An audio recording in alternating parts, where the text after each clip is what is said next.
A small locust plague in Datong County caused panic across Hezhou Prefecture. All counties began taking measures to control the locusts. The Sheng family was busy. Sheng Ziyuan and Sheng Jiang went to work on pest control, and even Ning Zheng went to inspect the fields. When Sheng He heard about the locust disaster, her heart sank. She checked information on her computer in the space. According to historical records, Hezhou Prefecture had experienced an unprecedented locust plague that year, just before the autumn harvest. The worst affected area was Wuchuan County. This was the last straw. Most of Wuchuan's people ran out of food, which directly caused many to become refugees. Sheng He looked serious.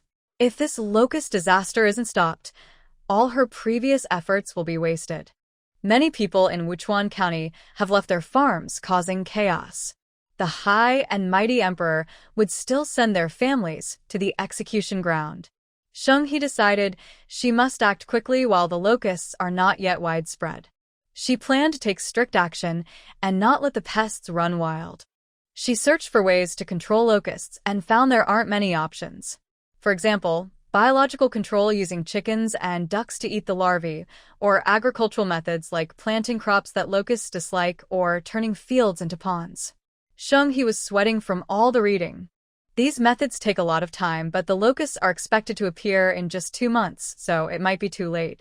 Feeling anxious, she scrolled further. Suddenly, some pesticide ads popped up on her screen. She thought, of course. The fastest and most effective way to fight pests is to use modern chemicals developed for this purpose. She realized she wasn't very sharp about farming issues and decided she must learn more from farmers in the future. She remembered that in modern times, drones are used to spray pesticides in large amounts, even destroying eggs at the source. But using drones in Wuchuan County might be too much, and she didn't have enough money to buy one. She searched online, and her eyes lit up. There were many affordable locust-killing agents, costing only 9 yuan 95 per package. Plenty of supply, cheap and effective. But she didn't dare buy too much. Some chemical pesticides are powerful but can leave harmful residues on crops, which might then harm people. That would be a big mistake. After researching, Sheng He chose a relatively safe and eco-friendly biological pesticide. It uses fungi to infect the locusts and kill them. Finding this solution made her feel relieved. She took the pesticide from her space, removed the modern packaging, poured the powder into a large metal box, sealed it tightly, and hurried out. She decided to go to Czar Village now and ask the teacher at the school to teach the children this new method. After all, children are like blank slates, quick to learn and more open to new things. As Sheng He stepped out of the door, he saw Old Chui pushing a brand new small cart coming out from next door. Old Chui, what good thing have you made this time? Where are you planning to take it? Sheng He stopped to greet him. This is a small cart I made for Miss Jean Hua.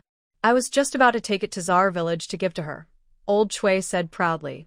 The first time Sheng He saw him was when Jean Hua was the first to spot him at the village entrance. She was the one who saved Old Chui. To thank her, Old Chui designed a small commercial cart so Jean Hua could sell marinated dishes and double-skim milk easily.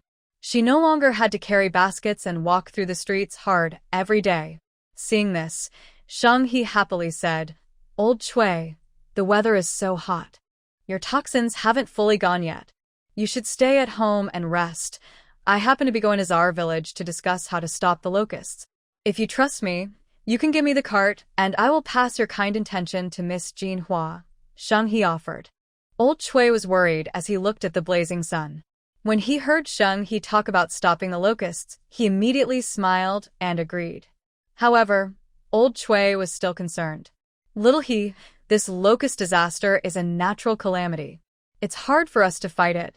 Having lived so long, Old Chui knew how terrible locusts could be. The officials in the court had no good solutions, and every plan failed. As a young woman, it's very difficult for Sheng He to find a way to fight the overwhelming swarm of locusts. He worried she might get anxious and rush to find a solution, which could harm her health. Sheng He smiled slightly and said, Old Chui, just stay at home and wait for good news from me. Without looking back, Sheng-He strode onto the ox cart under the locust tree and quickly headed to Zar Village. Zar Village was still filled with the sound of reading, quiet and peaceful, unlike the noisy past. From time to time, teachers and students went out for practical inspections. There were even groups of female students learning embroidery and dyeing fabrics with female teachers. The village looked as peaceful and prosperous as it had in the good old days. Sheng-He knew that everything was hard-won, so she was even more reluctant to see this beautiful life destroyed by those terrible bugs. Sheng-He called over Xie Xian, the village chief, and several agricultural teachers. They all gathered together, and she took out an iron box filled with pesticide powder to introduce. "Miss He, are you saying that the powder in this iron box can make all the locusts die within half an hour?" the teachers asked in surprise. Someone immediately caught a few small locusts from nearby crops. These locusts had already started to reproduce in small numbers. Although the villagers kept catching and killing bugs, many unseen eggs were still growing and multiplying. Without hesitation, Sheng-He told everyone to put on cotton masks, then took out a homemade spray bottle. She poured the powder inside, added water in proportion, shook it well, and sprayed it on the locusts. Everyone focused intently on the locusts, not daring to relax for a moment. Soon a miracle happened. They saw the locusts initially jumping around, but gradually their energy waned. They lay on the ground, motionless. Finally, when someone poked them with a small stick, they looked half dead. Everyone was overjoyed. The village chief was especially excited. He had been unable to sleep for several nights because of this, and his hair was turning gray in patches. He couldn't help but cry and knelt down to Sheng-He, kowtowing. "Miss He, you must be a goddess from the heavens. Otherwise, how could you always save us from danger?" The village chief's words made Sheng-He feel a little embarrassed. She quickly helped him up. "Everyone, don't get too excited. Actually, these locusts aren't completely dead yet. Biological pesticides work slowly. It usually takes 1 to 3 days for the locusts to lose their activity completely. I've only found a way to control the locusts. To really get rid of them, we all need to work together." The village chief's face turned slightly red with excitement. "Work together? We'll fight to the end against these locusts. This is our food supply. If they eat everything, we won't survive this winter." Several elderly agricultural teachers, who also owned multiple acres of land, nodded firmly. "Miss He, just give the order. We will follow your instructions exactly, without fail." Sheng-He nodded and said clearly, "This potion causes very little harm to the crops. If the locusts appear again, you can keep using it. However, this potion contains active bacteria, so it must be kept cold with ice." The villagers didn't really understand what bacteria meant, but they knew one thing. Listening to Miss He was always right. Even if they had to buy ice every day, they were determined to protect this magical potion at all costs. No one asked how the potion was made. They all guessed that Miss He must have received guidance from a wise master or even a divine message. In any case, such an extraordinary thing was beyond the understanding of ordinary people. Sheng-He, of course, didn't plan to explain. Making biological pesticides was something only insect experts studied, and she wasn't one, so she didn't know how to describe the science behind it. She picked up a watering can and explained directly, "For a can of water like this, just add 1 small spoon of the potion. Spray it evenly over the crops, and the locusts and their eggs will get sick and won't survive." She originally wanted to say that using a sprayer would work even better, but since such tools didn't exist in ancient times, a watering can would have to do. Finally, Sheng-He said to the agricultural teachers, "I came here today to ask you to teach all children over 10 years old how to use this pesticide. Locusts reproduce very quickly, and time is short. Children learn faster and adapt more easily than adults. I hope you can form a team of young locust fighters and lead them to spray the fields." From the recent experience of promoting new farming tools, Sheng-He knew that it wasn't easy to get villagers to accept something new. If it was already hard to convince them to use new tools, it would be even harder to make them spray an unfamiliar potion on their crops. So Sheng-He decided to act first and explain later. Once the villagers saw the results, it would be much easier to promote. The teachers often took their students to the fields for hands-on lessons, so working there wouldn't raise suspicion or resistance. After all, these teachers were the most skilled farmers chosen by the villagers themselves, and everyone wanted their children to learn as much as possible from them. The older gentlemen all understood Sheng He's meaning and nodded quickly. Miss He, don't worry. Tomorrow, we will spray the crops with pesticides on a large scale. Xie Xian and village head Chen said they would also do their best to persuade the villagers. After Sheng He received a satisfactory answer, she told everyone to do their jobs. But she still had an important task to do: help Grandpa Chui deliver a small cart to Jinhua. Sheng He pushed the small cart to Jinhua's yard. Seeing the door slightly open, she knew Jinhua was home. She called out several times but got no answer, so she pushed the door open and went inside. As soon as she entered, she saw Jinhua standing by the stove, looking lost. The stew in the iron pot was about to burn, but she didn't notice. Sheng He had never seen her look so distracted and worried. She was startled and pushed her gently. Jinhua snapped out of her daze and added a splash of water to the pot. Jinhua, what's wrong? Is your double-layer milk business not doing well? Or are you facing some trouble? Sheng He asked with concern. Jinhua shook her head, tears like beans rolled down her cheeks, and she choked out, Miss He, a few days ago, I saw someone in Datong County who looked just like my second sister. I miss my older sister and second sister. Hearing this, Sheng He spoke softly. Someone who looks like your second sister? Did you find out if it was really her? Jinhua sighed and said, I asked around. They said she's from Jiangnan, and she's a favorite concubine of the county magistrate in Datong. She's not from the village of Dashur. That woman is very beautiful, with very fair skin. She looks like a delicate flower, completely different from my poor second sister. It's a pity that such a beauty is married to that old man, county magistrate Yin. The first time I saw her, I knew she wasn't my second sister. Her eyes were cold when she looked at me, no warmth at all, and she turned and left. Also, my father, that gambling fool, is the most useless man in the world. Even if he wanted to use my second sister to flatter County Magistrate Yin, he wouldn't have such a good connection. Otherwise, with his personality, he'd be bragging to everyone about it. Jinhua spoke a lot, and Sheng He listened quietly.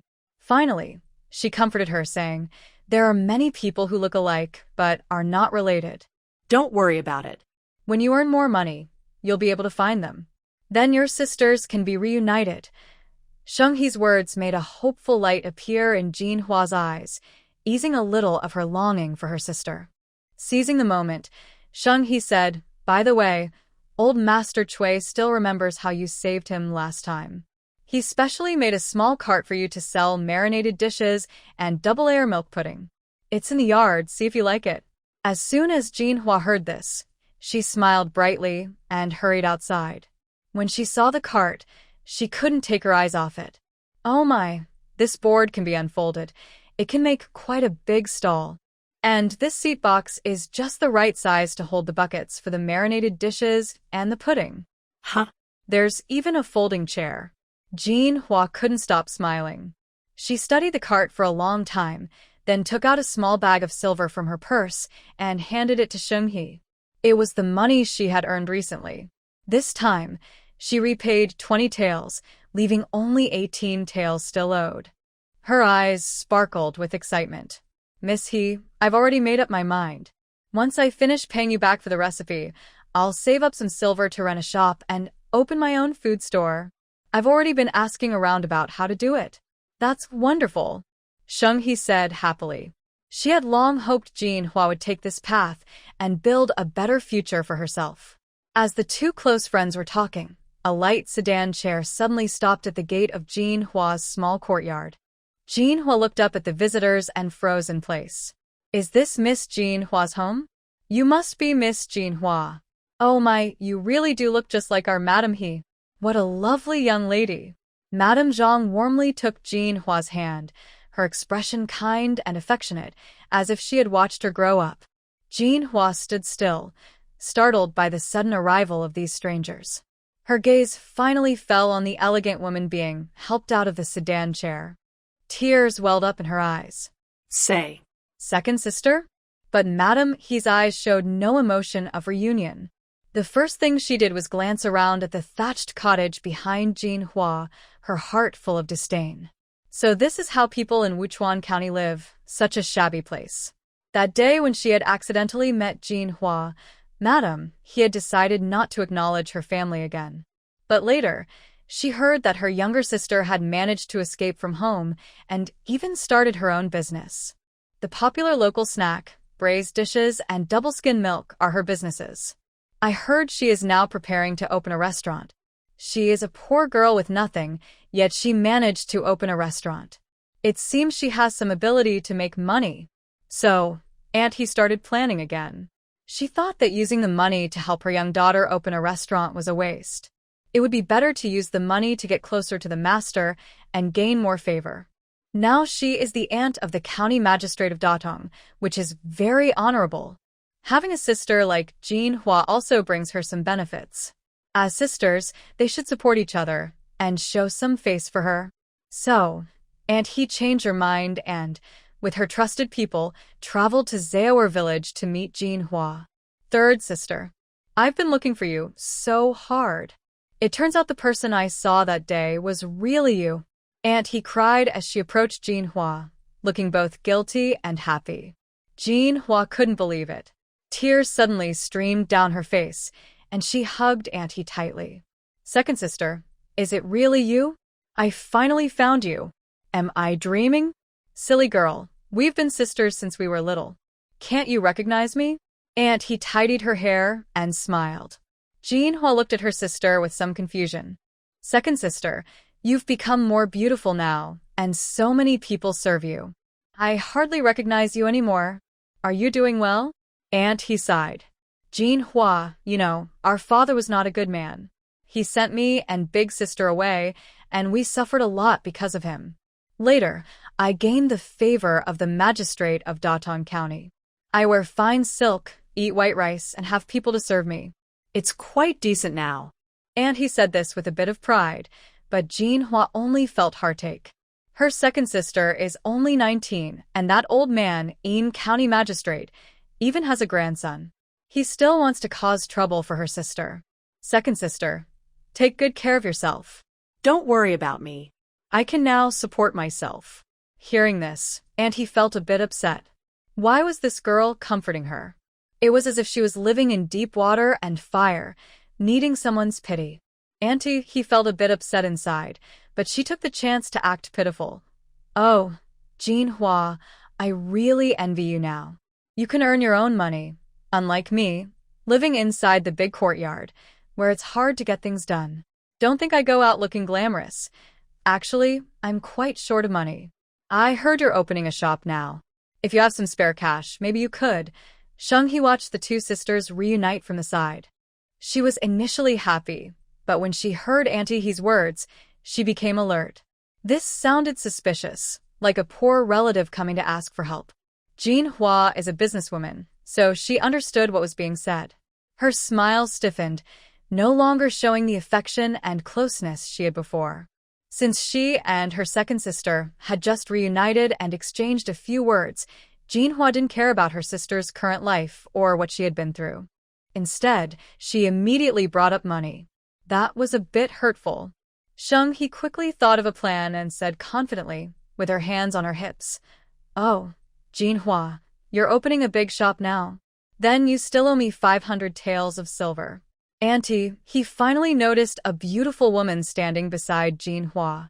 Sheng He looked serious and fierce, which surprised Auntie He. What 500 taels? Jinhua, how did you owe so much? Sheng He smiled slightly and took the lead. Auntie He, you don't know. The double-layer milk pudding business she's running is based on my recipe, and I sold her the recipe for 500 taels. I heard you're a respectable person and favored by the master, so you probably don't lack this 500 taels. Since you and Jinhua are sisters, why don't you help her pay back the money? If I come up with a new recipe later, I'll give Jinhua priority. Auntie He came to ask for money, but unexpectedly, she had to face repayment instead. She immediately exploded. I have no money. That broken recipe for 500 taels? Do you believe I'll report you and have my husband send you to jail? Her domineering attitude made Sheng He find it a bit funny, but Jinhua only felt cold inside. Jinhua clearly realized that this was no longer her sister, who grew up with her and worked in the fields. This second sister was cunning, even calculating her own sister. Jinhua's expression was calm. Second sister, look at what you're saying. We're all from Wuchuan County. Even if this case gets exposed, it's not something your Yuan County magistrate can handle. Moreover, good remedies are hard to find, and this is already the market price. And he raised her head and said, Then I will go report to Magistrate Sheng. I don't believe he will ignore me. I am now the wife of Deputy Magistrate Yin's household. He won't dare to disrespect me. Sheng He chuckled and said, Well said. Go ahead and report. My father will handle this properly and fairly. And he froze in place, surprised.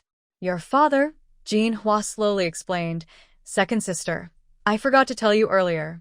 This is Miss He, my savior and my benefactor in business. Oh, and she is also the daughter of Magistrate Sheng, and his face turned pale with anger. The daughter of the magistrate? That's nonsense. Who would believe it? Everyone in Wuchuan County knows that Lord Sheng is a daughter's man. He would never let his daughter suffer, even if it meant going to jail himself. And he realized she had no hope with Jinhua now and, in her anger, said, Jinhua, you are born poor and miserable, just like big sister. We have nothing more to say to each other, Sheng He sneered. When she found out her sister had no money to support her or to keep her from taking advantage of her, she immediately turned her back on her. Truly, sisters in spirit indeed. But Jinhua noticed a key point in Aunt He's words. She grabbed Aunt He and asked, Wait, what happened to big sister? Where's she? Hearing Jinhua's urgent question about her sister, a flicker of malice crossed Aunt He's eyes. Jinhua was raised by her sister, and they were truly close. Ha! What's sisterly love? She didn't believe it at all. Aunt He didn't want to be involved with these poor folks anymore, nor did she want to talk about how she and her sister were sold to a brothel by their father. She pushed Jinhua away and said, How do I know about big sister? Maybe she's somewhere enjoying herself with some man. Go find out for yourself. Anyway, you go your way, and I'll go mine. We're no longer involved. Don't come to the magistrate's house looking for me. I can't afford to be associated with you. After saying this, she decisively got into a sedan chair and left with a gloomy face. Jinhua cried bitterly, feeling both heartbroken over her second sister and worried about her eldest sister's situation. The entire Huzhou prefecture wasn't very big, but not small either. If her eldest sister had changed her appearance like Aunt He, it would be even harder to find her. In Jinhua's heart, her eldest sister is as gentle and caring as a mother. She cannot imagine what she would do if something happened to her sister. Sheng He looked at Jinhua with great sympathy. She had already considered Jinhua as her own sister and comforted her. Jinhua, now you have me, Xia Xian, and the villagers of Zaoer village. We are all your family. Don't be afraid. You will definitely reunite with your sister. Hearing this, Jinhua remembered the first time she met Sheng He. Sheng He had kindly advised her then, and as she walked along, she believed more and more in Sheng He's words. Yes, I will find my sister, Jinhua said firmly, wiping her eyes. I was raised by my sister. The people in our small village say we have the same stubborn personality. Both of us are very determined. I believe that if I am doing well now, my sister is also doing fine. We are not afraid of hardships. Sheng He nodded and gave Jinhua some advice. Once your business picks up and your connections grow, it will be easier to find people. Maybe you'll hear something soon. Jinhua's eyes sparkled with hope. Sheng He was lucky. If she said she could find her sister, she would definitely succeed. Seeing Jinhua in a better mood, Sheng He felt relieved and went home. Wang Jia had something to discuss with Sheng He and had been waiting at Sheng's house for a while. Old Master Sheng and Sheng Jiang were not at home, and the children had gone to Zaoer school. Only Ning Zheng and the guard Bayan were left. Ning Zheng was sitting on a grand chair, polishing his sword with a big knife. Wang Jia sat in the corner, sipping tea carefully. It was awkward for him to be in the same room as Ning Zheng. Just thinking about how he could go in and out with Sheng, he every day made him feel uncomfortable. Wang Jia thought to himself that he was the son of the county magistrate of Jinjixian, and Sheng He, the daughter of the magistrate of Wuchuan, was a perfect match for him. Why was he so timid in front of a small merchant? The more he thought about it, the more annoyed he became.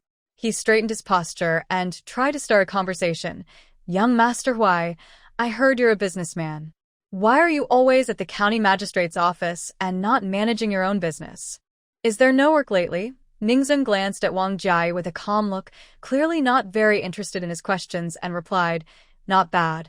Wang Jia thought Ningzheng was just trying to save face, so he became more eager. "Not bad? That means your business is just SOSO. My family comes from a scholarly background and has never been involved in business. I don't know how much money you can earn in a day." Wang Jia said this just to show off his family background, not really to ask about Ningzheng's business.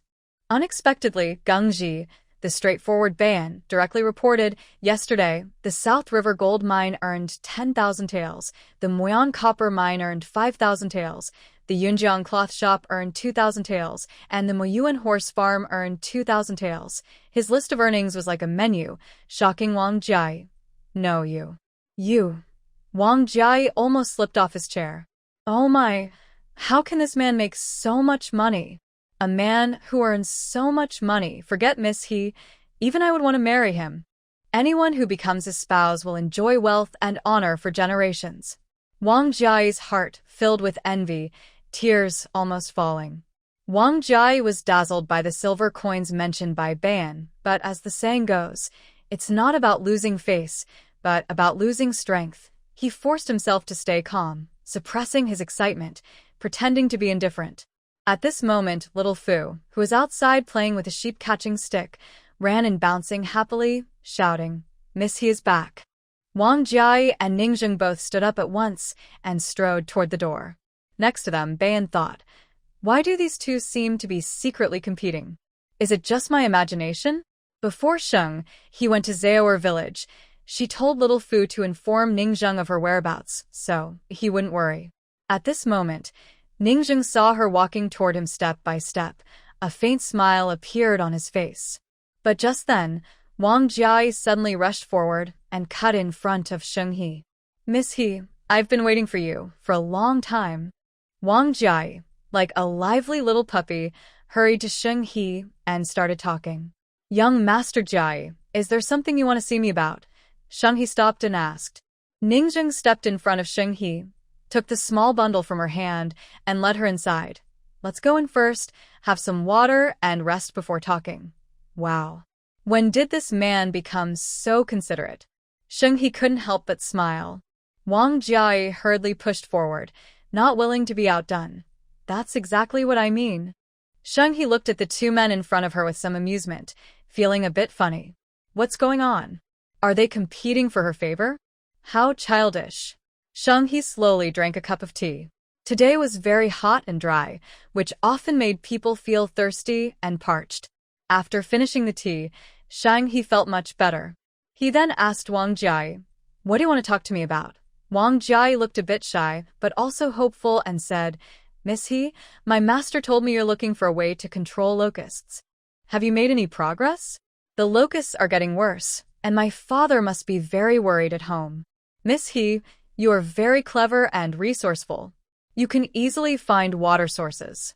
If you also find a way to stop the locusts, please don't forget the people of Jinjixian." So it was about this. Sheng He listened to Wang Jia's sincere voice and nodded quickly. "Don't worry, I will help if I can. The pesticide I found to drive away locusts is still being tested and promoted. Once it works well in a few days, I will produce it in large quantities and send it to Jinjixian." Wang Jia didn't know much about pesticides. He scratched his head and asked, "What is a pesticide? Is it medicine for locusts? How do you feed it to them?" What if they don't like to eat it?" Faced with Wang Jia's simple questions, Sheng He felt a bit helpless but looked at this silly boy and explained how the pesticide works. She also told him how to use this biological pesticide. "Mix the powder with water, then spray it evenly on the crops." Wang Jia mumbled, imagining a watering can. But he always felt that spraying with a watering can wasn't effective enough. There must be a better way to spray the medicine. Wang Jia's mind started to spin quickly.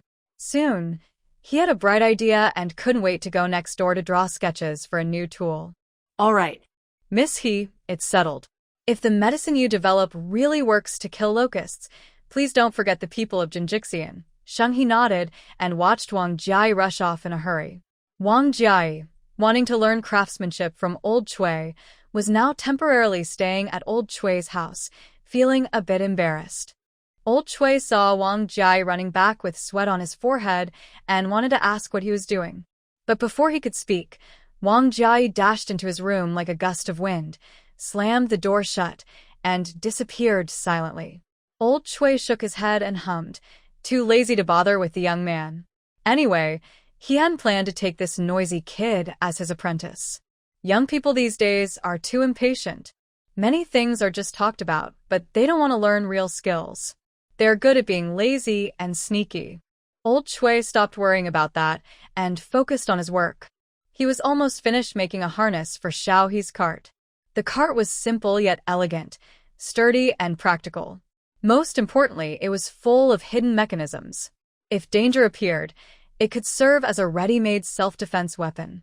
Triggering a few of these mechanisms could easily take out 10 or more enemies. Ordinary people wouldn't be able to get close. Old Chui looked proudly at his work. In a few days, it would be finished, and he could surprise Xiao He. In the following days, Old Chui and Wang Jia were both busy. They worked tirelessly, not disturbing each other, and often didn't see each other for days. Old Chui went to Sheng's house on time for meals, but Wang Jia stayed inside his room all the time. No one knew what he was working on. Old Chui was worried he might starve himself, so he kept sending Sheng He a packed meal. When he returned home, he left it at Wang Jia's door. After 3 days, Old Chui finally saw Wang Jia come out of his room. The young man looked disheveled and exhausted. Early in the morning, Wang Jia was watering the flowers, staring blankly at the water nozzle. He didn't notice when the flowers almost drowned. He looked like he had lost his soul, muttering, "Where did I go wrong? Why can't I get it right?" Old Chui saw that the young man was about to drown the beautiful chrysanthemum he had grown with so much care. He snatched the watering can angrily. "What are you doing? This chrysanthemum is a rare variety. I've taken good care of it for a long time. If you drown it, I'll plant you in a flower pot, and when autumn comes, you'll bloom for me." Wang Jia finally looked up, still dazed and sluggish. Seeing him like this, Old Chui's heart moved slightly. Could it be that this young man was truly focused on studying something? From his expression, his mind was no longer in the real world. He was almost obsessed. He was quite a dedicated person. Old Chui sighed. When he was young and hadn't fully understood woodworking, he often got lost in his own world, making jokes about putting on shoes backwards or buttoning his clothes wrong. Old Chui looked at the young boy in front of him, as if seeing his stubborn self from years ago. Suddenly, he took a deep breath and deliberately put on a serious face, saying, "You silly kid, what are you messing around with? Am I not your master? Why didn't you come ask me?" Hearing this, Wang Jia finally snapped out of his daze. He paused for a moment, then excitedly said, "Master? You finally admit I'm your disciple." Before, Wang Jia called him master with affection and sweetness, but Old Chui never acknowledged him, not even willing to teach him the basic skills. This time, Wang Jia faced a tough problem and didn't want to bother Old Chui again. He had to figure it out on his own, but no matter how much he thought, he couldn't figure out how to make what he wanted. His eyes brightened. "Master, are you really willing to guide me?" Old Chui, proud and a little stubborn, replied, "It depends on how you perform. If you're too stupid, don't say you're my disciple outside." Then he turned around and walked to Wang Jia's house with his hands behind his back. Wang Jia immediately pushed open his door eagerly. Inside, the room was messy, with pieces, drawings, and many half-finished projects scattered everywhere. "I plan to make a container that can spray fine water droplets evenly to apply the kind of pesticide Miss He mentioned. But I haven't succeeded yet." Wang Jia looked down. feeling discouraged. Old Chui looked over the drawings Wang Jiai had made in the past few days. He clicked his tongue in disapproval.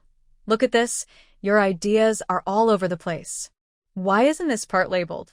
And there's even blobs of ink on the drawings. So sloppy. Wang Jiai blushed with embarrassment. He had seen his master's drawings, whether finished or rough sketches, and they were all very beautiful, completely different from his own old, clumsy appearance.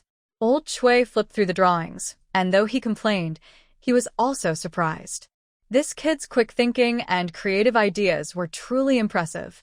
Master, do you see any problems with what I made? Wang Jiai humbly asked. Old Chui raised an eyebrow, then suddenly puffed out his cheeks and blew. Wang Jiai. Old Chui took a sip of water, then walked to an open space in the yard and sprayed water out in a commanding way. Wang Jiai was stunned. The mist of water Old Chui sprayed was fine and even, exactly the effect he had imagined. Wang Jiai suddenly caught a key point and almost jumped up. Master, I understand. My device is missing a pump. Without pressure, water can't spray out. Old Chui looked at him with a teaching look. This is called the mouth-blowing method. Many farmers use this when nurturing seedlings. You still lack experience. Otherwise, you would have been inspired earlier and applied it to your craft. Wang Jiai admired his master's gaze even more. This made Old Chui secretly pleased, as he had successfully guided him. He thought for a moment, and then pointed out, sometimes we can't rely on just wood. Combining different materials might make the final result more practical and effective. Wang Jiai was greatly enlightened. He felt his mind was full of ideas, and inspiration kept coming to him. He nodded and couldn't wait to start practicing in seclusion. Suddenly, Wang Jiai's room was filled with loud, wild laughter. At this moment, Old Chui was just about to send a carriage to Shenghe, admiring his own work. Hearing Wang Jiai's laughter, he looked speechless and sighed. Oh, I told this kid not to stay cooped up in the house doing research all the time. He should go out and relax sometimes. But he wouldn't listen. Now he's probably gone too far. While thinking this, Old Chui saw Wang Jiai suddenly rush out with a bright smile, showing his small white teeth, very excited. Master, I did it. I really made that pesticide sprayer. He was holding a long pole with a lotus-like head, spraying a fine mist of water. The droplets were very delicate, and the spray covered a wide area. Old Chui's eyes first showed surprise. Then he took the sprayer from Wang Jiai and examined it carefully. The sprayer wasn't complicated. It was made of a liquid tank, a pump, and a nozzle. People could easily use it by hand. Although the design was simple, an expert could tell that the craftsmanship was not easy. It involved delicate, clever work. If not careful during production, the mist would be too large or the pump wouldn't have enough power to spray properly. Old Chui had given him some advice that day, but he never expected Wang Jiai to actually make this device. He was truly impressed. Old Chui looked at his young apprentice with growing satisfaction, but soon he frowned and said, "There is still a small problem with this thing."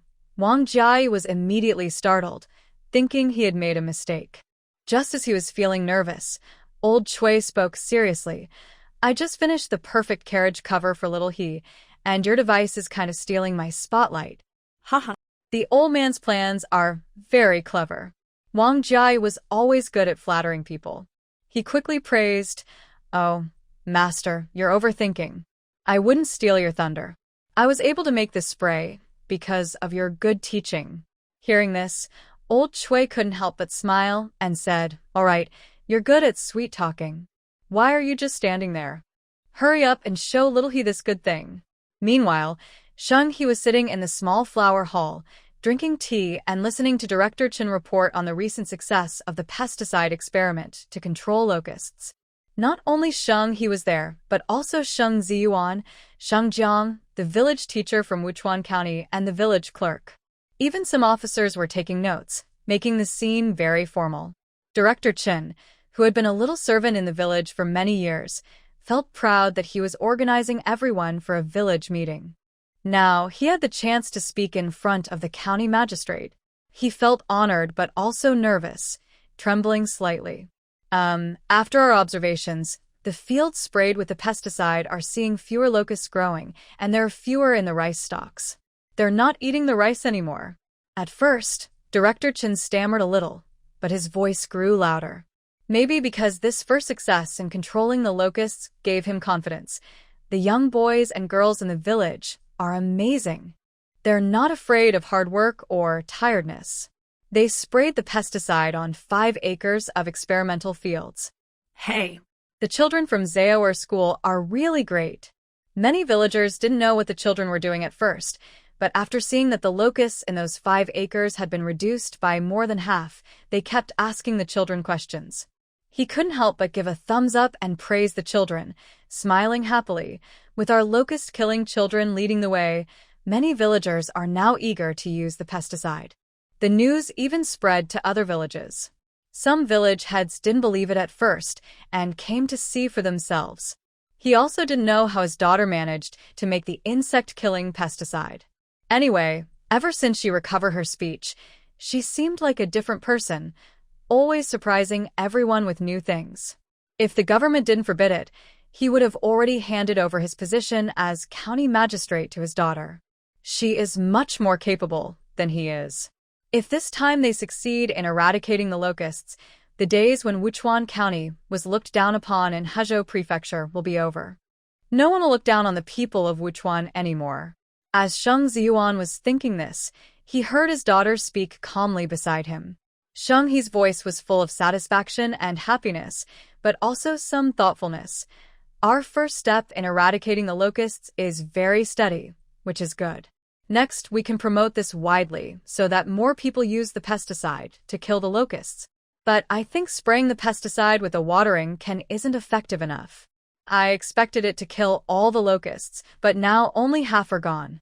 It seems we still missed some. When village chief Chen heard this, he also frowned. Miss He, you're right. I observed carefully. Using this watering can to spray the pesticide wastes a lot of the liquid, and the distribution isn't even. Sometimes it's too much in one place and too little in another. Sheng He expected this to happen, but her expression remained serious. Don't worry about the spraying. A clear, loud voice suddenly rang out. Wang Jiai and old Chui proudly walked to the door of the flower hall, making a grand entrance. Wang Jiai carried a large pesticide barrel on his back, holding a long pole. It looked a bit funny, but his face was full of pride. He wanted to introduce what he was carrying to everyone, but Sheng He suddenly stood up with excitement. A sprayer. She hurried over to Wang Jiai, looked closely. Although it looked different from modern sprayers, the way it worked was the same. This was exactly what she needed. Miss He, do you know what this is? Wang Jiai was stunned. This was something he had just invented, yet Sheng He seemed to have seen it before, and even called out its name correctly. Sheng He smiled happily. This is exactly what I had in mind. I didn't expect you to make it. Wang Jiai's face turned red at her words. what does Sister He mean by that? Is she saying they have a special connection? Well, that's a bit embarrassing to talk about. Ningzheng, standing nearby, looked at Wang Jiai's blushing face and snorted coldly. What a romantic fool. Sheng He was so excited that she didn't notice Wang Jiai's little mood. She quickly asked him to show everyone how to use the spray device and its effects. Wang Jiai pressed the lever up and down, and the spray amazed everyone immediately. Chairman Chen said excitedly, "This is really a good thing. The fine mist can stick to the leaves and stems of the crops. When the locusts eat it, they won't survive." Wang Jiai's spray device boosted everyone's confidence. This time, no one hesitated anymore. They were ready to fight the pesky locusts together. Sheng Ziyuan said, "Right now, locusts are causing a lot of trouble for the people. I've discussed with the officials in the government. We decided to set up a relief program, using county funds to buy your pesticides and spray devices and then give them to the people for free." The officials and clerks nodded in agreement. Since the waterway was built, they had gained the trust and love of the people. That feeling was both heavy and sweet. So, Sheng Ziyuan's idea of a relief program was quickly accepted without much hesitation. But Wang Jiai waved his hand and said, "There's no need to make things complicated. Later, I'll work with my master and the carpenter from Zaoer school to make more spray devices. We'll produce some and give them out for free, rotating among everyone. Sheng-hee also smiled and said, I can also provide free pesticides to Wuchuan and Jinjing counties. They're not hard to make. Just a spoonful of pesticide mixed with a barrel of water, and it doesn't take much. If people from other counties need it, they'll have to buy it at 5 coins per packet. Making these spray devices is actually quite easy. Just a little effort and money, and with a few clicks on the computer screen in the space, you can get them. Pesticides aren't expensive either. Compared to hoarding food and supplies during a disaster, it's a pretty good deal. Plus, with the spread and promotion by the people of Wuchuan and Jinjing counties, this pesticide could become popular throughout Huzhou Prefecture, with everyone eager to buy it. People in other counties will have to pay if they want to use it. When you think about it, Sheng-hee might even make a small profit. This is not blameworthy for Sheng-hee to earn money by taking advantage of others' difficulties. After all, people from other counties have always looked down on Wuchuan County residents, especially those from Datong County, who often call Wuchuan people poor folks. Being able to continue fair trade with them without extorting money is already very kind of Sheng-hee.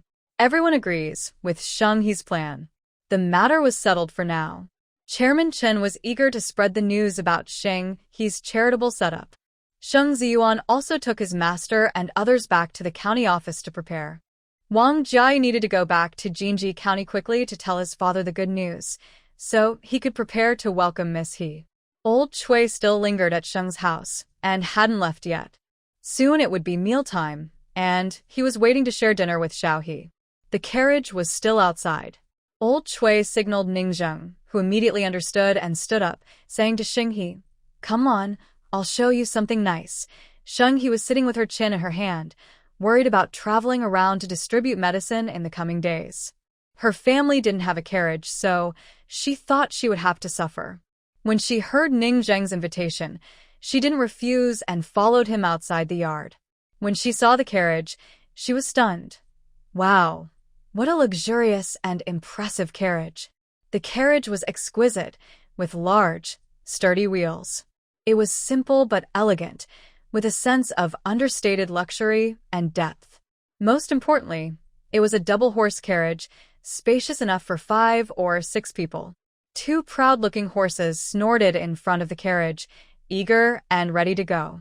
Sheng-hee was so happy she couldn't stop smiling.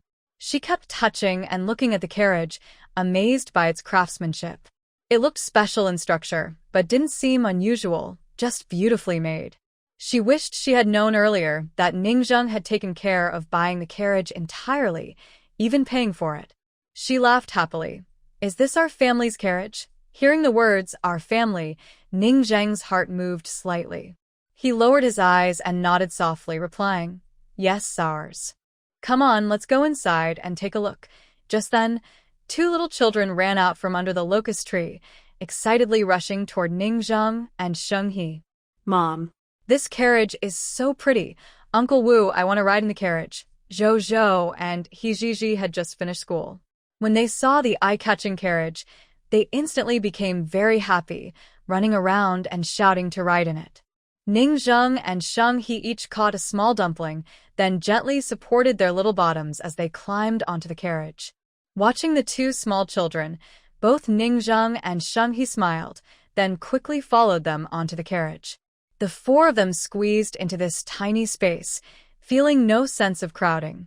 Bayan was driving the cart at the front, slowly circling this open area. Sheng-hee looked around and noticed that the carriage was quite special. Is this place used as a bamboo cage fire in winter?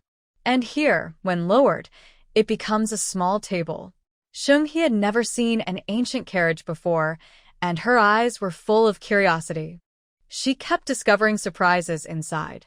If we go on a long trip, we can also put a small blanket here, and dry food can go in that little cabinet over there. Sheng-hee was already planning ahead. The little ones weren't willing to be left out. Mother, I just learned how to play chess. If the trip gets boring, I can set up a chessboard on the carriage. Yes, Aunt He. Can this small cabinet be mine? I want to put peach blossom pastries and sesame candies there. Ningzheng looked at the 2 of them, feeling helpless, and shook his head. Sheng-He suddenly looked at him with bright eyes. Huai likes reading, right? Can this little box be yours in the future? Specifically for your books. Ning Zheng's heart suddenly softened like a flowing river. He could have as many carriages as he wanted, but if she left him a small box, his heart would race. It was strange. Hadn't she said her poison was about to be cured? Why did his heart still feel so strange? Despite all these thoughts, Ning Zheng only modestly nodded and said, it's okay. Sheng-He rolled her eyes inwardly. Her lips were almost curling into a smile, yet she pretended to be aloof and proud. Just then, a man's hand suddenly reached over. Your hairpin is crooked. The hairpin was the one Ning Zheng had given her last time. Sheng-He didn't have many hairpins, and liked this one especially. She wore it almost every day. Ning Zheng wanted to help straighten her hairpin. His hand, used to handling swords and weapons, struggled with this small hairpin. Instead, he made Sheng-He's hairdo messier, even turning her hair into a chicken nest. He almost turned her head into a messy bird's nest. Finally, Sheng-He forced him to hold up a mirror, and she happily fixed her hair in front of it. Two little children, one on the left and one on the right, leaned on Ning Zheng's shoulders. They teased him while also sweetly praising Sheng-He for her beauty, comparing her to a fairy. All right, Sheng-He, who had just tidied her hair into a bun, lifted her head and looked at Ning Zheng with a smile. She asked softly, "Do I look good?" The woman was usually cold and strong-looking, but at this moment, she showed a gentle side. Ning Zheng was stunned for a moment, his eyes flickering with tiny lights. He carefully answered, "Yes, you look beautiful." The new carriage made a few turns in the alley before slowly stopping at Sheng's house. Ning Zheng specifically asked Bei and to help the children get out first. There are some secret mechanisms inside the carriage I need to tell you about. The children are too young to know about these, Ning Zheng explained to Sheng-He. When Sheng-He heard there were hidden mechanisms inside the carriage, her eyes immediately lit up. She was very interested in ancient mechanical devices but had never seen one in real life. Is the craftsman who made the carriage actually a master of mechanisms? Sheng-He looked around inside the carriage. It looked just like a normal vehicle, and outsiders couldn't see any hidden mechanisms. Ning Zheng chuckled when he heard her question. The world is really small.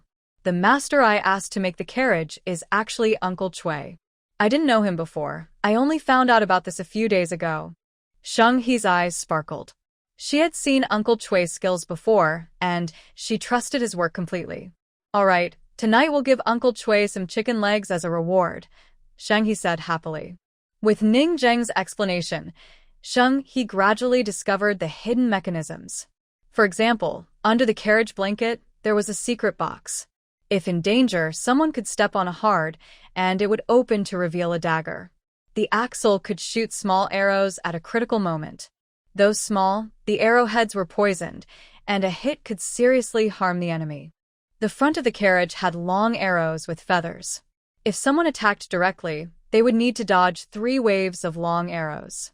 If enemies entered the carriage, there were 2 small nozzles inside that could release poison gas, causing enemies who couldn't hold their breath to faint temporarily. At the back of the carriage, there was a small long box containing flying claws, which could be used to climb walls or escape quickly when needed. Sheng-He marveled at the carriage, thinking it looked steady and reliable, but he didn't expect it to be full of clever tricks for escaping danger. Tonight I should add 2 more chicken legs for Uncle Chui. Sheng-He and Ning Zheng were still discussing the mechanisms inside the carriage, while Ji and Zhou stood under the big locust tree, watching the carriage closely. Ji's face was puffed up with anger. Humph. They are alone inside the carriage, so they must be hiding something. They're probably sneaking food without telling us. Zhou stood calmly with his hands behind his back. Don't worry, my mother wouldn't do such things. I think they're dealing with some grown-up matters. Let's not bother them. Grown-up matters? What are those? Ji asked innocently, not understanding Zhou's words. Zhou looked mysterious. Ever since I got a cute little sister like you, I've been wishing for a little brother so we can play football and chase foxes at night. So, we must not disturb them. Oh, Ji nodded, seeming to understand but not quite. Thinking about wanting a little brother, Zhou's words made Bayan, who was nearby, almost spit out his drink. Wow, this little prince is really thoughtful, born to be a future emperor. But, little prince, how come you're planning things with your mother and your uncle? The urgent task of saving the crops from locusts was underway. The relief tents for disaster relief in Wuchuan County and Jinjiai County were quickly set up.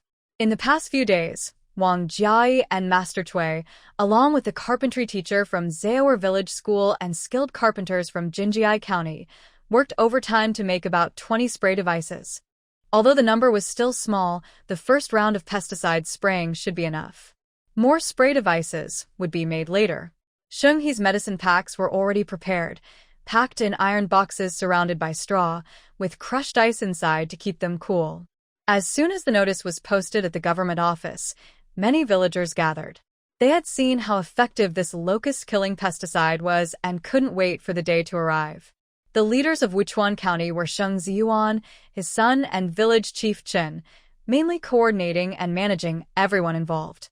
Xie Xian and a few other scholars were responsible for recording the list of names and official documents.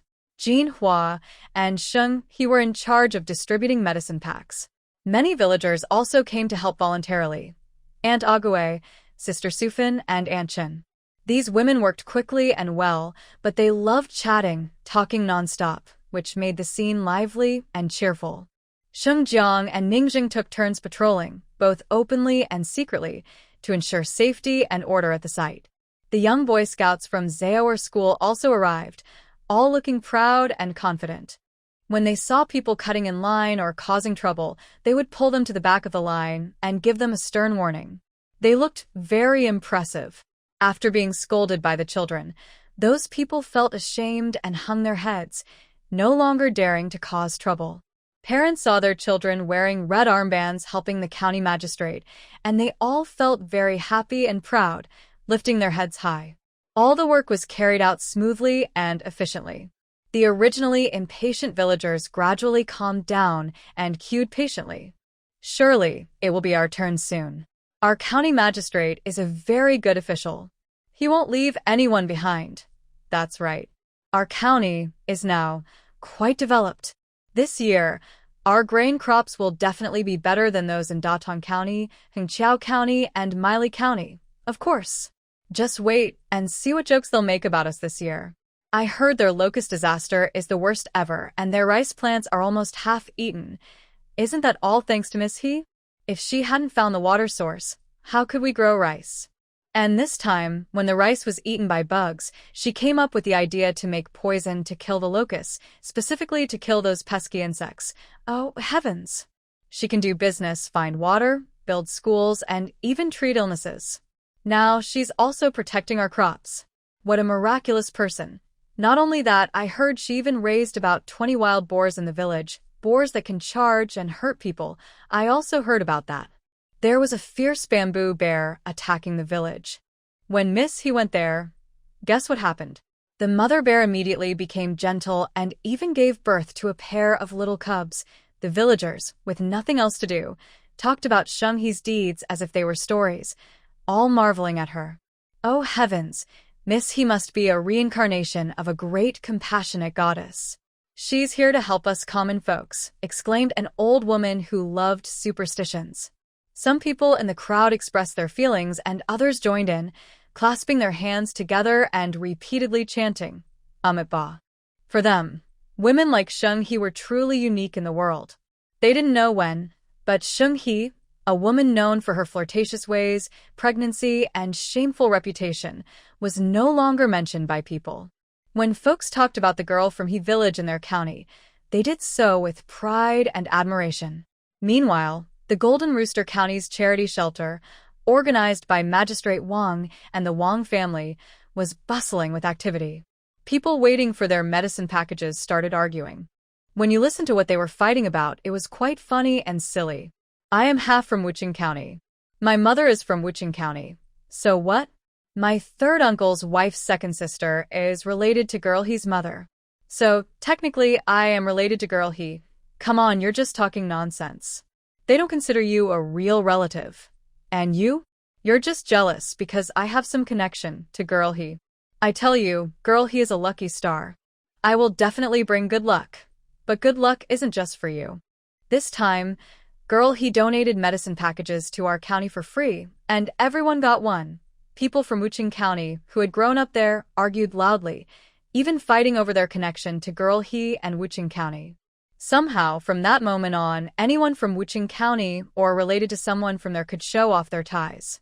Especially if they had some link to Girl He, they would mention her 2 or 3 times in their conversations. Wang Jiayi, busy as he was, went to stop the fight. All right, everyone, stop arguing. I live right next door to Girl He, and I even get to eat at her house. I see her every day and greet her. I've never bragged about this. What are you fighting about?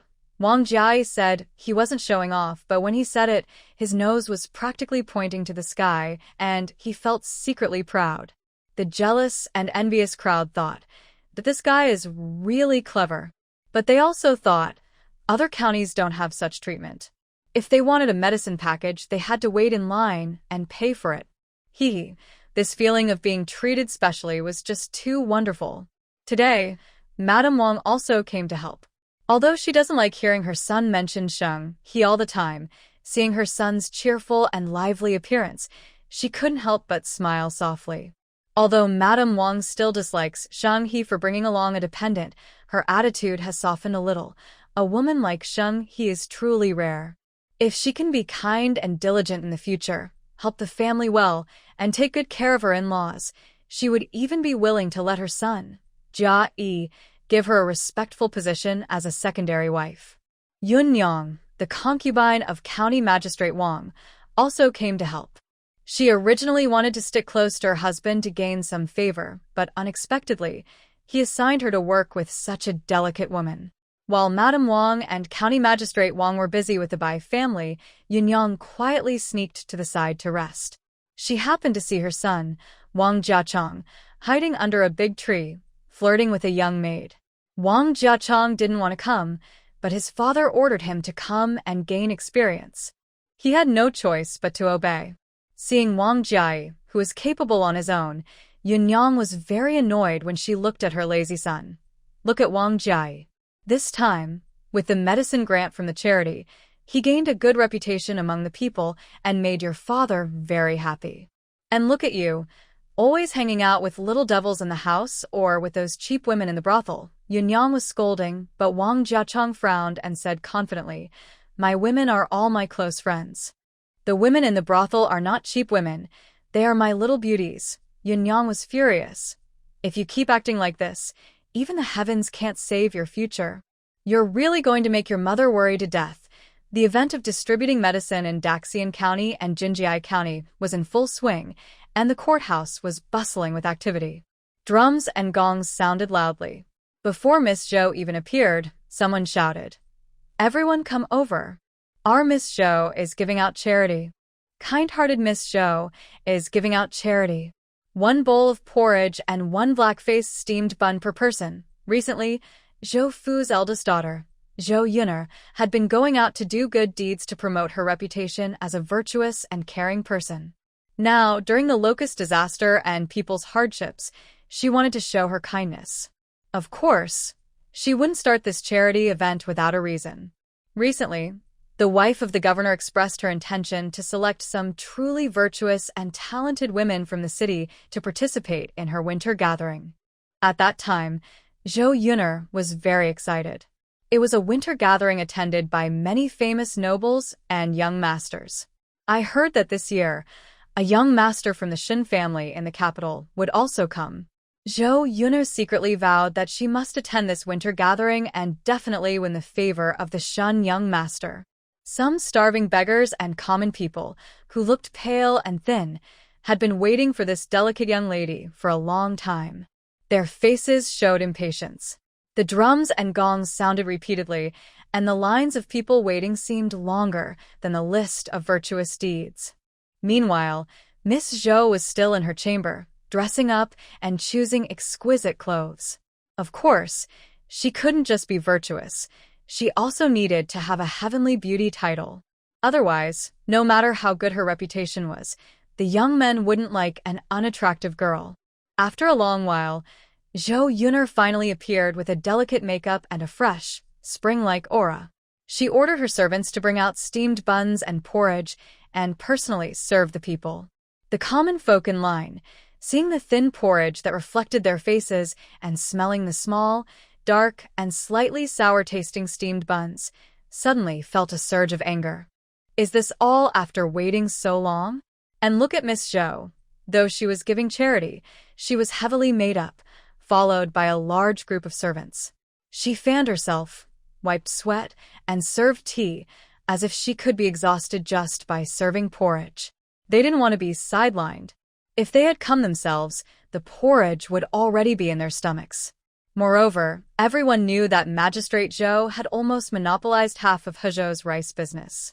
Since the locust disaster, rice prices had doubled, making it impossible for many people to afford food.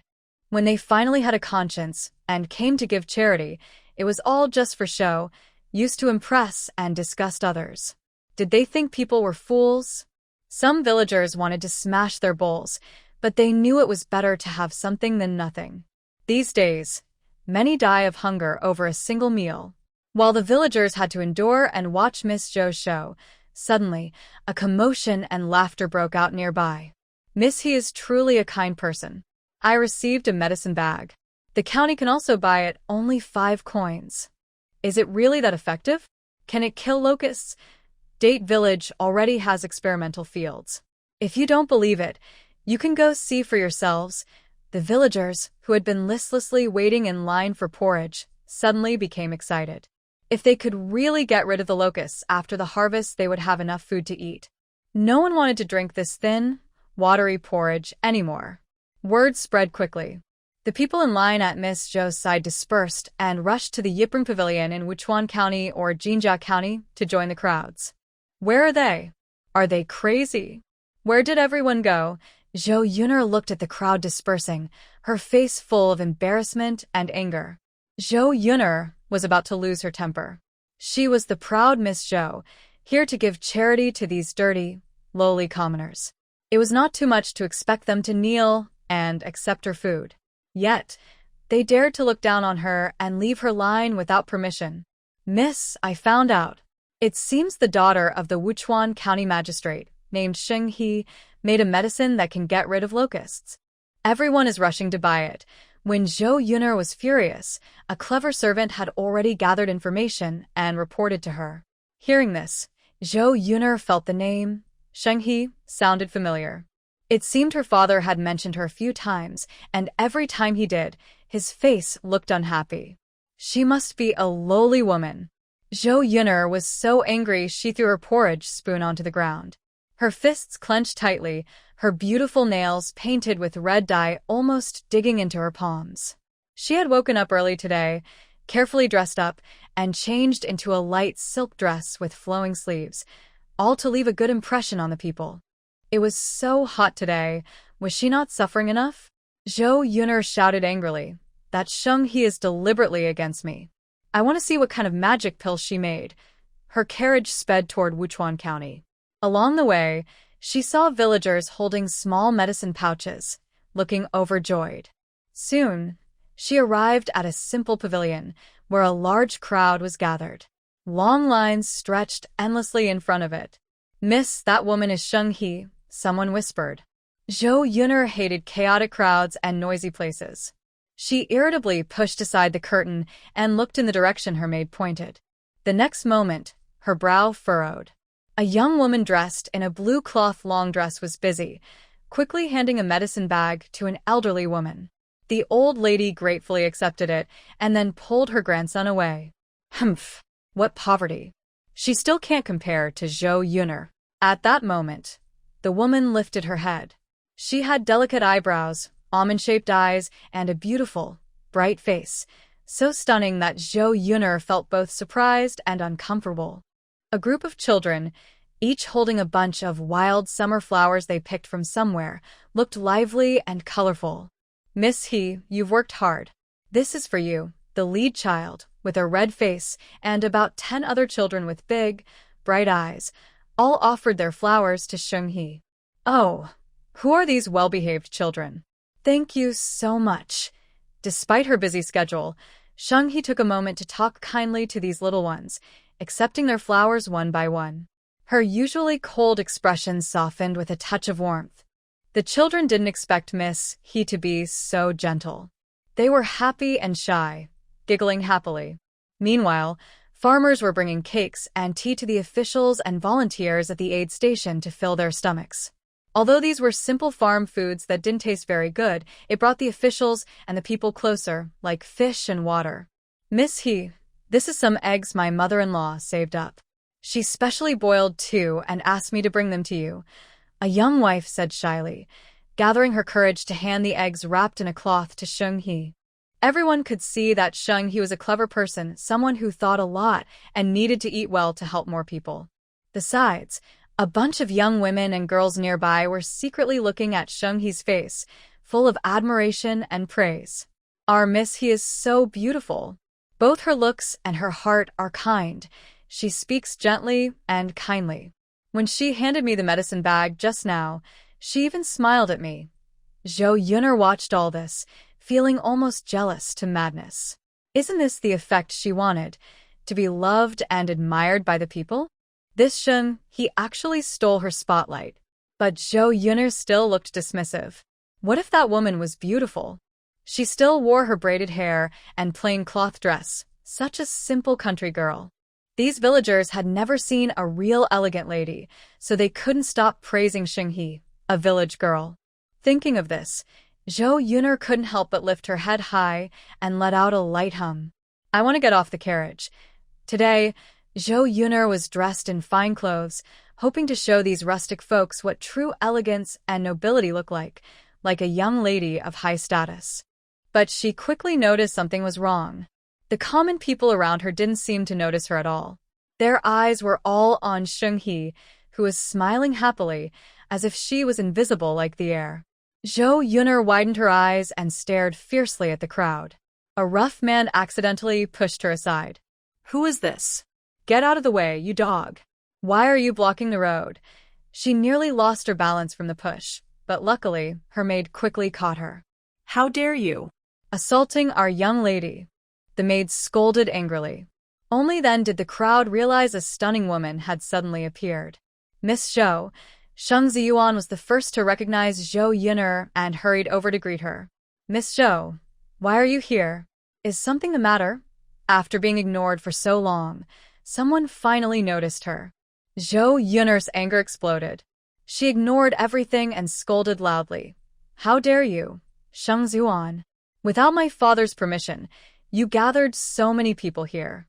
What kind of illegal gathering is this? Do you still want to keep your official hat? Sheng Ziyuan didn't dare to accept the blame and quickly explained. Miss Zhou, you're overreacting. We're not having an illegal gathering. We're just giving out medicine to help the people fight off locusts. Sheng-He also noticed the arrogant Miss Zhou and looked at her with a frown, their eyes meeting. Zhou Yuner sneered coldly, ignoring Sheng Ziyuan's words. She strode forward to Sheng-He, picked up a small bag of medicine, and humiliated her. Is this the noble thing you're showing off? You can fool these ignorant villagers, but you can't fool me. This is useless trash. She then threw the medicine to the ground with force and stomped on it several times.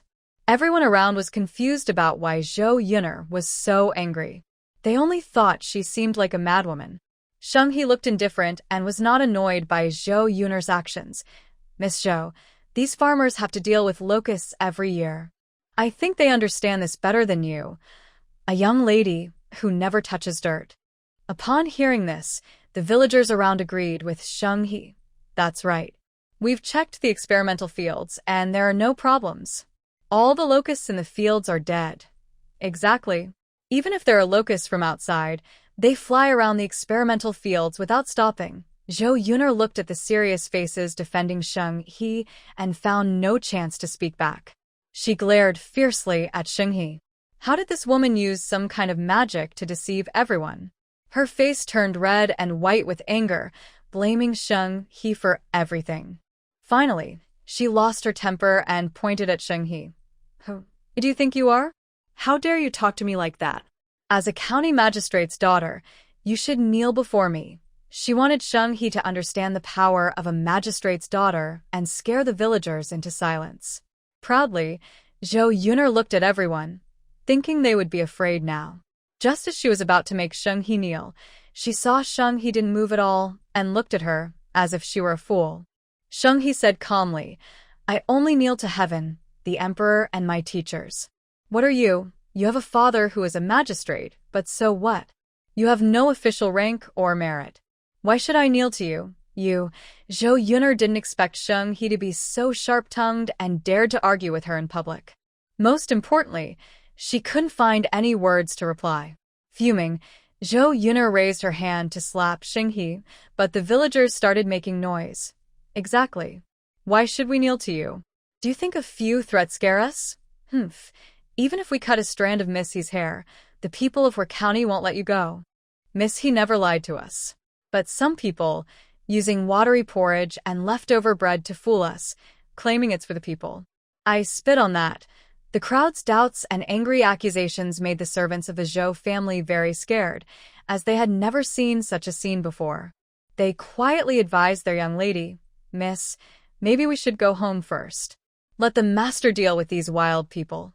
Zhou Yuner was so angry that she lost her reason and harshly scolded the villagers. Do you think Sheng He is really so powerful? My father, even the officials in the court, can't control the locusts. Have you thought about it? How could a simple village girl come up with a way to stop the locusts? She called the villagers hopeless fools, saying their crops deserved to be eaten by locusts and that they deserved to starve. This was very cruel to the farmers. Everyone fell silent, and some men even had tears in their eyes. Suddenly, a clear but angry voice rang out. It's not because your father and those useless officials in the court can't find a way to stop the locusts. It's because they all have pig brains. That doesn't mean others can't come up with good ideas. Hearing this, Zhou Yuner looked up in shock and anger. She saw a handsome man with a calm, cold face, like cold jade or gold, looking at her with indifference. She was surprised. Did this man understand what he was saying? He was insulting all the officials in the capital. Where did he get such courage? This was too much. The people of Wuchuan County were all crazy. Feeling scared and intimidated by this stranger, Zhou Yuner's voice trembled as she hurriedly said, I don't want to argue with you, you bunch of troublemakers. Just wait and see. She tried to leave with her servants, but Sheng He grabbed her arm. Miss Zhou, you just stepped on my medicine powder. You can't just run away like that. You have to pay me. Zhou Yuner struggled to break free, but Sheng He's grip was so strong that she feared her clothes might tear. At this moment, Sheng Ziyuan and Sheng Jiang, the father and son, stood beside Sheng He to support her. Sheng Ziyuan loudly said, Miss Zhou, I tell you honestly, you must pay today. Even if I can't be the county magistrate anymore, I won't let my daughter suffer any injustice. From somewhere, Sheng Ziyuan's words had become his usual phrase, but surprisingly, such shameless words worked well. Let Miss He suffer injustice, and the people of Wuchuan County will fight desperately. Zhou Yuner had seen many pampered children loved by their families, but she had never seen a whole county rallying together to protect someone like this. Who is more wronged here? She was so angry that tears welled up in her eyes. She had to ask in a trembling voice, how much do you want to pay for the damage? Sheng He's beautiful eyes flashed with a clever glint. Not much, just 50 taels of silver. 50 taels? Sheng He, are you robbing me? Zhou Yuner screamed. Why is this broken medicine so expensive? Sheng He answered seriously, this is a locust control medicine. If locusts eat all the crops, people will starve because there's no food. So I'm saving lives. Charging 50 taels is a fair price. Zhou Yuner's teeth almost ground to dust.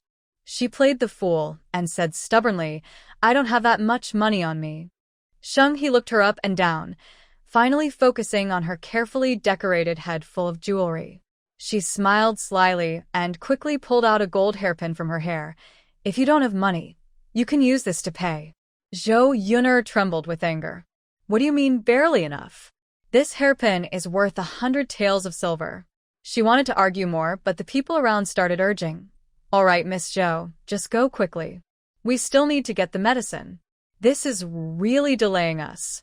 After Sheng, he took the gold hairpin. She didn't bother with Zhou Yuner anymore and stopped the crowd from returning to their work. Zhou Yuner had been the apple of her parents' eyes since she was a child. She had never suffered such a great injustice. Tears streamed down her face like broken beads. She cried and rushed onto the carriage. When Zhou Yuner returned to her home, Magistrate Zhou was talking with a few shopkeepers from the rice merchants.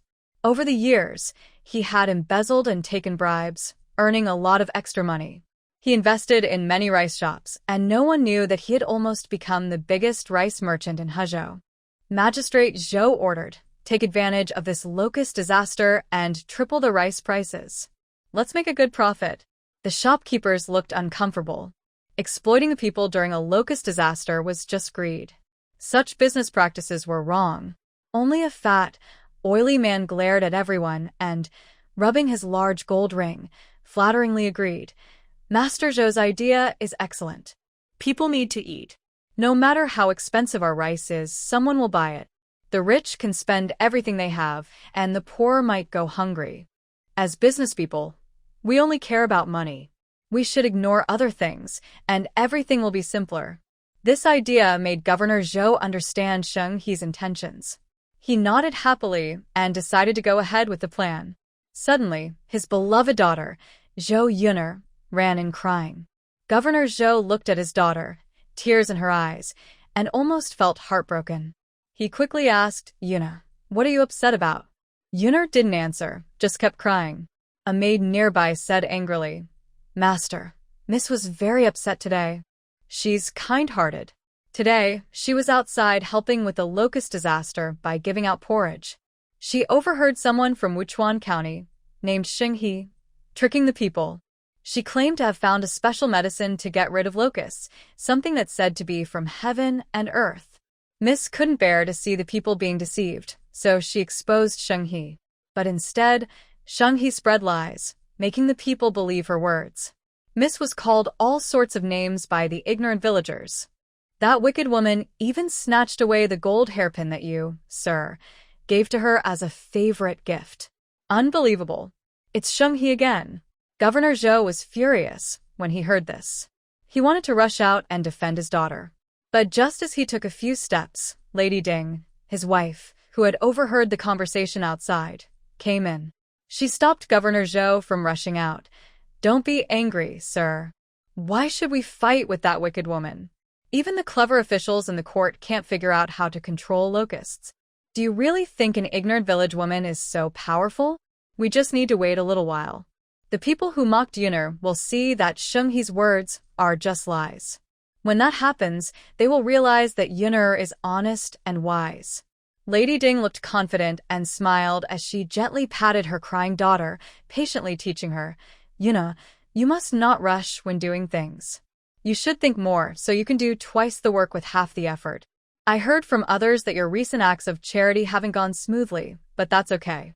When you try again next time, the locust plague will be in full swing, and the common people will be filled with regret and sorrow.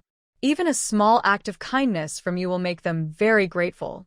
To them, Xinghe is just a stepping stone to reach higher places. In the next few days, you should practice your talents at home. During the winter banquet hosted by the provincial governor's wife, you can show your beauty and talent. Maybe you can bring back a noble young man from the Shen family as your future husband." "Oh, mother, you're so annoying." Hearing this, Zhou Yuner's face brightened like the weather clearing. She smiled shyly, pretending to be modest, but her eyes showed her ambition and malice. "That's right. How can Xinghe, a village girl, compare to her? Once she becomes the wife of the Shen family and the daughter-in-law of the provincial governor, she can be officially titled a noble lady. By then, she will make Xinghe kneel and beg for forgiveness to avenge today's grudge." Meanwhile, two different stories unfold. That day, after a heated argument, Lady He was lying in the arms of Magistrate Yin, feeling tender. But she noticed that Magistrate Yin looked troubled and deep in thought. "Sir, what's wrong? Are you worried about the locust disaster in the county? Lady He's delicate fingers traced circles on Magistrate Yin's chest. Magistrate Yin grabbed her soft hand, stroked it gently, and said proudly, "That group of commoners and their troubles? Do they deserve my worry? I am an official of the court, paid by the imperial government. Even if they all die, I can still support you." His words made Lady He giggle happily. But then Magistrate Yin sighed and said, "However, the grain the court provides is not enough. I need to find ways to earn more money. Now, with the locust plague spreading across the city, I hear that the grain shops are raising prices several times. I want to take this chance to invest in a grain shop. Maybe I can make a big profit." Lady He's eyes lit up when she heard about making money. "Have you sent someone to visit that grain shop owner named Jiang? Such a good opportunity must be seized quickly. We can't let others get ahead of us." County Magistrate Yin sighed. "I want to visit him, but I don't have a suitable gift. Although he's just a merchant, he earns much more than us officials. Ordinary gifts won't show sincerity and might ruin this deal." Madam, he casually twirled her hair. "Wealthy families must have many rare antiques. Giving expensive dead objects won't impress Manager Jiang. I think it's better to send a woman to him. We can train her beforehand, have her whisper sweet words, and praise us. Manager Jiang will naturally side with us." Hearing this, Magistrate Yin's eyes brightened at first, then he sighed again. "This idea is good, but Manager Jiang is hard to please. He doesn't like flirtatious women. Although he has several grandchildren, he only favors innocent young girls from good families. We need a good girl, pretty and obedient, someone we can use. But where can I find such a woman?" While Magistrate Yin was worried, Madam, he had an idea. Such women are indeed hard to find, but she knew someone who fit the bill, her younger sister Manhwa, who had just acknowledged her. Back then, the three sisters were known in the village for their beauty and lively spirit. Because of this, their father hurriedly sold Manhwa and their eldest sister to a brothel at a high price. When Madam he was still in the brothel, she was clever and charming. Her beauty quickly won Magistrate Yin's favor, and he brought her home as a well-off concubine. The more Madam he thought about it, the more she believed sending Manhwa to Manager Jiang was a good plan. She couldn't help feeling excited. If this worked out, not only could her husband make a big profit, but her status in his heart and in the household would also rise. "Master, leave the task of finding a good girl to me. I promise I'll handle it perfectly," Madam he said excitedly.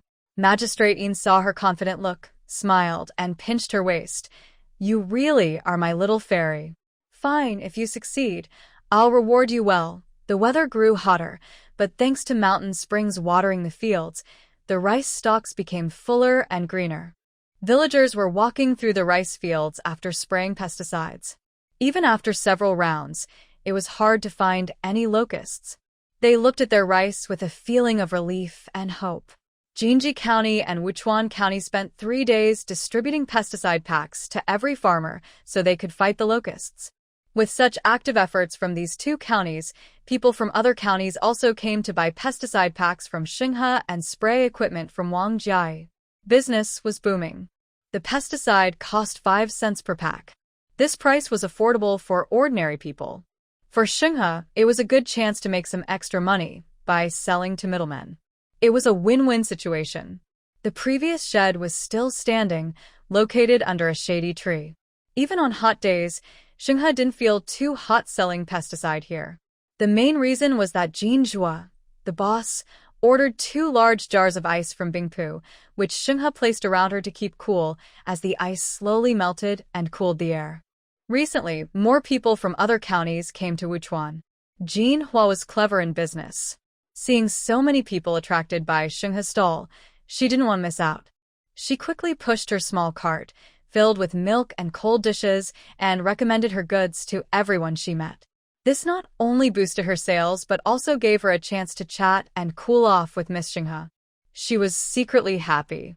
"Manhwa, come try this," Xinghe called out with a smile when there was a break in business. Manhwa turned to look. Xinghe was holding a porcelain cup. Curious, she walked over. When she looked closely, she saw that what was inside wasn't tea or water. It looked a bit like milk, but not as white as cow's milk. Xinghe stirred it with a spoon. Suddenly, many small ingredients appeared: red beans, green beans, peanuts, honey dates, jelly, and some strange snacks Jinhua had never seen before. What is this? Is it porridge? Jinhua asked, scratching her head, feeling curious. But in this hot weather, she didn't even feel like eating porridge. Seeing Jinhua's confused look, Xinghe smiled and handed her the porcelain cup. This, I call it grass jelly, and it's specially chilled. The black thing inside is called turtle jelly, which can clear out the heat and bad blood from your body. The colorful item is taro balls, made specially with purple sweet potatoes, pumpkin, and tapioca starch. Is this thing so amazing? Jinhua was instantly excited, half believing, half doubting. She took the jar, picked up a spoon, and tasted a bite. Jinhua felt completely won over. The rich milk aroma mixed perfectly with the fresh scent of tea. She could also taste the soft red beans, crunchy peanuts, cool and smooth herbal jelly, and chewy taro balls. After just one bite, she felt her lost sense of taste from the heat had returned. She kept eating, mixing the small toppings with the milk tea. The cold, sweet, and silky flavor was so refreshing. He not only prepared grass jelly for Jinhua, but also brought some for Ningzheng and Beian. They were both amazed and finished the whole jar of grass jelly, making passers-by stop and stare. Jinhua looked at her double-layer milk pudding and remembered how delicious the grass jelly was. She felt very excited, and a new idea came to her mind. Compared to the double-layer milk pudding loved by city ladies and children, Jinhua thought it was more filling and could help beat the summer heat. It might be more popular among ordinary people. If she added grass jelly as a new flavor to the double-layer milk pudding, business might improve even more. Just as Jinhua was about to discuss her idea with Xinghe, a carriage slowly stopped in front of her. She looked up and immediately froze with a stiff smile. A woman on the carriage lifted the curtain and smiled at Jinhua.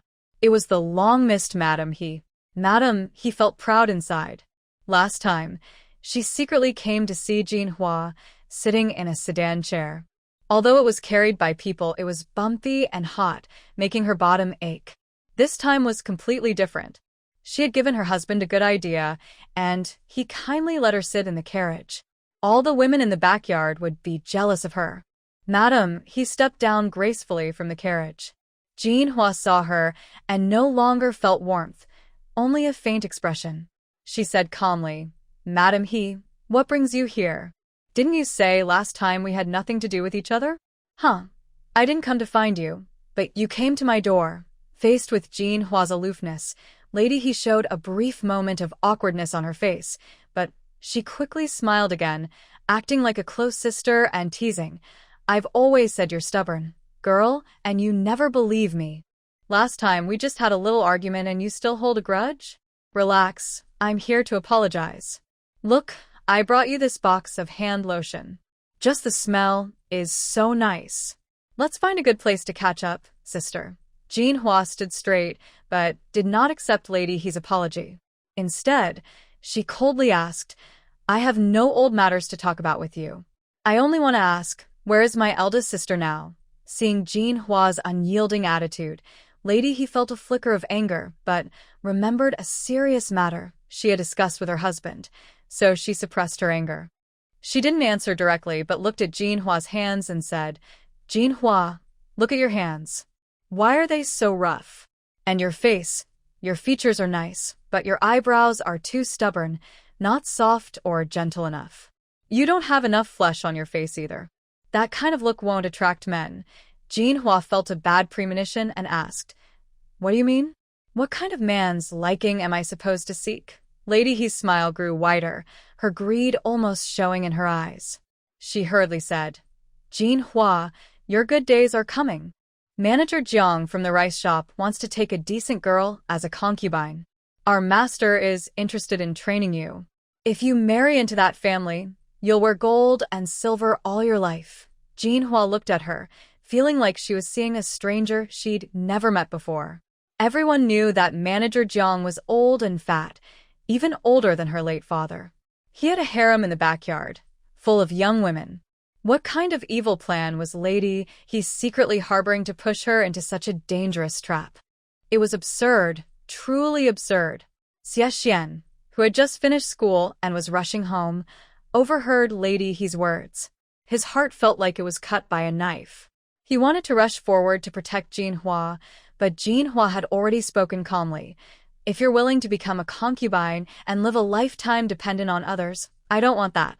I have hands and feet. I can earn my own money. I want to live happily and support myself, not become someone selfish and self-serving like you. When these words were spoken, Lady He's face suddenly changed. Jinhua's disdainful look directly hurt her pride. What does it mean to be a concubine? She is the noble concubine of the master. How could a village girl from the countryside compare to her? Unappreciative fool. Jinhua's words stripped away Lady He's comfortable, privileged shell, leaving only her fragile and twisted heart. Lady He became hysterical, shouting angrily, Jinhua, do you really think you're so special? A woman going out to do business? Ha! Not ashamed, but proud? Women are meant to depend on men to live. What are you dreaming about? I am now the most favored woman of our master. He will get promoted in the future, and I will rise with him. And you, even if you work hard your whole life, will never be as good as me. Jinhua smiled indifferently. This woman is truly hopeless. She's just a pampered little bird, still proud, and living in her own beautiful dream. Jinhua's scornful smile made Lady He very angry. She gritted her teeth and said, You're a concubine of Boss Jiang. Whether you admit it or not, you have to. Otherwise, don't expect me to tell you where Big Sister is. After saying that, she ordered the servants to tie someone up. Jinhua's face changed. She didn't expect this woman to be so reckless and arrogant, brazenly tying someone in the street. She was acting without regard for the law. At this moment, Sheng He stepped forward. She went straight up and slapped Lady He hard across her finely painted face. The slap was heavy. Lady He screamed and nearly staggered, almost falling down. Luckily, a maid nearby helped her, so she didn't fall flat on her face. Earlier, Sheng He had been standing to the side. As an outsider, she didn't want to interfere in Jinhua's family affairs, and she believed Jinhua could handle the situation. But she didn't expect Lady He to act so domineering, forcibly dragging Jinhua away like she was kidnapping her. She couldn't just stand by and watch. Lady He finally noticed that the person was the troublesome daughter of the county magistrate she met before. She froze for a moment, then her eyes widened in shock. You dare to hit me? Sheng He rolled her eyes. What if I hit you? Just being a concubine makes you so proud? Mrs. He, in the office of Magistrate Yin, was usually arrogant and domineering, except when flattering the magistrate himself. Even the lady of the house had to give way to her. She had never suffered such humiliation before. Mrs. He suddenly exploded with anger, shouting like a shrew, You eagerly bore a child for a wild man, and when he kicked you away, you still can't even be a proper concubine. Ah. Before she finished speaking, Ningzheng, with a cold face, walked over and kicked her hard. Mrs. He's words had touched Ningzheng's sore spot. Since Chu-Chu was born, she lost her parents and had been wandering outside for many years. As her uncle, Ningzheng already felt pity and guilt for her. He was even more distressed and sorry for Sheng He, who was criticized and had her reputation ruined because of Chu-Chu. Now that he had finally found them and could quietly stay by their side, how could he let others bully and oppress this mother and son? Mrs. He was kicked and rolled on the ground several times, then spat out blood. The maid nearby screamed and shouted at the guards, Are you all dead? Can't you see Mrs. He is being bullied? Why don't you go teach that person a lesson? The guards rushed forward, but they were no match for Ningzheng. Even Ningzheng didn't need to fight. Bayan charged indirectly, quickly knocking down the group of thugs and then tossing them one by one at Mrs. He's feet like small hills. Mrs. He and the old woman were so frightened they clutched their heads and screamed. This scene stunned the passing villagers, who then burst into loud cheers. Good. People who are rude and careless deserve to be dealt with like this. How dare they offend Miss He? Exactly. Miss He is not the kind of person they say she is. I think she kicked that man because she was tired of him. Yes, yes.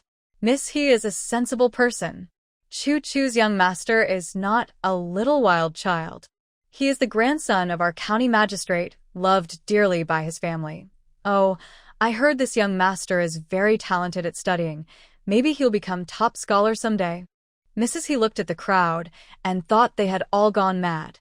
A woman whose reputation was ruined, and they still praised her so highly. She must have been bewitched by this wicked girl. Even Sheng He felt a bit ashamed. These common people now praise her so highly that she might become proud if it continues. Ning Zheng's eyes held a cold light as he slowly asked the stunned Madam He and her servants, "What? I leave you a bit of hope, and you still want to wait here to die?" A cool feeling shot from Madam He's feet straight to her head. She was scared and crying, crawling onto the carriage. Inside, she shouted, "Quick, go back to the mansion. The people from Wuchuan County are all crazy." After Madam He left, everything became quiet again. But Jinhua was both scared and guilty, tears falling down her face. "It's all my fault. I caused trouble for everyone." Sheng He shook his head. "Little sister Jinhua, if you say that again, I will be upset."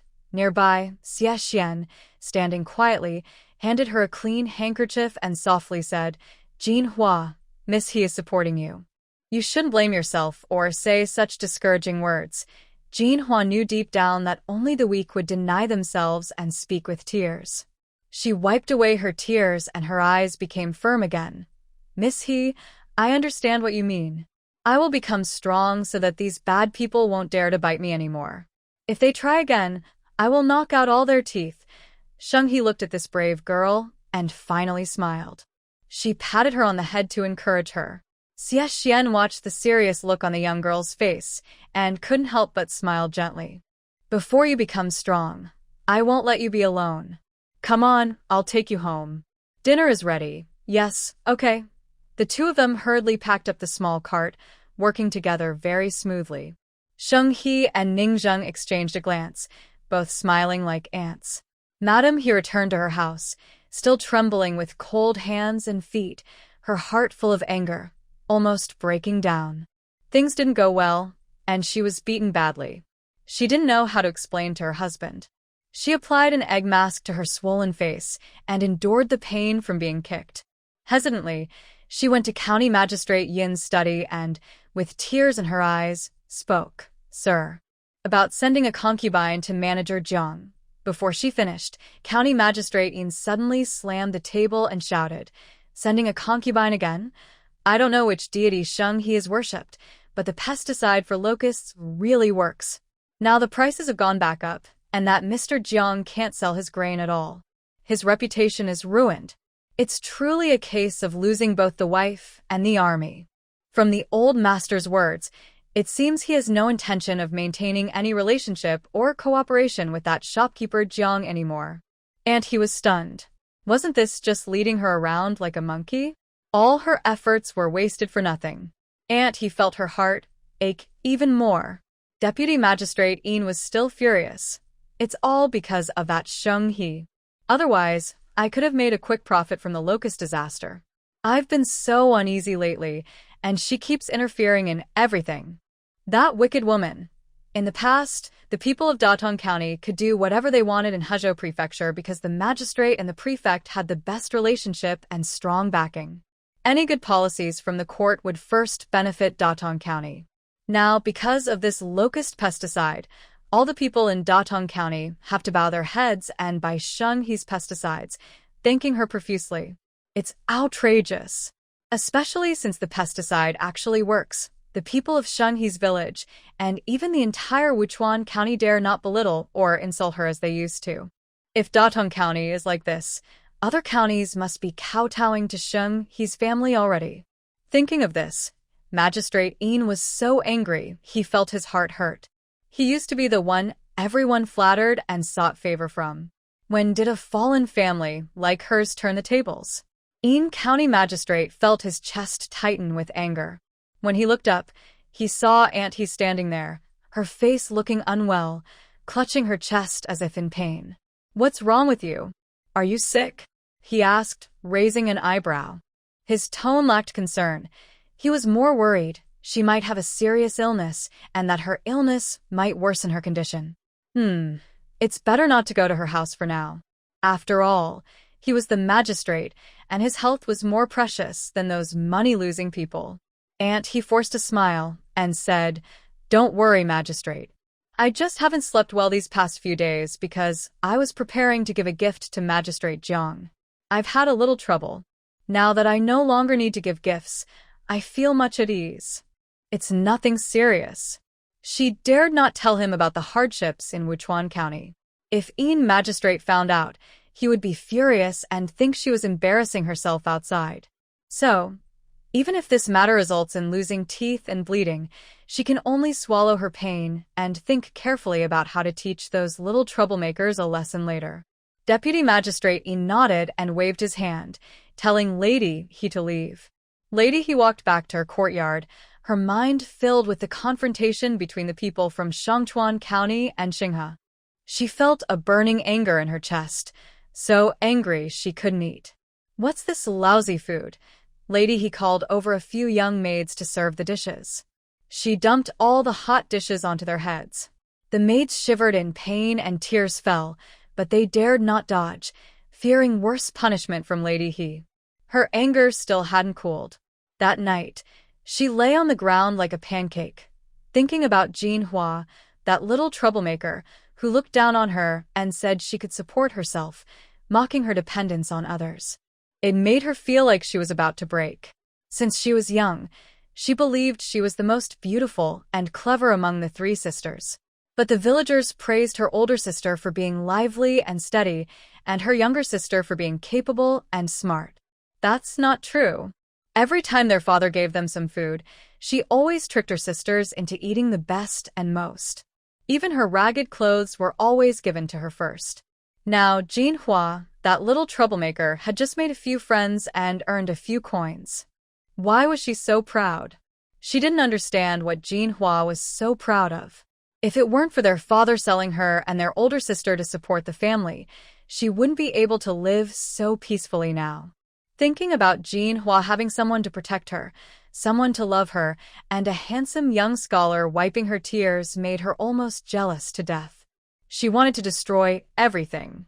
She wouldn't get the freedom she wanted, and she wouldn't allow Jean Hua to have it either. Everything Jean Hua had now, she would destroy piece by piece.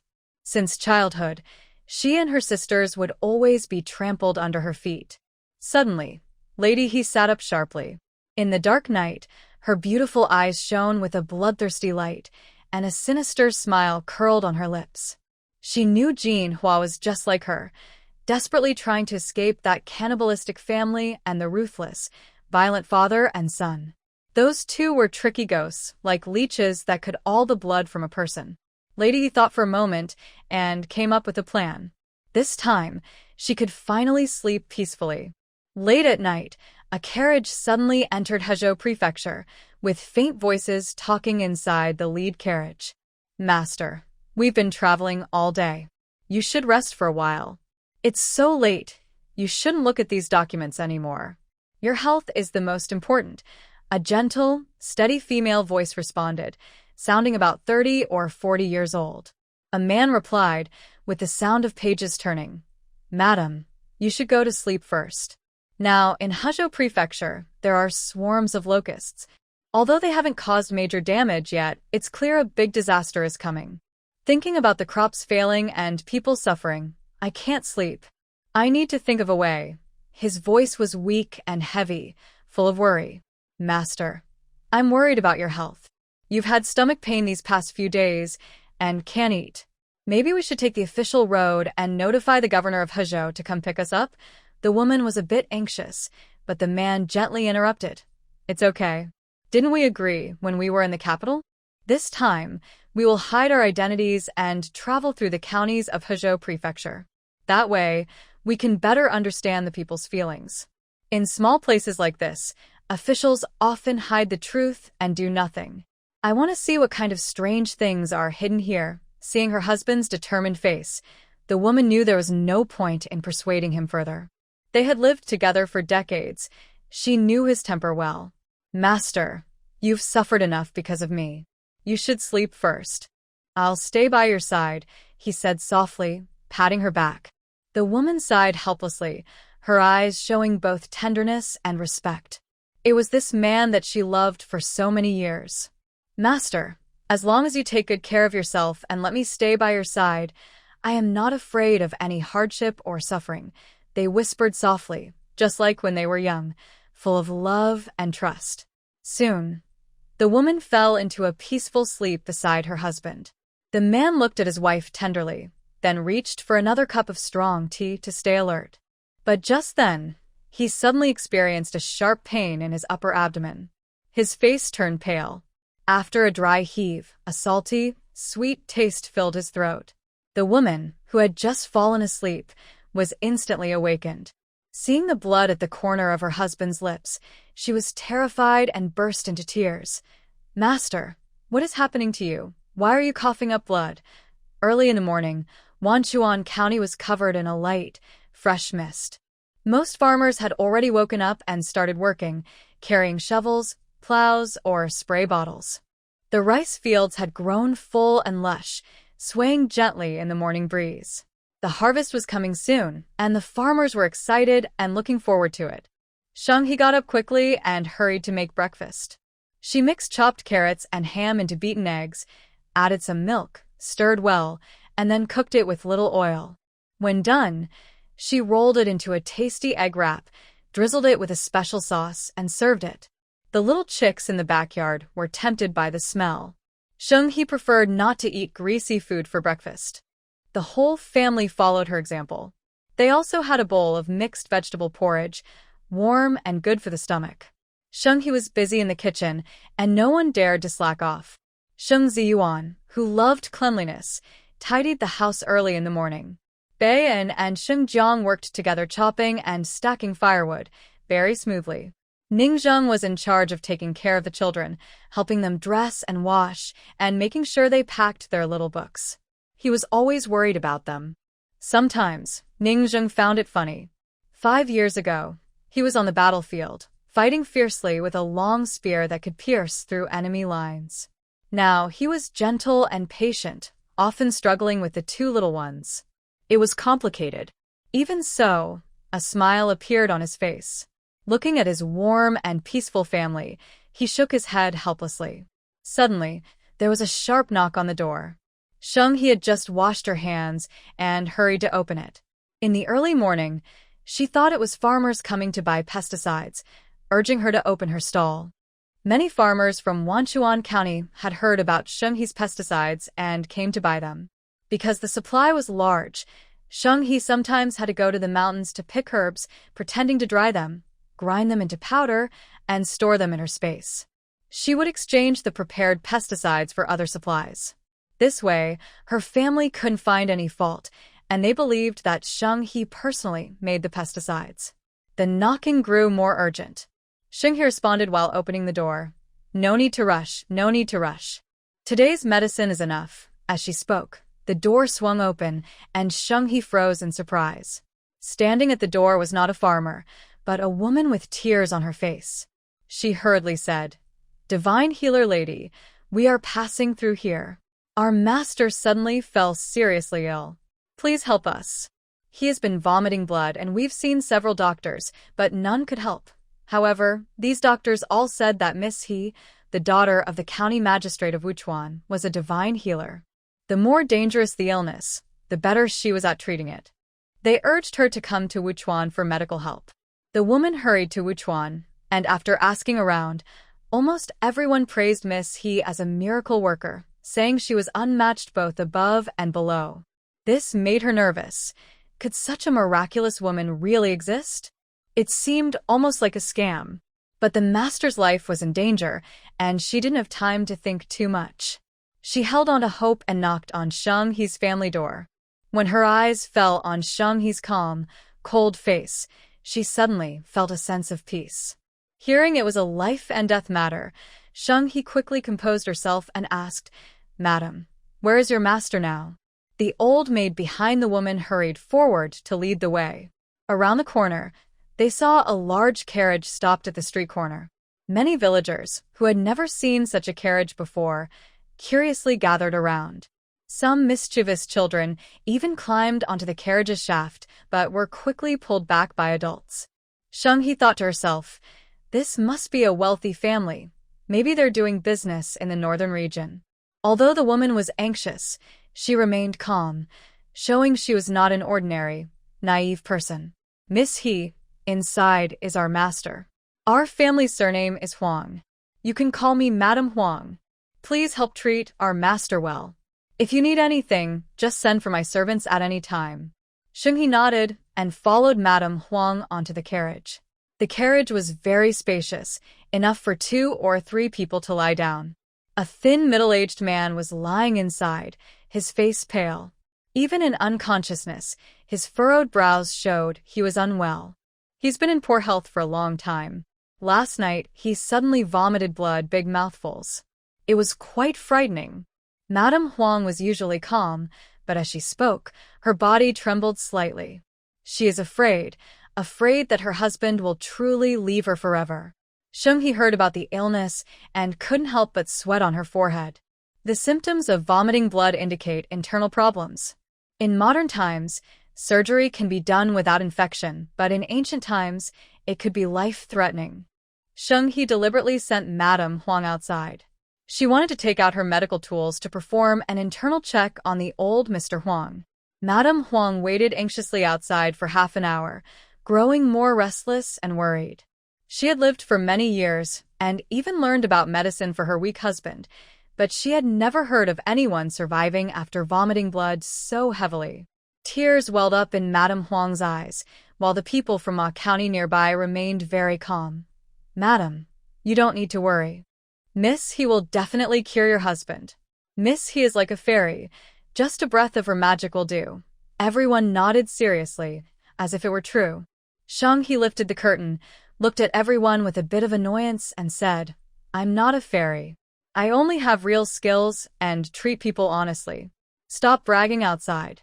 That's exaggerated. Then she turned to Madame Huang and said, Madam, don't worry. Your husband has acute erosive gastritis.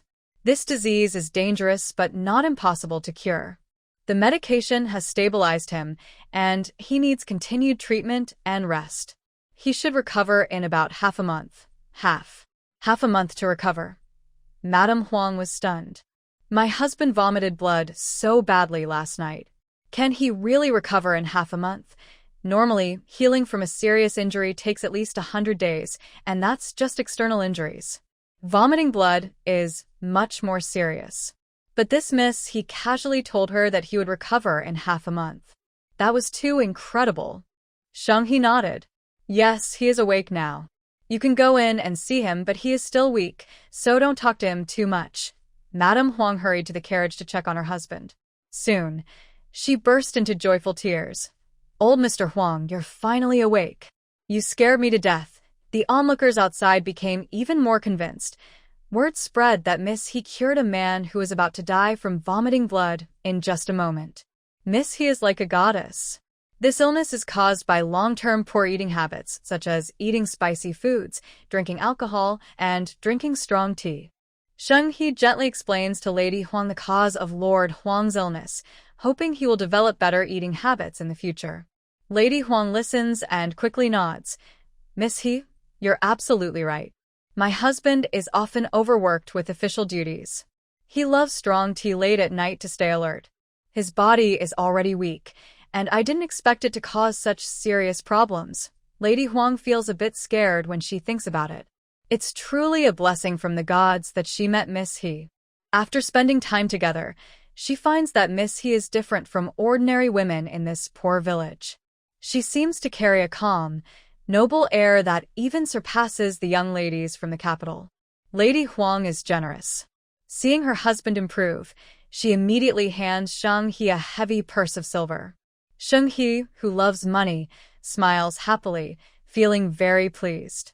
Sheng-He asks, Madam, are you temporarily staying in Wuchuan County? Do you have a place to stay? Lady Huang shakes her head. We just arrived in Huzhou yesterday. Last night, My husband had that problem, so we haven't had the chance to find a suitable inn. Hearing this, Sheng He frowned slightly. Lord Huang's illness needs careful care, especially with food. To be honest, the inns in Wuchuan County are not very good and conditions might be a bit tough. Sigh, this area is not very developed and not many travelers pass through here for leisure, so the inns and taverns are old and small, with poor service. Sheng He sighs. It's a heavy task, and it seems it will take some time to turn Wuchuan into a big city. Lady Huang, hearing this, is not eager to stay in those inns. It's not because she is picky, but because she already has a better idea in mind. Her face flushes with embarrassment as she carefully asks Sheng He, "My husband's illness may require your help for a while longer. I have a humble request. I would like to stay at your place for some time." Before Sheng He can respond, she quickly adds, "We can pay silver and you can set the daily rate." Sheng He thought for a moment. The current conditions at home are quite good. The house was originally spacious, with several empty rooms, and now it has been renovated again.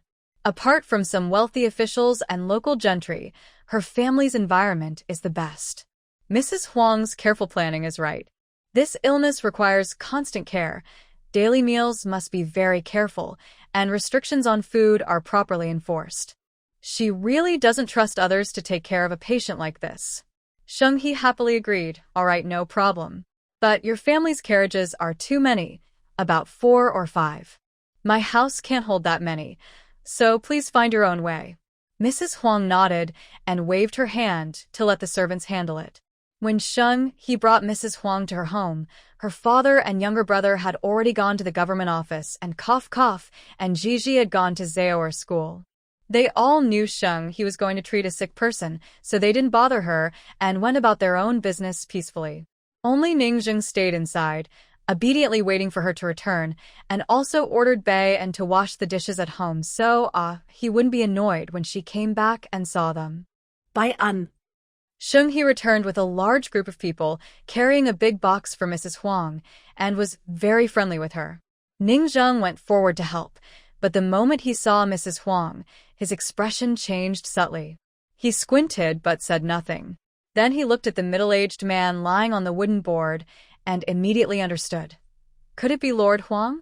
He had also come to Wu County? Ningzheng looked at Sheng He, who was excitedly welcoming the new guest, with some helplessness. Sigh, every day, does she realize who she's bringing to Wu County? Lord Huang had just taken medicine and was now sleeping soundly. Aunt Gui and little Fu, along with the servants of the Huang family, were packing up their belongings and tidying the bed. The Sheng family didn't have that many mats, but luckily, the Huang family's carriage was fully equipped. Since it was midsummer, there was no need for blankets, so living arrangements weren't too troublesome. As for food, Sheng He became very attentive. After tidying up, she went to the small kitchen to busy herself again. Mrs. Huang was examining the small courtyard. Although it was a rare brick and stone house in the countryside and had been renovated, it still showed signs of age. Compared to other officials' homes, which are renovated at least every 3 years and decorated either simply or luxuriously, this house shows a humble and plain style in every detail. However, the small courtyard is very clean and there is no dust or dirt inside the house, indicating that the owner is very tidy. On the small drying rack in the yard, there are children's clothes, suggesting that the family has a boy and a girl. The clothes are cute, with carefully modified simple fasteners. But who are these 2 children? Could they be? Madame Huang. A clear voice called from behind her, introducing. The head of this household is the local magistrate, Lord Sheng, and his daughter, Miss He, is the lady of the house. Miss He also has a younger brother, whom you can call Little Jiang. A man named Huai, like Madame Huang, is staying here as well. He is Miss He's business partner and, in a way, her friend. Please kindly understand this arrangement in the future. Madame Huang turned around and saw a tall, handsome man. She couldn't help but be impressed. She hadn't expected to see such a striking person in Wuchuan County. Although the Huang family is based in the capital, Madame Huang and her husband often travel for official duties, so she rarely attends court banquets. She did not recognize Ningzheng. She smiled and said, Sorry for the disturbance." Then she pointed to the small clothes hanging on the rack and asked with a smile, "Young Master Huai, do you have 2 children?" "Oh, how wonderful, 1 boy and 1 girl. I love children very much. People in Wuchuan County say Miss he is not yet married, and her younger brother is too young for marriage. So, these 2 children must belong to this young Master Huai." To her surprise, Ningzheng replied, "The girl at home is my niece, and the boy is the son of a girl." Ningzheng's tone was calm. Madame Huang was momentarily stunned, thinking she might have misheard. When she confirmed that Sheng He really had a son, she froze in place. Although Madame Huang is straightforward and open-minded, she couldn't help but feel surprised by this news. After all, in this world, a woman having a child before marriage is considered very scandalous. "Miss He." Madame Huang looked awkward after hearing this, unsure whether to feel regret or suspect there was some hidden story. She found it hard to judge.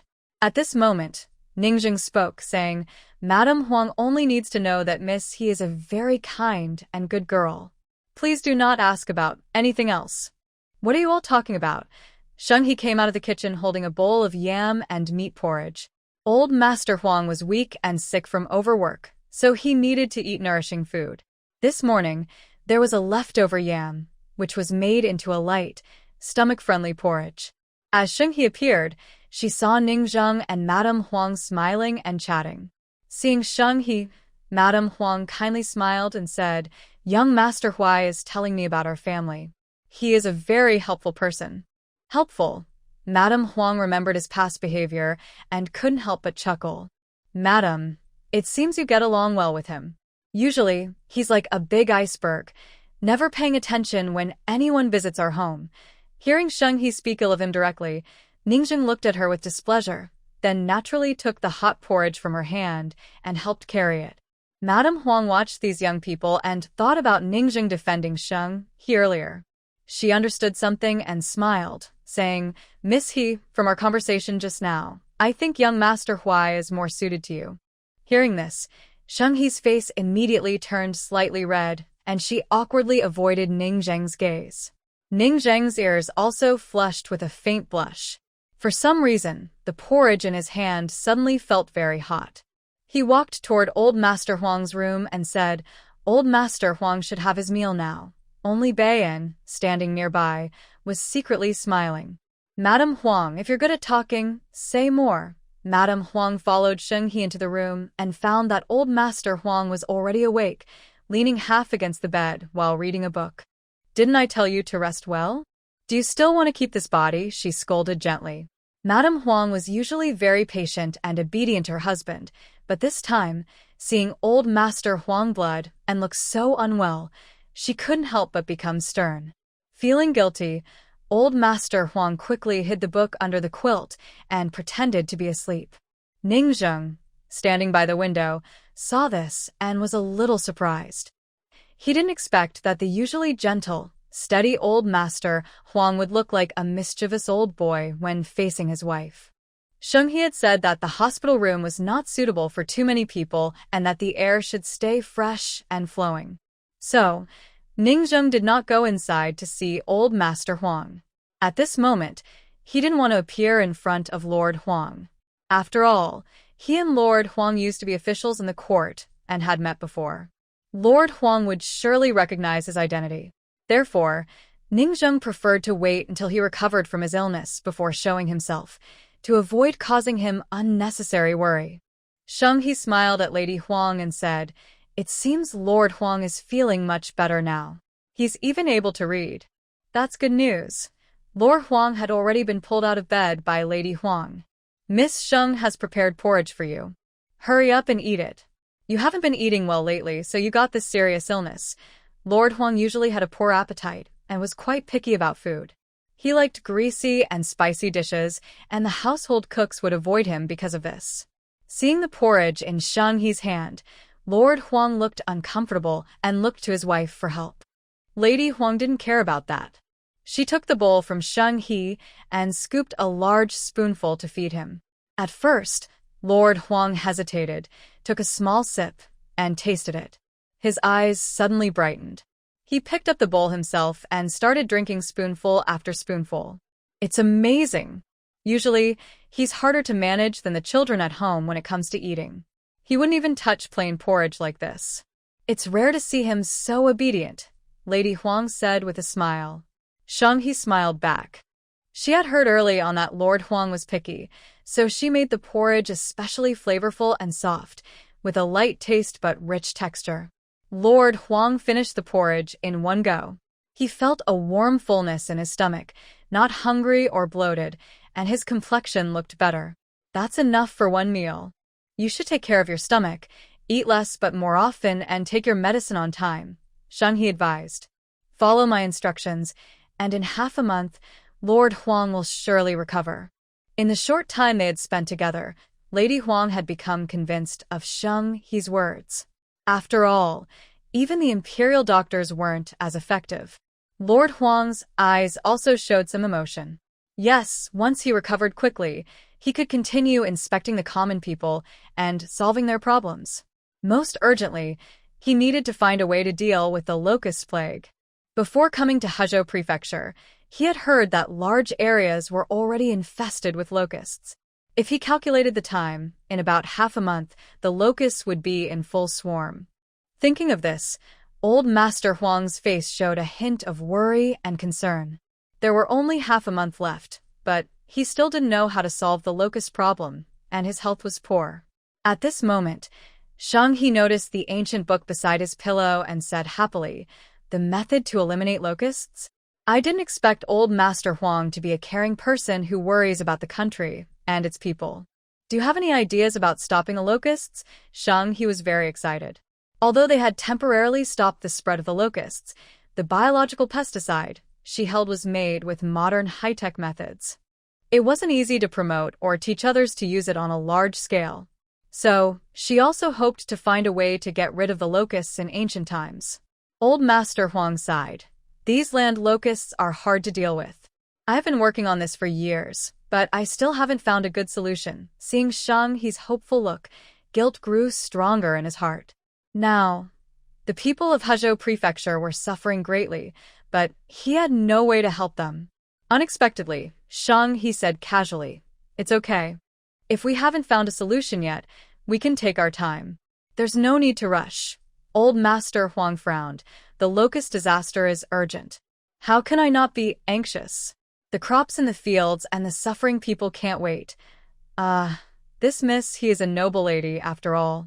She doesn't farm or work the land, so she can't understand the hardships and helplessness of common people. That's why her words sound so light and carefree.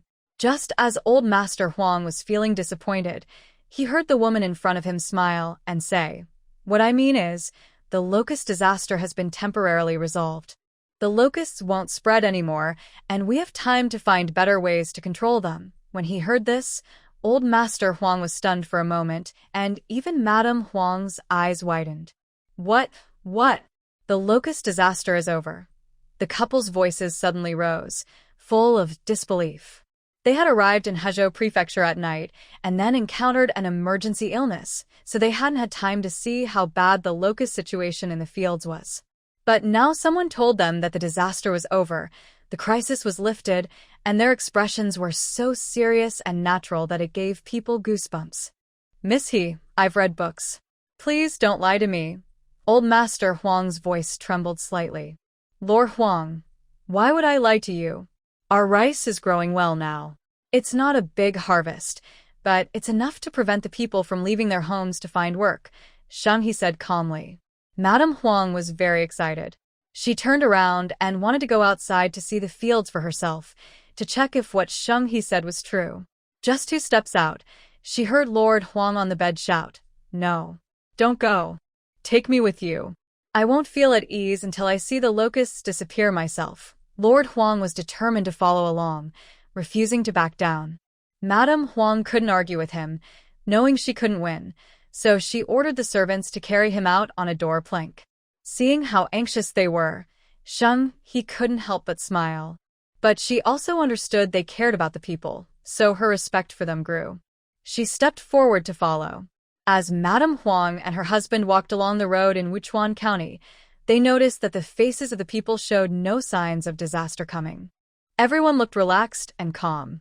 Instead, they looked at Madame Huang and her husband with curiosity, whispering among themselves. When they saw Sheng He behind the couple, they immediately smiled warmly and respectfully greeted her, saying, "Greetings, Miss He." Throughout the journey, whether young or old, everyone who saw Sheng He came forward to greet her. Some even offered small gifts, flowers, pretty stones, a few fruits, or a handful of beans. Madame Huang and her husband were surprised. The admiration and respect from these villagers were genuine, not fake. They had never seen a woman without official status or family background who was so loved by the people. Why was Miss He so popular? Maybe because she was an excellent healer. At this moment, the Huang couple didn't have time to ask more questions. Their only concern was to see if the crops were safe. They hurried toward a nearby village to check. When they arrived, they were stunned. The fields were full of life, with winding bamboo water channels flowing from unknown sources, and the sound of water was clear and pleasant. The rice fields were lush and green. Because of the water, the rice grains looked fuller than expected, and there was no sign of locusts anywhere. There are also some vegetable fields, peanut fields, and cornfields here. The farmers are using strange tools to plow the land or the crops. They are busy working and occasionally sharing jokes or singing songs with each other. On the ridge, there is an old man who looks like a farmer. He is wearing a long blue shirt and teaching something to a group of about 10 young children who are happily following behind him. The Huang couple are stunned. Isn't this the poorest county in Huzhou Prefecture? Shouldn't everyone look pale and thin, worried about the yellowing crops? Are they in the wrong place? Just then, a villager spots Sheng He and happily rushes over with others to greet her. "Oh, look, the lucky star has arrived. Quickly go call the village chief to come and receive good fortune." "Miss He, why are you here? The locust-killing pesticide you made is so effective. All the locusts here are gone now. We can rest easy." "Yes, now we're just waiting for the harvest." "Oh, harvest time is tiring. But we're busy, and it makes us feel secure." "Miss He, my 4-year-old child has been studying at the date school for a few days and can already write. Yesterday, I asked him to write your name. Please check if he wrote it correctly." The villagers are excited and crowd around Sheng He, pushing the Huang couple aside. It's not that the villagers are unfriendly, but their attention is entirely on Sheng He. They don't notice the outsiders at all. This enthusiasm is unprecedented. Even the current emperor's mother wouldn't be able to match it. The Huang couple are still amazed when they suddenly realize something. Pesticides? Wait, what did you just say? The locust-killing pesticide made by Miss He? They immediately widen their eyes and ask the villagers, then turn their heads to look at Sheng He, who is smiling and chatting with the villagers. No wonder she was so confident. Finding locusts isn't urgent anymore. No wonder she is so loved by the people. Unexpectedly, the farmers continue to boast. "What's so special? These medicines are all given to us for free by Miss He. We don't have to pay a single coin. Look at this spray bottle. Have you used one before? It was made especially for us by a friend of Miss He. If there is no water, these locusts won't have anything to eat and will die of drought instead." That's right. The water channels were built by Miss He's people. It was a big project. Without her good luck and protection, it wouldn't have been possible. Our county school was also built by Miss He. Many people from other counties want to send their children here. Mrs. Huang believes there are skilled people among the common folk, but she never expected that the person who did so many difficult things was actually a small woman. In this world, it's rare for women to step out and achieve great things. Mrs. Huang also shows some admiration and respect. She has been traveling with her husband to govern the area, just doing her duties as a good wife. She never thought there was such a remarkable woman who, even in a poor and harsh place, could create her own success. Good, very good. Old Mr. Huang, even though still lying on the door plank, had tears in his eyes. He struggled to stand and bow to Sheng He. "Women are just as capable as men. You are truly a hero." Sheng He didn't expect the couple's reaction to be so strong. They were just passing through after all. Their response made her a little shy. Old Mr. Huang, just lie down and rest. If you get too excited and hurt yourself, it won't be worth it, Sheng He said with a smile. Old Mr. Huang finally felt at ease. Sheng He's words always carried a calming power. Whatever she said, people could trust and follow. He thought to himself that now he understood why the common people were so passionate and worshipped Sheng He. After everything was over, Sheng He and old Mr. Huang's group headed back home. On the way, old Mr. Huang was very energetic and kept praising Sheng He in many ways. Mrs. Huang covered her mouth to laugh, worried that the young girl might feel shy. She wished she could cover her husband's mouth to stop him. They returned home lively and cheerful. Not long after sitting down, there was a sudden, urgent knocking at the door. Yang Hua's voice came from outside. Miss He, something's wrong. Jin Hua's been kidnapped by 2 men. Yang Hua looked confused, then quickly described the situation. Who is Andy He? Those 2 men are very fierce. No matter how Jin Hua struggles, they tied her up and took her away. They kept saying they are Jin Hua's father and younger brother. We think those 2 are not good people. They definitely don't want to treat Jin Hua well. How can a father and brother look so fierce and cruel toward their own daughter? Miss He, you don't know. When they arrived, they turned Jin Hua's small courtyard upside down. They even searched and took all the copper coins in the house. The villagers tried to protect Jin Hua, but they couldn't compete with the family. The father and son were very arrogant. They said if we didn't let them take Jin Hua, they would beat her to death right here in Zaor village. We didn't dare say anything more. Jin Hua's neck was still in their hands, and we were afraid they might really do it in a moment of anger. After they took Jin Hua away, Mr. Xia asked us to come and tell you. Then he and village head Chen went after Jin Hua. Miss He, what should we do now? Jin Hua is such a good girl. We can't let those 2 beasts delay her. Auntie Yang Hua spoke tearfully, like an ant on a hot pan, anxious and restless. Sheng He heard this and felt her heart sink suddenly. What is really going on? Why did Jin Hua's father and younger brother suddenly come looking for her? Jin Hua barely escaped from that family with her life. Now they want to drag her back, like fierce tigers and leopards. It's a dead end. No. Jin Hua's life was snatched back from death's hands. We must not let her fall into danger again. Before Sheng He could give any orders, Ningzheng already understood her urgency and said, Beiyan, get the cart. We can still catch up and save Jin Hua. Sheng He turned around, saw Ningzheng's determined look, and felt her panic settle a bit. She asked Daffy to go to the government office to report and register. Then, accompanied by Ningzheng and Auntie Yang Hua, she lifted her skirt and got into the carriage. Sheng He remembered Jin Hua was from Dashikan, so she quickly drove the horse-drawn carriage there. Not many people in Wuchuan County had horses, and ordinary folks didn't like renting carriages. Sheng He was sure that the father and son must be using an ox cart to bring Jin Hua back. Oh. Miss He, this is a double-horse carriage. We can definitely catch up and save Jin Hua. Auntie Yang Hua was riding in a carriage for the first time, and it was a spacious, impressive one. If she weren't worried about Jin Hua's safety right now, she would surely be overjoyed. But at the moment, she only wants to safely bring that girl back to Zaor village. The 3 of them rode quickly along the road. It was midday, and under the strong sun, hardly anyone was outside. Most people stayed indoors to avoid the heat. After about 3/4 of an hour, a worn-out ox cart appeared in Sheng He's view, shaking as it moved. The cart was driven by an older man, with a young man sitting on top. The young man was counting money, smiling so broadly that his eyes squinted, his face full of greed. Next to him sat Jin Hua, with ropes and with her mouth covered. She only had tears in her eyes, looking hopeless. She thought she had escaped her past, but they still wouldn't leave her alone.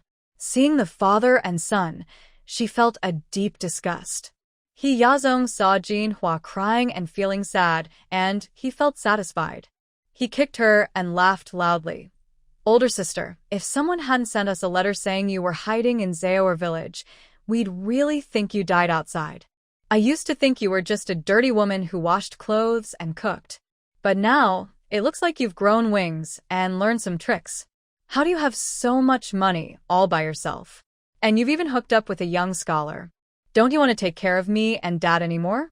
Turns out you're just quietly living a good life outside. Older sister, we're family.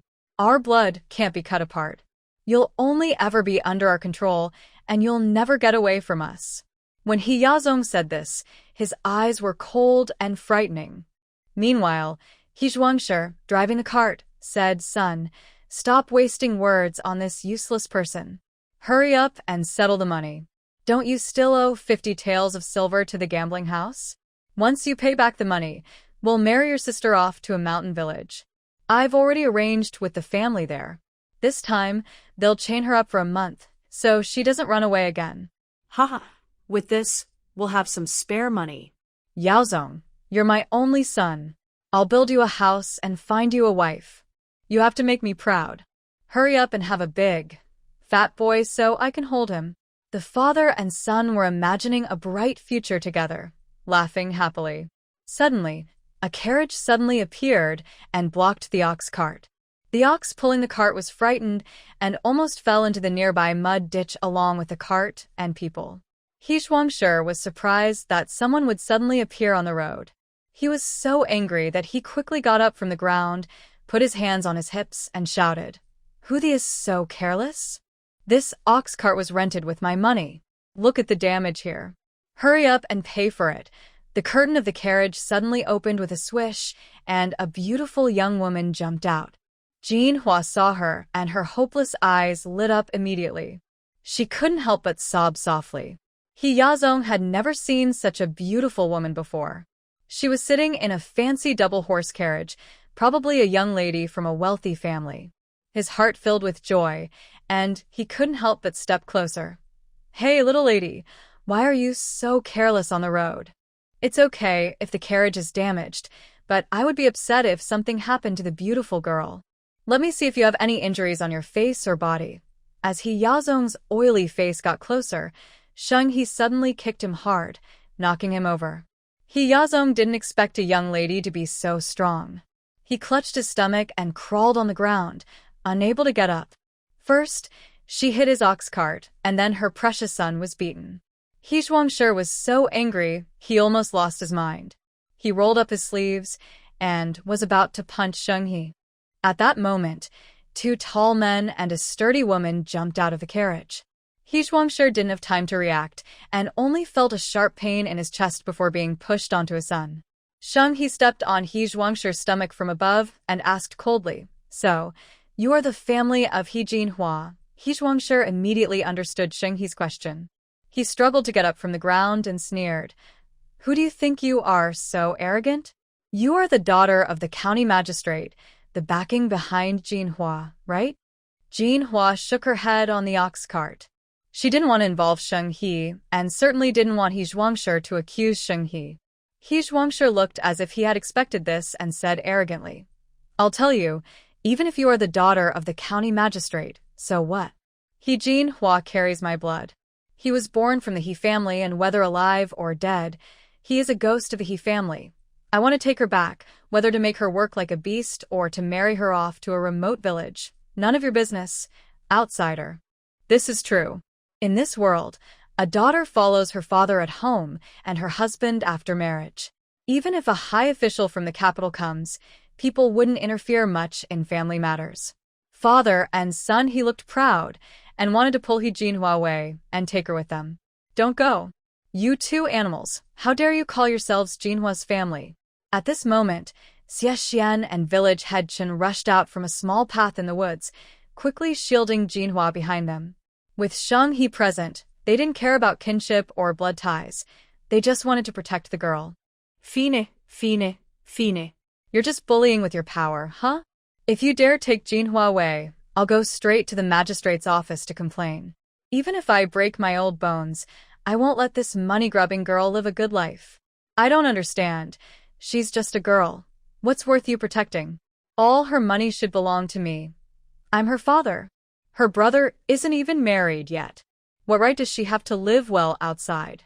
He Zhuangshi's eyes turned red, like a desperate gambler going mad. Village head Chen and Xie Xian felt furious. How cold-blooded must someone be to say such disgusting words? If Jinhua was taken back, she might be swallowed whole, leaving not even bones behind. He Yaozong even shamelessly threatened, "Miss He, your family is wealthy. Why not give Jinhua some more money so our family can have a better life? That way, we won't trouble Jinhua and she can live more comfortably." Hearing these excessive words, everyone just wanted to punch these father and son in the head and rescue poor Jinhua. But unexpectedly, Sheng He showed no extra expression and didn't step in to help. Instead, she sneered. "Make her life easier? Ha! She still owes me 500 taels of silver. She claims to be an orphan but is just pretending to dodge her debts. Do I have to live a good life paying her debts every day? I really don't understand what's going on in your heads. I even help her live better? Are you guys out of your minds?" When Sheng He spoke, not only his father and son, but everyone else was stunned in place. Sheng He squinted at Jinhua with a cold look in his eyes. "Jinhua, you owe me 500 taels of silver. I originally wanted to ask your family for the money, but you cried and said your father and brother were already dead, and you had no family left, so you could only earn money slowly to pay me back. What's going on with these two people in front of me now? 500 taels." His father and son looked at Sheng He in shock. "What are you talking about? Jinhua could never owe you that much money. Don't try to trick us." Sheng He remained calm and confident. "You raised her yourself. Don't you know her abilities? Without your land and home, she could only seek death outside. Now that her life is so good, it's all because of me. I sold her a secret recipe worth about 500 taels on the market. She's been slow to pay me back. When I went to her family to ask for the debt, she said her family was already dead. When I asked for her land and house, she said they had been taken over by others. If you two hadn't come to catch her, I wouldn't have known she was lying. Since you're her close relatives, let's settle this account properly." He pulled out a promissory note from his sleeve. It clearly listed Jinhua's debt, even stamped with official seals. This was a solid fact. His father and son suddenly panicked. They had heard rumors that Jinhua had become successful outside and was making good money in business, so they hurriedly came to bring her back and control her. But they had never heard that this stubborn girl owed so much money outside. And it was money owed to the daughter of a powerful county official. This was too much. Better if she had just died. No, Miss He, you can't say that. This girl's debts outside don't count on us. We married her out originally, but she ran away halfway. It has nothing to do with us anymore." He Zhuangshi hurriedly defended himself, making everyone laugh. Just moments ago, they confidently said Jinhua was part of their family and outsiders had no say. Now they completely disowned her? It was Miss He who turned the tables and gave them a hard. Xie Xian and village head Chen sighed in relief. They were about to take Jinhua back, but then they saw Sheng He still standing there, refusing to give up. "Are you saying that if he Jinhua is not from your family, then she isn't? You just said she carries your blood. The trouble she caused outside, you can discipline her when you get home, but now you must return the 500 taels of silver to me."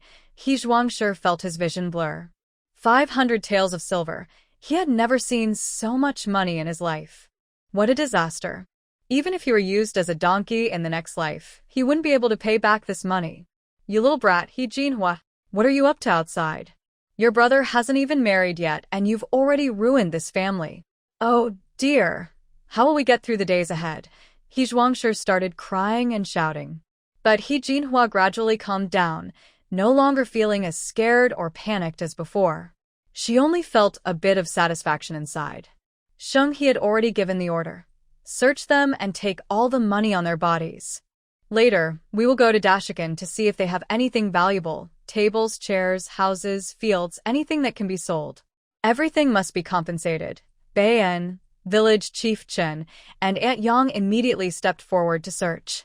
The He family father and son initially tried to resist, but after a few punches from Baiyan, they became obedient. The money on the He father and son was just taken from He Jinhua, hot money they had recently stolen. They hadn't even had a chance to count it, and it was snatched away again. Even the few copper coins in their pockets were taken, leaving nothing behind. The He father and son felt regretful, who had leaked the news that He Jinhua was thriving outside. This was almost the end for them. Seeing their miserable state, Sheng He didn't plan to let these villains go easily. If she didn't take this chance to teach them a lesson, she wouldn't be Sheng He. Amid the He father and son's protests and curses, Sheng He quickly and decisively tied them up. Everyone looked at their pitiful appearances and almost burst out laughing. Even Jinhua couldn't help but chuckle. But inside, she felt more touched because Sheng He, to help her, had taken on the role of the villain. The show wasn't over yet. Everyone had to cooperate with Sheng He and not ruin the plan. Thank you for sharing your story. Here is the corrected and simplified version. Xie Xian also looked like he was protectively standing in front of Jinhua. After all, from the beginning, these two had been helping Jinhua. They couldn't suddenly become like Sheng He, who bully the common people, or they might get caught. Agug, the father and son, like pigs, nodded with tears in their eyes. Now, facing the bad person, Sheng He, they looked very obedient. TSK, bullies who are afraid of kindness. Everyone couldn't help but curse in their hearts. How could Sheng He let them go? He coldly said, "Let them go? Then who will take care of my money? Do I give my good plan to them for free? Do they think I made it with mud?" After speaking, he took Ning Zheng and others onto the carriage, ordered Chairman Chen to bring the ox cart, and took the hopeless father and son of the He family and Jinhua to Dashi village. Dashi village is also a poor village, and it's far away. Sheng He and his people entered quickly, attracting many people's attention. Because of the water pipe project and the locust-killing medicine, many villagers knew Sheng He. They happily came to greet him, calling him a living bodhisattva. This almost made the He family father and son angry. Is this woman still a bodhisattva? She's practically a living devil. Miss He, why are you tying up Yaozong and his father? Did they do something wrong? Oh. Jinhua, you're also and brought back. So you're not dead after all. When Jinhua was forced to marry the two brothers in the poor mountain village, everyone thought she wouldn't survive. But she ran away halfway through her wedding. People thought she was dead. Now, she was brought back by Miss Sheng. Sheng He explained loudly to everyone, "Their family owes me 500 taels of silver. They can't pay back now. They keep delaying and trying to cheat. I came to see if they have anything valuable to use as debt." Sheng He didn't say who exactly owed the money. The villagers guessed it was the He father and son, as usual, causing trouble outside and owing debts. The He family was poor and lazy. When Jinhua was alive, they exhausted her. After she left, they only knew how to drink and eat their 3 daughters. They did many terrible things. Not paying debts and taking the family's property to settle debts was common. Sheng He's actions didn't seem wrong to anyone. Everyone pitifully looked at the innocent little golden flower. She is smart and hardworking, but unfortunately, she has an unreliable father and a brother who only blood. Such a poor girl. The villagers looked at the father and son of the He family with contempt and anger. Their expressions clearly said, "Serves you right." The He father and son felt speechless. Why were they being looked at like that? They weren't the ones who owed the money. They were innocent. But now their mouths were shut, and they couldn't defend themselves. Under the villagers' enthusiastic guidance, Sheng He quickly arrived at the He family's house. She kindly pointed out where their fields were, making sure not to miss any. The He family's fields were easy to recognize. Among the lush green rice paddies, only their land was bare and almost turning into wasteland. The father and son of the He family turned red with anger, but couldn't say a word. They could only worry and glare fiercely at Little Golden Flower.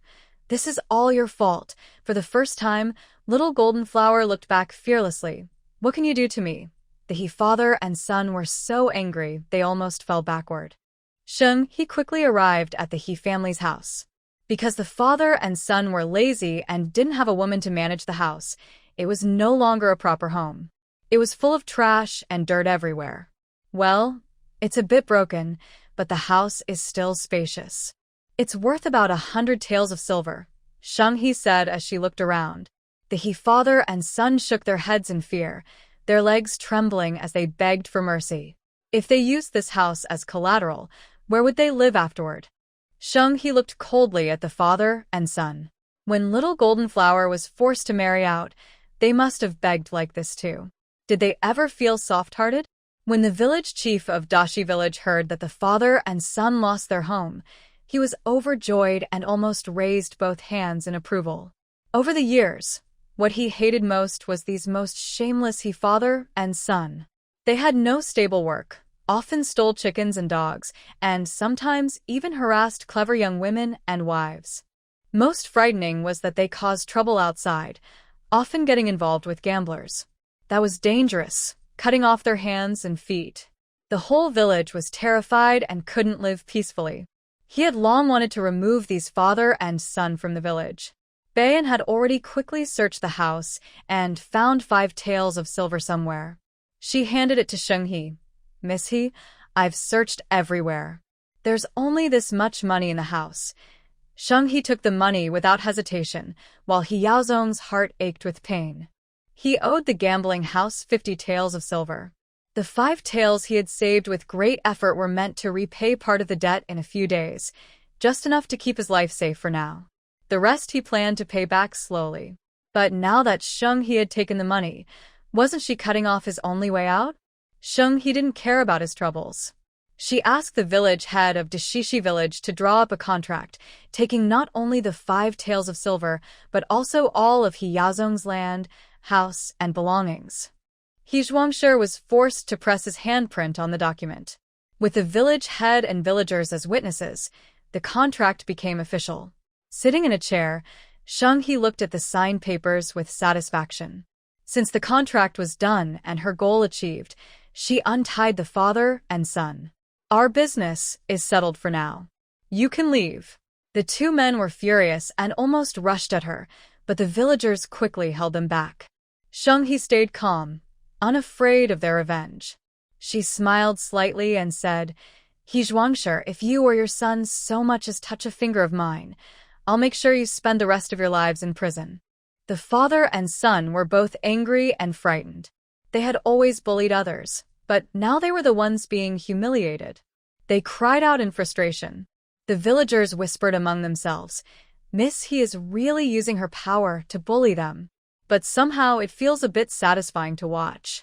They had never seen the He family suffer like this before, and many couldn't help but laugh. After rolling on the ground for a while, the father and son suddenly remembered something. They jumped up, their eyes sharp and full of hatred, as if they wanted to tear someone apart. The 2 men were glaring not at Sheng He, but at He Jinhua. They blamed everything on her. Did she really think she could rise in status just because she befriended the county magistrate's daughter? Now the whole family had been ruined because of her. With their house and land gone, they could only vent their anger on He Jinhua. They wanted to punish her harshly to release their rage. He Zhuangshi's eyes turned vicious as he reached out to grab Jinhua's hair, ready to hit her.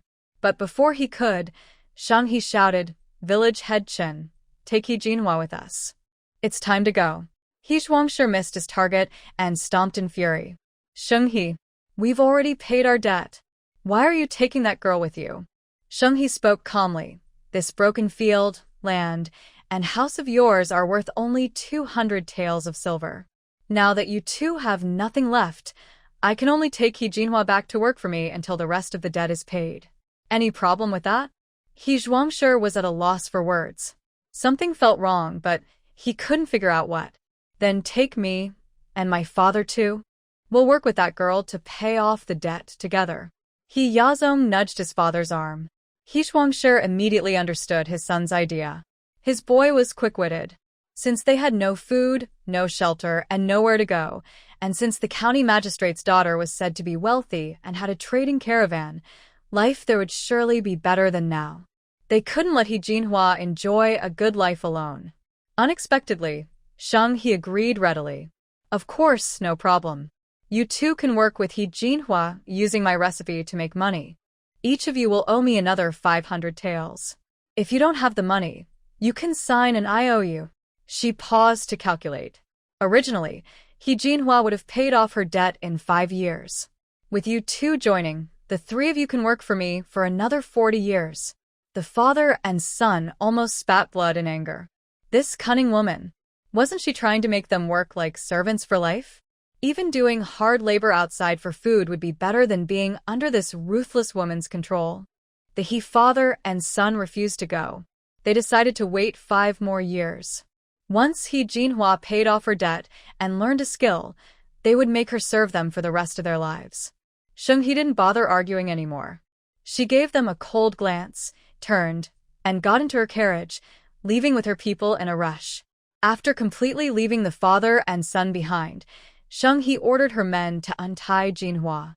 Because she had been for too long, her arms were bruised, and there were marks on her face from being roughly handled by the 2 men. Sheng-He felt a deep ache in her heart.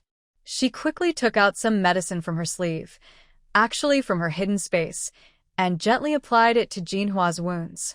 Jinhua cried and laughed at the same time. She clutched Sheng-He's sleeve tightly, finally feeling safe again. When those 2 frightening men appeared, the person she thought of most in her fear was Miss He. I didn't feel as scared today as I used to. When they hit me, I wasn't as timid as before. I also fought back, but my strength isn't enough yet. Jinhua said bitterly, with a look of guilt. Miss He, I made you worry again. Thank you for saving me. Jinhua longs to become strong enough not to worry Miss He, strong enough to protect her, to be her most solid support. Now, Jinhua, feeling embarrassed, never thought that the seed planted in her heart at this moment would take root and grow into a tall tree. Of course, that's a story for later. Sheng-He gently patted Jinhua's head, then took out the land deed, property documents, and the 5 taels of silver they had taken from the loot, handing them to Jinhua. This is your family stuff. Now it all belongs back to you. Those 2 scoundrels don't deserve these. Sheng-He took out another document from her bag. The deal we made earlier about the double-layer milk recipe probably can't go through now. The 500 taels of silver I showed that father and son today was a fake I made up on the spot. We need to make a new, genuine agreement. But privately, just like before, you can pay back the remaining 18 taels of silver. Jinhua originally didn't want to accept the land and houses and insisted on giving them to Sheng-He. But Sheng-He waved her hand. I don't need these things right now. I think you should sell all these properties, find a good shop to do business, and keep all the money for yourself. No one can take it away. Jinhua was a good listener and carefully stored the land deed. Today was a close call, and she even gained some unexpected wealth. Jinhua was happy, but also felt a faint worry. She asked Sheng-He hesitantly, Miss He, we pushed that father and son to the limit and took everything from them. I heard from Ah Xian that there's a phrase called desperate fight of a cornered beast. I'm worried they might get desperate and turn around to bite us. Sheng-He smiled confidently. Who said I would push them into a corner? I'm so kind-hearted, I would definitely leave them a way out. Jinhua, don't forget, you still have a good second sister. She's now working as a concubine in the Datong County Magistrate's office. Let her take care of that father and son. It will be fine. When Jinhua heard this, her eyes brightened, but then she frowned again. Miss He, I've thought about it. The father and son can find me and come directly to my yard, because someone must have told them. That person is probably Aunt He. She, like me, wants to get rid of that father and son. Since she thought of using this trick to teach me a lesson, she must be well prepared to prevent them from turning against her. Aunt He has been clever since she was young, but unfortunately, her cleverness has never been used in the right way. If we want that father and son to find Aunt He and make them hurt each other, it won't be so easy. Sheng-He raised an eyebrow and said, Who said I want them to go find Aunt He themselves? Someone will definitely take them to her. She refused to swallow her anger, even if it meant tears and blood. Recently, Aunt He was in a good mood. She sent someone to inform the father and son that Jinhua, her daughter, was now successful. Not only did she meet the famous Miss He, but she also started doing business and making money. When the father and son heard this, they immediately ran over like dogs smelling something bad. Aunt he was also worried they might come looking for her, so she stayed indoors these days and kept her news secret, staying very low-key. She only heard that there was a commotion in Zaoer village and Ashur village, and Sheng he was involved. From the sound of it, Jin Hua, that little troublemaker, must have found her way there. Aunt he was happily dressing up in her room. She was in a good mood and feeling confident, planning to go find her husband later for some intimate time. How dare that little troublemaker Jin Hua compare herself to her? How dare she show off in front of her? That's just a dream. While humming a song and applying lip balm, a young maid came in to report, "Madam, the first-class maid Cui Hong from the ladies' side has arrived." Cui Hong, and he paused, frowning with some displeasure. Because she was the most favored in front of her husband, and he was always arrogant and domineering in the backyard. She never looked down on others. Even the lady had to give her some respect. Suddenly, she sent a first-class maid over. What was her for? To bully her backyard and show that she had no equal maid? I said I am feeling unwell and am resting, and he was giving orders, but before she finished speaking, the door suddenly burst open with a loud bang. Sue Hong, along with a few strong maids, entered and looked at Aunt He with a cold smile, saying, "Madam, the lady needs to see you." And he threw down what she was holding and angrily shouted, "You reckless servant! How dare you break into my room? Are you tired of your life?" This maid used to serve the main wife, who was always quiet and reserved. Because of that, the maid never dared to speak out of turn. But today, she had the audacity to break into her room. Aunt He planned to complain to her husband later. Aunt He cursed loudly, "I'm not feeling well. If there's anything urgent, let the main wife handle it. Hurry up and get out. If I feel worse because of you, I'll have the master skin you alive." Her arrogant attitude was unmatched in the backyard. Unexpectedly, Sue Hong was not afraid at all. She coldly said, "Madam, we can't take responsibility for your matters. The lady specifically told us that even if you are about to faint or are unwell, we must go today. Since you don't want to move, we have no choice but to help you. Come here, tie Aunt He up and take her to the ladies' courtyard." Aunt He's face was full of shock. They were truly crazy. They dared to treat her like this. Since she entered the estate, she had never suffered such humiliation. The maids behind Sue Hong rushed forward without hesitation, subdued Aunt He, and forcibly took her to the main wife's courtyard. When Aunt He saw the main wife, she immediately started scolding her loudly. "Unfeeling people! Are you all crazy? How dare you treat me like this? I am delicate and tender, and you've pinched me so hard my skin turned purple. When I get back, I'll have the master punish you all." She was cursing passionately, but unexpectedly, the main wife walked over and slapped her across the face. Aunt He let out a scream. "Delicate and tender? You, a country girl who grew up in the mud. I want to see how precious you really are." The main wife was usually quiet and reserved, especially towards the rising star Aunt He. She had never picked a fight with her before. But this time, she directly hit Aunt He's core. Aunt He's voice suddenly became weak. "My family is from Jiangnan, and we are in business. I've never been a village girl or a farmer," the eldest lady sneered. "Really?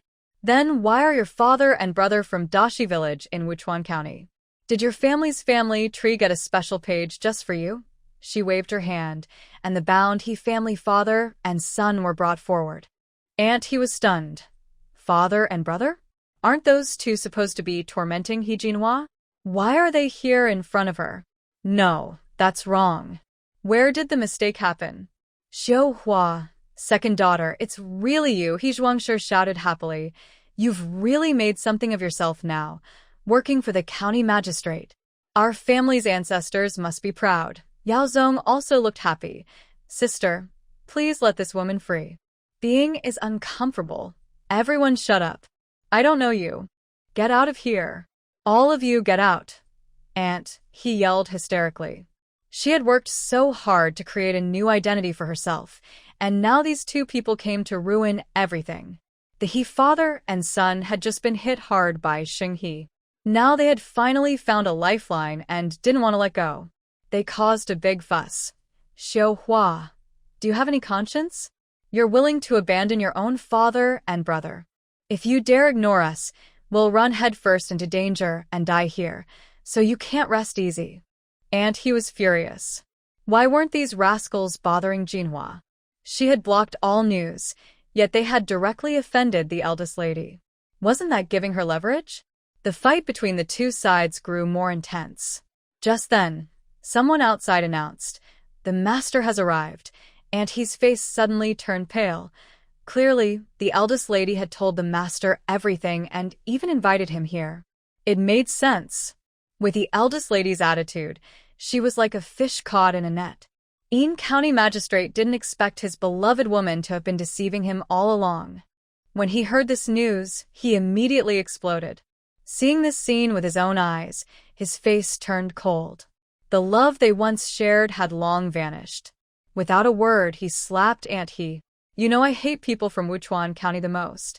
Yet here you are pretending to be innocent, fooling me like I'm a fool," County Magistrate Ean angrily said. "Take your two poor relatives and get out." The wife of the house showed a slight smile. She had long disliked Lady He. She was flashy and arrogant, often causing chaos in the backyard, but she had never found a good chance to deal with her. Until yesterday, someone from Wuchuan County anonymously sent a letter. It contained Lady He's household registration details, along with her father's and brother's locations. The lady of the house knew that offending he was crossing the master's bottom line. She decided to spread the news as a test.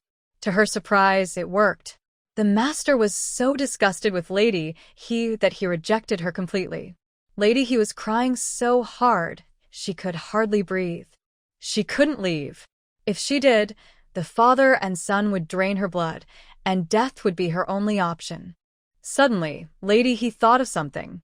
She rushed to County Magistrate Ean and begged him through tears. "Master, I am from Wuchuan County, but I only forged a South Jiangnan identity because I had no choice.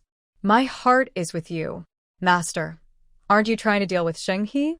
My younger sister, He Jinhua, is very close to Sheng He. If you keep me here, He Jinhua can be your spy. Every move in Wuchuan County will be under your control." County Magistrate Ean had already decided to send this lying, wicked woman away. But hearing this, he hesitated again. Because of the locust plague, the people of Wuchuan County gained popularity. From being unknown and ridiculed, they now made everyone in Huzhou Prefecture afraid. If this continued, Sheng Ziyuan would become the big boss of the entire prefecture. Where would the position of the magistrate of Datong County go? Ean thought about this and was less angry with the woman in front of him. The lady of the house secretly thought it was bad. Seeing the situation turn, she wanted to step in and add fuel, but it was already too late. Ean said, "You take care of your poor relatives. If they disturb the estate, I will ask you about it. As for you, He Xiuhua, whether you can stay in this house depends on how much you can do for me and how capable you are." Ean looked at He Xiuhua's face and was somewhat moved. She was a woman many men liked.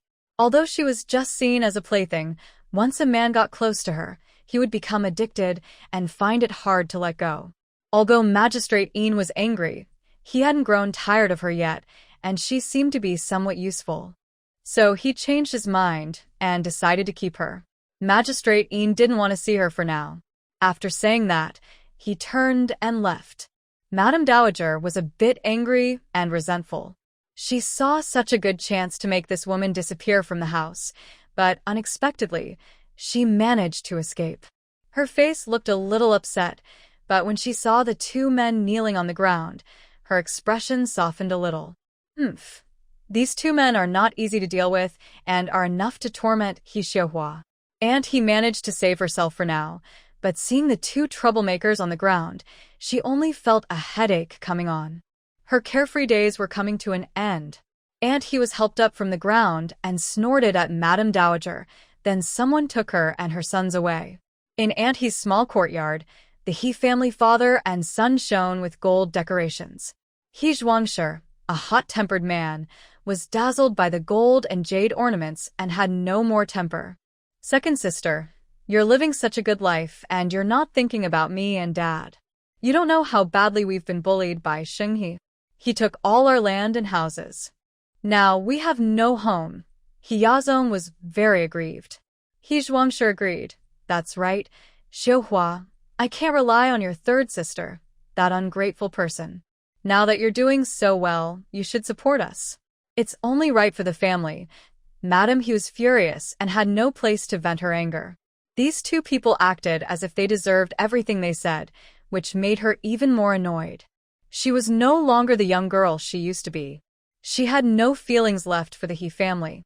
She slapped He Yazong across the face, and then casually threw a teacup at He Zhuangshi's head. The father and son, who used to stand as the aggressors, were stunned. Just as they were about to fight back in anger, they saw a group of maids and servants standing behind He Xiuhua, so they didn't dare move. And he threw 20 taels of silver and said, "Take this money and get out. Don't bother me again." The He father and son smiled again. As long as they had a small treasury to support their future days, they thought everything was fine. However, He Yazong did not accept the 20 taels of silver. Instead, he said, "Older sister, this amount is a bit too little. I owe more than this outside. Just these past 2 days, they are asking me for payment, and I still owe 50 taels. If I don't pay, they'll take my leg. If you refuse to give me the money, I will have no choice but to ask my brother-in-law, the magistrate of Datong County, for help." And he finally understood what it meant to shoot oneself in the foot and felt a sharp pain in her chest.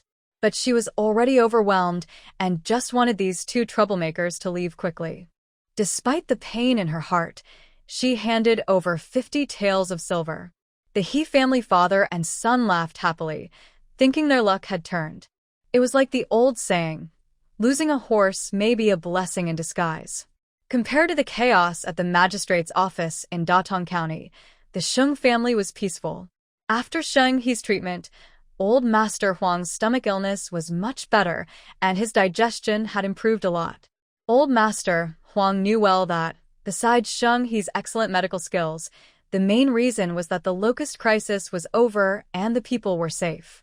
Only then could he focus on recovering. Encouraged by Sheng He, Old Master Huang had been searching for better ways to kill pests. Recently, he found some clues. Ancient texts mention a method using smoke to repel insects, which might be suitable for large-scale use. One day, Sheng He and Madame Huang went to visit Jin Hua's shop. Only Ning Zheng and Lord Huang stayed at home. Lord Huang didn't need much care now. He no longer needed to stay in bed and could do simple activities on his own.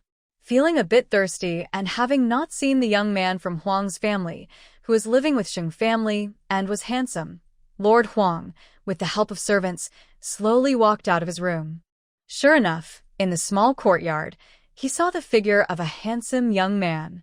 In that moment, he felt a little dizzy, as if he saw someone from his memory in that figure. Lord Huang forced a smile. How could that be? His Royal Highness Prince Dinghuai had long. But in the next second, the young man turned around. Lord Huang's expression froze instantly. His mind went blank, and his knees almost buckled. "Old master, why are your legs weak?" The servants were frightened and hurriedly supported his knees. This really scared the servants. Could it be that the old master's illness had come back? But Lord Huang loudly shouted in his heart, "Let me go. I want to perform a grand bowing ceremony. Duke Dinghuai, this is Duke Dinghuai. His Highness is actually still alive." Lord Huang's eyes were fixed tightly on Ning Zheng's face, not daring to blink, afraid that this was just a dream. "Please go down first. I will take care of Lord Huang." When Ning Zheng spoke, Lord Huang immediately burst into tears. He was sure that this person was the missing Duke Dinghuai from years ago. The servants withdrew, and the small courtyard became quiet. Ning Zheng slightly raised his eyes and smiled at Lord Huang. "Lord Huang, are you well?" Lord Huang, crying and laughing, wiped his tears, looked at his old friend, and slowly nodded, kneeling on both knees. "I am Huang Baidao, greeting His Highness Duke Dinghuai." At that moment, Ning Zheng's heart was also moved. His eyes reddened slightly, and he smiled as he helped Lord Huang to his feet. Lord Huang said, "I never thought I would meet His Highness here, and I never thought His Highness was still." The events that happened in the court back then must have deeply hurt Duke Dinghuai's heart, which is why he preferred to hide in this remote village rather than return to the capital and face the turbulent times again. However, Ningzheng quickly dismissed Lord Huang's guess. I am staying here not because I am afraid of the world or have abandoned everything, nor out of cowardice to avoid the new emperor's pressure. It is because I still have hope. My elder brother, the eldest son of the former crown prince, is still alive. Ningzheng told Lord Huang. Lord Huang's heart pounded wildly, almost unable to believe what he was hearing. Is this true? The young prince is still alive. 5 years ago, the direct line of the royal family suffered a terrible accident, causing chaos and upheaval across the land. Prince Duan successfully took the throne, and the entire court turned against him. Everyone could see the suspicious circumstances, because with no clear heir, the throne was uncertain. Even if Prince Duan had doubts, the officials still supported him, treating him as a fool and placing him on the throne. But if the ministers knew that the young prince and Duke Dinghuai were still alive, the throne might not belong to Prince Duan anymore. Yes, when my elder brother suddenly had an accident, and the empress was in a panic giving birth to twins, I rushed from the border. But I still couldn't save my elder brother's wife and children. I only managed to save Gigi, but that child was lost in the chaos. Over the years, I have hidden my identity solely to find that child. Finally, a few months ago, the child appeared. Ningzheng's eyes were cold and dark. Looking back, I believe it was fate. Duke Duan is cruel and ruthless, and he has a hidden, powerful backing. That child is the only heir to the throne. If I had found him earlier and forcibly sent him back to the capital to take the throne after the defeat of the Dinghuai army, Duke Duan would have done anything to kill him. Old Master Huang was sweating on his forehead, but his eyes were full of anger. This is too despicable. It seems that the loss of the little prince was also fate. Heaven is secretly protecting him because it couldn't bear to see him harmed. Thinking of that child, Ningzheng's eyes softened.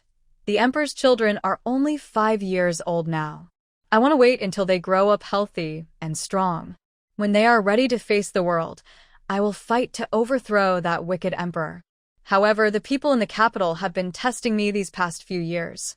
They probably know I am still alive but dare not attack me or reveal my identity. They just want to secretly kill me, without anyone knowing. Old Master Huang's eyes filled with tears, and he bowed deeply to Ningzheng. Prince, you should be enjoying the respect of the world, but you've suffered these days. Years ago, I was just a small official. It was thanks to you and the late crown prince that I was able to rise to my current position. I will never forget this. I am forever loyal to you and the late crown prince. Ningzheng helped him up gently and nodded slightly. I understand your loyalty, Old Master Huang. Please help me protect Gigi and Zhou, the brother and sister. Old Master Huang's expression changed slightly, and he immediately understood. So, Miss, he was not pregnant before marriage.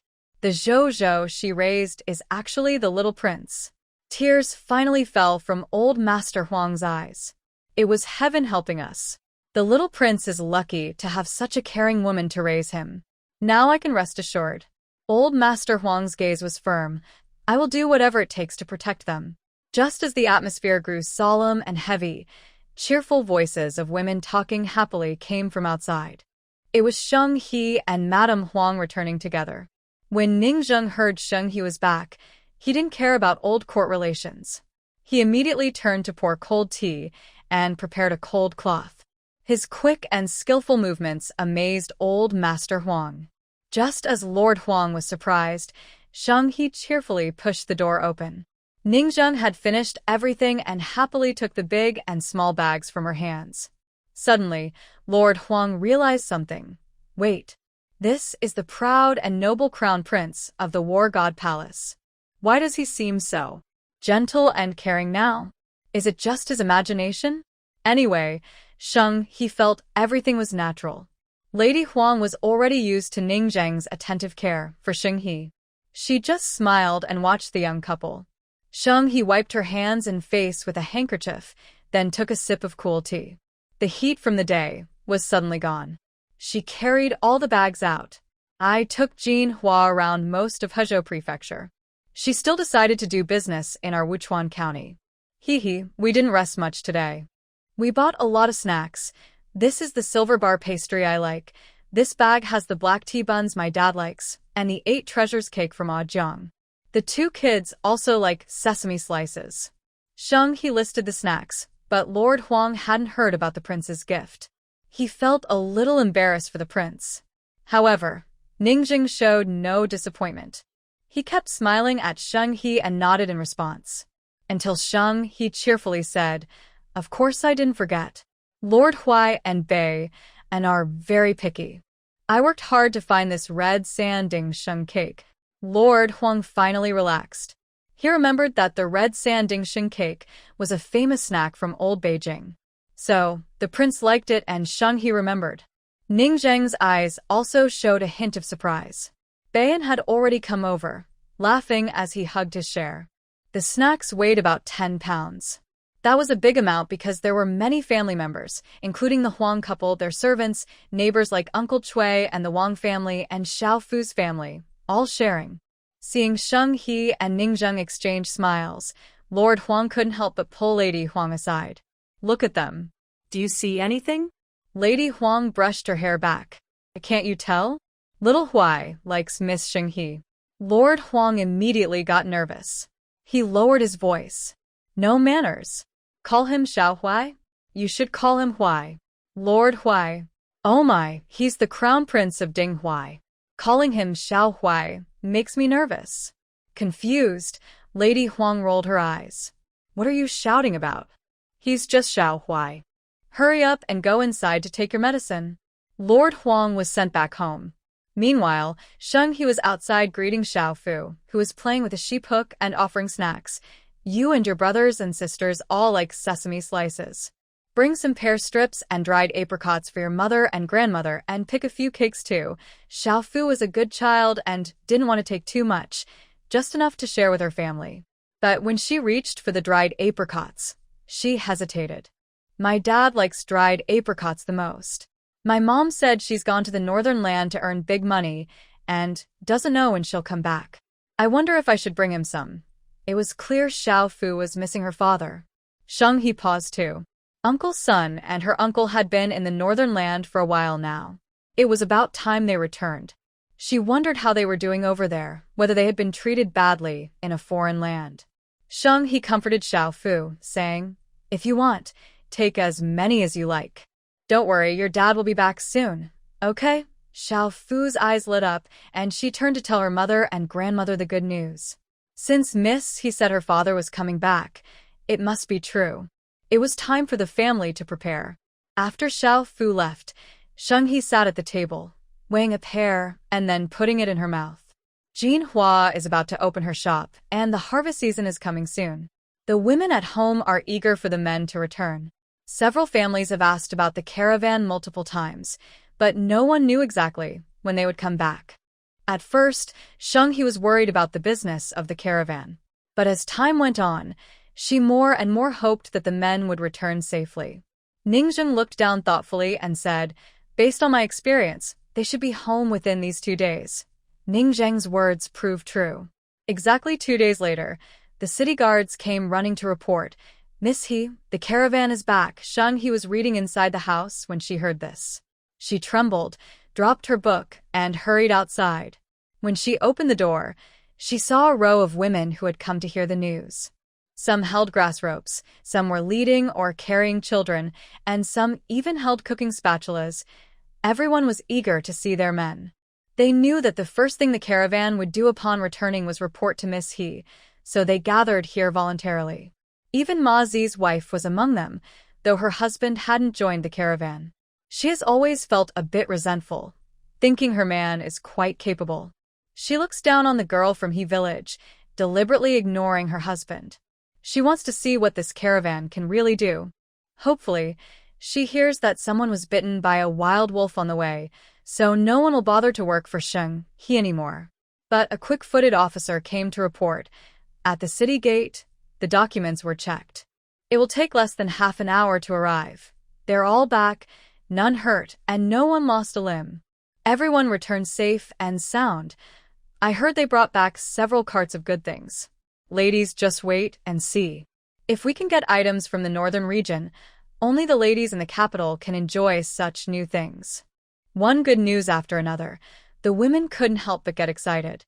They gathered together, chattering happily, each smiling with eyes squinting, all hoping and waiting for the person they longed to see to appear on the main road. Ma's wife couldn't stay any longer. She felt her jaw tighten and spat several times in the corner, then quietly left in a dejected way. Sheng He asked Madame Huang's servants to help serve tea to these women who had waited so long, to help them cool down. Sheng He also felt a bit excited, mostly with a faint hope. Everyone was safe, and the big worry in her heart finally eased. Now, she just hoped for good news about business. As she was thinking this, she heard Aunt Ho-Hot shout, "Oh, look over there on the street. Isn't that the men?" Little Fu already jumped up and waved. "Mother, it's Dad. Dad is really back." One word made everyone burst into excitement. The women cried and laughed as they rushed forward. The men, who looked like generals returning from battle, held their heads high and pulled their carts. But as soon as they saw their families, they couldn't help but tear up. "Oh, I'm just a big man. What can happen to me? Look, these are fabrics from the northern region, cheap and durable. Do I look proud wearing them? I brought one for you and one for the kids. Out there, I eat lamb and beef every day, so I'm not thin anymore. Don't you remember what your husband looks like? Are your parents doing well? Stop crying, I'm fine out there. I just miss you and the kids at night. Come here, give me a hug. Is everything at home okay? I'm rushing back for the autumn harvest. Are the rice crops okay at home?" The women kept asking about each other with concern, while the men blushed and answered back. They all said that a short separation feels like a new marriage. Even the small, annoying daily troubles now seemed very warm and sweet. In the crowd, Go Daqiang carefully held his soft little daughter. Her face was covered with her baby saliva, and he was so happy he couldn't stop smiling. A few boys, feeling jealous, also wanted their dad to hold them. Sun Minshun, a rough man, was encouraged by his brothers to gently pin a special flower hairpin from the northern region into Auntie Guai's hair. She and the women all laughed happily. Sheng He and Ningzheng stood side by side at the door, both smiling. Ningzheng looked at the scene and suddenly remembered a long time ago. After winning a battle and returning home, there were similar happy scenes. The soldiers' families would cheer and welcome their husbands, full of joy and pride. Back then, Ningzheng didn't understand because he had no family or worries. But now, he couldn't help but glance at Sheng He, who also looked up and smiled brightly at him. Ningzheng quickly looked away, feeling a bit nervous, trying to act proud and aloof, except his ears turned slightly red. He thought, if he returned victorious, this woman wouldn't come to greet him, because with her skills, she would be fighting alongside him. After the men and their families briefly reunited, they still had important matters to attend to. They all hurried over to Sheng He to report. This time, the commander, Wang Yuer, saw Ningzheng beside Sheng He and quickly saluted, asking, "Master Dong, why are you here in person today?" Usually, small business owners like him didn't care much about these things. They only cared about getting paid and didn't ask many questions. Ningzheng cleared his throat and replied calmly, "Not here on purpose. A while ago, something happened. My house was burned down.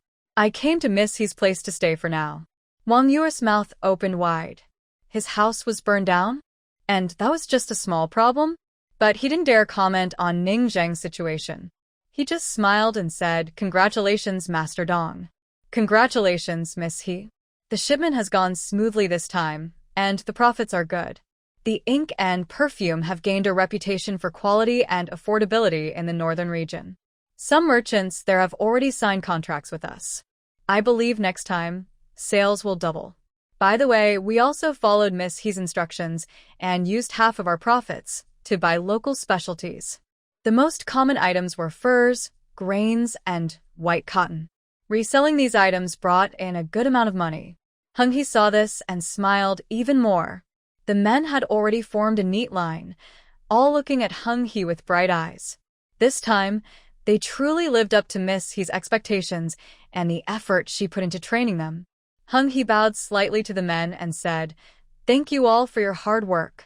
Today, I will personally prepare a feast to celebrate everyone's success." Everyone cheered happily. Hosting the celebration at the county magistrate's house, especially with Miss Hee personally preparing the meal, was a rare opportunity.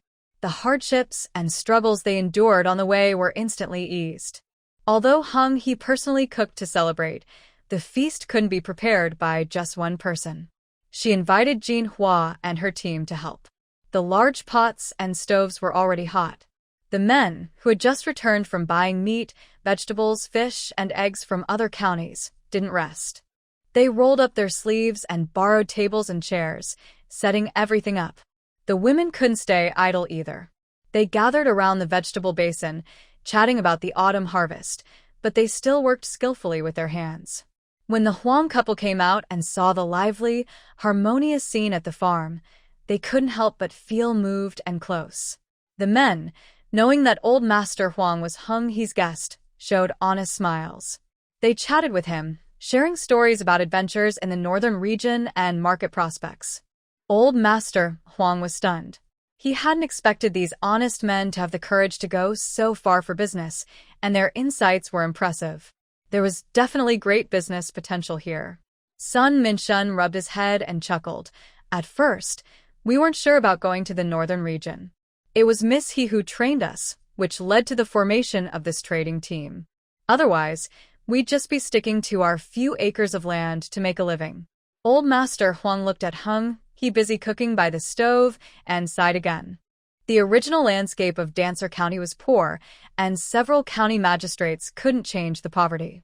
But this delicate young woman had carved a path for the people with her strength. Mrs. Huang was also chatting and laughing with the women, talking about family matters. It was surprisingly lively and interesting. Some even boasted about their best dishes. Mrs. Huang smiled, with her lips pressed together. She was used to the subtle praise, criticism, scheming, and sarcasm of noble women in the capital. Now, being with these honest and lovely women, she felt happy. "You all do so much work. You're really impressive," Mrs. Huang sincerely praised. The women blushed. "We women just handle the chores at home. We're not that capable. The men are the ones who earn money outside and support the family." Mrs. Huang gently said, "Women shouldn't think less of ourselves. Taking care of parents-in-law, children, and housework are small tasks, but without us, how could the men go out and build their careers?" Hearing this, the women felt happy. "Mrs. Huang, you speak so well. We really believe what you said. We should tell our men more about this." Mrs. Huang looked at these women. Their faces weren't as delicate and fair as the noble women in the capital, but they were full of energy and hope. "Look at Miss Hee. She's just a common girl, but she's so capable. That shows that women's strength is endless. Maybe one day, when the harvest is good and life improves, women can also do great things." Mrs. Huang's voice was gentle but strong. After chatting with her for a while, the women felt more motivated. "Exactly. We women have hands and feet. What can't we do? Miss Hee's school also teaches girls. But Miss Hee is like a fairy, skilled in everything. How can we compare ourselves to her? We don't need to compare. Even if we're just a little better than nothing, that's enough. Haha, maybe one day, I'll support my man." Though they spoke this way, they didn't really know how to achieve great things. Still, these jokes made them feel more confident about their lives and themselves. Mrs. Huang's eyes were gentle. She knew that, like these ordinary women, she was also slowly growing, inspired by Miss Hee. She always thought she was a chosen one, a misunderstood hero from another world, but she didn't realize people would praise her like this. With a soft sizzle, the braised pork that Miss Hee made began to caramelize. After adding scallions, garlic, sauce, and other seasonings, the aroma grew stronger. Then she added water, and Aunt Gui helped add 2 sticks of firewood. She simmered it on low heat. One moment later, the lid was lifted, and a delicious, fragrant aroma filled the air. Inside, The braised pork was shiny like agate, soft but not mushy, fatty but not greasy. The rich smell drifted into the yard, making everyone sitting at the table swallow hard because it was so tempting. Sheng-He knew everyone had been waiting a long time, so she quickly took the dish out and arranged it on plates. There were 4 tables set up in the small yard. Sheng-He bought enough meat this time, partly to welcome the men back and comfort the women who had been worried at home, and partly because the autumn harvest was coming soon. She wanted everyone to enjoy a good meal, so they would have the strength to harvest. The restaurant owner smelled the delicious aroma and couldn't help but drool. He didn't expect Miss He to be such a good cook. If she weren't the daughter of the county magistrate, he would have tried to hire her for his restaurant. In this small town, there weren't many dishes, but the portions were generous. As soon as the food was served, everyone's eyes lit up. Everyone stared at the bowl of red braised pork, coated in thick sauce. When they took a bite, the pork's aroma instantly melted in their mouths, tender and smooth. Some people used small spoons to pour a little sauce over their rice, which was usually too expensive for them to eat often. It was incredibly tasty. The men remembered their days in the northern region. Although they had returned safely, only they knew the hardships and dangers they faced. But at this moment, their hearts felt calm. They ate and drank heartily, feeling happy and free. The smell of the pork also reached Ma Zi's house. Hu Delong was excited, wanting to eat some meat. Ma Zi's wife looked at the wild vegetable porridge in the pot and was annoyed. Meat, meat. All you think about is eating meat. Our rice harvest is the best, and after the fall harvest, we won't go hungry. Wasn't it just that her husband didn't go to dig the water channels? As a result, their water channels had fewer openings, and their fields were dry while others' fields were lush with water. Hu Delong was still throwing a tantrum, while Ma Zi lay on the kong, kicking her legs. Ma Zi's wife turned her head and said, "Ma Zi, next spring, you should go with them to the trading caravan. I don't believe we can't have a bite of meat." Ma Zi raised his head proudly. "I'm the one who takes care of my younger brothers. It's not easy to get me to join them. Those traders are a bunch of fools, and I can't get along with them." Ma Zi's wife thought that men were indeed capable, so she said, "I heard their trading caravan had a good harvest this year. Next year, Sheng-He will definitely recruit more people. When she comes to invite us, we should ask for a high price and make enough profit in one go." Ma Zi felt a bit uneasy after hearing this. He had dealt with Sheng-He before and knew she was a bit formidable. "Oh, that's still far off. We'll talk about it then," he said, waving his hand. "Bring me a bowl of porridge. I'm hungry after talking all this time." Ma Zi and his family muttered to each other, but they didn't notice a shadow quickly passing outside the window. In the blink of an eye, the fields turned golden. Some rice leaves showed signs of being eaten by locusts, but most of the rice stalks were full, and the grains were plump. By late July, the weather was very hot, with the sun shining brightly, which was the harvest season. Although Sheng-He was a female doctor, she was inexperienced in some things. She had never seen autumn harvest before. The villagers cut the rice with sickles, then repeatedly swung the rice stalks to hit the threshing beds beside the grain bins. Under the blazing sun, they had to repeat the same actions thousands of times. After threshing the rice, they removed the weeds and re-stripped the rice stalks in bunches. They had to be careful to avoid cuts on their hands. Once all the rice was stripped, they carried it to the drying ground or an open space nearby to dry and dehydrate it. Then they used baskets to remove impurities from the grains before finally storing the harvest. The whole harvest process lasted about 2 weeks. All the farmers prepared for shelling the rice. Their skin was darkened and reddened from the sun, and their shoulders bore red marks from carrying loads. Not only the men at home, but women and the elderly also participated, working together smoothly. At this time, even the poorest families would eat some oil and meat, but they exhausted their strength without replenishing nutrients in time. People could get sick from this. Everyone was busy, occasionally chatting and asking about the harvest. Though tired, everyone felt motivated. They all said this year's harvest in Wuchuan County was the best. Sheng Zhiyuan, though just a minor official, didn't need to grow his own grain. The court sent rice and monthly allowances to his family, enough to cover their needs. After observing the fields for a while, Sheng He thoughtfully returned to her house. She hadn't come out for a day or two. Wang Jiai stood by the field edge, chatting and occasionally helping villagers with their work. After arriving in Wuchuan County, Wang Jiai gained the trust and closeness of the people because of his invention of farming tools. He had good relationships with the locals. However, he was really just a wealthy official's son who had studied some wise books but had never worked the land himself. Seeing everything around him, he felt deeply moved but couldn't fully understand their struggles.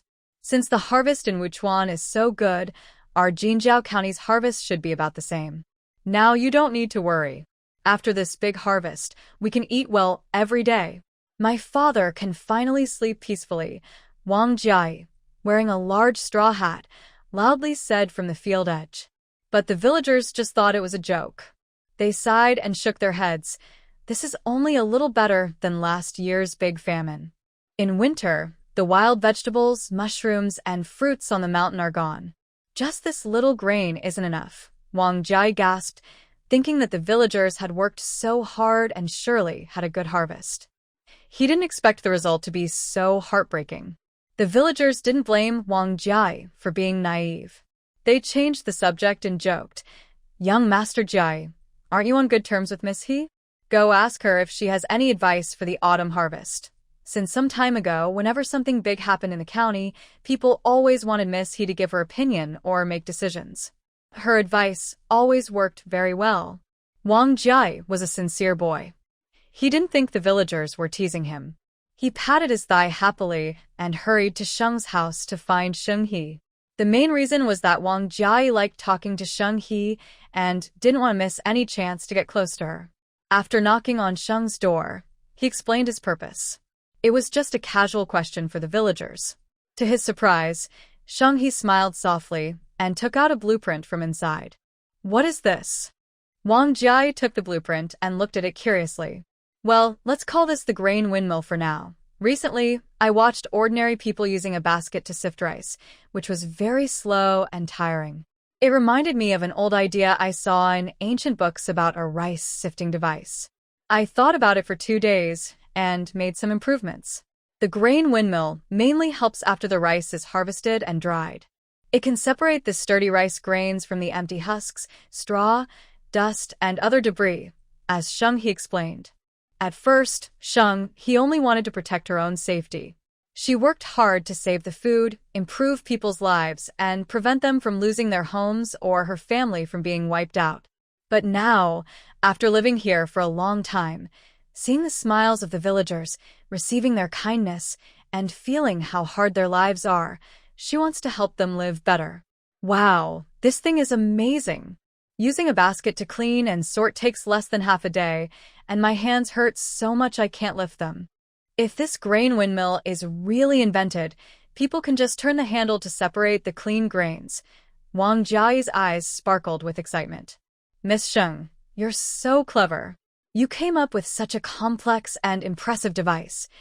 Sheng He felt a bit shy hearing Wang Jiai's praise because this wasn't her original idea, but the wisdom of future workers.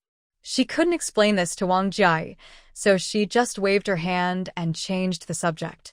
"I want you and Grandpa Chui to work together to make this grain windmill. Do you understand the drawing I gave you?" Wang Jiai immediately praised. "Miss Sheng, your drawing is perfect. The labels are clear and the writing is neat." "Of course I can understand it." Next to them, Ning Zheng, who had been pretending to read but was secretly watching their conversation, coughed suddenly.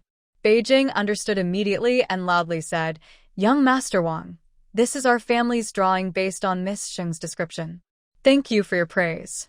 It shows that our young master and Miss Sheng are very in sync."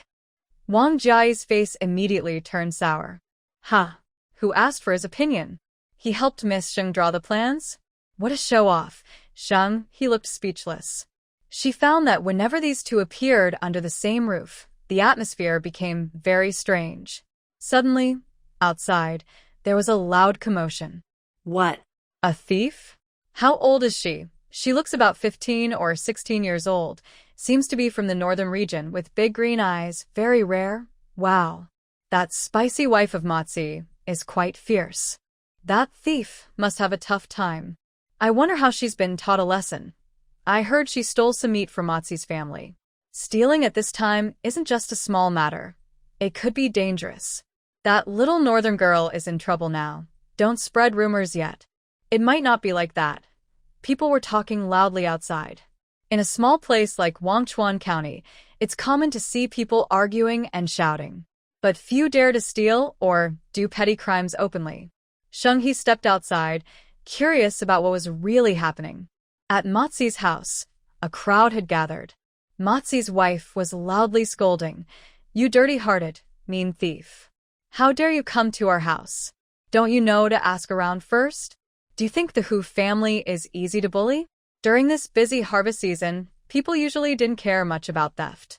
It wasn't a life-threatening issue, so they could handle it privately or report it to the authorities. But now, everyone was gathered here, not because the theft was so serious, but because the thief was so unusual. A girl about 15 or 16 stood opposite Matsi's wife. She had delicate features, curly hair, and big lake-green eyes. She looked dirty all over, covered in mud. You could see her skin was originally fair, but now her face was covered in dirt and grime. "It's obvious I'm not from Dazhao. I don't know where this outsider girl came from. I heard the elders talking and they said that people from the northern region look like this." People from the northern region? Why did she come all this way to steal from us? Was she doing it on purpose, or was she in trouble? As everyone was talking, the girl suddenly spoke up to defend herself, pointing at Matsi's wife with determination. "I didn't steal anything. Not paying is not stealing. I gave silver coins at first, but you still wanted more for my purse? Greedy." When she said this, everyone was stunned. They didn't expect that this outsider girl not only understood Dazhao language, but also spoke it so fluently. Mazi's wife, fierce, was about to pounce and tear apart. "You little brat, you always sneak my dried fish when I go to the grain-drying yard, and now you dare to scold me. Give me the purse. All the money belongs to me." Everyone was stunned. Mazi's wife was a bit too greedy. Half a dried fish was only worth a few copper coins, yet she had the nerve to ask for money so confidently. The girl clearly didn't expect the woman to be so fierce. She protected the small thing in her arms and stepped back. Only then did everyone notice that what she was holding wasn't a purse but a small, thin kitten. The kitten was frightened and struggled, meowing loudly. Anger appeared in the girl's eyes. Her hand clenched into a fist, making a cracking sound. Just as Mazi's wife was about to reach for the purse at the girl's waist, a big hand suddenly appeared and pushed her away. Mazi's wife, feeling pain, looked up. "Young Master Jiang?" The girl, who was holding the kitten, was about to kick Mazi's wife away, but was suddenly pulled behind by a stranger, looking a bit stunned. Sheng Jiang was patrolling with his guards. Hearing the commotion, he hurried over to restore order. Sheng Jiang asked seriously, "Mazi's wife, are you trying to take someone's purse?" Hearing this, Ma's wife immediately shouted, "Young Master Jiang, what do you mean? I am a true local from Wuchuan County. You, as the son of the county magistrate, don't help us common folks, and now you're defending this savage? She's just a thief. She secretly took half a dried fish from my house. It's hard to get some meat at this time of year. If my husband doesn't get enough nutrition, he might get sick, and what'll happen to us?" The girl, feeling wronged, tugged at Sheng Jiang's sleeve.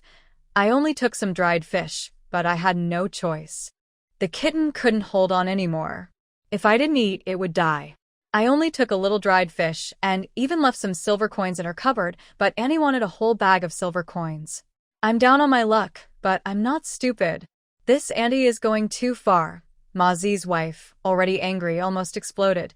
"You little brat, what did you call me? Who's your auntie?" She was only in her early 20s, yet she was called an auntie. At that moment, someone in the crowd suddenly shouted, "Ailan girl? What are you doing here?" The person talking to Eileen was Sun Minshun, who was carrying a bundle of rice to dry at the rice field. He recognized someone immediately and shouted out, "Brother Minshun, do you know her? She's a thief who stole from the Ma family, although she paid some money," someone warned. Sun Minshun put down his load. walked over to Eileen and sighed. Girl, wasn't it you who wanted to come with our trading team to Dezhou? Why did you sneak over secretly? Eileen didn't expect to see Uncle Minshun again in this situation. She blushed and felt shy, hiding behind Xingjiang. Son Minshun told everyone, don't misunderstand. Miss Eileen is from the northern region, but she's not a thief. She's a kind and brave girl who helps others. On our way back, we encountered a wolf pack. It was very dangerous. She thought of a way to lure the wolves away, saving our team from harm. She's our hero. Now that the trading team was outside earning money and speaking confidently, everyone trusted them. Hearing Sun Minshun's words, all the bad guesses about Eileen disappeared. I think this Eileen girl is a good person. She looks lively. Why did she come all the way to Dezhou? She's really brave. My daughter has never even left the county. Haraha, Ma's wife is really tough. She can chase away wolves, and now she wants to steal money? Exactly. You dare to take money for half a dried fish? Hurry up and return the silver coins. Sister, come to my house for a meal. I won't take your money. Ma's wife was furious. Her silver was just taken away like that. Sun Minshun, who used to be so weak he couldn't even make a sound, now had a high position in Sheng He's team, even becoming a team leader. Look at how capable he is. Ma's wife was angry inside. She wanted her fish at any price. Was that wrong? A small northern barbarian girl. What was there to pity? Seizing the moment when everyone was unguarded, she quickly stepped forward, snatched Eileen's purse from her waist, and turned to run into the house. Just as everyone was stunned and speechless, a loud shout rang out. When they heard the voice, their faces naturally lit up with smiles. It's Miss He coming. Ma Zi's wife heard the command, and for some reason, her legs went weak, and she couldn't move. This young lady is now protected by people from both inside and outside the county, and her influence is greater than that of the county magistrate. Nowadays, people say that offending the county magistrate is not a big deal, but offending Miss He will definitely lead to a bad outcome. Ma Zi's wife froze in place. If she dared to move, she would be drowned in the spit of the people around her. We, the people of Wuchuan County, do not bully others. Ma Zi's wife, return the purse to this young lady. Sheng He stepped forward and firmly said to Ma Zi's wife. Ma Zi's wife looked like a deflated ball, no longer daring to argue. She was angry and resentful inside, but she could only cover her face and hand over the purse in front of everyone. Afraid that Sheng He would make her return the silver coin she had given Elon for buying fish, she hurriedly went into the house and slammed the door shut. Older sister, Sheng Jiang explained to Elon, fortunately, you came today. Otherwise, Ma Zi's wife wouldn't know how long she would keep bothering. Miss Elon didn't steal anything. She was trying to save this little kitten. Elon nodded, looking at the woman in front of her with bright eyes. Is this older sister Sheng Jiang's real sister? The siblings are both good people. I like them. And this sister not only looks beautiful, but also has a strong presence. She is exactly the kind of decisive and bold person I dream of becoming. Sheng He looked at this little sister, who was like a doll. She first smiled gently, then straightened her expression. Miss, although you wanted to help this little kitten, breaking into someone's home and taking their belongings without permission is wrong. I will return the purse to you now, but you must not do this again in the future. Elon was not a shy girl. She cupped her hands and said cheerfully and sincerely, Elon knows her mistake. I will not do it again. Sheng He's eyes showed some approval. At her age, girls are very concerned about face. To admit her mistake openly in front of so many people was rare. She was honest and straightforward, a truly brave girl. The lively scene ended here.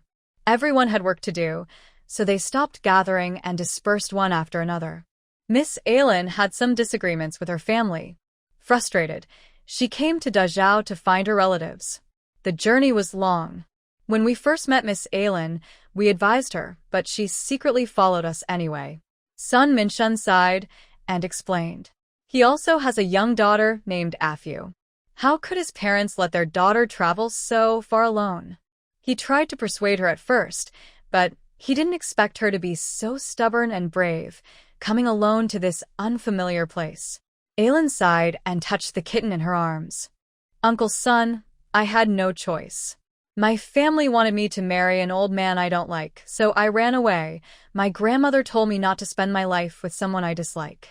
She loves me very much, and I don't want to disappoint her. By the way, my grandmother is from Dazhao.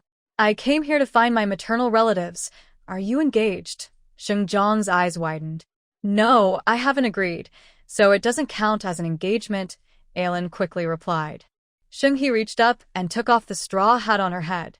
He looked at her. Although she was dirty and a bit messy, her elegant aura was still clear. Sheng He softly said, but you're just a girl, and in this unfamiliar place, it's easy to be bullied. You have some money, but it's not accepted here in Dazhao. Be careful of being robbed. How do you plan to settle down? Aylin flicked her braid and held her head high. Children from the north are not afraid wherever they go. I'm not afraid of being robbed either. I am very capable. Sun Minshun agreed. Aylin is good at fighting. She could handle 10 or so men easily. That's how she helped us fend off the wolves. Everyone was surprised to hear this. She looked slim and tall, but she was actually very tough. Sheng Jiang felt a bit embarrassed. He had thought he was a hero saving a beauty, but now he saw that this girl was so strong. Despite that, Sheng He still felt uneasy and said, Miss Aylin, since you saved my trading team and villagers, you are my friend. I'm not sure if it's convenient for you to tell me exactly where your maternal family lives. Maybe I can send someone or a carriage to take you there. Aylin looked a bit confused and shook her head. I really don't know. My grandmother only told me her hometown is Dazhao, which is very far from the northern region. Sister He, you're so kind. But I'm not in a hurry. I can take my time to find it. She is quite a carefree girl. Sheng He couldn't help but laugh and said, all right, before you leave, you can stay in Wuchuan County. However, my family has many guests now, so you might stay at. If Miss Aylin doesn't mind, why not stay at my house?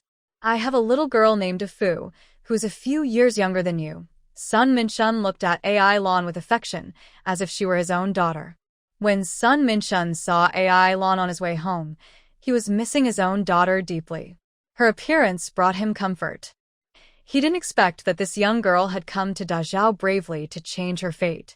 No wonder she didn't say much when he tried to persuade her. She just silently followed. Sheng Jiang nodded and smiled, saying, it's great to stay at Sun's house. That way you'll live next door to us. It's very convenient to visit me. I have 2 little children at home, and they are quite fun. Sheng He glanced at her brother's unconvincing smile and pursed her lips, adding, Grandma Sun and Auntie Gue are very kind and easy to get along with. Aylin had been away from home for so long on her own that she didn't feel sad or hard. But now, holding the kitten she found, her eyes started to turn slightly red. You all are such good people. When I find my maternal family, I will definitely make them thank you properly, Aylin promised. If my foolish father wakes up and stops trying to marry me off to an old man, I will have my father send each of you a cartload of jewelry. After saying that, she handed a bag of gold and silver to Sun Minshun. Uncle Sun, consider this my rent for staying. Sun Minshun was an honest man and quickly refused. Our family just added a pair of chopsticks. How can I accept so much money from you? Everyone else was stunned. Is this real? A wealthy person. We should be friends. Next to them, Ningxing looked at Aylin's bright green eyes, thinking about her identity, a faint light flickering in his eyes. The issue of accommodation has been resolved. Now, the most important thing is to help Aylin change out of her dirty clothes, wash herself thoroughly, and smell nice. Aylin borrowed Sheng He's clean room. She has a slim and tall figure, similar to Sheng He's, so Sheng He lent her usual clothes. Aylin hadn't taken a proper bath in a long time. She washed away all the dirt on her body, cleaned her hair, and tied it loosely. She looked fresh and beautiful, with a unique exotic charm. You're so pretty. Sheng He saw her plain clothes on Aylin and thought they looked brighter on her, so she couldn't help but praise her. Sheng Jiang also looked surprised, but didn't dare to stare too much. He lowered his head shyly. Ague Auntie smiled happily as she looked at the girl in front of her.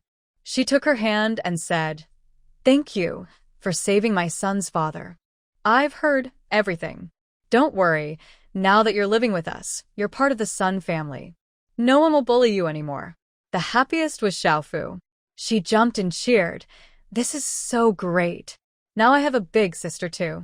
Aylin's eyes filled with tears again. She felt warm inside. She really liked this place. She came all the way here alone, which was scary, but now with these friends, she felt more confident. She decided to keep being brave and move forward. Everyone was talking to Aylin. In the backyard, Ning Zheng was sitting on a grand chair, drinking tea. A secret guard knelt in front of him and whispered, "Master, everything has been checked. 3 months ago, the king of the north wanted to send the little princess to marry someone from another tribe. The princess, who was spoiled and pampered, didn't want to go, so she ran away from the palace. That princess is Miss Aylin." Ning Zheng frowned, and the teacup paused near his lips. He guessed that this girl's identity was not simple, but he didn't expect her to be the North's little princess. That was a very important identity. The late Empress Dowager of the North was the daughter of General Su, a famous general of Dezhou. She was a brave and talented woman. When her father fought in battles, she fought alongside him, wielding a red tassel spear that could break through enemy formations. Back then, Miss Su was famous among the enemy troops. Everyone knew her name. But this carefree woman ultimately became a tool for arranged marriage, leaving her homeland and never returning. Ning Zheng squinted his eyes. If he remembered correctly, it was Miss Su who was sent to marry, proposed by the still-growing Shun Guojun lineage. These people only cared about their own safety and ignored others' lives. The Shun family has always been cowardly. To keep their wealth and status, they are willing to give up land, pay compensation, or accept marriage alliances. Anyway, they wouldn't suffer any loss. They just want to keep their peace and continue living freely. The consequences of the Shun family's actions will eventually come back to them, completely and fairly. A cold glint appeared in Ning Zheng's eyes. He waved his hand, signaling the secret guards to quietly withdraw. "Master, your face looks a bit strange. Is there something you want us to do?" Bayan asked. Ning Zheng's expression softened a little, no longer the serious and angry look from before. He changed the subject and asked, "Nothing urgent for now. I just find it strange that such a delicate princess has come to this small village and made friends with the locals. It's quite surprising." Unexpectedly, Bayan replied sharply, "Master, you're overreacting. Your status is so noble, and you live here just the same." Hearing this, Ningzhen couldn't help but smile faintly and shook his head helplessly. Actually, he almost forgot that Sheng, he was a lucky person, a princess from the northern region. If she wants to stay here, let her. Miss Aylin's official joining the village was just a small event. The autumn harvest was still in full swing, and everyone was busy, with no time to care about this unrelated matter. Wang Jiai and Master Cui, following Sheng He's plans, worked for several days and successfully built the windmill, testing it for the villagers. This greatly sped up the harvest, and everyone was very happy. The windmill was soon promoted in Jinjia County and received high praise. County Magistrate Wang was almost beaming with joy. He felt proud of his son and relieved that the villagers' hard work was eased. He decided to write to the governor, honestly reporting the locust control and harvest situation. Usually, the governor would reward such efforts. Who wouldn't want this recognition? However, Magistrate Wang still felt a bit worried.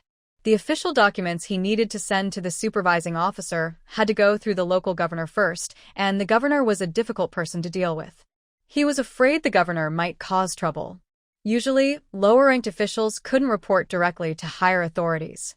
Magistrate Wang had no choice but to grit his teeth, carefully write the report, and send it to Governor Zhou. When Governor Zhou saw the report, it was full of praise for Wuchuan County and Xinghe. It also mentioned some unfamiliar names, all people who contributed to the locust disaster relief and the autumn harvest. Governor Zhou felt uncomfortable. Although the counties had successfully overcome the locust disaster and the harvest was good, he, as the governor, didn't need to worry and could enjoy the benefits. That should be a good thing. But what made him upset was that the person responsible for all this was Xinghe, a woman he didn't like. She was just a village girl who had never gone to school. Why could she do all this? If he praised her too much and let her continue to be proud, he, as the governor, might have to listen to her and her father in the future. This was a disgrace to his dignity. Moreover, Xinghe was a troublemaker. He still remembered how she had bullied his precious daughter in public. How could he swallow this and send the commendation letter to the supervising officer? At that moment, a servant reported, "Sir, Magistrate Yin from Datong County requests to see you." Governor Zhou's eyes lit up. Over the years, Magistrate Yin had been in charge of the counties under him. Discussing this with him was perfect. Magistrate Yin was quickly summoned and shown the commendation letter from Magistrate Wang. He read it, full of praise, but his name was not mentioned anywhere. His heart immediately filled with bitterness and anger. "Sir, this is outrageous. How can a woman be so accomplished? To be personally praised by the supervising officer and the court, this is just a dream." Governor Sheng Zhiyuan, Xinghe, and their few followers only did a small favor for the people. What's so special about that? You have worked diligently in Huzhou Prefecture for many years, keeping the region stable. You haven't sought credit for your efforts, so why are your subordinates so proud of themselves? Deputy Magistrate Yin's face turned red as he proudly pounded his chest, showing his righteous attitude. These words really touched Magistrate Zhou's heart. Yes, it's true that Hezhou's success today is thanks to your good governance, which gave your subordinates a chance to show their talents. Magistrate Zhou nodded in agreement. Seeing that he understood, Deputy Magistrate Yin quickly took the opportunity to flatter him. "Sir, I believe this achievement has nothing to do with the Shang or Wang families. You should hold this credit firmly in your own hands, no, in our hands. Look, because of the locust disaster, you couldn't sleep all night and have become much thinner. Even your hair has turned white. And during the busy harvest season, you always care about the people. You hired a master carpenter to invent new farming tools, easing the burden on farmers. Having a leader like you is truly a blessing for the people." In just a few words, he made Magistrate Zhou feel proud and uplifted. Since he became magistrate over 10 years ago in this poor, rugged land, he has been like a shadow in official circles. It's been very hard to achieve any notable success here, and promotion seems far away. During these years of famine, successfully fighting locusts and promoting new farming tools was a remarkable achievement that could impress the court. If this achievement truly belonged to him, it would be incredible. However, recently, magistrates of Wuchuan and Jinjing counties have been in the spotlight, especially Shenghe. Whenever he speaks in front of the people, he can stir up a wave of enthusiasm. It's quite frightening. Magistrate Zhou, though lost in thought, was still somewhat worried.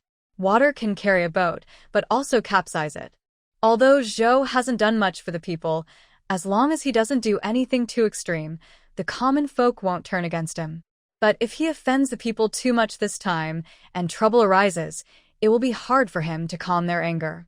Deputy Magistrate Yin sneered contemptuously. "Sir, you don't need to worry. These stubborn folks are just digging in the mud, hoping for a few more rice stalks to fill their stomachs. They aren't paying much attention to us. A group of rude commoners are not worth fearing. If they really dare to rebel, we have enough officers to suppress them. At worst, we can fight and scare them so they won't cause trouble again. We must prioritize the big picture and not waste this good opportunity on these people, which could delay our bright future."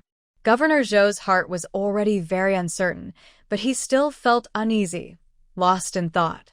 Deputy Magistrate Yin couldn't tolerate the development of Wuchuan County, nor could he accept Sheng Ziyuan someday replacing him. Suddenly, he remembered the official matter he came to report to Governor Zhou today and had a bright idea. "Sir, I have a good plan. Recently, Yao County has been troubled by mountain bandits, especially during the harvest season. I worry these bandits will cause more trouble. The Yao County magistrate is very capable and wants our help to fight the bandits to protect the grain stores. In my opinion, Sheng Hefu is now very popular and is stirring up the people. It would be perfect if she and Wuchuan County handled this matter. My plan is, after speaking, Deputy Magistrate Yin leaned close to Governor Zhou's ear, like a sneaky, dirty rat hiding in the shadows, and shared his plan. Soon after, Yin and Zhou exchanged smiles and quickly reached an agreement. Governor Zhou patted his plump belly and smiled with satisfaction. Yin Magistrate, your mind is indeed sharp. No wonder I have trained you for so many years. When I make a name for myself and get promoted, I will be sure to support you first. When that time comes, I will hand over my position to you. Deputy Magistrate Yin hurriedly nodded and bowed. Thank you, sir, for your support. No matter where I am in the future, I will serve you loyally. A hint of cruelty flashed in Governor Zhou's eyes. Humph, Sheng Hefu? She dares to dance in front of him? She's just a stepping stone for him. The dirty schemes of Yin and Zhou were unknown to the people of Wuchuan County. The harvest was nearing its end, and everyone was still busy. Eileen had fully integrated into life in Wuchuan County. One day, she went to Sheng's house to visit Sister He, but only Sheng Jiang was at home. Today is a day off from the date school. My sister and Lord Huai took Ji and Zhou shopping. I heard that Miss Jean Hua's snack shop is being decorated. My sister wants to see it and also buy some daily necessities for the family. Sheng Jiang casually explained to Eileen, poured her a cup of tea, and smiled as he invited her to sit down. Over the past few days, Eileen has become very familiar with the people of Wuchuan County. She knows that Zhu is a proud and very clever young boy, while Ji is a soft and gentle girl. Jean Hua now lives in Zaoer village and makes excellent double-skin milk, soon to become the village head's wife. In Zaoer village, there is a school with many teachers and students, managed by village chief Chen and a teacher named Xia. I used to listen to my parents and stay at home every day. I didn't know many friends, and I didn't realize friends could do so many things. Now I see I missed out on a lot, Eileen said, sipping her tea with a slightly sad look. Actually, every night, I secretly look at the stars and miss my parents. But they made me do things I didn't want to do, so I hate them. I refuse to go back. Sheng Jiang looked at the sad little girl from another tribe and felt uncomfortable inside. But he didn't know how to comfort her. He scratched his head and asked, "Are you talking about marriage when you say you don't want to do something?" Eileen's face turned red, but she was honest. Of course not. If I liked a boy, I would be willing to marry him and spend my life with him. But I don't want to marry the old man my parents want me to marry. Sheng Jiang was still young and shy about discussing marriage with a girl. But when he thought about Eileen marrying an old man, he felt both angry and sad. He bravely said, "Eileen, as long as I am here, you can stay in Wuchuan County as long as you want. I will protect you." Hearing this, Eileen couldn't help but chuckle. "Come on, with my skills, I don't need you to protect me. I'm pretty good myself." Eileen wasn't bragging. She truly had great skills. Sheng Jiang almost forgot that this girl could chase wolves away with her bare hands. "Eileen, so your writing skills must be very good too?" Sheng Jiang asked carefully. Eileen flicked her braid and nodded. "We people from the northern region grew up on horseback. Our region has always been protected by powerful cavalry soldiers, which is why no other tribes have dared to invade easily. Ailen is usually honest and straightforward. In contrast, Sheng Jiang, a noble young man from Dazhao, is more delicate and reserved." He nodded and said, "I've been practicing writing a lot lately, but I haven't improved much. So, would you be willing to teach me?" Seeing Sheng Jiang's sincere look, Ailen waved his hand with a smile and said, "Of course. I already said we're friends. Teaching you to ride is easy." Sheng Jiang was very happy. He led a horse out of the stable in the backyard. Ailen's eyes lit up immediately. "Ah, Jiang, I didn't expect your family to have such good horses. These are rare breeds. There aren't many horse farms in Wuchuan County." These two horses were also sent by Lord Huai. Sheng Jiang didn't know much about horse breeds. He only thought these horses had shiny coats and strong legs. The only problem was that the horses were a bit proud and not very willing to listen to Xinjiang. Sometimes, they even deliberately misbehaved and threw him off the horse. Xinjiang really didn't know what to do with them. Unexpectedly, Alan was very fond of these two horses. He kept praising them, saying, "The more spirited the horse, the more loyal it becomes once tamed. When you can ride freely in the future, you'll see how amazing they are." The horses seemed to enjoy the praise. They lifted their heads high and snorted loudly. The two of them led the horses to an open field outside Xinjiang's usual training area. Alan was not nervous at all. He patted the horse's back and quickly mounted the saddle. At first, the horses were a little scared and tried to shake Alan off. Alan comforted the horses while holding tightly onto the saddle, trying to stay steady. His eyes were firm, as if he was standing on a vast plain. After circling a few times, the spirited horses gradually got used to the girl's scent. They seemed to sense her strength and started to follow her commands. Alan squeezed the horse's belly, making it slow down. The horse happily obeyed, lifting its front hooves and neighing loudly. Every time the horse lifted its hooves, Xinjiang felt like he might fall off. He watched from the side, worried that Alan might fall. But Alan's smile was bright, her hair flying, and she looked fearless. She worked perfectly with the horse, shining like the sun. "Hey, what are you standing there for? Didn't you want me to teach you?" "Get on the horse now." Alan waved and shouted, causing Xinjiang to realize he had been distracted, and he made a funny face. Xinjiang turned to mount his horse. Since he was familiar with the horse and had some riding experience, the horse did not resist much. However, he still struggled to control the horse well. "Ah, Jiang, don't lie down. Be brave. Hold the reins tightly. Straighten your chest and back," Alan reminded him from the side. Xinjiang gathered his courage and followed Alan's instructions. Soon, the horse sped up smoothly and started to trot. Xinjiang felt excited inside, but he didn't get too proud. He kept breathing steadily and focused on the rhythm of the horse's run. "Turn left.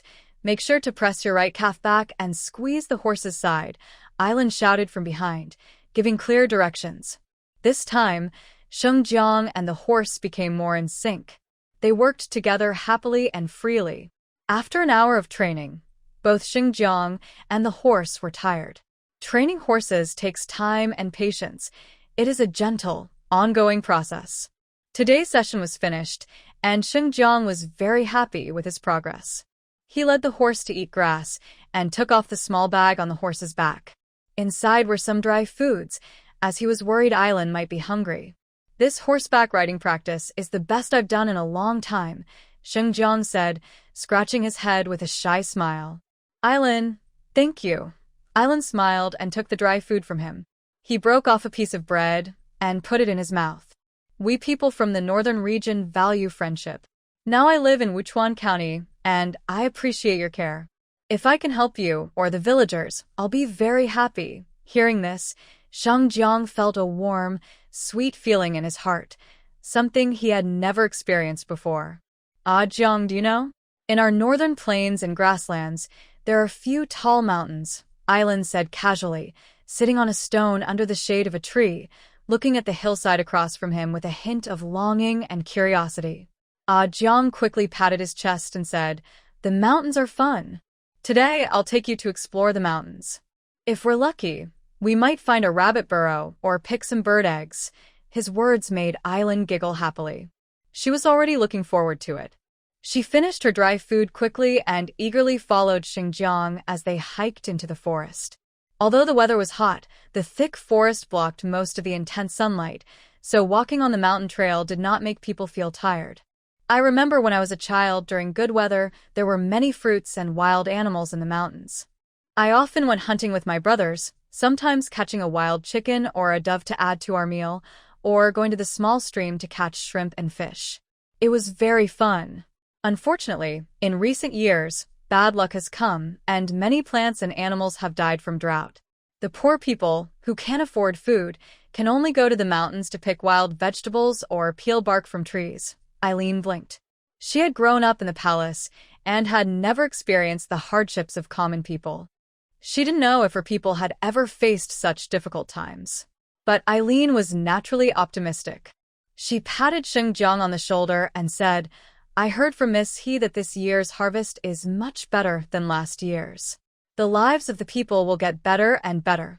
Xinjiang nodded, then suddenly reached up and plucked a leaf from the tree above her head, putting it in his mouth to chew. "What are you eating?" Eileen asked curiously.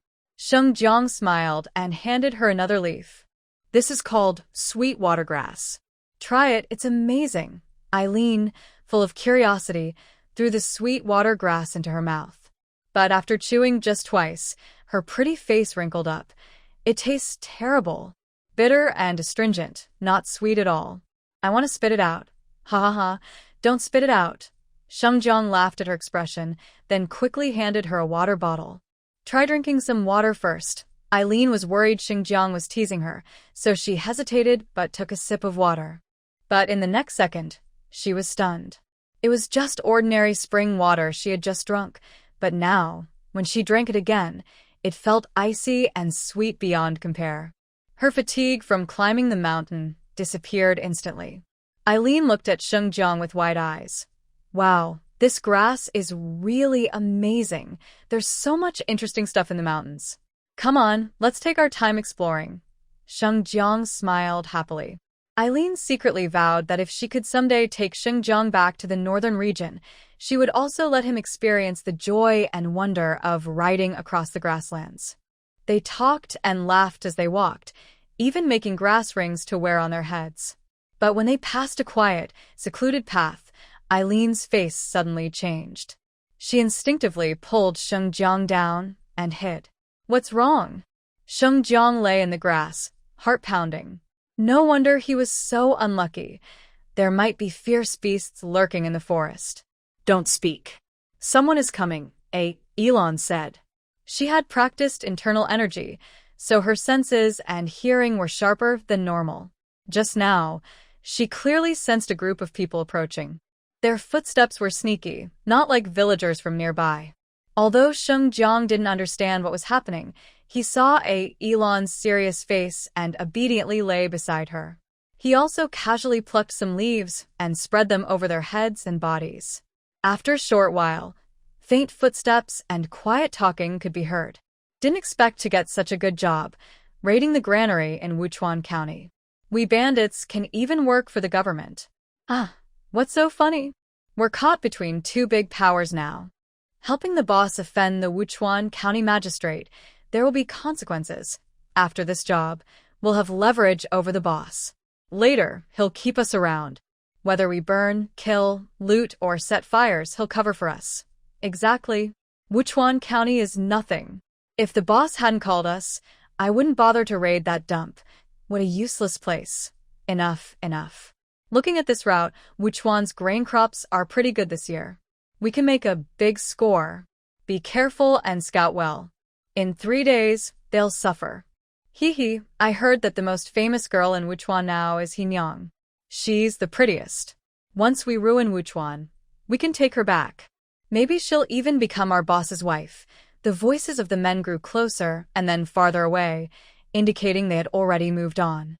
Hearing these disgusting words, Xinjiang felt his anger boiling. He almost wanted to jump up and fight them. Luckily, Elon kept her cool and held him back. "Not good. These bandits are here to scout and rob. From what they say, there are officials backing them. Wuchuan might be in chaos soon."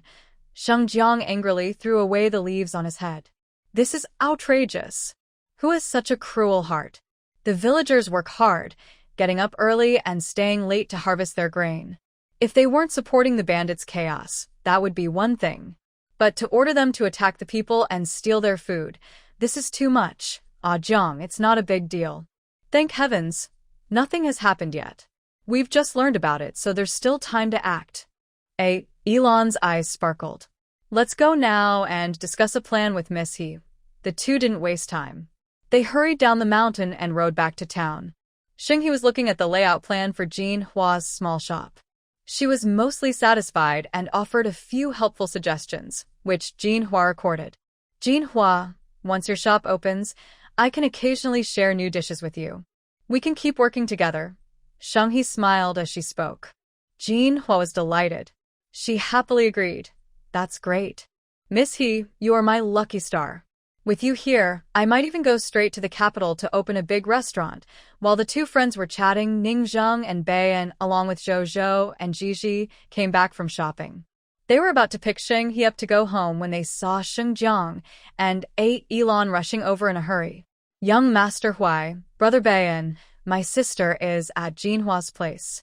I have a very urgent and dangerous matter to discuss with her. Shengjiang wiped his sweat. Beian thought Shengjiang was just a young man and wondered why he looked so worried all the time. He teased, Haha, what's so important? Did you run into bandits or thieves? To everyone's surprise, Shengjiang didn't deny. Instead, he said seriously, it's not me being robbed. It's the granary in Wuchuan County. It's like the meat in the pot is being cooked. Elon knew they didn't believe her, so she quickly summarized what she saw and heard, looking serious. Beian couldn't help but laugh. He covered his mouth and said, Oh my. Phew. Look at my bad mouth. Ningzheng remained calm. He held a child with a candied hawthorn stick in each hand and said evenly, It's just a reconnaissance. The harvest is not over yet, and there are a few days before the grain is stored. We have enough time to set a trap and catch the thieves. Soon, they arrived in front of Sheng-He. They interrupted her and Jinhua's plans for the shop and told her about the bandit sighting. Someone hired bandits specifically to steal grain?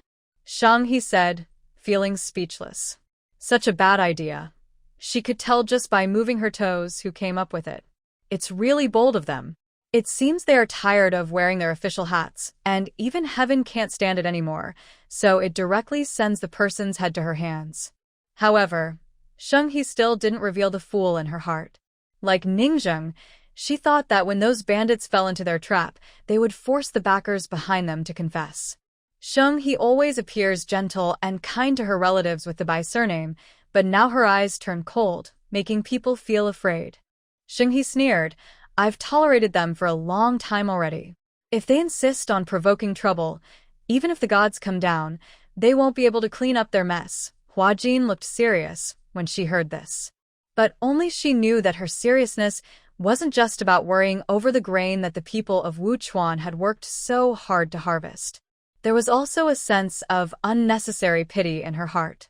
The person with the deepest conflict with Wuchuan County was only Magistrate Yin. If this incident was truly manipulated secretly by Magistrate Yin, Miss Sheng would definitely make him suffer a lot. And what about Aunt He, who depends on Magistrate Yin to live? Where would she go then? After harvesting rice under the hot sun, most families could now focus on threshing and drying the rice. They no longer felt as exhausted as at the beginning and could finally take a breather. The soil had been severely depleted due to years of drought. Although water channels were built later, allowing the rice to survive, the grains were not full. 1 acre of rice might yield less than 200 jin of grain. Most of the harvested rice was dried and stored in the granary in its husk form. When the household's rice was finished, they would shell some of the rice to produce white rice and rice bran. During these famine years, people could only enjoy a few meals of fresh rice after the autumn harvest. Most of the time, they prefer to mix white rice with coarse grains like potatoes, sweet potatoes, pumpkins, millet, sorghum, beans, and other grains, then steam or cook them into porridge. In modern times, rice bran left after pounding rice is used as feed for poultry. But in this era, people didn't even have enough to eat. Farmers often add rice bran to cornmeal to make coarse bread, and wealthier families might fry it with soybeans and eat it with rice soup. Rice bran tastes very rough and hard to swallow, but in this time of food shortage, no one is willing to throw it away. Although life is tough, people still manage to harvest rice. They feel hopeful and brave enough to keep going. As long as they endure, next year's weather will be good and life will get better. Jinhua, for the first time in years, did not join her family in the tiring autumn harvest. Instead, she focused on setting up her small shop. In the morning, she insisted on selling goods. In the afternoon, she worked inside her small shop, helping with renovations alongside craftsmen and masters. Grandpa Chui heard she was opening a food stall and immediately assigned the carpenters in his workshop to build everything: tables, chairs, cabinets, making sure they were sturdy and durable. Jinhua was respectful and accepted the help. She planned to invite everyone for a meal after opening. Of course, she would also give red envelopes to Grandpa Chui and Master Wang for their hard work. That day, Jinhua continued her usual street selling. She walked through alleys calling out to customers. Beads of sweat covered her forehead, but she didn't feel tired. She greeted customers with a smile. Suddenly, Jinhua saw a group of people coming out of a rouge shop. They looked impressive, especially the woman leading the group, Mrs. He, whom she hadn't seen in a long time. Mrs. He quickly noticed Jinhua pushing her small cart under the sun. She raised an eyebrow and walked over. Oh, what a small world, running into you here. You poor girl. Mrs. He looked proud. With this weather, she had maids holding umbrellas and fanning her, and she could freely choose her favorite rouge and powder. As for Jinhua, she was struggling, pushing her little cart and calling out to customers. My dear sister, do you think working hard will make you rich? I tell you, noble people are noble and humble people are humble. Don't think I don't know what you and Sheng He have been up to behind my back. Giving me He Zhuangshi and He Yazong's father and son. Do you think that will ruin my reputation and make me homeless? Ha! You're still too naive. Do you know what it means that money can make ghosts push mills? Right now, those two are working for me, helping my shop make money. And my husband loves me very much. He's willing to spend money on me. When I have a big, fat son for him, your good days will be no match for mine. Mrs. He said these words with a strong feeling of revenge. Although she was ignored by the master at that time, women, as long as they are young and beautiful, can use gentle and sweet tricks to please men. Giving men a little taste of happiness often makes them change their minds. This time, because of a small mistake, the master's backyard gained a few more little fox spirits. They no longer came to her room as often as before. However, Madam He was not discouraged. She believed in her own beauty and strength. Jinhua listened to her bragging. There was no envy or jealousy in her eyes, only a calm sigh. This is the life you want. Now we are no longer connected. I am going to do business. Please step aside, Madam He. Madam He slammed her fist onto a cotton pillow, her fist clenched tightly. Here we go again. Every time you act like this, cold on the outside, full of contempt inside. He Xiuhua, had such a decent life. Why does this young girl look down on her? Sooner or later, she would make Jinhua kneel and lick her shoes. Madam He was so angry she wanted to curse loudly. Just then, a maid hurried over. Madam He, something's wrong. Young Master Yaozong hasn't gone to work at the shop these days. He took the shop's money and went to the gambling house. Not only did he lose all the money, but now the gamblers have caught him, saying if he doesn't pay back, they will cut off his hand. Madam He's face suddenly changed. What? That brat actually took shop money to gamble? That's the master's money. Is he crazy? Let the gamblers cut him to death. The maid looked anxious. Madam He, that's not possible. Young Master Yaozong has already revealed our grandfather's identity. If we don't go to rescue him, the gamblers will cut off his hands and throw him at the county magistrate's door. What? Madam He almost fainted. Does Yaozong want to kill me? Is he crazy? Humph, it seems your life isn't as carefree as you say. Why are you still showing off in front of me? Jinhua said coldly. As daughters of the He family, today's trouble caused by the father and son forced Madam He to clean up their mess. But Jinhua didn't care at all, because she relied on her own hands to make a living, without worries. The father and son no longer posed a threat to her. Madam He clenched her teeth. She no longer felt like arguing with Jinhua. She hadn't expected to be harshly humiliated by those father and son at such a critical moment. Aunt He, along with a group of servants, hurriedly headed to the gambling house. At that moment, Jinhua stopped her. When I was 6 years old, I fell seriously ill. My family had no money to treat me. My father said that if I remained sick, He would throw me into the mountains to feed the wolves, so as not to waste the family's good fortune and wealth. That year, you were 8. When you heard your father's words, you fed me all your sweet potato porridge. I was feverish and confused, and I had never tasted such delicious sweet potato porridge before. I remember that moment very clearly. Aunt He, because of that sweet potato porridge, even now, even if you have changed into someone I don't recognize, I want to remind you, you should know that Magistrate Een is often obsessed with women and money. He is not a stable and reliable support. Be careful that one day, the big tree might hollow out and fall suddenly. The first to be crushed could be you and those hiding under the tree. Jinhua spoke seriously, knowing that Miss He was about to take action against the mastermind behind the horse thief who was stealing grain. And that mastermind was very likely Magistrate Een. Thinking of old times, Jinhua still warned her, even though she found Aunt He's current actions disgusting. But Aunt He was no longer the same as the second sister He from before. She only felt Jinhua was mocking her, standing high above and saying irrelevant, meaningless words. Jinhua, if it weren't for your schemes against me, my life would be much calmer now. Why would I have to run around cleaning up after those 2 useless men's messes? And he said fiercely, I shouldn't have fed you that bowl of sweet potato porridge. I should have let you die that day. Jinhua felt a sharp pain in her heart and couldn't say anything more. The last bit of sisterly bond between them had completely disappeared at that moment. Jinhua didn't want to say another word. She turned around, pushed her small cart, and strode away. Aunt He sneered coldly, leading a large group of servants, and walked in the opposite direction from Jinhua. Meanwhile, after Sheng He learned about the bandits scouting the area, he quickly explained the situation to Sheng Zhiyuan and gathered village chiefs, elders, and some villagers to discuss how to deal with it. Once the villagers knew about the bandits scouting, they all became anxious and fearful, feeling like they were facing a great enemy, unsure of what to do. During this harvest, everyone has waited so long and worked so hard. Now, we are finally bringing the vital grain into the storage. It would be unfair if others just took advantage of our efforts without effort themselves. Therefore, the government will do everything possible to protect the grain. Today, I called everyone here to ask us to unite and fight together.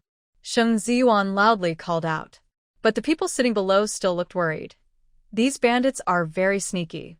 We don't know which road they will come from suddenly, and we don't know which village's grain they want to steal. Yes. An old storyteller in town once said, it's easier to avoid a direct attack than to guard against sneaky tricks. They are hiding in the dark, waiting to attack at any moment.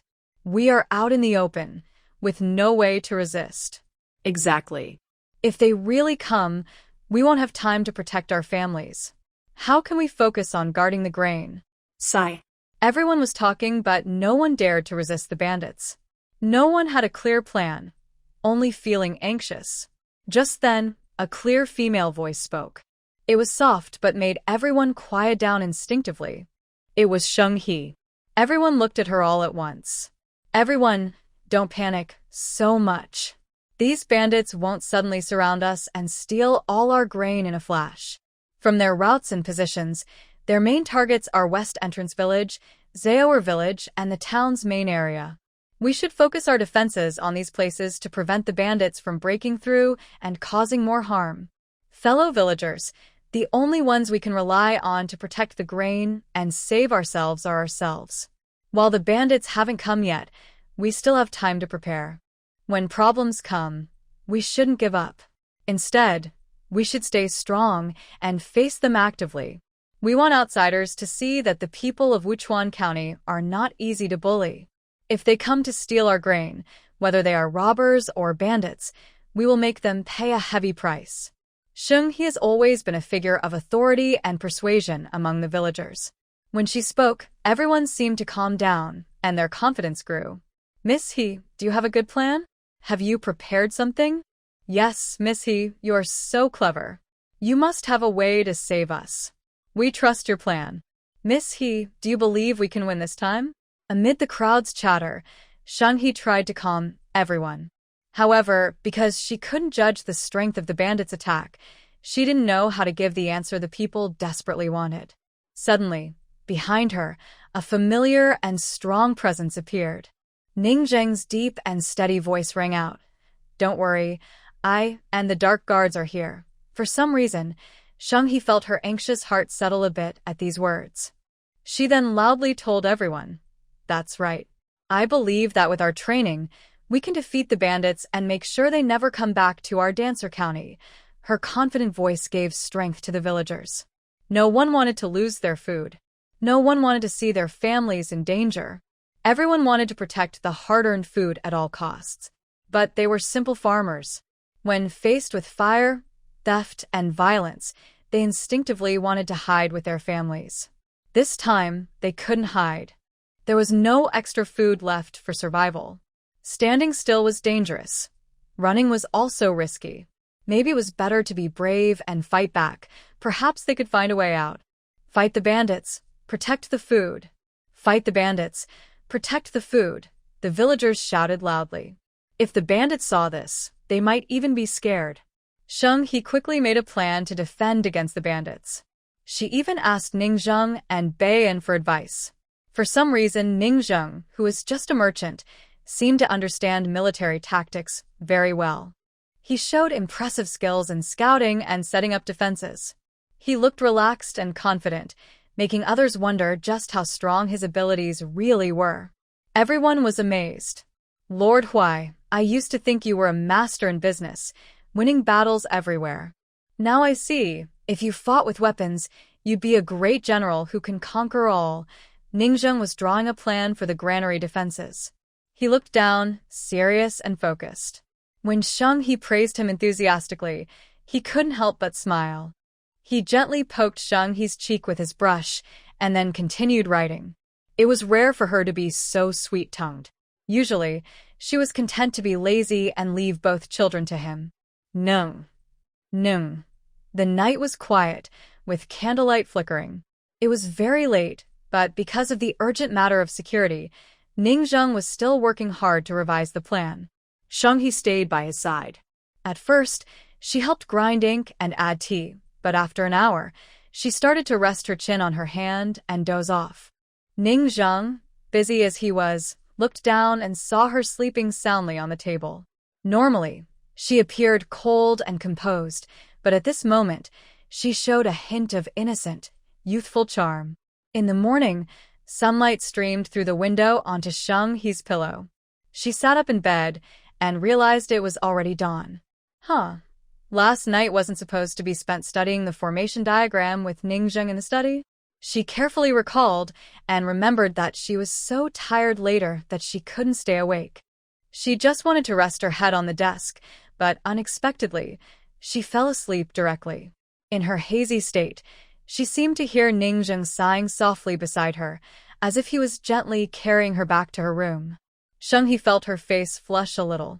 Her gaze unconsciously fell on the desk, where she saw the formation diagram spread out and pressed flat under a paperweight, lying neatly on the surface. Such a complicated diagram, and all the subsequent tasks were somehow completed like this? "Mother, the sun is shining on your backside. Wake up." Coughing was calling from the yard. Shang He looked out the window and saw the two little ones lining up to wash their hands and wait for breakfast. Ning Zheng was behind them, helping to soap their hands. She accidentally made eye contact with Ning Zheng. Her face still had a warm glow, and she shyly retreated into her room to wash up. Last night, Ning Zheng saw her sleeping deeply. He called her several times but got no response. Fortunately, the study was close to her room, so Ning Zheng simply carried her back, placed her on the bed, and left. Before leaving, he looked at her sleeping face and couldn't help but want to touch her cheek, but he held back. Although Muchuan County was a remote village, its customs and manners were less strict than in the capital. Ning Zheng knew he shouldn't overstep. Just entering Shang He's private chamber already made him feel awkward. If he crossed the line again, he might truly be seen as a troublemaker. The two little children didn't know about Ning Zheng's many thoughts. They washed their hands, sat at the dining table, and after breakfast, they prepared to leave for Zaoer village to study. Mr. Xia announced that there would be exams after the harvest, so Cuckoo and Weaving Girl became even more diligent, studying hard every day. The adults faced a crisis, but the children didn't understand. After sending the children to school, Sheng He and Ning Zheng began planning to fight against the mountain bandits. As before, they first discussed matters with the village chief and the local leader, who then shared the plans with the villagers. Everyone worked together and supported each other. Granaries and drying yards need to be carefully guarded, and traps should be set around them. If bandits attack, we must ensure many villagers can gather and defend. Please look at this map. It shows the fastest route for gathering people. Everyone must remember it. Also, to keep the family members safe, we need to select key women to serve as women leaders, so they can be our strongest support. The town and villages need patrol teams, with 5 or 6 people in each group. They will take turns on duty. If anything unusual happens, they can send signals with firework signals. Sheng He took out a firework from his sleeve, lit it with a match, and it made a chirp sound as it shot into the sky, then exploded with a pop. Actually, this was a skyrocket he bought from a space in modern times. Today, children use it as a New Year toy, so he made good use of it. Everyone was amazed.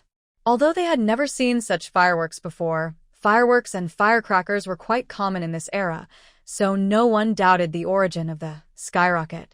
After hearing Sheng He's brief explanation, many people started to get excited, especially some young men full of energy. In fact, bandits coming down from the mountains to rob was not a new thing. Because everyone was weak and scattered, no one dared to resist, and they just accepted their bad luck. This time, with Miss He's plan, they were waiting for those wicked bandits to come to their door, so they could vent their anger. After Sheng He finished speaking, the village chief and the attending villagers dispersed. They all began to follow Sheng He's plan, quickly taking action, familiarizing themselves with the routes, confirming the personnel, and setting traps. As the head of the county, Sheng Zhiyuan had many responsibilities. After the harvest, he needed to oversee the collection of taxes and miscellaneous levies. He couldn't personally supervise the plan, so he sent his son, Sheng Jiang, along with many officials to assist the villagers. When Lan learned about this, she decided to work alongside Sheng Jiang.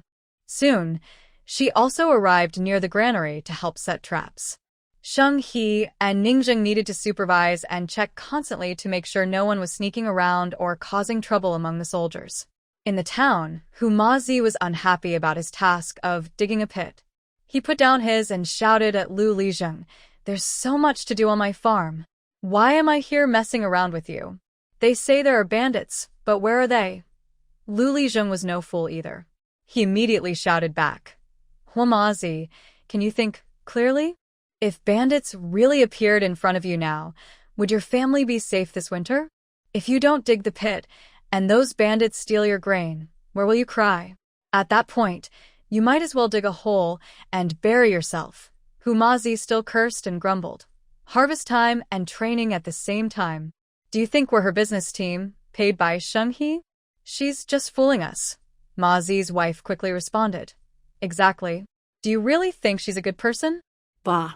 She's just using her position for personal gain. Why wasn't I chosen as the woman leader? I'm 1,000 times better than Sun Xiaofu's mother. Why does he get to be a key woman leader? Lu Lizheng snorted coldly. Ma Zi's wife, the woman leader was chosen by the villagers themselves. You didn't get a single vote. That's your own problem. Why are you still blaming everyone else? Ma Zi's wife was hit hard and almost exploded with anger. Her face turned red as she spoke without thinking. Lu, you've been a village official for years and still think you're some kind of officer? Do you have the nerve to lecture me? Your daughter-in-law has a terrible reputation, and she even gave you a foolish grandson. If I were you, I'd hide at home crying every day. I wouldn't have the face to scold others. As soon as she said this, Lu Lizheng's old face trembled, and tears flickered in his cloudy eyes. His older son's failed marriage had always been a deep regret for him. On one hand, he felt he had let his son down. On the other, he felt ashamed and embarrassed. Although he had cut ties with second uncle and driven away that foolish and mean grandson, the shame and pain remaining at home still could not be erased. Mozi's wife, sharp-tongued and quick-witted, saw that she had hit Lu Lijing's sore spot. She felt quite pleased and continued to poke at him. Lu Lijing, I think you should just give up. No matter how much you fawn over Xinghe, your eldest daughter-in-law from the Lu family has already offended her beyond repair. Don't bother trying to climb higher. It's better to rest like us, and stop flattering others and making a fool of yourself. You. Mozi's wife, your words are really too harsh. Lu Lijing's face turned pale with anger, almost speechless. What are you doing? Isn't what my wife said true? If you dare to point fingers at my wife again, I swear I'll cut off your head. Mozi stepped forward, fists clenched, ready to strike Lu Lijing. Lu Lijing was only 5 or 6 years old. If Mozi pushed him like that, it wouldn't end well for him. Suddenly, a stern shout came from behind, startling Mozi. He turned around and saw Xinghe approaching with a group of fierce-looking officers. Mozi's wife, Lu Lijing arranged for you to dig a hole. You two have been arguing here for a long time. Are you waiting for me to come help you dig? Xinghe raised an eyebrow. Usually, she was gentle and kind to the common people, but now her face was cold, making everyone feel a bit respectful. Because Xinghe was present, the villagers around all looked over. Mozi, who was a local bully, felt a bit embarrassed. But Xinghe was very popular now. If he dared to challenge her, the villagers supporting her all held hoes and sticks. If he really angered them and got beaten, it would be a big loss. Mozi quickly thought of a plan. He pointed at Lu Lijing and said, "This old man told me to dig a hole. Do I have to do it? His family is a mess, so why is he still the head? I don't accept that." Mozi was feeling proud. He thought he was very clever to shift the blame onto Lu Lijing. Even if Xinghe wanted to speak up for Lu Lijing, he had plenty of reasons to criticize the old man, making both of them lose face.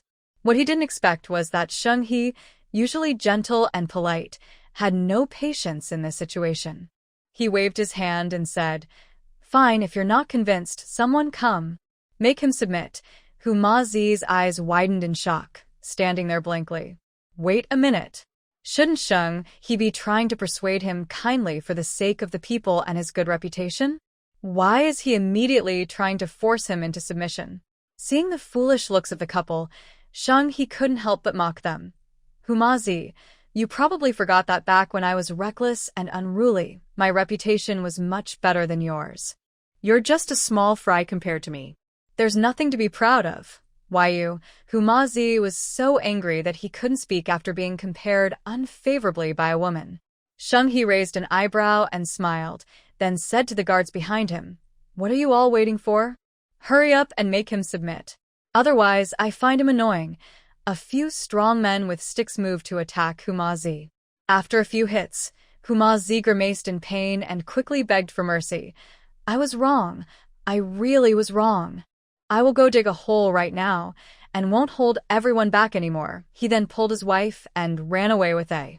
Lu Lijing's face was pale. Clearly he took Mozi's words to heart. He didn't dare to look at Xinghe anymore. He also didn't know if Miss Xing blamed him for his daughter-in-law and grandson, but he felt unworthy of his position.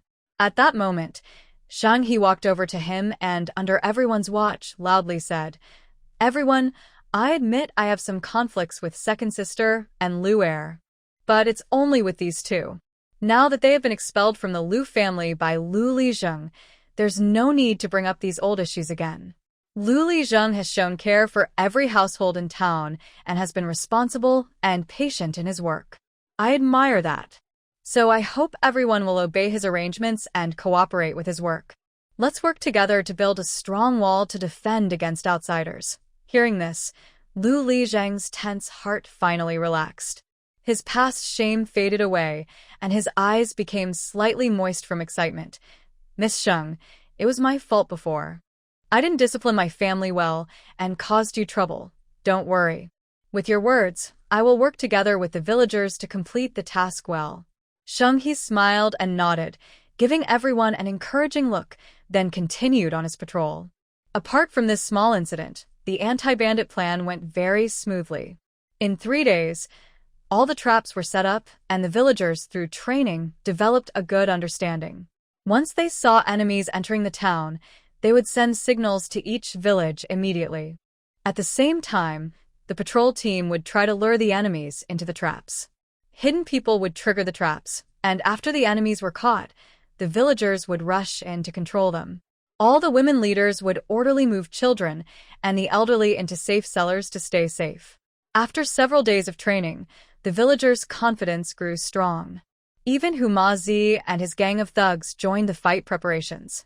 Just as everyone was ready to catch the bandits and vent their anger, they found no sign of the bandits at all. However, under the villagers' watchful eyes, everyone was surprised to see that thefts within the county had almost disappeared. Because if someone was sneaky, they could easily be mistaken for bandits and caught, even publicly criticized and fined. That feeling was really uncomfortable. As the sun was about to set and the sky darkened, it was another peaceful day. People almost forgot about the bandits, living their lives steadily and busily. When the sun set, smoke rose from kitchens. Every household's delicious smell drifted out. Men carried grain home. Some rice was already dried and stored, while some still had moisture and needed to be dried again tomorrow. In this peaceful scene, no one noticed that in a quiet forest near Wuchuan County, countless dark shadows flashed by like black clouds, heading toward Wuchuan. Hee, the sun's down, it's time for us to do something big. First, focus fire on the county granary. According to the boss, make a big fuss. After we finish with the county granary, we'll go for the village stores. Big boss, you can rest assured. We've been waiting for this day. We're ready to spill some blood tonight. Ha ha ha, I love watching those honest farmers trembling and begging on the ground like quails. I wonder how many will their pants today. Haha, the girls in Wuchuan County might not be very pretty or lively, but I wonder if they can satisfy us brothers' cravings. The men in black moved quickly, looking relaxed and joking around, as if they were happily out harvesting vegetables. They trusted their strength completely. Over the years, they had become the rulers of the mountain, and all the villagers were afraid of them. They had become very skilled at robbing the people. The patrol team was the same as before. In the evening, after their shift change, they continued patrolling at several town entrances. Uncle Run, I need to, someone called out. Senlu, you really live up to your name, lazy donkey, always full of excuses. Uncle Run was the team leader. He frowned and scolded Senlu. Senlu grinned and said, I'll just go behind that tree root over there. Suddenly, Uncle Run remembered he had drunk too much water before leaving home and also needed to. He cleared his throat and said, You love to be sneaky, I'll go with you. The others keep patrolling. The uncle and nephew went into the woods, unzipped their pants, and whistled while peeing. Uncle Run was closing his eyes, lost in thought, when he suddenly felt Senlu tugging at him, almost making him on his pants. Little brat, what are you doing? Can't you respect someone my age? Uncle Rin scolded angrily, but when he saw Senlu looking terrified and pointing at the distant forest, he asked, Uncle, why is that tree moving so strangely? By then, the sky was darkening, and the forest looked strange, with faint sounds of rustling leaves. Could it be bandits? Senlu trembled with fear, screaming, but Uncle Rin quickly covered his mouth. Uncle Rin warned Senlu to stay quiet, then crouched down, listening carefully to the ground. His face changed. There are many people, and the ground is shaking. It's bandits, they're on horses. Uncle Rin tightened his belt and tried to stay calm. Raising soldiers for 1,000 days, using them in one moment. Senlu, this time we're going to fight for real. Hurry and send a message to Lu Lijing, and also tell the village chiefs and women's leaders with some firecrackers. The 3 donkeys finally regained some sense, and their blood started to boil all over their bodies. They solemnly replied, yes, then quickly ran down the small hill. The bandits were already close to Wuchuan County. Like hungry wolves with glowing green eyes, they hurried toward the lights at the foot of the mountain. Suddenly, a chirping sound came from the air. The lead scout paused. What are you doing? You almost bumped into the boss. Do you still want to live? One bandit stepped forward and slapped the back of the scout's head. Brother Dao, it sounds like something is making noise in the sky, and it's been happening several times. Chirp, chirp, chirp. The scout hurriedly reported. That chirping is just birds. Are you a delicate lady from a fancy house? Haven't you heard such sounds in the mountain village? Brother Dao scolded, kicking the scout. The scout knew it wasn't bird sounds but couldn't argue, so he dared not speak further. He led everyone to continue running downhill. When they reached the bottom of the mountain, they suddenly found the town strange. It was brightly lit earlier, but now it was dark and looked a little creepy. After robbing many villages, this was the first time they saw such an odd scene. Could it be because Wuchuan County was too poor? Just then, several big men suddenly appeared. They looked at the hundreds of people and loudly asked, "Who are you? Why are you sneaking into Wuchuan County at night?" The boss of the gang smiled, showing a gold tooth shining in the dark. Hee, that's right. From your accent, you're definitely from Wuchuan County. I thought I was in the wrong place. The people behind him burst into laughter, ignoring the two big men's questions. The boss quickly put away his smile. Don't just stand there. If you want to get something good in Wuchuan County, it depends on how you perform today. The two big men exchanged a glance, nodded slightly, then deliberately shouted, "Everyone, bandits are here. Protect the granary." They ran toward the granary. This move completely fired up the boss's fighting spirit. He loudly ordered, "Follow the usual plan, split into 3 groups. One goes to search the homes, another to capture some village women, and the rest follow me to loot the granary." Yes, the shout was loud and fierce, with a wicked edge. The bandits in charge of raiding the homes headed east. They carried oil lamps, but still felt the surroundings were very dark. It's strange. In the past, when we came to raid the village, there were people running everywhere, all shouting and crying. Why is it so quiet around here now? The bandits, who were originally full of energy, felt bored when no one paid attention to them. "Forget it. Let's just find a house to cause some trouble," the leader of the bandits ordered, and in the next moment, he kicked open a door. As he stepped inside, he suddenly felt a gust of wind. In the dark night, he didn't have time to see clearly. He was hit in the chest by a heavy object, spat out blood, and fainted.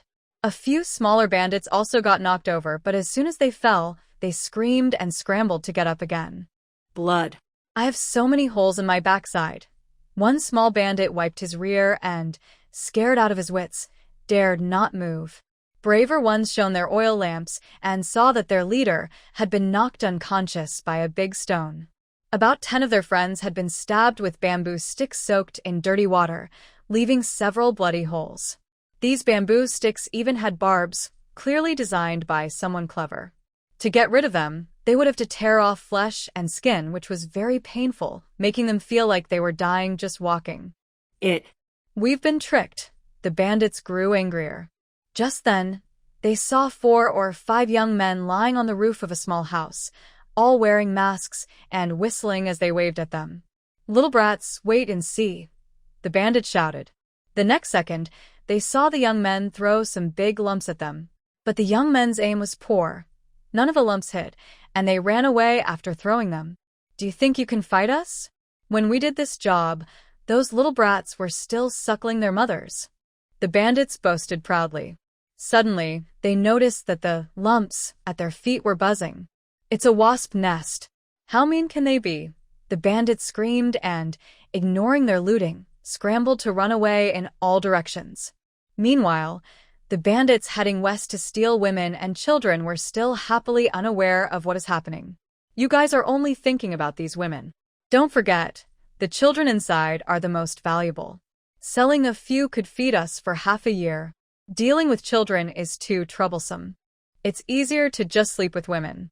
The bandits finally reached the village, brandishing knives and entering fiercely, but they didn't realize that danger was already close. Inside the narrow tunnel, women, elders, and children huddled together, all silent and focused, not daring to make a sound. The tunnel was newly dug in recent days, not very deep and very tight. Luckily, there were enough ventilation holes, so even crowded together, no one felt dizzy. Because of the training in recent days, everyone had gotten used to staying in this small, crowded space. They didn't become anxious or react badly. Even the young children obediently lay in their mother's arms. Oh heavens! Miss, he is truly wise. If she hadn't insisted on our training, how could we have hidden in the cellar so quickly? Those bandits kill without mercy. If they catch us, our whole family will be finished. An old woman whispered softly, tears welling up in her eyes. At first, they thought this training was just a game, sometimes delaying work and getting impatient. But now they realized it really could save their lives. Everyone stopped talking. Our tunnel is small, but it has food and water. Don't be afraid. Don't panic. The woman in charge kept order. Outside, the bandits were very impatient. They had kicked open several doors but hadn't seen a single person, let alone women or children. They're faster than rabbits. Where did they hide? Search carefully. There must be secret passages in their homes. If we find them, we can catch everyone at once. The bandits shone their lanterns around, trying to find clues. Suddenly, a loud bang sounded above, as if something had exploded. Everyone looked up, but the next moment, they covered their eyes and wailed. Ouch! My eyes, it hurts, it hurts! They couldn't open their eyes at all. Confused about directions, they finally realized that their faces, bodies, and eyes were covered with chili powder. Hurry, find water. I need to wash my eyes. One bandit shouted angrily. Are you looking for water? Someone suddenly asked. All the bandits hurriedly nodded, confused about who had spoken. Next, boiling hot water poured down from above, splashing directly onto their heads and bodies. They screamed in pain, their skin burned and raw, but their eyes couldn't open properly. They couldn't see the road in the dark night and could only huddle together inside the house, feeling helpless. They didn't know how long they had been tortured. Their knives in their hands were slipping, and everyone was crying out in pain, clutching their heads. A group of about 10 men burst in, tying up all the dozens of people. They looked at each other and said, Go tell the woman in charge that this place is safe now. Let her and the others stay calm and wait in the cellar. Brothers, let's go support the ones guarding the granary. The road to the granary was brightly lit. The leader, sitting tall on his horse, was about to steal grain when suddenly a group of men appeared out of nowhere. At first, there were only a few dozen, but soon more and more villagers rushed over quickly. The leader had been a bully for many years. Every time he stole, villagers were so scared they ran away. Sometimes, a few tried to fight back, but they were too weak and ended up dead, making others even more afraid to resist. But the villagers from Dance County didn't run away. They looked nervous and worried, but they kept moving forward. They didn't have special weapons for fighting. Some carried sticks, others had sickles, and some had axes, tools they used every day to farm. 1, 2, hundreds, thousands. They came from nearby villages, gathering quickly along the fastest routes toward the bandits. Their steps grew faster, almost like they were surrounding the bandits. Boss, something's wrong today. One of the little henchmen trembled, his horse also uneasy and neighing nervously. Boss, sounds like someone is screaming on the east and west sides. It doesn't sound like farmers or villagers. It sounds like someone almost cried as they reported. Hearing this, all the bandits' hair stood on end. The leader gritted his teeth in anger. We've been set up. Don't back down now. We have to fight to the end. The boss had just finished speaking when his horse suddenly reared up. It took only a few steps before it was harshly tripped and fell.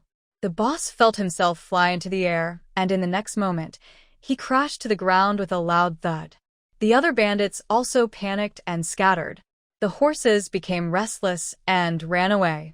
Some people and horses collided with walls, while others were thrown off their horses and trampled by the chaotic crowd, breaking bones in the process.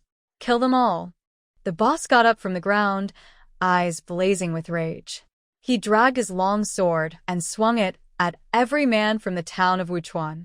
The bandits, being trained fighters, knew where to strike and what the weak spots were. The townspeople, used to working the land, quickly found themselves overwhelmed and unable to fight back. The boss swung his sword, a cruel smile on his face, and aimed a fierce at a man whose hand was injured. The man was terrified, as he had never been so close to death before. His legs went weak, and he collapsed to the ground. A flash of bloodlust appeared in the boss's eyes. As long as he could kill this man badly enough to make the others see his power, they would be too afraid to resist anymore. The villagers around him were also frightened, but the sword was only inches from the man's neck. It was too late to save him. Suddenly, a quiet, dark arrow shot through the air with a silent whoosh, carrying an irresistible force that knocked the boss's sword out of his hand. The boss felt a numbness spreading through his hand and arm. Before he could react, his sword clattered to the ground. In the next second, dozens of brave men rushed forward and pinned him down, holding him tightly as if stacking bodies, making it impossible for him to breathe. There was no chance to beg for mercy. In the shadows, hidden in the darkness, a tide of dark guards silently watched over the scene. Their dark arrows protected every Wuchuan villager who had come out to defend their home. He helped them overcome their fear, giving them the courage to pick up weapons and protect their families and neighbors. Zheng was also secretly guarding from the shadows, ensuring no innocent person was harmed by the beasts while they fought bravely. Soon, all the bandits were captured by the villagers of Wuchuan. This can't be. You can't do this. Who trained you? Who taught you to do this? The boss roared in defiance, having never suffered such a big defeat before. He shouted loudly, but in the next moment, a dirty, hard shoe sole was shoved into his mouth. Shut up. Do you still have the right to speak? Zheng rushed forward and slapped him twice. Right after that, several officers raised their blades. Wait. I still have use for these foolish bandits. A clear female voice called out. The bandit leader turned toward the voice. In the darkness, a woman in a light-colored dress walked gracefully toward them. The lamplight shone on her face, making her features look calm yet striking. Her appearance drew everyone's attention. The officers lowered their weapons, and even the townspeople, who had been tense moments ago, now looked more at ease and respectful. Standing beside Sheng, were Sheng Ziyuan and several county officials. The bandit leader suddenly understood something. Looking at the scene before him, he thought everyone had gone mad. These strong men were actually obeying a woman. Who was she? He spat out a bit of dirt and shouted loudly, "Listen to me. Let me go. Aren't you all just poor men? Follow me, and I'll make sure you live well. But following a woman, don't you feel ashamed?" Sheng finally looked at him, but instead of answering, she stepped forward and pressed her foot on his shoulder. "Who is the person supporting you from behind?" she asked. The bandit leader froze, then shouted angrily, "You dare step on me, you!" But before he could finish, he saw something that made him speechless. The officers and townspeople had already captured over 100 of his men. Some were swollen from bee stings, some were bruised, and others were crying and begging for mercy. Impossible. How could these simple villagers defeat his men so easily? As he stood there in shock, someone grabbed his jaw and forced a pill into his mouth. He stared at Sheng in alarm. What? What did you make me eat? Sheng smiled slightly. I asked you a question, but you didn't answer. I don't like wasting words, so I'll let you experience something that might help you talk. As Sheng finished speaking, the head of the group immediately felt a tingling sensation all over his body. Soon after, he experienced intense internal pain, as if knives were twisting inside him. He couldn't help but spit out blood, and his screams made everyone's skin crawl. All the villagers had only seen Sheng smiling happily in her usual gentle manner. She was kind and friendly, like a fairy from heaven, making people want to get close to her. But now, her aura was suddenly as cold as frost on snow. No one dared to speak in the dark, not even to breathe heavily. Sheng kept a cold face, glaring at the rolling head of the group. I have 100 ways to make you wish for death, but not escape alive. It depends on how long you want to hold out before you talk. She then picked up a pill and held it in her hand. The head of the group almost broke down, trembling as he clutched his chest. It's County Magistrate Ian. He wants to ruin Wuchuan County and make me destroy all your grain. This year's harvest in their county isn't good, not even half of what Wuchuan County produces. He can't explain this to the governor, so he came up with this plan. Shang He's eyes showed no surprise, only understanding. Since her father, Shang Ziyuan, and Wuchuan County started gaining prominence among the county officials, Magistrate Yin had been worried about losing his position. She never expected such a despicable and dirty trick from him. The villagers, hearing this, became angry. That's too much. Do they think Wuchuan County is easy to bully? We want justice. Even Shang Ziyuan, usually relaxed and calm, furrowed his brows tightly, looking ready to act. Shang He had a plan in mind. She casually said to the head of the group, "Did you hear that? My fellow villagers want justice. I have a chance for you to make amends. Do you know what it means to fight fire with fire?" The head of the group almost cried. He didn't understand. Now he was leading this half-dead group to rob in Datong County. Wasn't that risking his life? Next to him, Ning Zheng was losing patience. He waved his hand, and Bayan stepped forward. He drew a dagger from his waist, held it over a torch to warm it, then bent down and began slowly carving into the head of the group. The villagers were stunned. What was going on today? Usually, Bayan was as silent as Lord Huai, even a bit shy. How did he suddenly turn into a ruthless, cold-blooded killer? So fierce, so exciting. The head of the household was tortured by pain and almost died, finally breaking down and shouting, "Can I go now?" "Isn't that enough?" Shang He finally nodded in satisfaction. "Why didn't you say so earlier? Instead, you forced us to act like villains." The head of the household cried tears of frustration. "Look at what you're saying. Now I am the one being bullied." Shang He explained their plan for going to Datong County. "Listen carefully. My goal is to ruin that Yin family's reputation. I don't want you to harm innocent people or waste food. Just make some noise and make it big enough so everyone in the county knows how their county official is cheating them. Oh, I almost forgot to tell you. I will have people watching your every move. If you try to do anything else or run away halfway, I promise you won't see tomorrow's sun." The bandits looked dejected and started crying. They never thought they would be defeated by a woman, and so humiliated and miserable. It was already very late at night. County Magistrate Yin was in a good mood tonight.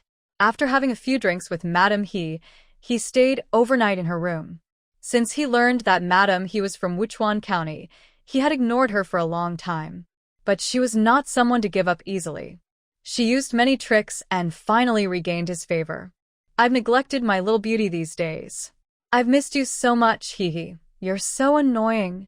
I've been waiting for you so painfully. Tonight, that old guy Shang Ziyuan and his Wuchuan County are going to be finished. From now on, I'll move your household registration to Datong County. We'll be closer, and there will be no more barriers between us." Madame He had heard about the bandits robbing the granary. As she enjoyed herself with the magistrate, her charming eyes also showed a hint of ruthlessness. Excellent. She had been waiting for this day. Everyone who looked down on her in Wuchuan County deserved to die. She was the one who would finally come out on top. Just as they were in the heat of passion, suddenly a servant knocked loudly on the door, breaking their mood. "Who's knocking so late at night?" Magistrate Yin put on his clothes and shouted angrily. Someone outside seemed very anxious. "Sir, it's bad. Bandits are attacking the granary." County Magistrate Yin heard urgent knocking outside the door, and he couldn't help feeling annoyed. Although Wuchuan County is not far from Datong County, a round trip takes an hour or two. He understands that bandits causing a big commotion in Wuchuan would scare the people in Datong, but there's no need to be so afraid, right? This really ruined his good mood. When the bandits come to rob, what can I do? Better to make a big fuss. Let everyone know that Wuchuan County is vulnerable. County Magistrate Yin shouted loudly, then hugged Lady He, wanting to continue their intimacy. The person at the door was stunned for a moment, then louder knocking sounds followed, almost scaring Yin so much he nearly fell under the bed. The people outside were shouting, "Sir, you're mistaken. The bandits aren't robbing Wuchuan County. They're stealing grain on our land." Lady He screamed, and this time Yin really fell under the bed. After a long moment, he finally reacted, trembling as he fastened his pants, then crazily rushed to the door. "What did you say?" He listened carefully, and indeed, there was noise coming from the distant alleyways of the residential area. The young servant outside was about to cry. Sir, the bandits didn't go to Pingyao County or Wuchuan. They came here to rob us. Please send officials to help. Yin's legs went weak with fear. He scrambled out to gather the officers. Meanwhile, the leader of the bandits, exhausted from running and battered, endured pain and tears as they robbed grain. According to Sheng He's plan, they wanted to make a big show, but they couldn't hurt the common people. So, when attacked, they dared not fight back, only stubbornly stealing grain. While stealing, they had to be careful not to dirty or spill the new grain, as the consequences would be too much to bear. Despite this, most villagers were terrified, crying and rushing to escape, not daring to provoke the bandits. The leader was almost depressed. This is how honest farmers should react when facing bandits. The people of Wuchuan are all crazy. Boo-hoo, he felt so miserable. He was crying inside, but his face had to look fierce and fierce. Just then, Ian and his officers hurried over, looking at the chaos before them, almost unable to believe what they saw. You all are crazy. What are you doing? Stop right now. Magistrate Ian kept signaling to the leader, trying to tell them not to cause trouble and to stop quickly. But the leader and the bandits didn't dare to stop. They made even more noise, which made Magistrate Ian very angry. If the governor found out, he would be even more upset. Magistrate Ian thought he had a perfect plan with the leader, but he ended up making a big mistake. He couldn't scold the leader openly in front of the common people, so he pretended to be serious and said, "You bandits, put down your food and get out of here, or I will have you all thrown into the jail and beaten." Some villagers muttered angrily. Just being thrown into jail and beaten? This is a serious matter. Shouldn't they be arrested and punished? Exactly. Easy come, easy go. Does Magistrate Ian want to protect these bandits? It's common for officials to collude with bandits sometimes. Suddenly, the bandit leader shouted loudly, "Magistrate Ian to Fa, now you tell us to get lost? Weren't you the one who told us to steal the grain? You said we should take the food so the villagers have nothing to eat, then sell it back to them at high prices. Are you playing us for fools?" Hearing this, the villagers were shocked and then furious, almost ready to burn Magistrate Ian. Can this really happen? We trusted you all these years as our official. This is a clever trick. It looks like you don't want us to survive. Corrupt official. You're clearly working with the bandits. Magistrate Ian was stunned. He never expected the leader to say that. He stammered and tried to explain. Are you crazy? I told you to rob Wuchuan County. What are you doing causing trouble here? This statement caused a big stir. It confirmed the rumors of officials colluding with bandits. The villagers couldn't take it anymore and started fighting Magistrate Ian, who was trying to protect himself. The guards didn't know whether to protect the villagers from the bandits or to defend Magistrate Ian from the angry crowd. Seeing this scene, the bandits finally relaxed and took a deep breath. They voluntarily ran to the officials and almost started crying. We know we were wrong. Please, just tie us up and lock us away. Thinking about the group of black-clad men sent from Wuchuan County still watching them secretly, they felt very uncomfortable, as if they might be sent back to the hellish place in Wuchuan County at any moment, suffering even worse torment. Compared to that, the prison felt like a safe place.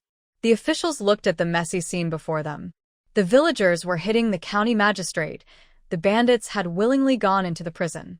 What kind of situation was this? The excitement in Wuchuan County was not over yet. The women's director had already led all the elderly, children, and women out of the area. Everywhere showed signs of battle, but everyone's faces were full of joy from victory. No one had ever imagined that one day they could defeat the bandits and not a single grain of food was taken from them. They truly did it. In the dark night, some people smiled at each other, some cried with their heads in their hands, and many others were still lost in a daze. Humazi, you've really made progress. How did you manage to chase those bandits away so quickly? Mazi's wife looked at her husband with admiration. Humazi snorted proudly. Of course. Don't think just because they're holding long steel knives. I'm not afraid. I can knock them down with a punch and a kick, and they'll be kneeling and calling me grandpa. Next to them, Sun Mingshun, holding his wife and daughter, couldn't help but curl his lips and mutter, "Nonsense." He was the most cowardly at the time. He was trembling behind me, holding onto a pillar for a long time and couldn't let go. He even calls himself the village boss, but I think he's just a scaredy cat. It was late at night. After such an exciting event, everyone still couldn't sleep. They were full of energy, feeling like they should do something more. At that moment, Sheng-He stood on a small hill with higher ground and loudly called out to everyone, "Now that the bandit camp is unguarded, there are many good things here. Each village should send 30 men, and let's go up the mountain to wipe out the bandits." Sheng-He's plan had been set long ago. Haha, this was a good opportunity to get some benefits. While Sheng-He was sneaking into the bandit camp to loot at night, Magistrate Yin had already been attacked by the villagers and was forcibly taken to the prefect's office. Yin County Magistrate had been a fair and honest official for many years. He had heard countless accusations of injustice and secretly corrected many wrongful cases. For the first time, he truly understood what it felt like to be unable to speak, like a person swallowing bitter medicine but unable to complain. But now he couldn't speak out. His mouth was sealed with cloth by the villagers, and he was pushed at the entrance of the magistrate's office. Everyone was shouting at him, "Remove the corrupt official! Remove the corrupt official!" These shouts were especially loud and clear in the quiet night. Governor Huang was sleeping peacefully in his room when he heard the noise and was startled. However, he quickly remembered that a few days ago, Yin County Magistrate had already discussed with him about the bandit robbery.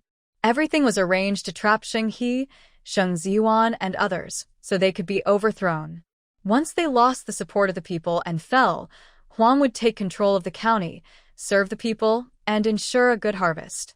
Then, he planned to secretly replace Sheng-He with his daughter Yuna, who was known for her kindness and virtue, so her reputation would spread even further.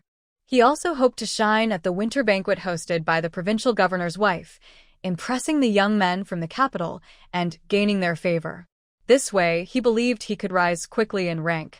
Thinking of this, Governor Huang felt pleased. He calmly dressed and, surrounded by his servants, went to the office.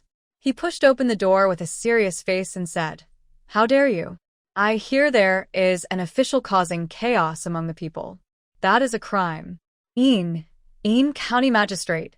Just as he was about to prepare to scold the villagers and lock the official in the jail, he was stunned when he saw the familiar person. Ugh. Yin County Magistrate, seeing Governor Huang, couldn't help but feel excited and signaled him to loosen the cloth. Governor Huang instinctively wanted to untie him, but the villagers suddenly erupted in chaos, almost knocking him over. He was terrified. "What's going on? Why are you tying up your own magistrate? Do you still want to live? It's not that we don't want to live, it's that he won't let us," a villager angrily explained, accusing Yin County Magistrate of colluding with bandits and stealing grain. Governor Huang was stunned. This was completely different from what he had expected. Where had things gone wrong? Yin County Magistrate was still crying out, seeming to want to say something. The prefect Zhou looked at the chaotic and aggressive scene in front of him. He knew they were all in a passive position now. Under pressure, he had no choice but to wave his hand and order someone to take Deputy Magistrate Yin into the government office. "Citizens, please stay calm. I will first detain Deputy Magistrate Yin, and we will hold a court session at dawn tomorrow," Huang the prefect said, trying to soothe the crowd because he dared not confront them directly. The people's dissatisfaction with Deputy Magistrate Yin had been building for a long time. While they saw neighboring counties like Wuchuan building water channels, schools, and fighting locusts, their own magistrate seemed more interested in pleasing wealthy business owners and entertaining himself with frivolous pleasures. Where did all that money come from? It was clearly taken from the hardworking common people. They had long disliked Deputy Magistrate Yin. Although Daidong County was richer than others, the lower-class people still suffered under harsh oppression and exploitation. This year's grain theft during the harvest made them even angrier. They swore they would not stop until they overthrew this corrupt official. Inside the small flower hall of the government office, Prefect Zhou ordered all servants to leave. Then he tore off the cloth covering Deputy Magistrate Yin's mouth and asked sharply, "What exactly is going on? Didn't you say everything was arranged?" Deputy Magistrate Yin's eyes filled with tears. Sir, please help me. The people of Wuchuan are about to cause chaos. It's because they somehow convinced the leader of the Maofeng Mountain stronghold to slander me. It's like trying to steal chickens and ending up losing rice, Prefect Zhou said bitterly. I've spent years carefully nurturing you, and now you've been ruined by this. Do you think you're worthy of my efforts? He knew how serious this matter was. Otherwise, he wouldn't have gone so far to punish the people of Wuchuan. He was now full of regret and didn't even know which divine being was protecting Wuchuan's people. In just half a year, they had grown strong enough to cause him such a big loss. Deputy Magistrate Yin was too upset to think about revenge. He leaned against Zhou's leg, crying bitterly. Sir, please, for the many years I've served you faithfully, save me now. As the head of the county, Magistrate Zhou knew this was an important matter. Although it was not a small issue, forcing it to be hidden and not reported could lead to unexpected trouble if things turned against him. Magistrate Zhou stroked his beard, seeming to think carefully. Deputy Yin, who had been loyal for many years, immediately understood Zhou's meaning and quickly said, Sir, as long as you are willing to save me, I am willing to give half of my family's wealth. Magistrate Zhou's eyes lit up. Afraid that Deputy Yin might change his mind, he hurriedly said, Since you are sincere, and considering our long-standing relationship, I can spare your life. But you are clever, and the recent uprising has caused a big commotion. It's likely that news has already reached the neighboring prefecture. I can only suspend you from your duties for investigation. Do you have any objections? Suspending someone from their duties means there's still a chance to return to work later, a chance to make a comeback. Deputy Yin was overjoyed and kept kowtowing. Thank you, Magistrate Zhou. Thank you so much. While chaos reigned in Datong County, Sheng He and Ning Zheng had already led people to seize the hilltop of Maofeng village. The village had many valuables, gold, silver, fine clothes, vases, and treasure chests. However, since it was near the harvest season, the bandits were waiting to raid the granaries. The village's food supplies were running low. But everyone loved to gather loot, and they didn't care much about what they took, stuffing whatever they saw into baskets. Sheng He ordered that everything in the village must be confiscated and not kept privately. No one dared disobey Sheng He's orders. Since the items belonged to the public, everyone would share them so they wouldn't lose out. Ha ha ha, am I dreaming? Only in dreams can I pick up money so happily. Hey, why are you pinching me? This isn't a dream. Hurry up and work. Everyone laughed and joked. Sheng He and Ning Zheng counted heads nearby. The bandits left behind, already and guarding the village, had no resistance and were quickly subdued. Chairman Chen came to report. Miss He, all the people and items are here. Do you want to start counting? Sheng He frowned suddenly and said, No, there's still someone hidden in this village. Are there still people hiding in the village? Everyone was confused by Sheng He's words. They had already searched the entire village, and all the bandits remaining there were accounted for. So, where could someone still be hiding? Everyone immediately tensed up. Miss He, could they be hiding in ambush? All the excited villagers quickly became alert. Ning Zheng's eyes looked especially dark in the dim light. He shook his head and said, No, it's not bandits. The problem is that among the people we searched, there isn't a single woman. It's common for bandits to kidnap women, but it's strange that no women were found inside the hideout. Sheng He looked at Ning Zheng with admiration, then ordered, Everyone, check if there are secret passages or hidden rooms in the bandit camp. Pay attention to movable large jars or places like earthen stoves or brick beds. Everyone sighed in relief, but looked serious.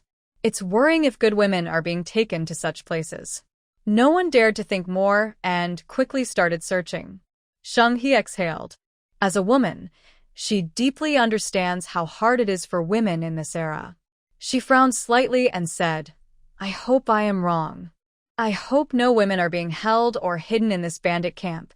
Let's go and search too. Ning Zheng gently tugged at Sheng He's sleeve with a kind look.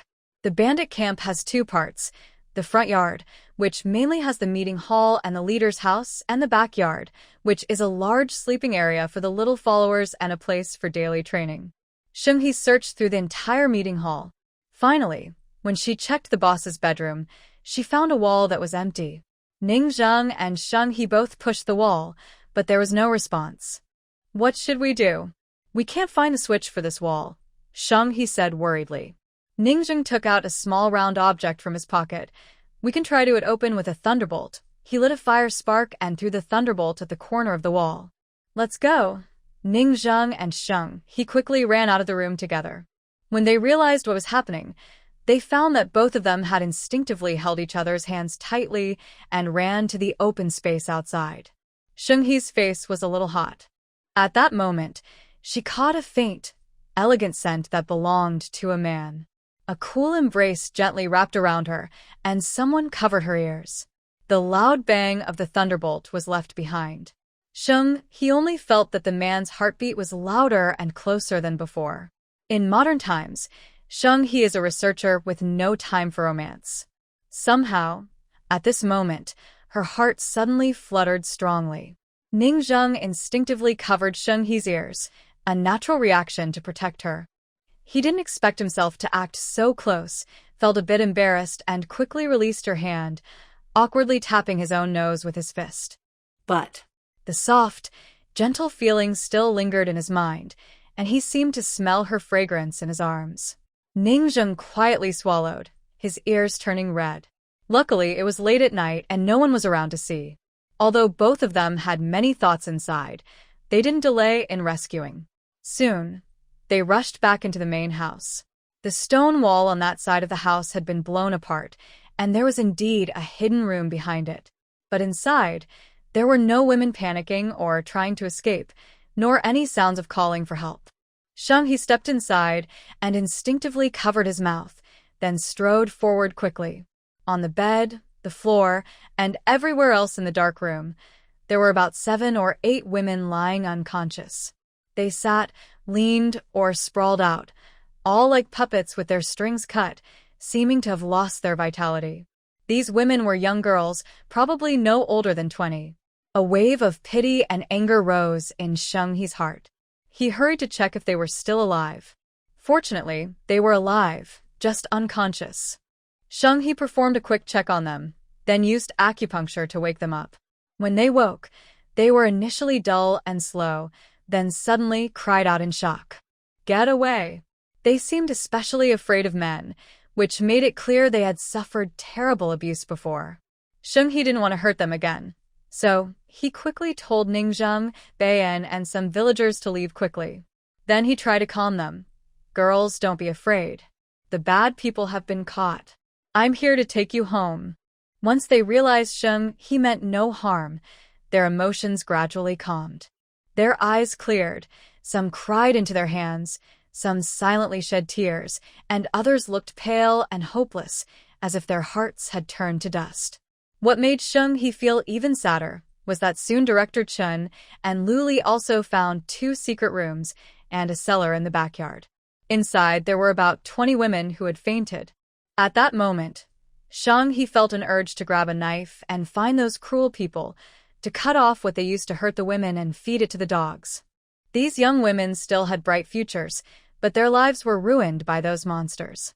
In this feudal era, a woman's innocence was a precious thing, and having it taken was a matter of life and death. The women fainted because they had been given drugs that numbed their nerves. They needed to be detoxified quickly, or their brains could suffer permanent damage. Sheng He felt overwhelmed. The women who had been rescued were very emotional and unstable, making it hard to calm them down. Fortunately, Ning Zheng and the villagers hadn't come in. Sheng He quickly took calming medicine from her space and forced everyone to stay quiet, to prevent accidents caused by carelessness. One woman surprised Sheng He. She quietly leaned against the wall, looked calm, and didn't show much emotion. She said to Sheng He, "Thank you. I don't need your medicine anymore. I'm fine."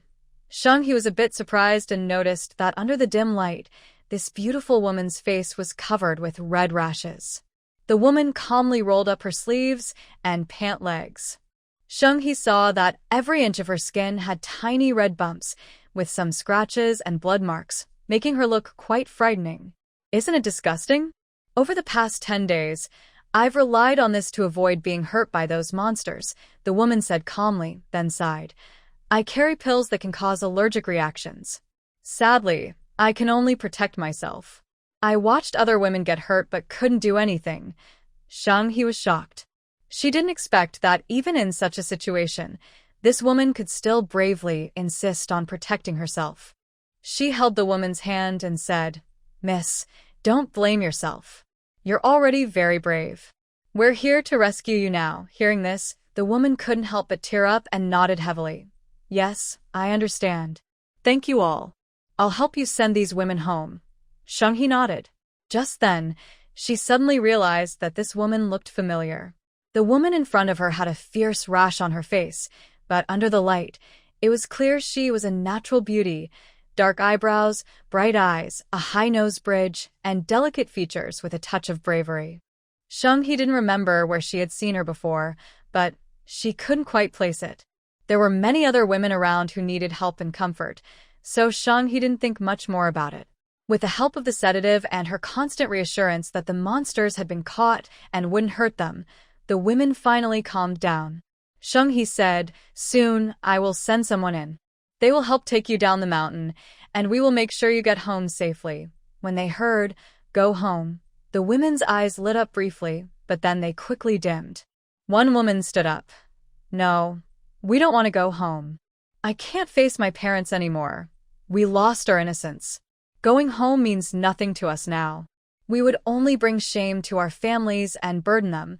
I would rather let my mother believe I died outside than see me like this, dirty and ruined. The women cried as if their hearts were breaking. He stood silently for a moment, then suddenly spoke. If you don't want to go home, you can stay in Wuchuan County for a while to rest. No matter what, you need to sleep well and eat a good meal. But remember this, she continued, a woman's purity is not measured by her dress. The real dirt is on those who see women as worthless or playthings. You shouldn't blame yourselves or think less of yourselves. A girl sniffled and said, Miss, such terrible things haven't happened to you, so you can say these things easily. But if you had gone through what we did, you might not have the courage to come out and help others. Hearing this, he smiled softly. When it comes to being harmed by men and suffering terribly, she was an expert. For the first time, she thought about how the original owner's foolish actions could be brought up. I have a son, but I am not married yet. I was also deceived by a scoundrel, and I almost got sold to a remote place to be a beast of burden. The women were surprised to realize she had experienced something similar before. For a moment, they forgot to cry and looked at her in shock. He remained calm and said, I was forced to accept this reputation, but I can still live honestly and not care about others' opinions. I hope you can do the same. The women looked at He. Despite being in the dark night, she seemed to glow with light, making it hard to look away. Their faces no longer looked pale. It was as if the light had given them new life. Seeing that the atmosphere was calming, He quickly asked the men outside to come in, and the girls down the mountain. The girl with red measles was at the end of a line. She didn't need help because He's quick treatment had stopped the rash from spreading or worsening. When passing He, she whispered, Thank you. Besides my mother and sister, no one has ever been so kind to me. He looked at her face again. In that moment, a flash of insight struck her. She suddenly remembered Manhwa, who was desperately searching for her older sister. The Malfoam village, which he had led the villagers to clear out, was now just broken houses and ruins. She had sealed all the secret passages and rooms inside to prevent anyone with bad intentions from harming the villagers again. When He returned to the carriage, her eyelids were heavy and fighting to stay open. Ningjing took a thin blanket from the cabinet and covered her, saying, You've been busy all night. Rest well. At some point, Ningjing's usually proud attitude had softened quite a bit. Now, he was more like a big, gentle dog that stayed close to He, protecting her when she was in danger and keeping her company most of the time. He knew he was there and she felt safe. Soon, she closed her eyes. The carriage rocked back and forth, and she didn't know how long it took before they finally arrived in Wuchuan County. When He opened her eyes again, She saw that she had drooled all over herself. She blinked and wiped her mouth, then suddenly felt something was wrong. She was startled and sat up quickly. Master Huai? Why am I lying on you? Shang He almost fainted from embarrassment. She had fallen flat on her back into Master Huai's arms, drooled on his chest, and her hand was boldly clutching his waist. She wondered how she had slept so peacefully all this time. Seeing Ning Zheng remain silent, Shang He took the initiative and said, Master Huai, men and women should not be close. Can't you just push me away at once? Ning Zheng clenched his teeth, took out a handkerchief from his sleeve, wiped away the remaining saliva from her mouth, and said angrily, Do you think I didn't push? I pushed 5 times, almost throwing you down. You know men and women shouldn't be close? If anyone is responsible, it's you for being responsible to me. Shang He. At this moment, the carriage suddenly stopped. Someone outside called, Miss He, we've arrived at the county office. Shang He, as if clutching a life-saving straw, covered her blushing face, quickly jumped down from the carriage, and ran to find Sheng Ziyuan to discuss important matters.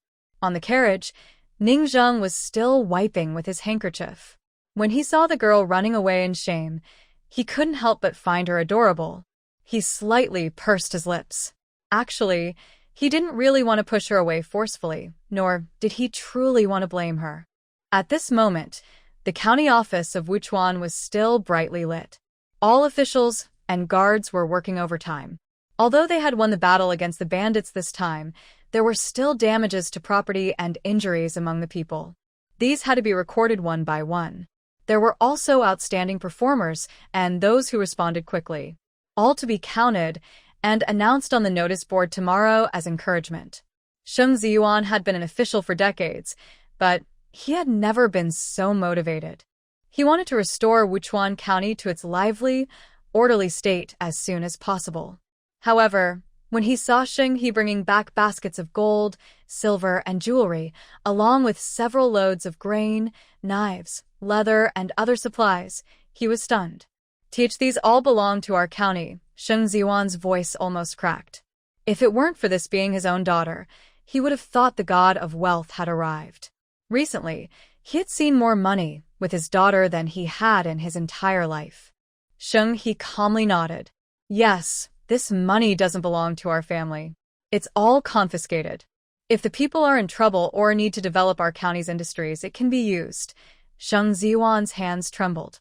God knows how long their county treasury had been empty, barely maintained with his subsidies. Now, he thought happily, they've really made a fortune. But soon, she discovered the situation of those women on the mountain and told Sheng Ziyuan about it. Sheng Ziyuan was surprised and said angrily, These women are now almost unable to take care of themselves. Their minds are very fragile. If we forcefully send them home or ignore them, it could lead to a disaster. Sheng He took a sip of tea, nodded, and said slowly, That's true, but our help is only temporary. We can't let them rely on us forever. They must learn to depend on themselves. I think we should shelter them for a few days, check their health, talk to them more, and encourage them to find their own jobs. Once people start working hard to survive, they won't think about giving up. Everything will seem hopeful again. Sheng Ziyuan nodded in agreement with his daughter. He asked someone to arrange a place for these women to stay and asked the women's leaders to manage this matter. It was already dawn. Sheng Ziyuan saw his daughter with big dark circles under her eyes and felt very worried.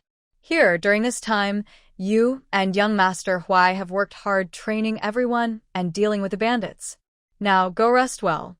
No matter how big the problem is, trust your father. I will handle it.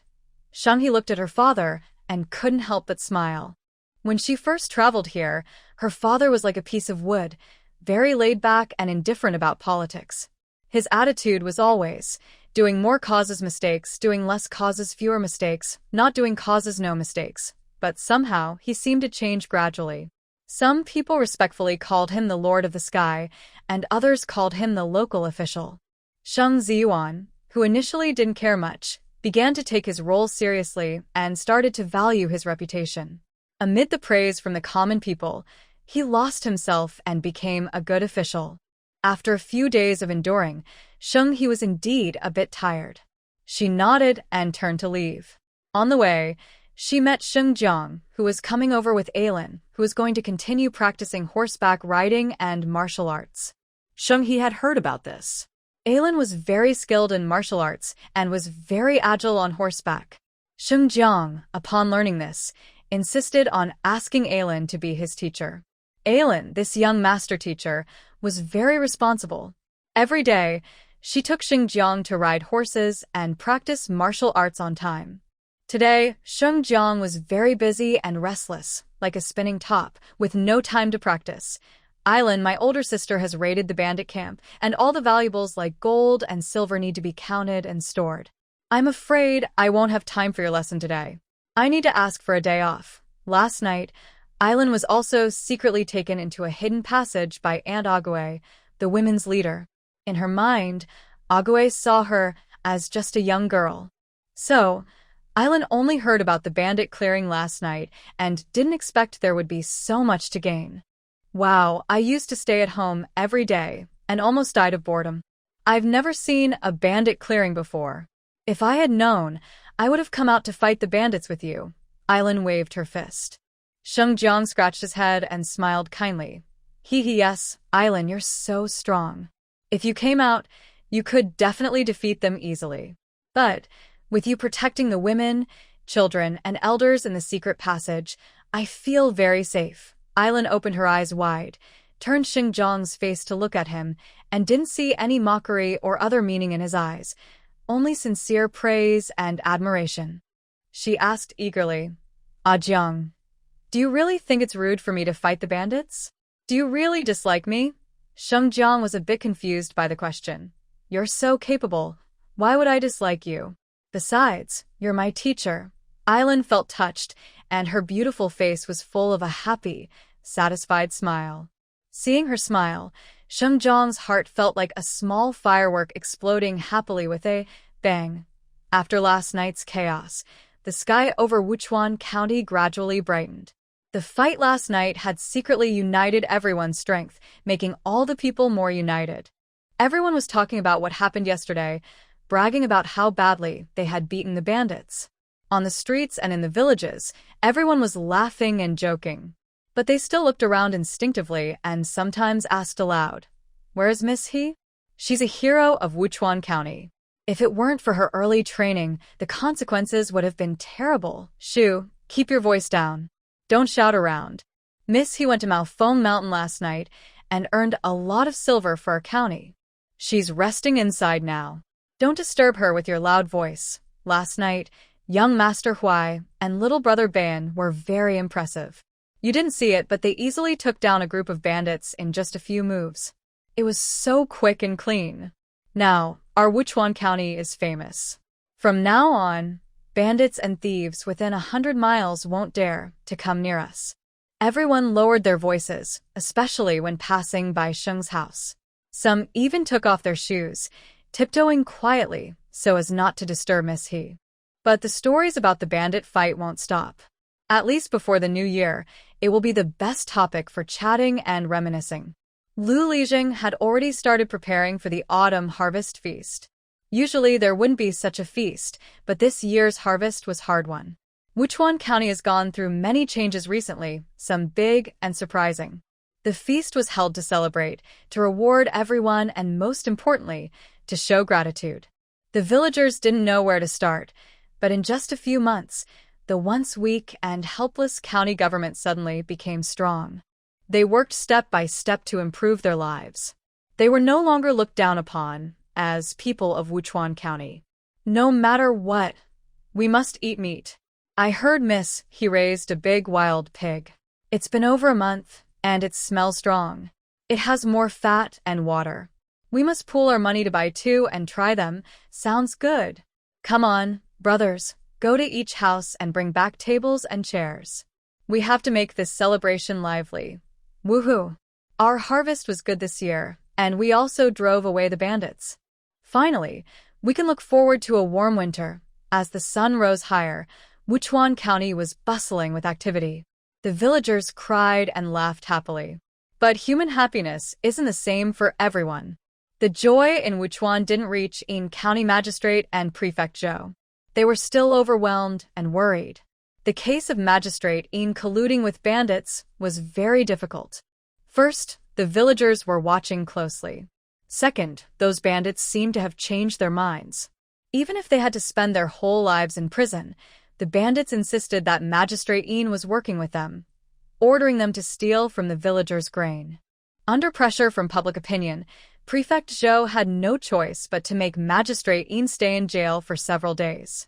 County Magistrate In has never suffered so much hardship in his life. After a few days, he looks pale and thin, completely losing his usual vigor. Prefect Zhou also feels anxious and has no appetite. Recently, Sheng Ziyuan's achievements have been so outstanding that almost all the county magistrates are starting to flatter him. In previous years, after the autumn harvest, county magistrates would try to send him gifts to show goodwill and build good relations. This year, Sheng Ziyuan continues to pretend to be deaf and mute, and other magistrates have started copying him. None of them sent gifts to Prefect Zhou, which makes him feel very upset. If this continues, will he still be able to stay in Hezhou Prefecture? Prefect Zhou is sitting in his study, feeling worried. His daughter, Zhou Yun'er, walks in carrying a pot of freshly brewed tea. "Father, are you worried about the situation in Wuchuan County?" Zhou Yun'er asks softly. "Do you have any ideas to deal with it?" Prefect Zhou takes a sip of tea, but remains silent. Zhou Yun'er looks a bit unhappy. "Dad, you said before that Sheng He's efforts to control the locust plague wouldn't succeed. But now, he's become a hero fighting for the people, even more popular than you. And now there are bandits." Magistrate In was completely fooled by her. "She's broken one of our wings. Dad, do you really have confidence? I must attend the winter gathering. If I can marry a son of the Duke of Shen, it will be a great success." Prefect Zhou, who has rarely used his brain over the years, usually relies on Magistrate Yin's advice. Now that In has fallen completely, he feels helpless. Zhou Yun'er knows her father is unreliable, so she comes up with her own plan. "Dad, Magistrate In can't clear his name now. Why don't we also involve Sheng He? Look, Wuchuan County was attacked by bandits. Could it be that some people colluded with the bandits? We don't need to worry about whether there's collusion or not. Let's arrest all suspicious people and interrogate them thoroughly. Even if we don't find anything, it will make them suffer a bit, and I can relieve my anger." Prefect Zhou is overjoyed. "Daughter, you are so clever. I just want a chance to suppress their arrogance. You make me proud. With your intelligence, marrying a son of the Duke of Shin should be no problem." Over the past few days, the Harvest Festival in Maoan County has been very successful.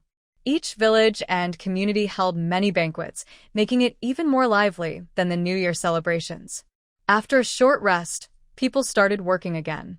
They turned corn into flour and made soybean oil. They cleaned up the dry branches, fallen leaves, and weeds in the fields. The straw in the fields could be used as firewood, preparing for winter. Sheng He also paid close attention to the women rescued from the mountain village. Because they ate well, rested, and received care, their emotions gradually stabilized. One woman with a face covered in rashes was named Wanyang. Because her face was full of bumps, she was afraid to scare others, so she stayed inside and covered her face with a veil to take care of the girls. Thanks to Sheng He's medicine, her skin finally started to recover in the past 2 days. "Wanyang, you are truly a beautiful woman. Kind-hearted and clever, your future will be bright and smooth."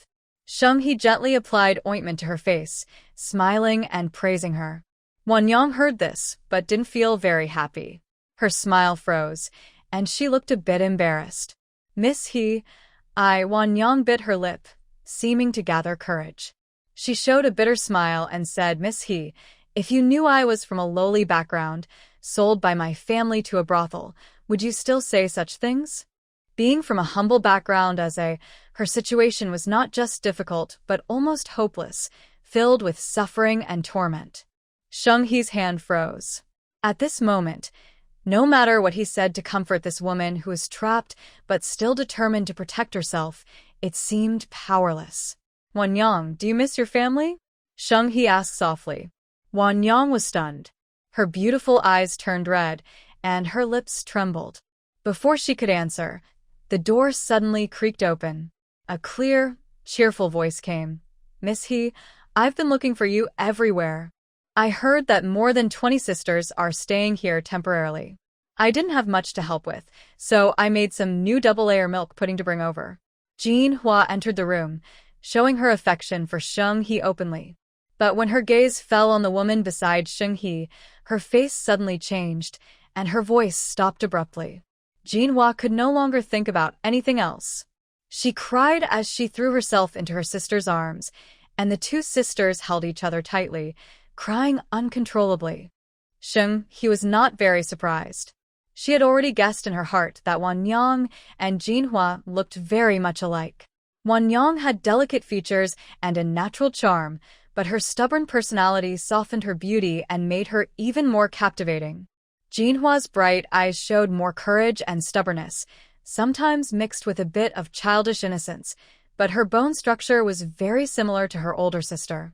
Sheng He had long wanted Jinhua to meet Wanyang, but Wanyang's face was covered with a rash that looked quite frightening. She believed Wanyang also didn't want to meet Jinhua like that, so Sheng He held back for a few days. Big sister, what happened to your face? Are you allergic again? Did those bandits or scoundrels do something to you? Jinhua asked, crying, her eyes full of worry. Wanyang gently patted her sister's head, looking at her as she did when she was little, with a hint of affection. Don't worry. Your sister is clever. I wasn't harmed by those scoundrels. Look at my face. It's like this because they didn't want to hurt me. I managed to escape. Jinhua threw herself into her sister's arms again. Sister, where have you been all this time? I looked everywhere but couldn't find you. Wanyang looked at Sheng He with some difficulty, unsure how to tell her sister about her current situation. Sheng He spoke softly to encourage her. Wanyang, Jinhua is grown up now. She can handle things on her own. It's okay to tell her some of the truth. Maybe she can help you face and solve the problems together. Jinhua still had tears on her face. She looked up and asked, Wanyang? Sister, isn't your name Chiehua? Why did you change it? Wanyang's eyes flickered with pain, but she finally gathered her courage and said, Jinhua, I didn't marry back then. I was sold by our father to a brothel. Jinhua was stunned on the spot. Then a surge of anger shot from her feet to her head. That beast. How could he be so cruel? Sister, you worked so hard for that family all these years, and this is the result? It's just not worth it. Wanyang comforted Jinhua, saying, Jinhua, it's okay. There is always a way out. The madam of the brothel is a kind person. When she saw I didn't want to use my body to show my worth, she let me learn music, chess, calligraphy, and painting.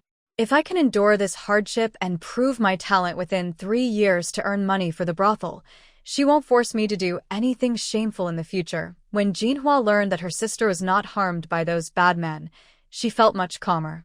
She held her sister's hand tightly. Big sister, don't be afraid. I can now earn money, so I don't have to be a poor girl working in the fields. I will work hard to earn enough to buy back your contract. Sheng He nodded in agreement. That's right. Jinhua's business is doing very well. She has already rented a shop, and it will open soon. Hearing this, Wanyan's face lit up with a real smile. Is that true? Jinhua, your sister never hurt you. You are really promising now. Wanyan's eyes were full of happiness, but soon a hint of worry appeared. I just don't know where Xiehua is now. She was sold into the brothel with me. She has a more charming personality and looks that men like. She doesn't want to spend time on things like music, chess, calligraphy, and painting. Later, she met a man. He is mysterious and seems to have some money. They fell in love, and he bought her freedom and took her home. I wonder how she is doing now. As the eldest sister of the family, Wanyan always worried about others. She couldn't stop her second sister from running away with an old man, but she still kept thinking about her. Looking up, she saw Jinhua's face turn pale. Big sister, you shouldn't worry about her. She never really considered us sisters. She and our late father and He Yazong are all the same kind of people. After saying this, Jinhua recounted her past encounters with Aunt He, then added, now those two are attached to her. And now, Magistrate Yin is suffering the consequences of his own actions and is in prison. I guess her life isn't easy right now. Wanyan listened to all this, and her worry and concern turned cold. This is her own choice. We can't blame anyone else. Let's see how her luck turns out. Big sister, our days will last a long, long time. Don't be afraid. We will walk together. Jinhua's eyes were firm. The fact that we can be reunited again is the greatest blessing from heaven for us. Looking at the warm scene between the two sisters, Sheng He couldn't help but smile slightly. She quietly stepped back, closed the door, and let them continue their chat. But as soon as she left, Sheng He heard loud noises outside. Quite a commotion. The governor himself has come. What's going on? Our county magistrate is honest and pure. How could he be connected to bandits? That's why he fought them so fiercely. Hey? Miss He, why are you here? You should hide quickly. The governor suddenly went crazy and sent people to catch someone. Now, the officials are searching everywhere. The villagers were noisy, defending the county magistrate and Sheng He, while also watching for any signs of trouble. They raised their fists, saying, if anyone dares to hurt our lord or Miss He, the people of Dancer County won't be easy to bully. Sheng He never liked to hide when faced with problems. Although this was her first direct confrontation with the governor, she could already sense his hostility. This stubborn man, she had helped the Crane Mansion deal with the bandit nest. The governor was still laughing and grinning from ear to ear, and now he had the nerve to come cause trouble. How ungrateful. She strode toward the county office. Seeing the guards dragging her father at the gate, she stepped forward and kicked them aside one by one. What are you doing?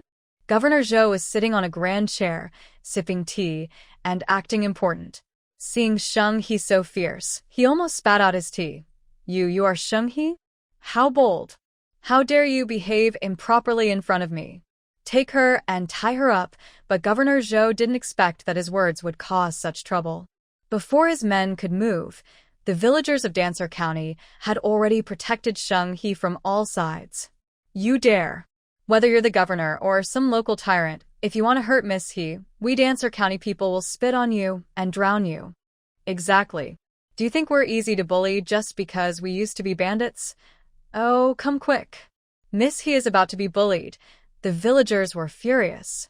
Their shouts grew louder, crowding around and creating a huge, intimidating scene.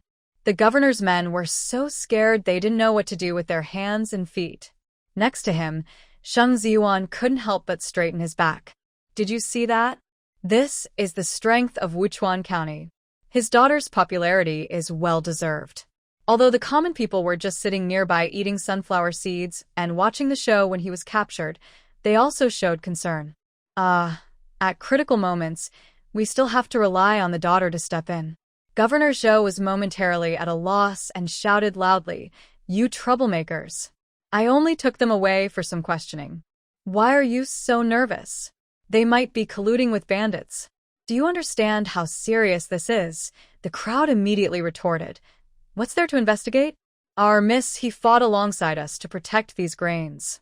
We know what those people are like. Who do you think you are to investigate? Exactly. You saw how fierce the recent uprising in Datong County was. If we get pushed too hard, we won't back down either.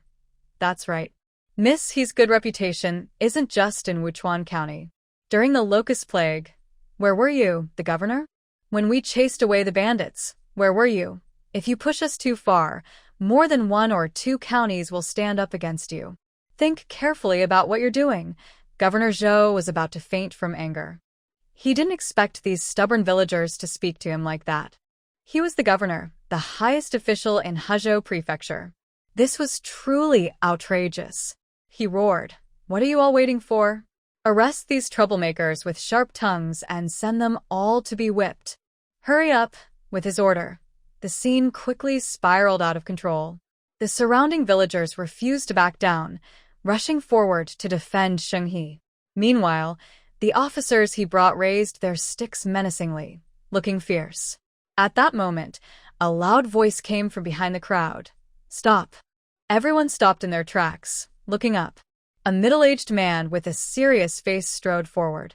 Wasn't this Mr. Huang from Sheng He's family? He had been seriously ill before, but after Sheng He's treatment, he had recovered. Unexpectedly, he showed such loyalty, stepping forward at this critical moment. Standing behind Sheng He, Ningzheng saw Mr. Huang, and his expression changed subtly. He exchanged a glance with Bayan and looked like he was enjoying the show. The hand protecting Sheng He gently relaxed a little.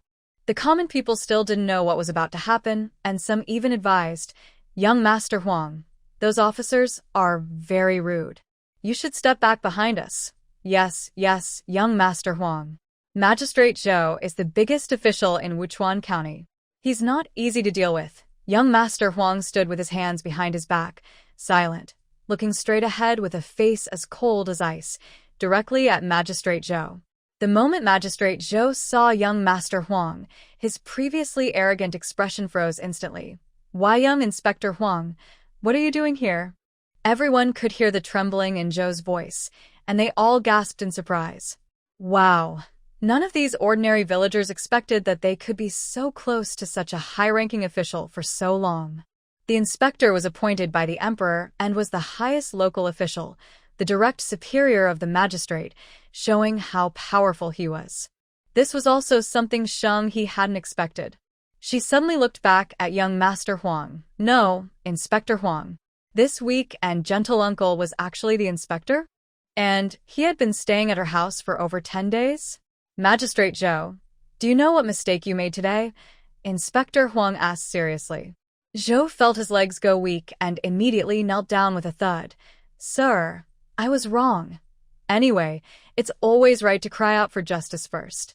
Zhou didn't expect Inspector Huang to suddenly appear, which forced him to stay calm. He pointed at Sheng He and shouted, Inspector Huang, I am doing this for the people. This woman and her father Sheng Ziyuan might be colluding with bandits. Please, sir, see clearly, Inspector Huang snorted coldly.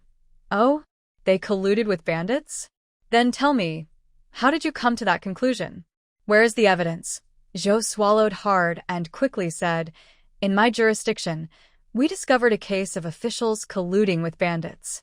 After investigation, I believe the Sheng family is heavily suspected of working with bandits and harming the people. That's why. As Zhou spoke, he looked a bit guilty. Soon, a man with the surname Bai interrupted him. You're talking nonsense.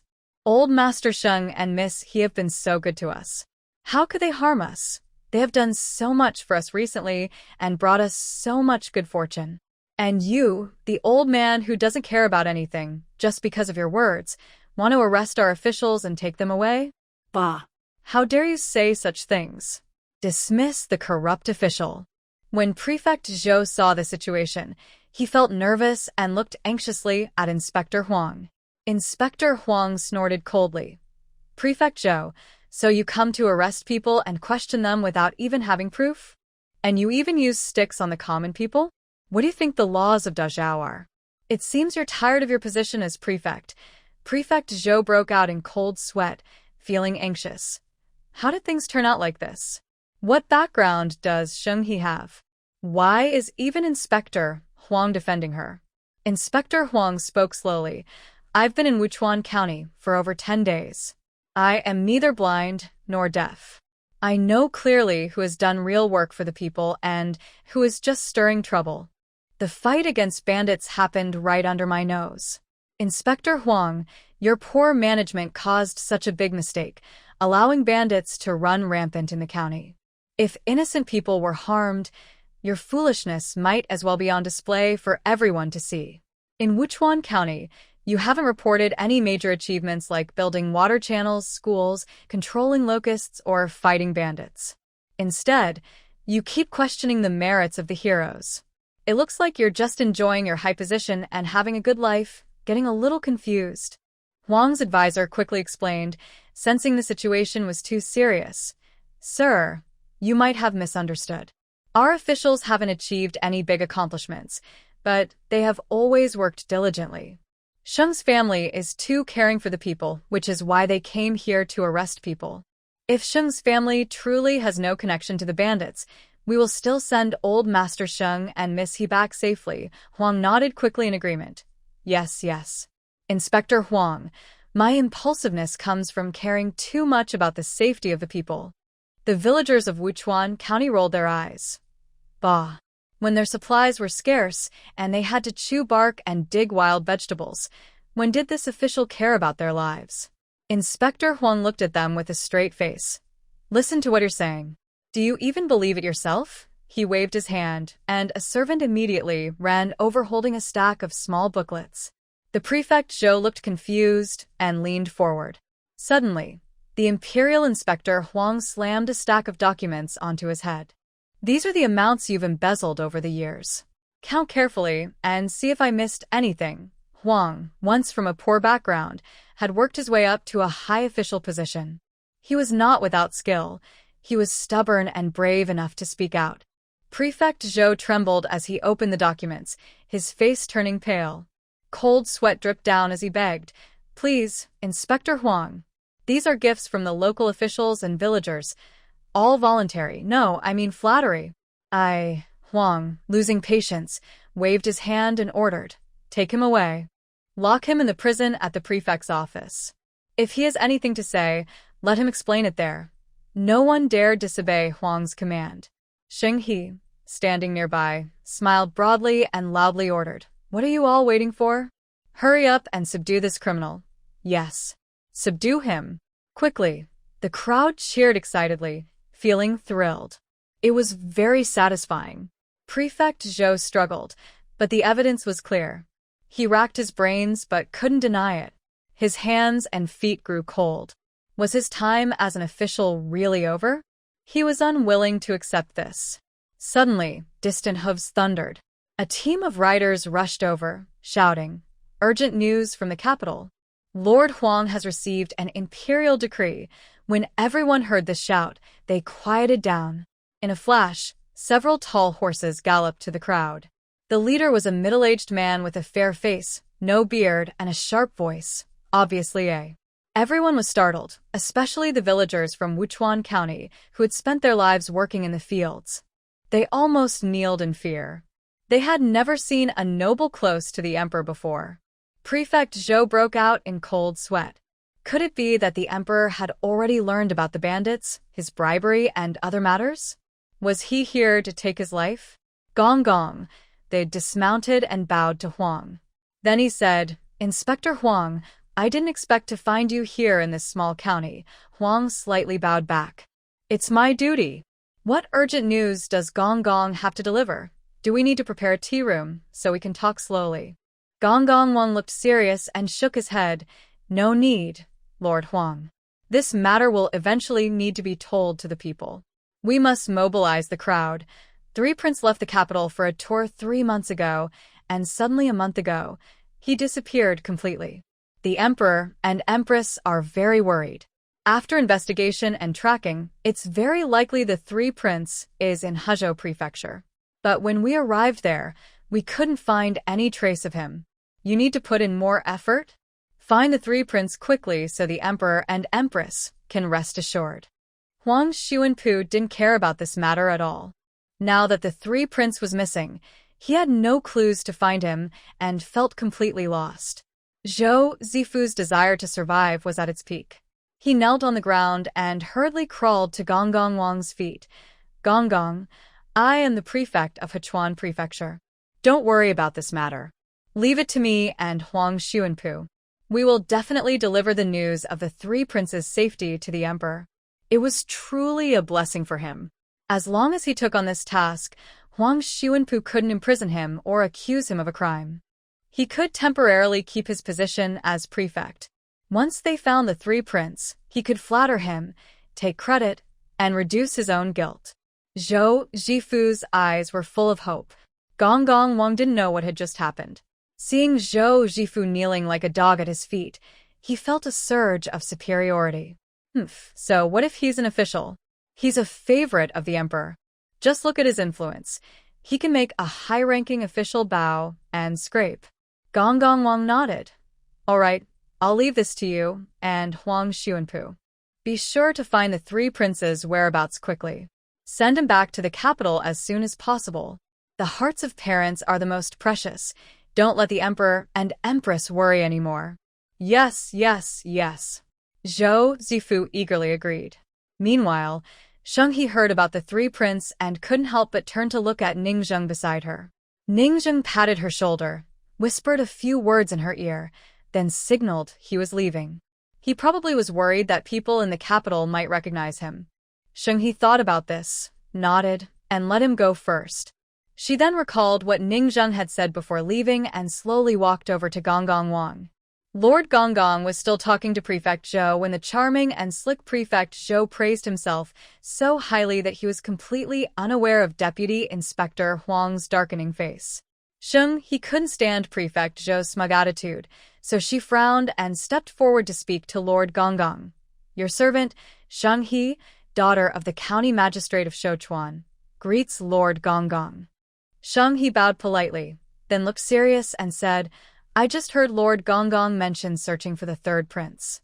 I have something to say. Prefect Zhou immediately got angry. Why was this woman everywhere? If she really knew where the third prince was, how could he make a name for himself? This was too much. Did she always want to interfere in everything? Shut up, you ignorant woman. Finding the third prince is a big matter that needs careful investigation. Why should a woman like you get involved in official court affairs? Get out now. Prefect Zhou shouted and tried to drive her away. Sheng He didn't bother to look at him. She directly said to Lord Gonggong, about a month ago, a man claiming to be the third prince appeared in Hezhou. Many people, including myself, saw him. He is tall and strong, with a sturdy build, phoenix-shaped eyes, and a small mole at the corner of his lips.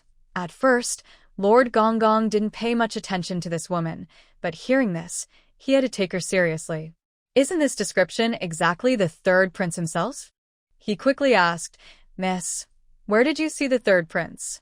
Are your details true? Deputy Inspector Huang also looked at Sheng He with shock. He didn't expect that she could accurately find the whereabouts of the third prince. Prefect Zhou glared at Sheng He fiercely.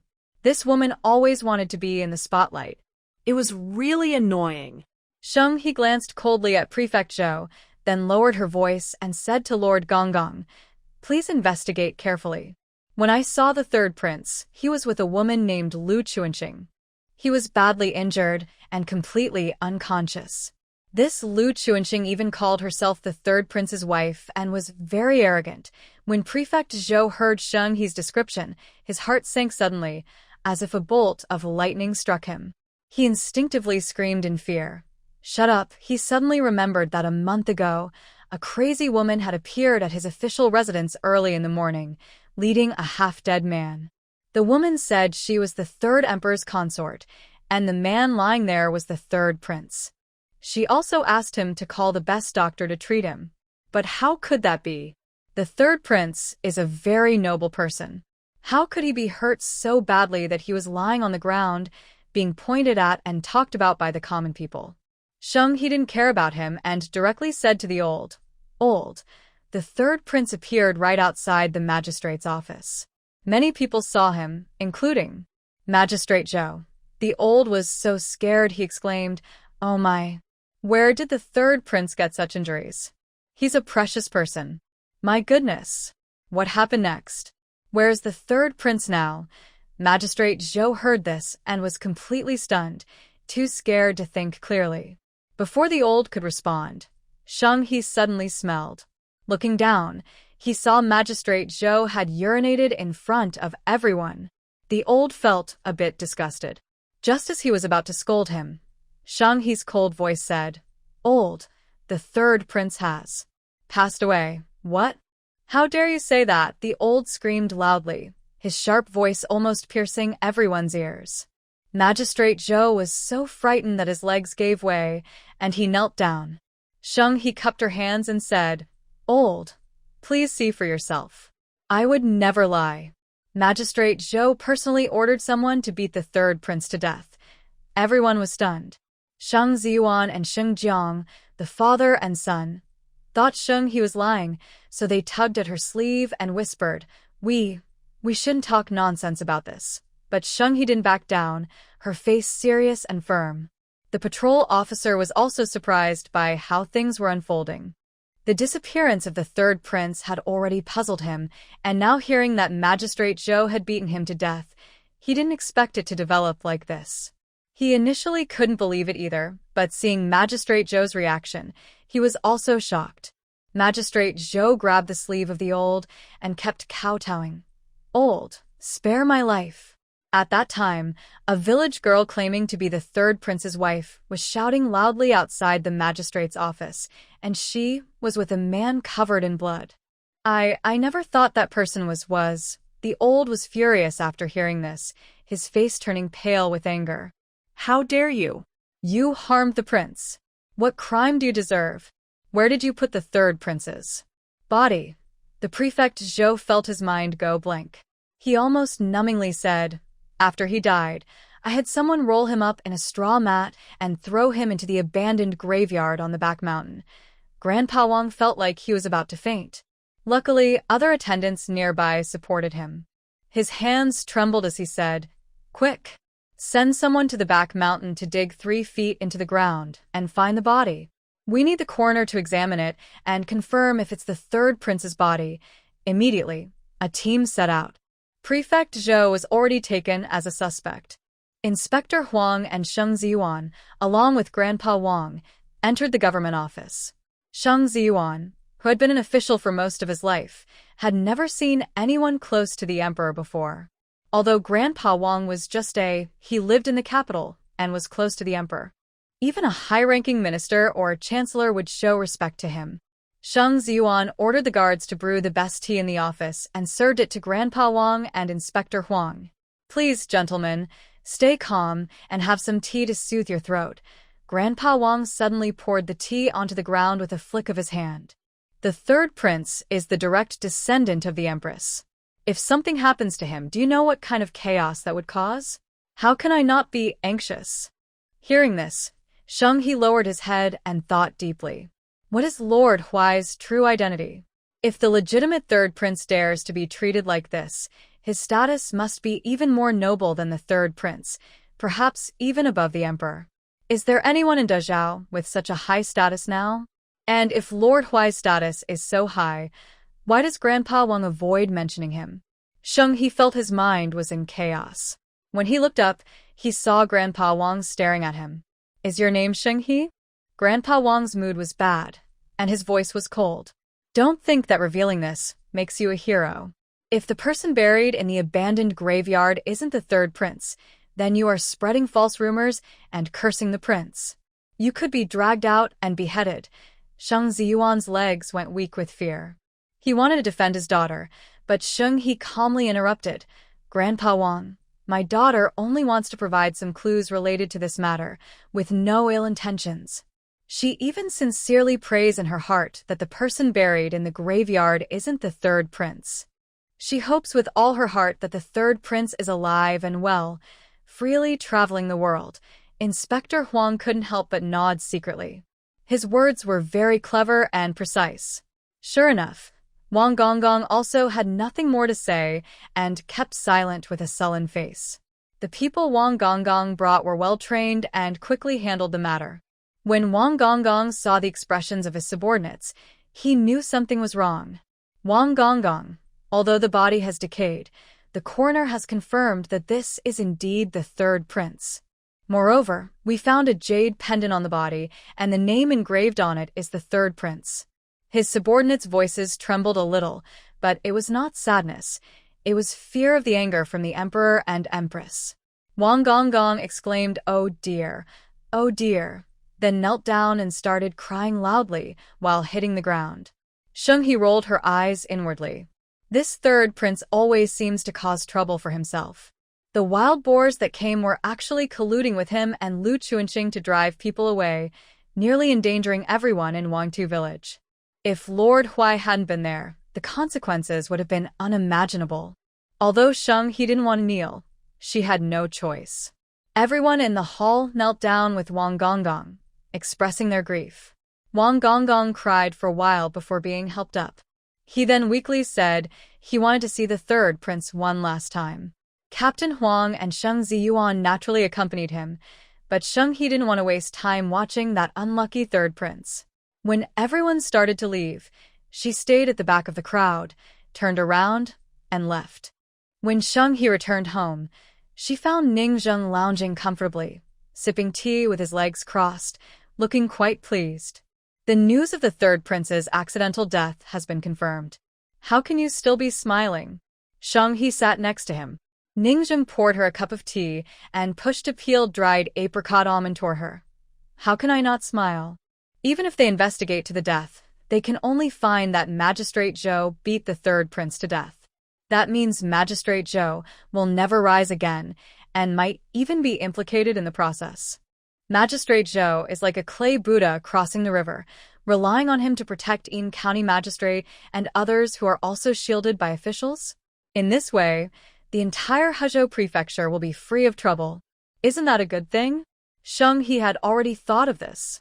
Her face suddenly became serious as she said, although that's true, Wang Gonggong will definitely cause some chaos in Huzhou Prefecture for a while. I feel a bit scared. Ning Zheng looked at her gently and said, What are you afraid of? He won't do anything to you. Sheng He shook her head. I'm worried about you. I know. Your identity is a secret. I'm afraid they might discover who you really are. Ning Zheng didn't expect her to say that. His expression froze for a moment before he replied calmly, Don't worry. Unless I choose to reveal myself, no one will ever find out. Everything around them was quiet. The Sheng family members were busy with their own tasks, and there was no one inside or outside the house. Only the wind rustled through the leaves, making a soft sound. Suddenly, Sheng He spoke again. Her dark eyes fixed on Ning Zheng as she said seriously, Master Huai, if I'm not mistaken, you are the great war hero of the Dezhou Empire, Prince Dinghuai Ningzheng, who disappeared long ago and was never found, right? Sheng He was not someone who liked to meddle in others' affairs, but everyone has curiosity. She was clever enough to figure it out without much effort. When the death of the third prince was mentioned again today, Sheng He couldn't help but bring up Ning Zheng's identity. Ning Zheng had given her the first chance to build a better life. He had lived with her and her family for a long time, facing many challenges together. Whether it was small household matters or serious dangers, he had always been by her side. She couldn't help but worry about what might happen if his true identity were exposed, what kind of trouble or danger it might bring. But as soon as she spoke the words aloud, Sheng He began to regret it. He must have had his reasons for keeping his identity secret. Her sudden question felt too forward. Softly, she said, It's all right if you don't want to answer. Just pretend I never asked.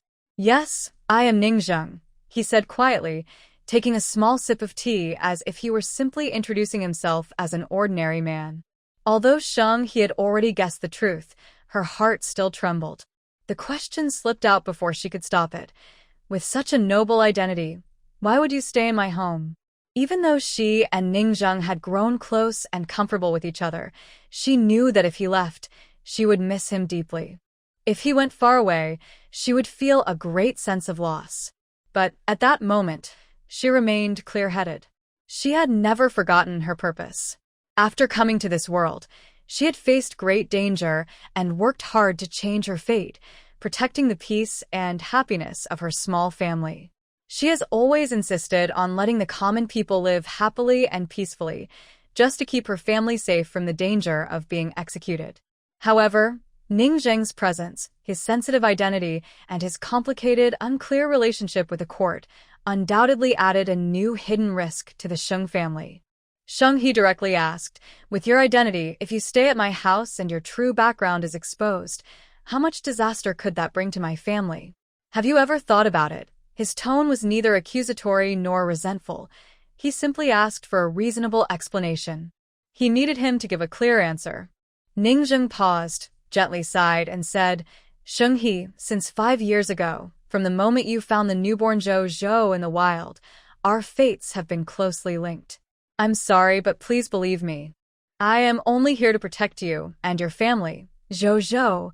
Sheng He looked surprised, her whole body prickling with goosebumps. So, You knew from the start that Zhou Zhou wasn't mine? Zhou Zhou is from the royal family. At this point, Ningzheng had nothing more to hide. You mentioned before that Zhou Zhou and Gigi look very much alike. That's right. They are full siblings, the children of the former crown prince and crown princess, who are my older brother and sister-in-law. Over the years, the emperor who seeks to seize the throne has never given up on finding Zhou Zhou. Zhou Zhou, along with you and the others, could face danger and assassination at any time. Only I am by your side, keeping you truly safe. Sheng He covered her mouth in shock. Oh heavens! The little one she called Cabbage was actually the true heir to the throne. She asked incredulously, Master Huai, Abu, Prince Ding Huai, Zhou Zhou's identity is so important. Please don't get it wrong. Is he really the heir you are looking for? Ningzheng raised an eyebrow. Are you doubting my judgment or my secret guard's investigation skills?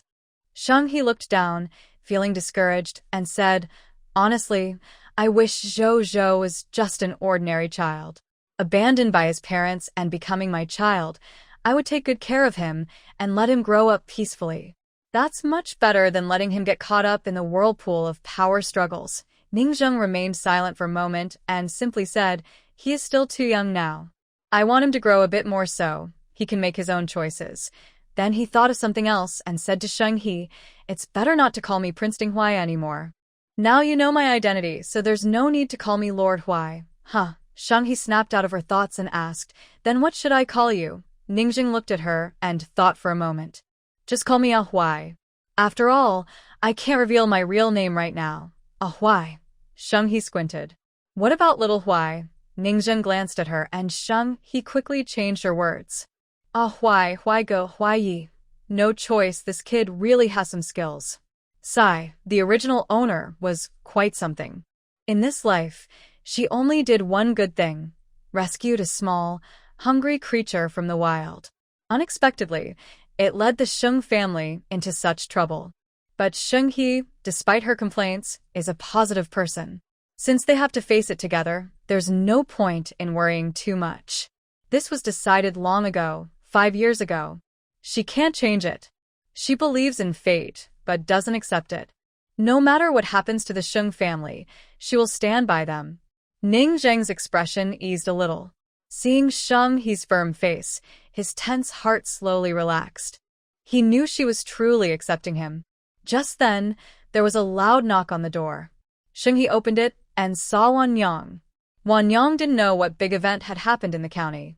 She had been taking care of the sisters brought down from the mountain stronghold. Her face showed a hint of urgency, but when she saw Ningzheng sitting nearby, her expression became a bit shy. It seemed she had something difficult to say. She pulled Sheng He aside and said, Miss He, several girls said they don't feel well today. It's that part. Although Wan Yang was from a brothel background, she had never experienced romantic or physical relations and was shy about mentioning gynecological issues. Her face was already blushing as she spoke. Miss He, the townspeople say you're skilled in medicine. I wonder if you can look at the girls' health. Gynecological issues? I can handle that. Wait a moment, I'll go with you to see the girls. Sheng He nodded and agreed immediately. After bringing these women down from the mountain, Sheng He checked them first for pregnancy. This situation is the most dangerous and frightening. The women had already been tainted, and if they bore children of the devil, it would be a greater harm for them. Fortunately, heaven protected them. After examination, none of these women were pregnant, and they had no extra burdens. However, Sheng He overlooked their health. In ancient times, such illnesses were hard to talk about. They had likely suffered a lot and couldn't bear it anymore, so they came to seek help. Sheng He briefly told Ningzheng about her plans and, carrying a small medicine box, followed Wan Yang to treat the women. The women lived in a small village near the town, surrounded by mountains and water, with few people, which helped soothe their minds. All these women were saved by Sheng He. They depended on and trusted her deeply. Miss He is here. Miss He is here. The girls shouted one after another. Soon, about 20 women gathered in the small yard. Wan Yang said, I told you that someone among you is sick. I came to check. Sheng He looked at the women calmly. but their expressions were less relaxed. Many blushed and lowered their heads, feeling shy and unsure how to talk about their illness. Sheng-He was not shy at all. "We are all women here. There's nothing to be embarrassed about. If you're sick, you need treatment early. Your health is the most important." Then she went straight into the house with her small medicine box. "I'll examine you in the bedroom inside. No one should be shy. Wanyang, get everyone ready so they can come in one by one."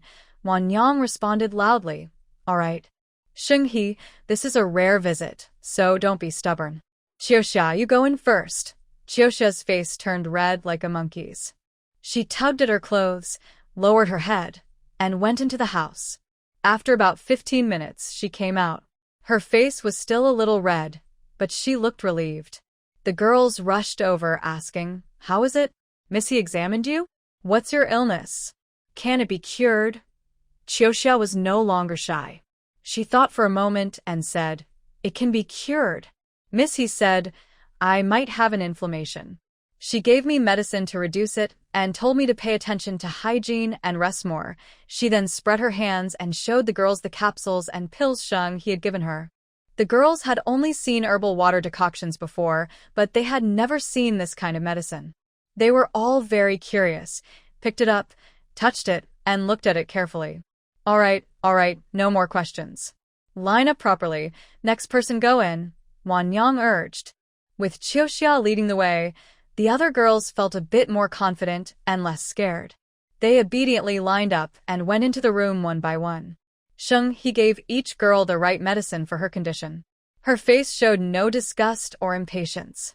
Even when treating them, she spoke softly and gently, like a gentle breeze. Wanyang silently thought to herself, "No wonder Jean Hua always talks about Miss He with admiration. She calls her a fairy from the sky, so powerful and so smart. Miss He is really good." It turns out that a woman can also give other women a sense of safety. It took about 2 hours for Sheng-He to diagnose all the girls and prepare their medicines. Beads of sweat appeared on her forehead, making Wanyang and the girls feel very worried. During these days, the girls were not idle. They helped the townspeople or villagers with farm work, earning some rice, flour, oil, and tea. While Sheng-He was seeing patients, the girls prepared a table of food.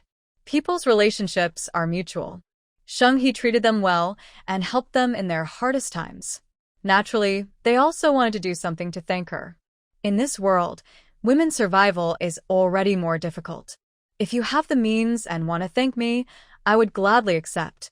But I hope you focus on making your own lives better first. Sheng-He packed up her small medicine box, washed her hands, and sat down to eat. Yes. It's delicious. Sheng-He scooped a spoonful of persimmon tofu soup. Her eyes lit up. The tomatoes were sweet and tangy, and the tofu was tender and melted in her mouth. Qiuxia's cooking is the best, someone praised with a smile. Qiuxia blushed shyly. My family runs a restaurant. My dad is the chef. I've been around cooking all my life, so I learned a few skills. As she spoke, her expression grew a bit sad. The warm little home she once had was gone forever because of this accident. Qiuxia didn't have the face to see her parents again. Most of these girls were around 14 or 15 years old, the oldest no more than 16. Wanyang had spent a lot of time with them and had come to see them as her younger sisters. She was also a girl who had fallen on hard times, but she was lucky enough to protect herself and stay safe, avoiding falling into deeper trouble. Seeing the sisters struggling so hard, she felt sad and decided to help. When she was sending Sheng-He away, she talked to her. Miss He, I must tell you the truth. I left the brothel because business was bad, and Madam Yu couldn't support us anymore. She didn't want us to suffer and wanted us to find better jobs outside. Madam Yu is a kind person. In the hardest times, she didn't sell us to anyone. Instead, she let us go out and earn our own living. We are just staying here temporarily. Soon, the sisters will have nowhere to go. Since the situation looks so bleak, I want to give them a safe place to stay long term. So I thought maybe they could stay in the brothel for now, since there are many empty rooms. A brothel isn't a good place to live. If the girls go in, even if they don't entertain guests, They will lose their good reputation forever. Sheng He and Wanyang walked side by side on the small path. Sheng He said, "You shouldn't have discussed this with me. You should ask them if they are willing and respect their choices." Wanyang agreed that Sheng He was right. She nodded silently. Just then, they heard heavy footsteps behind them. Turning around, they saw a group of girls coming up behind.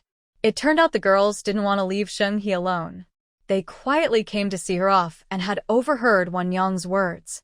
One girl stepped forward and loudly said, "As long as we have a safe place to stay, we don't care about the brothel or fancy houses. We're already like this. At most, we won't marry and we can earn more money to support ourselves. Yes, but we have one condition. We won't sell ourselves. We want to do honest work. Sewing clothes or helping with chores. Anything that gives us a roof over our heads and keeps us safe, we're willing." The girl speaking was about 15 years old, but her face looked very serious. Sheng He looked at these girls and suddenly had an idea. Her eyes brightened, and she nodded slightly at Wanyang. Good. I will talk to Madame Yu about this. She is soft-hearted. If she agrees, we will have a new home, Wanyang said with a smile. We'll work hard to earn more money. When we are rich, we can visit your parents, and they will be so proud of us. They won't know what to do with us. Although it was just a joke, it made the girls all laugh, and hope appeared in everyone's eyes. Regarding the girls going to stay at the brothel, as long as they don't mind, being able to support themselves is much better than wandering the streets or relying on the residual kindness of the people in Wuchuan County. It's not that Sheng He doesn't want to take them in. Including Wanyang, who has already been sold into service, all the girls are from Yaoping County. By right, they are not under Wuchuan County's jurisdiction. When they were rescued, they were supposed to be sent back immediately and reported to the officials of Yaoping County. But in this world, such rumors could easily cause these women to give up their lives. Sheng He carefully considered this and took a risk to let them stay temporarily in Wuchuan County. Wuchuan County can't let them stay for long, as Sheng He still has to be responsible for the local security and the lives of the people there. Now that they have chosen to return to Yaoping County and work hard to live, Sheng He feels relieved. Moreover, Sheng He has a good idea for their livelihood, developing perfume related to the northern business. This has been on her mind for a long time, but she still needs to think it over to see if it's feasible. This matter isn't urgent. She needs to plan carefully. Sheng He is making plans for the future. Meanwhile, Zhou Yuner, the daughter of the county magistrate, is happily adding beauty to her own future. Today, her father plans to arrest Sheng He. Once Sheng He is thrown into prison, all her achievements will be transferred to Zhou Yuner by her father. This makes her angry. She didn't need to resort to such ruthless means, but because of Sheng He, who insisted on competing with her in front of the common people. She had already prepared porridge for the people, but Sheng He suddenly appeared to embarrass her. It's truly infuriating. But what does it matter? Her father is the local ruler of Hezhou Prefecture. She wants the stars in the sky over Hechuan Prefecture, and her father will have people take a device to pluck them down. Sheng He's efforts are all in vain. In the end, she will make her a bride. Isn't it just a wedding dress? Once her father forces Sheng He to reveal the secret formula for controlling locusts, Zhou Yuner will shock the entire court. By then, young Master Shin from the Duke's family would find it hard not to look at her. Maybe even some noblemen and officials would be defeated by her charm. Zhou Yuner felt happier the more she thought about it. Under the candlelight, she carefully chose her dress for the winter gathering. Yes, she was already eager to attend. Suddenly, outside, there was a loud commotion and shouting. It seemed the servants from the Zhou family were panicking and screaming. Zhou Yuner's good mood was spoiled. She frowned at her carefully drawn eyebrows and looked very unhappy. These stubborn servants, it's so late and they're still making noise. At that moment, the door was suddenly pushed open with a loud bang. Several servants hurried in, crying, "Miss, something terrible. Something terrible." Madam was taken away by a group of strange people. What? This is the governor's house. Who dares to break in and take my mother? Where is my father? The servants, frightened by the chaos, stammered for a long time before speaking. Old master hasn't come back yet. He left early this morning to go to Wuchuan County and hasn't returned. Hearing this, Zhou Yuner felt a bad premonition. She became very nervous. Just as she was about to rush out, a large group of people stormed into her room. Who are you? This is my private room. You. Zhou Yuner screamed in fear at the sudden chaos, but her scream was quickly cut off. A strong man at the front said, Zhou Yuner, this is no longer your private room. From now on, you'll stay in a prison cell until you're sent to the capital. Zhou Yuner couldn't understand what he was saying. This isn't my room? A prison? Why do I have to go to the capital? I don't understand. You bandits, do you know where this is? My father is Zhou. That's right. Your father murdered the third prince. Now he's a serious criminal. Your whole family can't escape, the strong man said bluntly, waving his hand to have the others drag the frightened Zhou Yunu away. Murder the third prince? How could that be? How could her father do such a thing? You're lying. Who are you? Why are you taking us to the capital? Zhou Yuner shouted with all her strength. The strong man sneered. We are close to the royal officials. This time, we are here to arrest you. As for what will happen to you in the capital, that depends on the emperor and empress. If you want to come back, you'll have to wait until the next life. Zhou Yuner thought this was just too funny, but these people showed no sign of joking. They really took her away, and no matter how much she struggled, it was useless. That night, the Zhou family was turned upside down. The once prosperous home was destroyed in a single night. Madam, he closed her eyes tightly, trembling all over. She sat up in bed and started to breathe heavily. She had just had a terrible dream. She was in complete darkness and couldn't escape no matter how hard she tried. Since her husband was imprisoned because of the unrest, she had been very anxious. Everyone told her that her husband was safe with the local officials and would soon return to his position. If not, he might be forced to resign. The family still had a lot of wealth, so she could start enjoying her retirement early. Life in Huzhou wouldn't be too bad. But for some reason, she kept feeling worried and scared. Every night, she had nightmares. In her dreams, she returned to her childhood, when she was hungry, cold, and often beaten and scolded by her father. Life was terrible then. She never wanted to go back to those days. She wanted wealth and happiness. She wanted to be the best person in the He family. Madam, you had another nightmare. A maid entered, worriedly looking at Madam He, who had become much thinner. Madam He wanted to say she was fine, but just then, she seemed to hear loud noises outside. She went to the window and looked out. She could see bright candle flames on the street. She even faintly heard crying. Such scenes at night were truly frightening. What is happening outside? Madam, he asked anxiously. At that moment, a maid hurried in, stumbling. Madam, it's terrible. Our county office has been surrounded by officials. They say the case involving our county magistrate has been handed over to the prefect to investigate personally. What? Madam, he felt her vision go black. When did the prefect come to Huzhou? Where is the magistrate?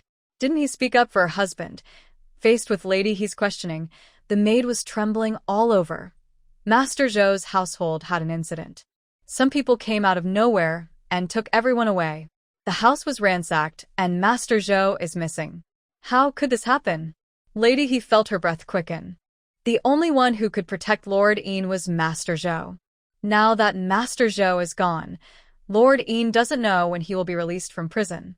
From the next room, the sound of the madam crying could be heard. She probably also knew the bad news that Lord Yin might not come out of prison easily. Lady He was anxious and tried to steady herself.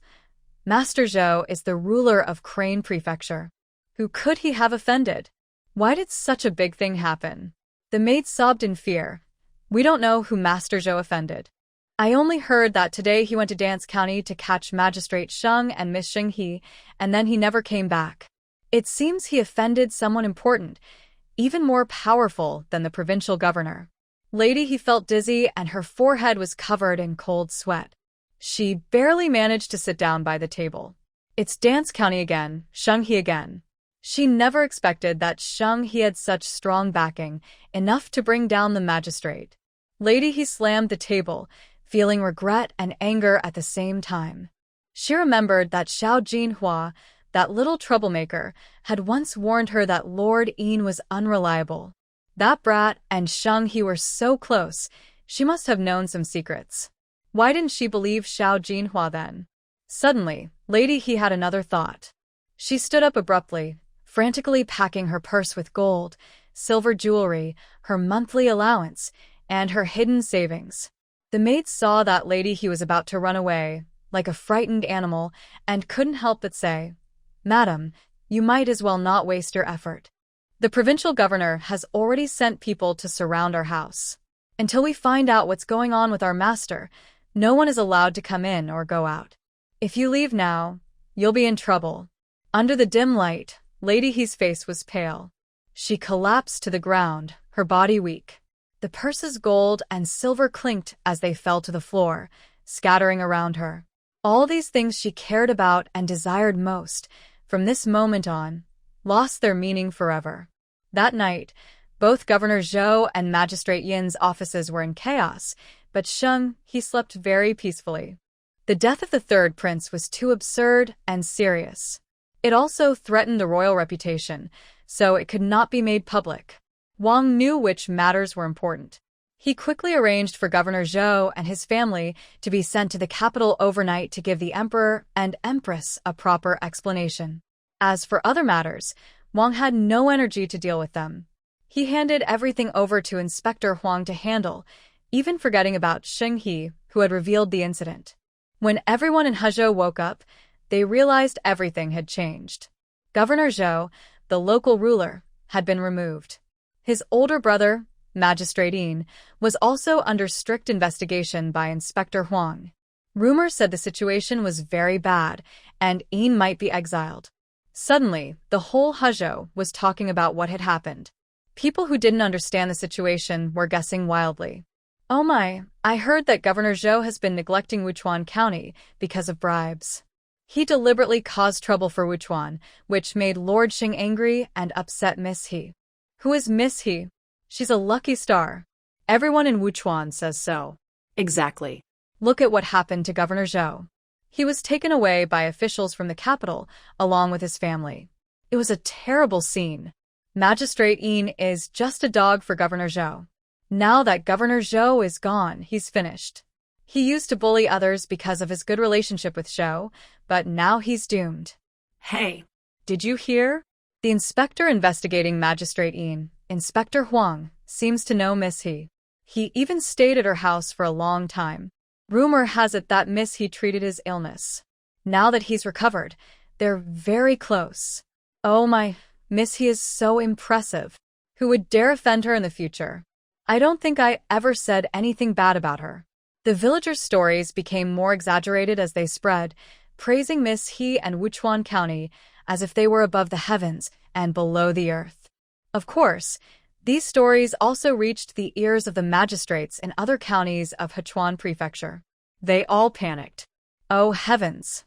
When did the quiet Wuchuan County become so powerful? It's terrifying. What backing does it have to make them so bold? Especially that girl He, who seemed to have unlocked her full potential, made the development of Wuchuan County advance very quickly. These small counties could only look up in admiration. The county officials no longer dared to delay. They sent gifts, wrote letters to check on things, and hurried to build good relationships with Sheng Ziyuan. This was definitely going to be the next big leader of Hezhou Prefecture. If they didn't flatter him now, they might never get the chance again. So, the shabby government office of Wuchuan County was filled with long lines. Important people from various counties came to visit, dressed very neatly and properly, making Sheng Ziyuan feel a bit embarrassed. He, an old outsider, never imagined he would see such a grand scene, let alone be so popular. Even wealthy merchants and officials from Wuchuan County competed to arrange marriages for Sheng He and Sheng Jiang, making it very lively. When Sheng Jiang went to practice martial arts with his little master, Ailon, a matchmaker was busy talking to his father, Sheng Ziyuan, about marriage. "Oh, Young Master Sheng is so handsome. Our Miss Wu is beautiful and shy. A perfect match. Old Master Sheng, why not help the children settle this important matter? Sheng Ziyuan, tired of the fuss, had previously been worried about Sheng He's bad reputation affecting his son's future. But now his thoughts had completely changed. The children had grown up and had their own ideas. As an old stubborn man, he should listen more to what they wanted. Hearing Sheng Ziyuan politely refuse, Sheng Jiang, hiding behind the wall, finally relaxed and slipped out through the back door. As soon as he opened the door, a slender hand reached out and grabbed his ear. Why are you so slow today? How long have you been late? What were you doing? The girl's voice was long and clear, asking as she tugged his ear. Ouch, little master, I know I was wrong. I won't be late again next time. Sheng Jiang begged obediently. Although Elon was pulling his ear, she didn't do it hard, and it wasn't red. Sheng Jiang rubbed his ear and explained with a smile, I was listening to my dad and the matchmaker talking. I was a little delayed. Sheng Jiang scratched his head, too shy to lie to Aylin, and admitted honestly, well, they were arranging a marriage for me. Aylin's beautiful eyes widened, and she pouted slightly, sounding a little jealous. So now you're the most popular man in Wuchuan County. I've heard many girls secretly like you. Did your father agree to the match? Sheng Jiang's face turned bright red, and he waved his hands quickly. No. My father didn't agree, and neither did I. Then he lowered his voice and tugged gently at his young master's sleeve. I don't want to marry anyone else. I just want to learn martial arts with you. You're amazing. Aylin's mood clearly improved, but she still crossed her arms and said proudly, I don't care whether you get married or not. I was just asking. With that, she lifted her chin and walked away. Sheng Jiang grinned and hurried after her like an eager puppy. You may not care, but I just wanted to say it. Master, what moves are we practicing today? While Wuchuan County was lively, Datong County had fallen into gloom. Under Governor Huang's repeated questioning, Magistrate Yin confessed his crimes. He admitted to colluding with the bandits of Maofeng Mountain to stir up trouble in Wuchuan County. Governor Huang also exposed how Yin had exploited the people for years, monopolized trade, and oppressed the citizens. Magistrate Yin was completely ruined. He was sentenced to execution in the autumn, his mansion and property confiscated, and his family members were branded and exiled to a harsh, distant land, never to return. Madam, he broke down in despair. She had worked so hard to reach her position and live a life of comfort, believing she was the most successful among her sisters. Yet in the end, this was her fate. But her life was no longer in her own hands. Heavy chains bound her wrists and ankles, and she was forced into a prison cart without mercy. Her father and brothers were taken with her. Because of their connection to her, they had managed some of the magistrate's businesses, but they were also guilty of causing trouble and gambling. They too were exiled. The He family men cried out in vain. They had only enjoyed a few days of luxury, never expecting that endless suffering awaited them instead. Datong County will soon have a new magistrate taking office. After some chaos, things have finally settled down and people's hearts are at ease, gradually returning to peace. Meanwhile, the other two girls in the He family are working hard to live their lives.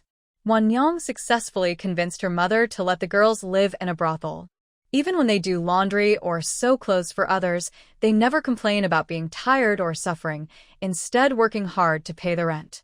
Their bodies have recovered much thanks to Sheng He's treatment, and with their sister's company, their hearts are healing too. The women help each other.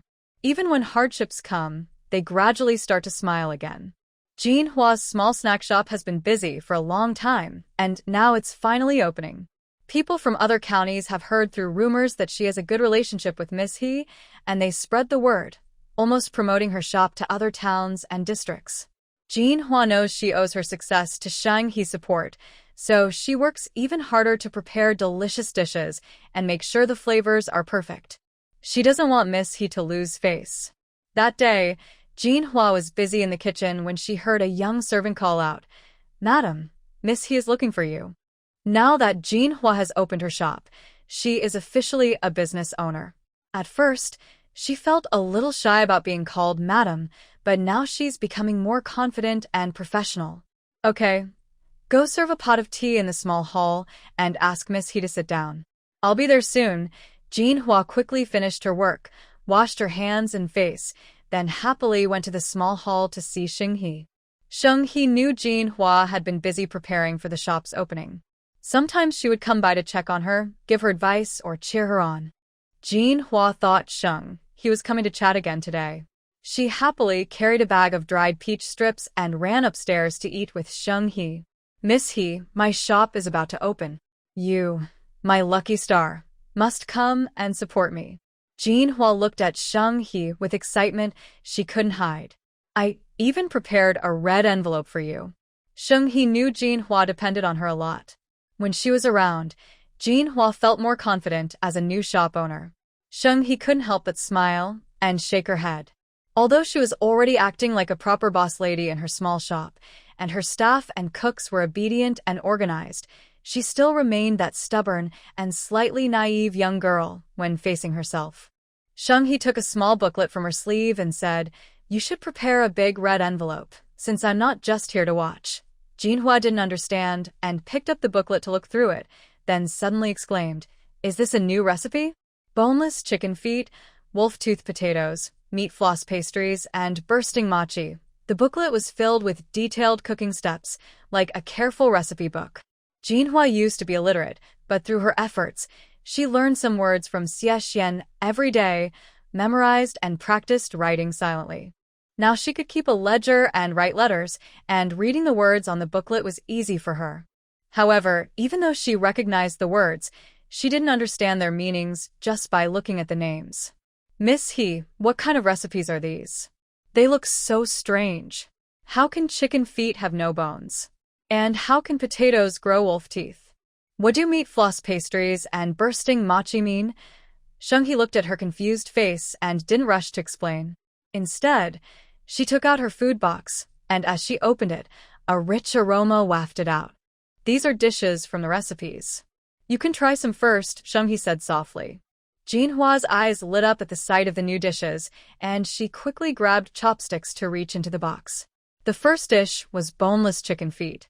The texture was rich, soaked in a lemon pepper marinade, first spicy, then salty and sweet. It was crispy and crunchy, very fragrant, and she couldn't stop eating. Eating these chicken feet is so easy. No need to spit out bones. The meat is tender and bouncy, the tendons and bones are chewy, and it's so appetizing. Jinhua kept praising, giving a thumbs up to the sky. Xinghe chuckled and reminded her, "Save your appetite for the other dishes." Jinhua then reached for the wolf-tooth potatoes. The wolf-tooth potatoes from the snack version are a classic. After frying, they turn golden and crispy. Sprinkled with seasonings, scallions, garlic, and chili, they look spicy and tempting. Jinhua was amazed. "Miss He, I didn't expect such an ordinary potato to be made into such a delicious dish. It smells so good." In early times, potatoes in rural households were usually washed thoroughly, sometimes even without peeling, then cut into small pieces and cooked together with rice. Xinghe smiled and thought, there are many delicious ways to make starchy foods like potatoes, such as chips and fries. If made well, they would definitely be popular. However, since Jinhua's small shop just opened, Xinghe didn't want to put too much pressure on her. He decided to take things step by step, build a good reputation first, and gradually introduce new products. Jinhua tried making a stuffed mochi with a red tea and sweet bean filling. It was fresh and not too sweet, with a soft, dense filling that had a hint of tea aroma, paired with chewy potato skin. "Miss He, what did you say before?" Sweet and salty are the perfect pair. After eating wolf-tooth potatoes, a chewy mochi is just right. So delicious. Jinhua was slender and usually didn't eat much. Now, after eating a lot, she didn't want to stop. She reached out and took another meat floss pastry. The meat floss pastry was sweet and salty. The sauce inside was slightly sour, giving a rich taste. When bitten, the thick sauce overflowed, and the meat floss was full and chewy, filling the whole palate. The only thing he felt a little regretful about was that there was no seaweed crisp sprinkled on the meat floss.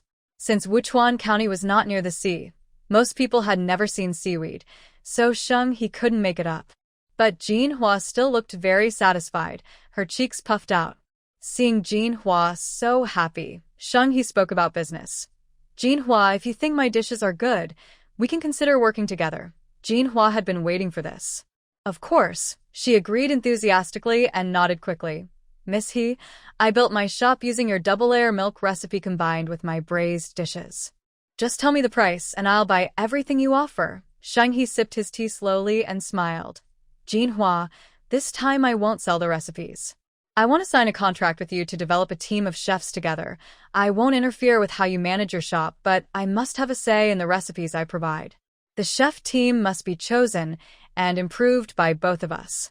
In other words, I want to have some control over the team. This was a way to secure the core of the small shop. He also had his own concerns. Since Jinhua was opening a restaurant for the first time, she lacked experience. His words sounded strong, but they were also meant to secretly keep control of the situation. If others said such things, Jinhua would definitely be unwilling. Jinhua is a businesswoman and always cautious about everyone, acting very professional.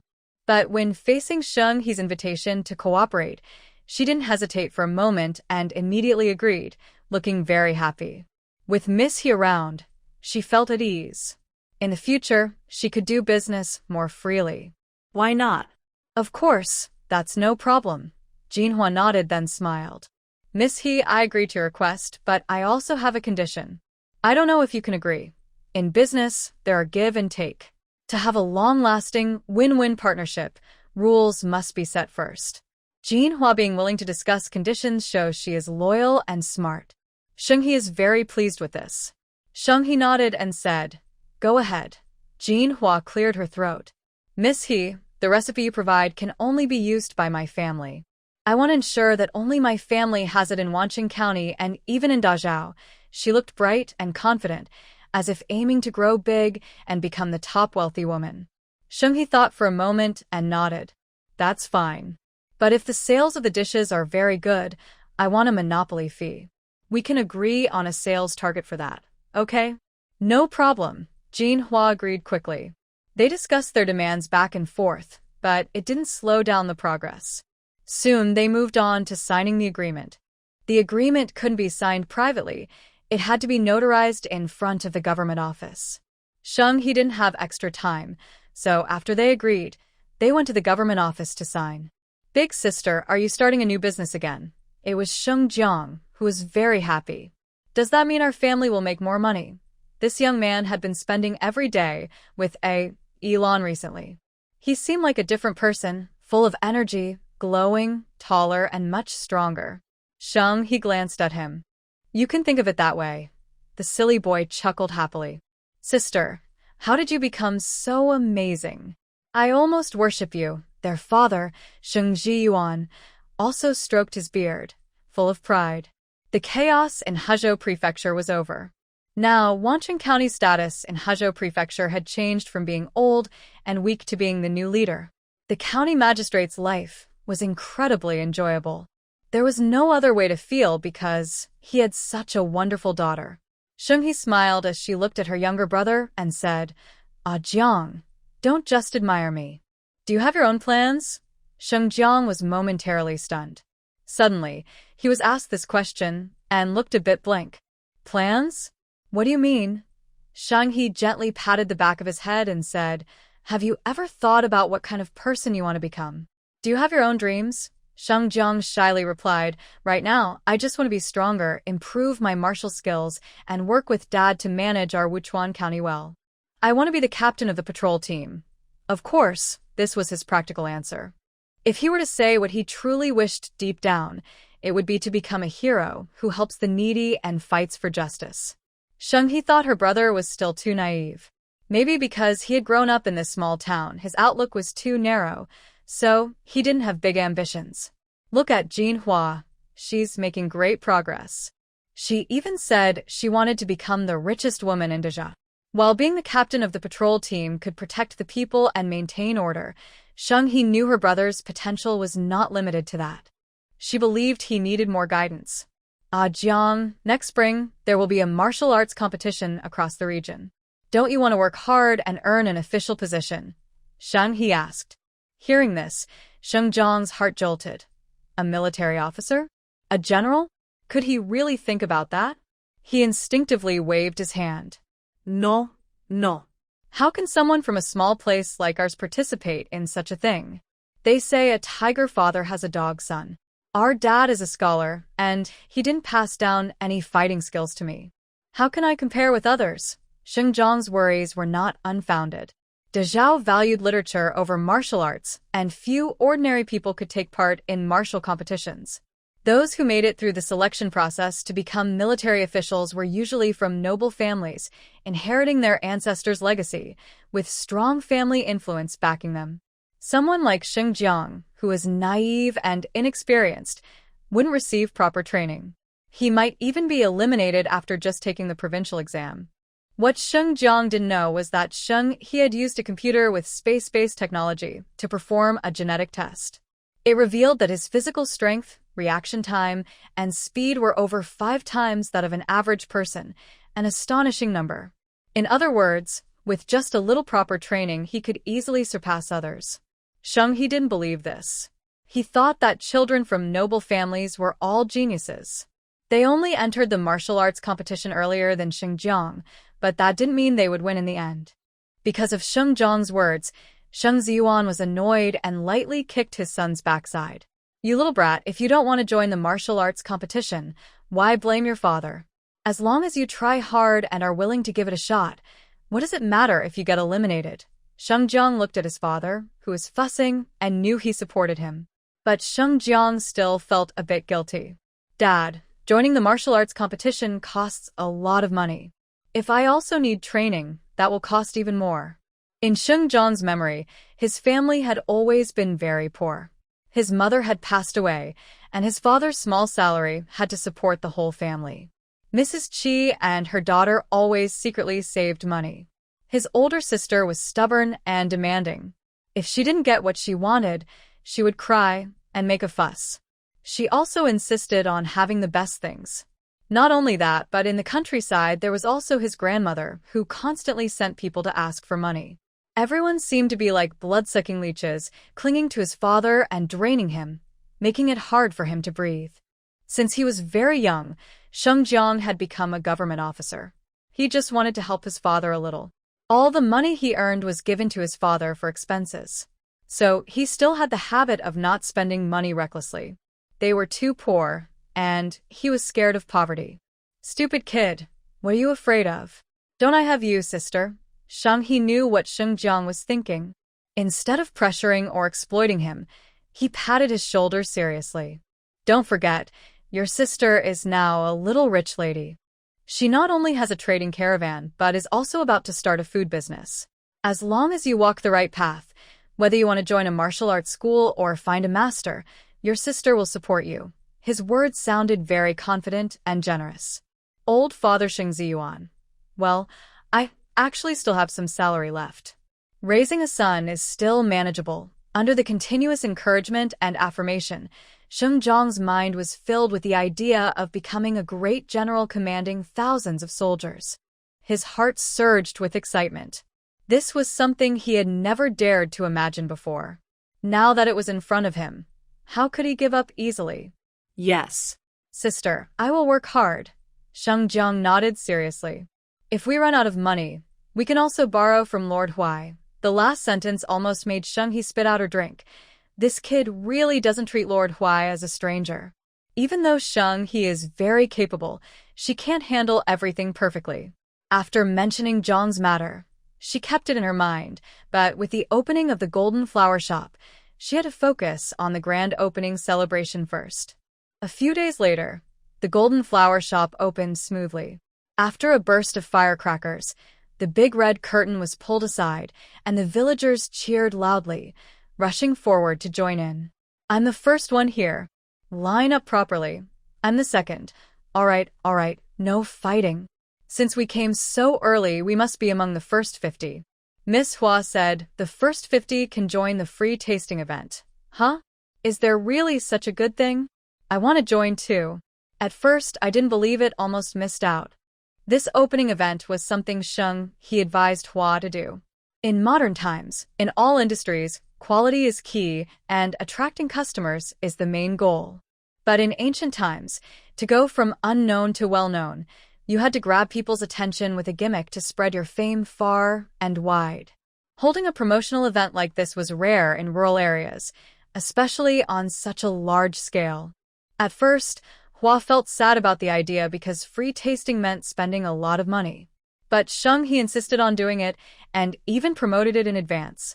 Since the villagers couldn't read, she had the shop boy go door to door to spread the word. Sure enough, on the opening day, even before the shop opened, a long line of people was already waiting outside, drawing a lot of attention. With firecrackers and colorful ribbons, and amid everyone's congratulations, Hua's shop officially opened.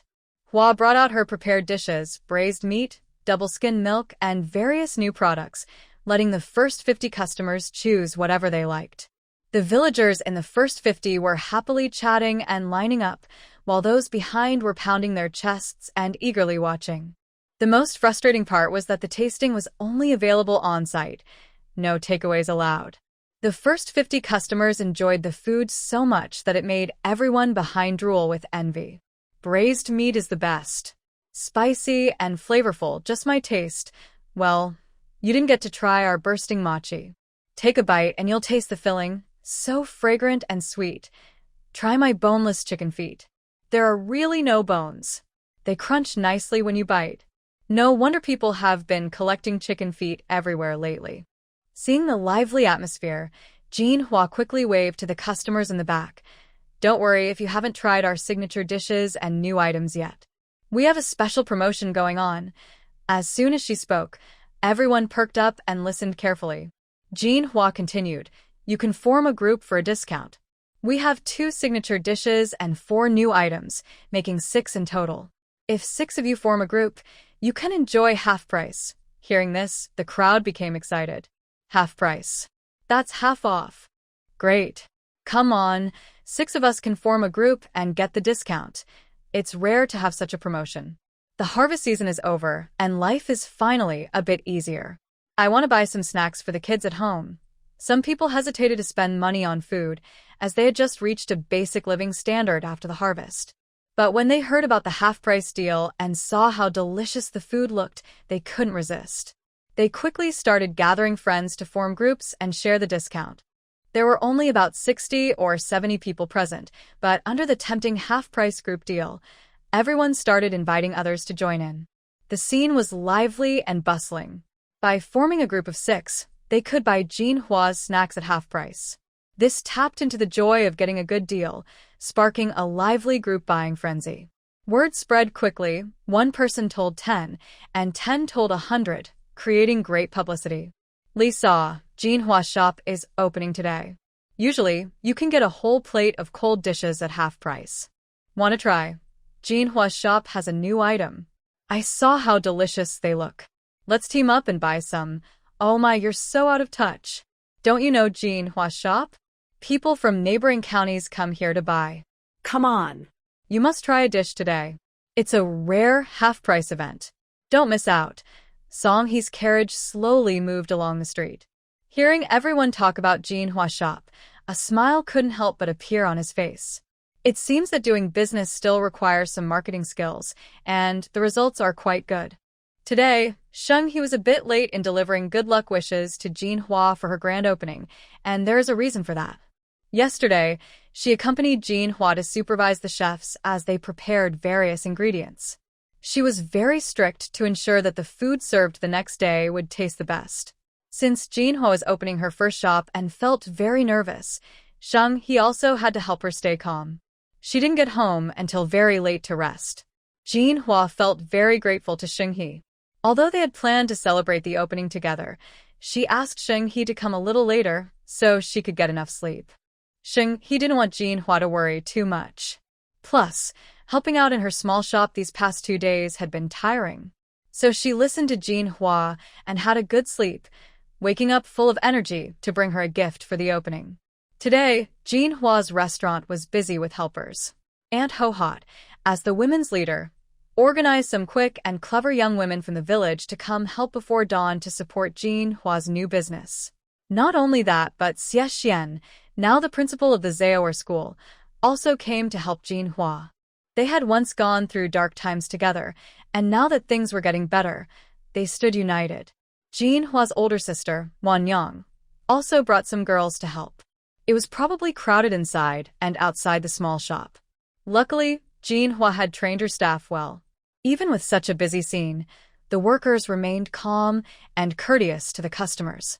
Sheng He's carriage slowly headed toward Jinhua's shop. At the same time, another carriage was passing through Wuchuan County, heading toward Datong County. The owner of that carriage was Lu Wenhao, the new county magistrate of Datong. He was on his way with his wife, children, and mother, carrying official documents given by the provincial governor to start his new job. Lu Wenhao came from a poor family, with only a few acres of farmland. His wife and mother supported him through his studies. He studied hard for many years, almost giving up at times, but this year he finally passed the exam after a last effort. His rank wasn't very high, so he stayed at home waiting for a position. When the former county magistrate of Datong, Indefa, was found guilty of corruption and collusion with bandits, Lu Wenhao was finally appointed as an official of Dazhao. Although he was only a low-ranking officer, it was enough to make his family very happy. While passing through Wuchuan County, Lu Wenhui's daughter, Lu Xiajuan, lifted the curtain of the carriage and curiously looked around. Suddenly, she heard people nearby talking excitedly in groups, seeming very happy, holding bowls of food she had never seen before. She became very curious. Stop, stop! Lu Xiajuan, the eldest daughter of the family, was usually spoiled and stubborn. Even if her father was busy with official duties, she insisted on stopping. The old, worn-out carriage creaked as it came to a halt. Madame Lu sighed. Xiajuan, why are you still so stubborn? What's the matter? Lu Xiajuan ignored her mother's complaints. She jumped down from the carriage and grabbed a passerby who was chatting, asking, Hey, what are you eating? What is this? The passerby looked at the girl in front of him. She was dressed better than most farm girls, but her skin was dark and rough, showing she did a lot of work daily. She had some powder and rouge on her face, but her clumsy application made her look overly delicate and a bit funny. She looks just like a rustic girl like us. The crowd looked at Lu Xiajuan with curiosity and asked, Who are you? Lu Xiajuan raised her head proudly. I am the daughter of the soon-to-be-appointed county magistrate of Datong County. I am asking you now, answer quickly. The crowd looked at each other, noting that she looked more like a village girl. They had heard about the new official appointment, so they answered honestly. It's a new dish from Jinhua's small shop in Wuchuan County, just opened today. Lu Xiajuan looked at the food in their hands. The aroma was already drifting over. She had never smelled anything so delicious. She swallowed hard. Unable to resist the temptation, Lu Xiajuan started to insist on going to Wuchuan County to buy the new delicacies. Father, I am now a proper young lady of the official family. If I can't even eat something that ordinary people are eating, what's the point of being a young lady? Lu Xiajuan pouted and insisted on going to Wuchuan County. Her mother, Madame Lu, and her father, Lu Wenhui, looked uncomfortable. The children were too spoiled, ignoring their father's official duties. Just then, Grandma Lu, who always spoiled the children, spoke up. If the kids want to eat, let them. What's the big deal? Wuchuan County is next to Datong County, and it only takes about an hour to travel back and forth. Visiting there is not a big deal. Madame Lu doesn't dare to argue with her elders.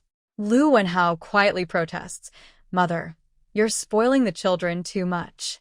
We can't delay my appointment just because of their cravings. Old Madame Lu immediately becomes unhappy. Your official position is right there. It can't run away if you're a little slow. What cravings do the children have? I also want to eat that. The gold and flower shop, all right? As the son, how can you not be filial to me? Lu Xiajuan suddenly feels more confident, happily watching her father as if she is one.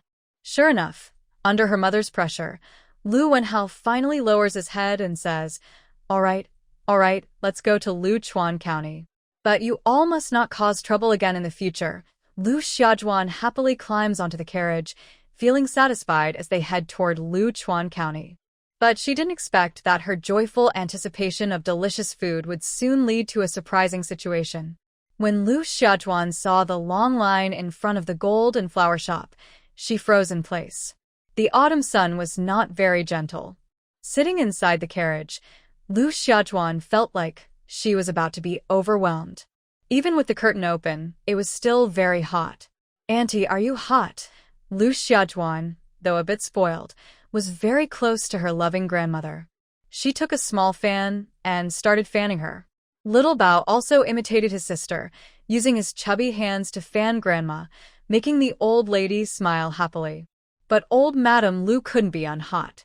Beads of sweat were running down her forehead, but she endured it so her grandchildren could enjoy snacks. Looking at this long line, I don't know how long we'll have to wait. I told you not to come, but you too insisted. If Grandma gets heat stroke, what should we do? Lu Wenhao couldn't help but scold. Madame Lu was also worried, but since old Madame Lu was there, she didn't dare to criticize the children. Old Madame Lu, despite sweating heavily, couldn't stand her son scolding her grandchildren. She stubbornly said, my body is fine. I've worked in the fields under the sun reading and writing. How can the heat hurt me? Don't think that just because I'm an official, I'm delicate. Lu Xiaojuan is a hot-tempered girl. When she saw her grandmother's face turning red from the heat, she couldn't hold back anymore. She pulled aside the curtain and shouted at the people in front. Hey, I am the young lady of Lu County, recently appointed as the county magistrate. We have urgent matters, so please make way and let us go to the front. The people in line were all from Wuchuan County, but no one was willing to indulge this arrogant young lady. After all, their county's shining star, Miss He, is so kind and approachable. It makes no sense to flatter someone so rude. Moreover, many officials and noble people from other counties also called their servants to buy snacks, but everyone knew the rules.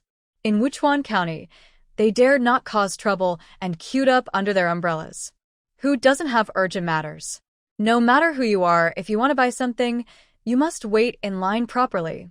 A woman in front rolled her eyes and responded confidently, and many others agreed with her. At this point, Lu Xiaojuan was stunned. Growing up in her village, no one dared to talk back to her like this. Her father had passed the imperial exam when he was about 10, then became a scholar and a successful candidate. He was always a man of reputation. Although her family was poor, they were well respected in the village. Especially when her father was preparing to take up his official post at home, everyone in and outside the village came to flatter him. She had never suffered such humiliation. As the young lady Lu, she was actually talked back to by a group of villagers. You are so ungrateful. Lu Xiaojuan was furious. She wanted to rush down and argue with the villagers, but her parents tried to stop her. Her actions quickly drew the attention of the crowd. Such a spoiled and reckless act caused even more chaos. After all, the people of Wuchuan County dared to fight off bandits, and they would never allow such bullying to happen. Young girl, do you have no parents to teach you? How dare you cut in line and act so self-righteous? Exactly. You're a government young lady, so what?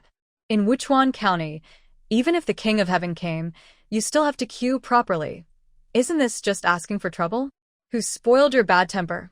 Everyone kept talking, and Lu Xiaojuan, who was quick-tempered, finally realized what a real social slap felt like. She couldn't get a word in and was almost drowned in their spittle. Finally, she screamed and stomped her feet. I will report to the authorities. You all don't understand respect and hierarchy. Call the county magistrate over. Frightened, Lu Wenhao hurriedly scolded. Wanner, shut up. Do you think you can see the county magistrate just because you want to? Lu Xiaojuan's temper flared. How could she listen to her father's scolding? She started throwing a tantrum on the ground, refusing to back down. Jinhua, who was busy with her business, heard the commotion behind the crowd and became worried. It's still quite hot under the autumn sun. Everyone looks anxious. What's happening back there? Could it be a fight? When such things happen, the shop owners suffer the most. Good days are wasted dealing with disputes, which can seriously hurt business. If not handled well, it might also damage the customer's impression of the shop. Sheng-He frowned and said, Jinhua, stay here. I'll go ahead to handle it. Sheng-He quickly pushed through the crowd and reached the place with the most noise. He saw a girl about 12 or 13 years old rolling on the ground, while her parents, sweaty and anxious, tried to pull her up, but to no avail. I don't care. These unruly people don't respect their elders. They should let us go first. I want to see the magistrate of Wuchuan County. Hearing the girl scream, Sheng-He felt speechless. Who was this brat? Truly in need of a lesson. If you want to see the magistrate, go ahead. Hand in a petition or beat a drum to complain. But causing trouble here won't get you anywhere. The patrol officers here will just throw you out. Sheng-He looked down at Lu Xiajuan with a cold voice. Lu Xiajuan stared at the woman in front of her, stunned. Before she could get angry, she noticed her stunning beauty and felt a flicker of envy. She touched her face. They probably weren't much different. After all, everyone in the village called her the village flower. Of course, Lu Xiajuan didn't know that everyone in the village only said that to flatter her. She genuinely believed it, thinking she was as beautiful as a flower. After a moment of distraction, Lu Xiajuan quickly got up from the ground, hands on her hips, proudly showing off her status. I am the daughter of the soon-to-be-appointed magistrate of Datong County. In the future, I will be the young lady of Datong County. Who are you? How dare you tell me what to do? The villagers gasped. Such an arrogant girl, daring to parade in front of Miss He, and even using her status to bully others? How ridiculous! Just as the common people were about to proudly announce Sheng-He's identity to Lu Xiajuan, a finely decorated carriage arrived from the street. The coachman loudly called out, "The governor is here." Everyone immediately straightened up, and even Lu Xiajuan, who had been acting mischievously, dared not cause trouble. After all, her father had told her before that the county magistrate was under the supervision of the prefect, and the most powerful of all was the governor. Lu Xiajuan felt a little happy inside. Could it be that her father was coming to take office, and the governor came to greet him to show respect? That makes sense. It's just to make these stubborn villagers behave and not dare to challenge her anymore. But she didn't expect that after the governor and his wife got off the carriage, they smiled warmly and kindly approached the woman beside her. Greetings, Governor. Sheng-He bowed respectfully when she saw Mr. Huang again after many days, since they used to live under the same roof. The young lady Sheng is my lifesaver. You don't need to bow so formally whenever you see me, the governor said with a smile, gently raising Sheng-He's fist. Mrs. Huang also looked as gentle and warm as usual, smiling kindly. Young lady Sheng, we've lived and eaten together for so long. There's no need to treat us as outsiders. Just think of us as your uncle and aunt. Sheng-He pressed her lips into a smile, but didn't dare to overstep. She softly asked, "May I ask if you two have any instructions for me today?" The governor chuckled and took out a document from his sleeve, loudly announcing, "Notice from the Ministry of Rights. Sheng's family in Wuchuan County, Hezhou Prefecture, is highly respected. She is intelligent, kind, and diligent. She has organized the villagers to build water channels, establish schools, eliminate locusts, and suppress bandits, making many contributions. Today, she is officially granted the title, 6th rank Peacekeeper." As soon as this was announced, the villagers around gasped in surprise. Oh my! He has been granted a noble title. From now on, she will be an official. What do you mean, Sheng-He? From now on, she should be called Sheng Onren. When we see Sheng Onren, we must bow and pay respects. And she's a 6th rank. Our noble women in Dazhao are all given titles of the 7th rank. I didn't expect the court to directly promote Sheng-He to 6th rank. This is what Sheng Onren deserves. She has done so many good deeds for us. Even a top-tier official title is fitting for her. The common people were noisy and shouting. Some even left the line to come directly and watch the excitement, cheering loudly. Lu Wenhao, standing beside Sheng-He, was also very surprised. He didn't expect that the beautiful woman in front of him was actually the famous Miss Sheng-hee. Her story was truly legendary. She had solved many difficult problems that officials in the court couldn't handle, and she did it so well. Lu Wenhao had admired her for a long time. When Sheng-hee heard about her official appointment, she was first surprised. Then she smiled calmly, bowed gracefully, and took the official document. I am honored to serve and will continue to contribute to the county, helping the people and easing the burden on the court. She was neither proud nor shy, but spoke confidently and openly. Her tone was firm, and everyone could feel a strong sense of power. Some women and maids were moved to tears. Other people from the county who came to the Manhwa shop to watch the scene also felt excited. They decided to tell their family heads about what they saw today when they went back, hoping to get praise. The patrol officer, Huang, looked at Sheng-hee with admiration and nodded slightly. Miss Sheng, your status as a 6th-rank peacekeeper is well-deserved. The court has also approved a reward. Although being a 6th-rank peacekeeper was impressive in the countryside, in the capital city, where many high officials gathered, it was not so special. So this appointment was not directly from the emperor. The reward from the court was modest, just a few dozen taels of silver, some cloth, and a few official robes and hats. What Sheng-hee found most strange was that the court ordered that because she was a woman who had made outstanding contributions and became a 6th-rank peacekeeper, the status of women in Wuhua County would be raised accordingly. In the future, men could no longer hit, scold, or abandon their wives and daughters. Even during marriage ceremonies, women wouldn't have to kneel, showing their dignity. When Huang said this, all the women in Wuhua County cheered and looked at Sheng-hee as if she were a goddess.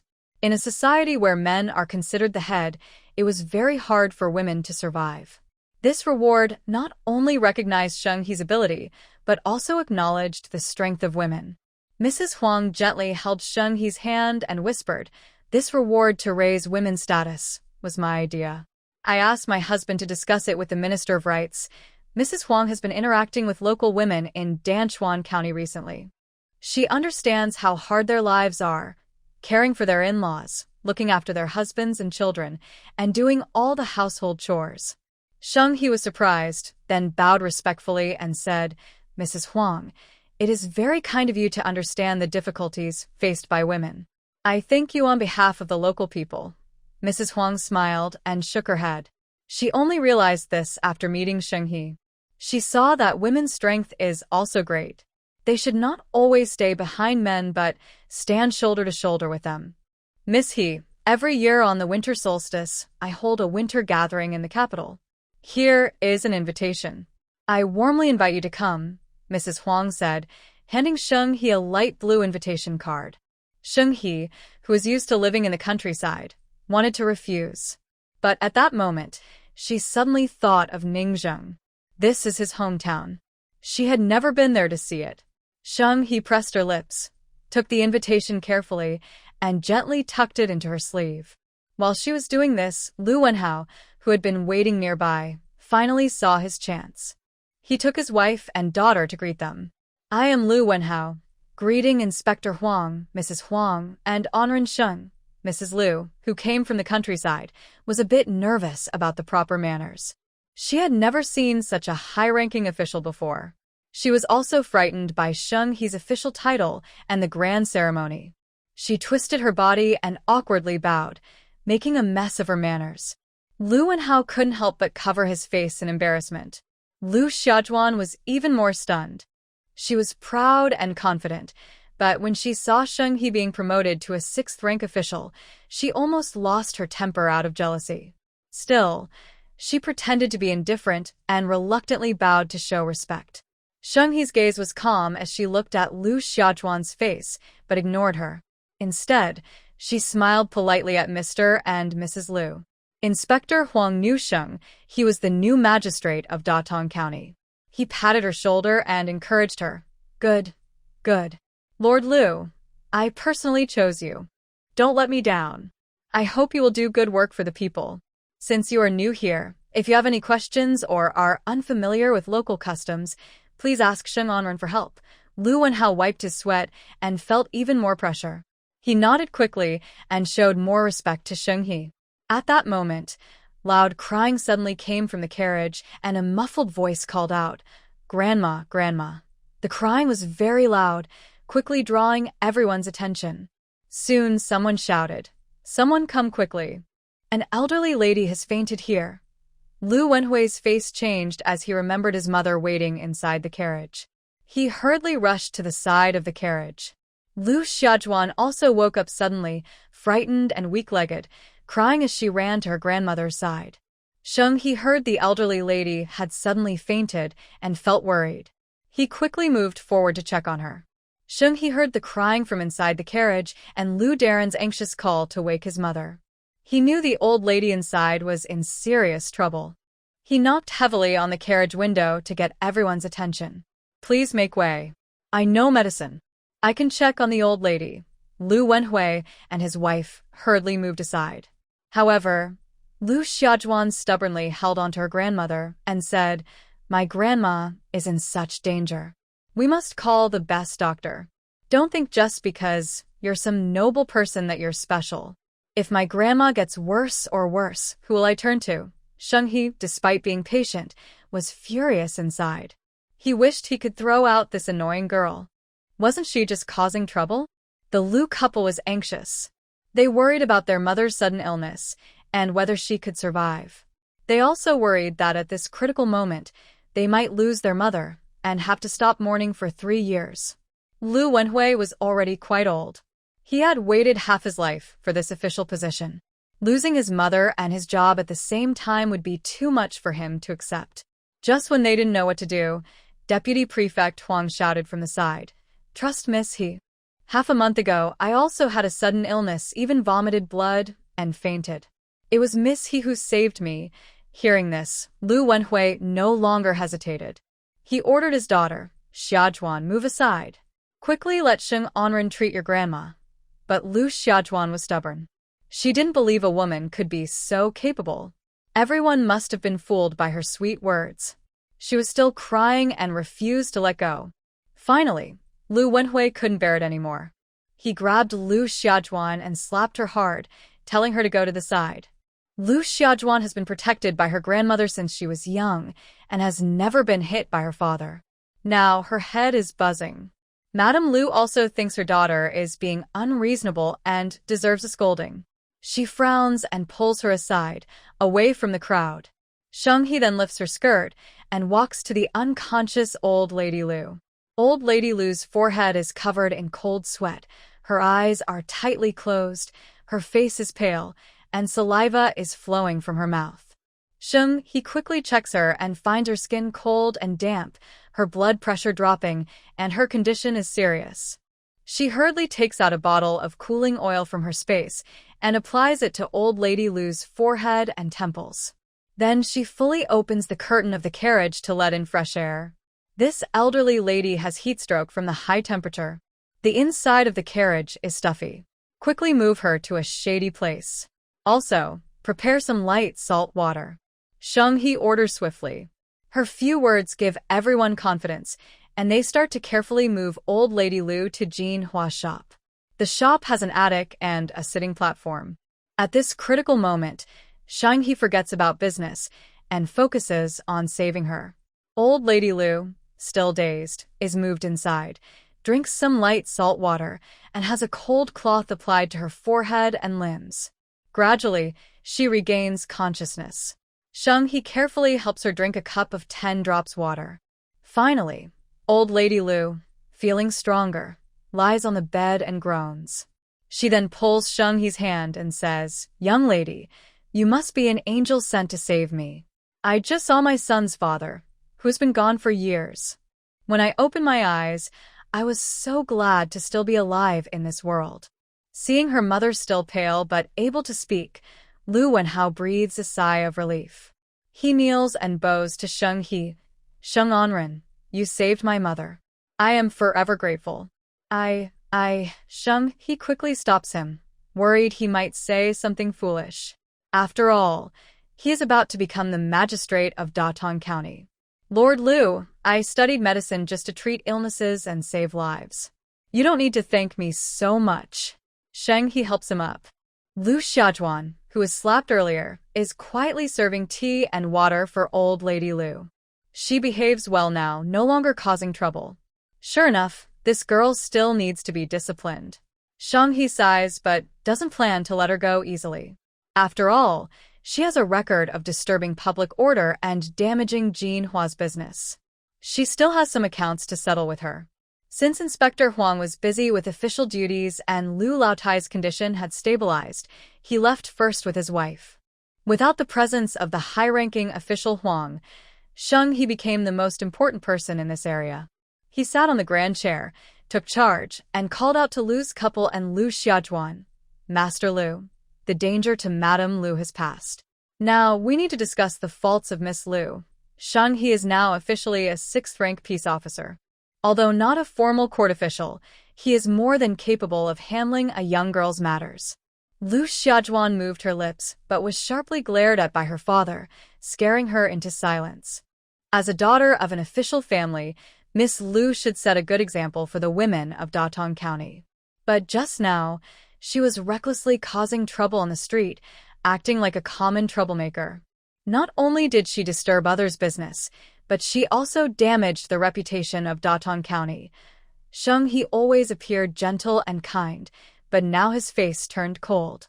His tone became serious and commanding, making Lu Xiaojuan feel a chill down her spine.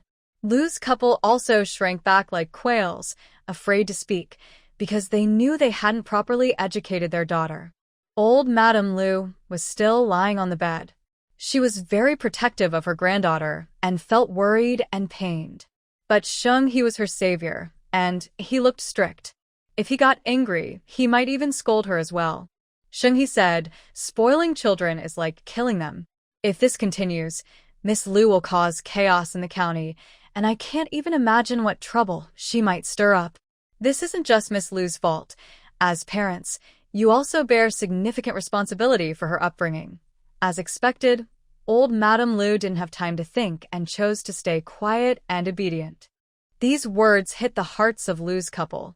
They weren't unwilling to discipline their daughter, but whenever they tried, the old lady would immediately come out to protect her. Lu Wenhui quickly nodded. Sheng Anren's words are right. We will definitely be stricter with our children from now on. Right, mother? Suddenly called out. Old Madame Lu blushed and nodded while covering her face. Lu Xiaojuan, seeing that things had come to this point, knew there was no way to hide anymore. She bit her lip and admitted her mistake. I was reckless. I apologize and accept punishment. Today, Grandma's condition was critical, but she insisted on doing things her way and refused to listen to others' advice. If it weren't for her father slapping her to wake her up, and if he hadn't held on to her tightly, I don't know what serious consequences might have happened. Sheng He looked at Lu Xiaojuan with a hint of warmth in his eyes. Although this girl was a bit lacking in manners, it was clear she was truly filial. It seemed she hadn't yet been spoiled to the point of being completely bad. Since Miss Lu has admitted her mistake, I think a good punishment would be to copy the 1,000-character classic 100 times. It would help her cultivate herself and understand reason. Sheng He thought for a moment and told Lu Xiaojuan this. Lu Xiaojuan was stunned when she heard this.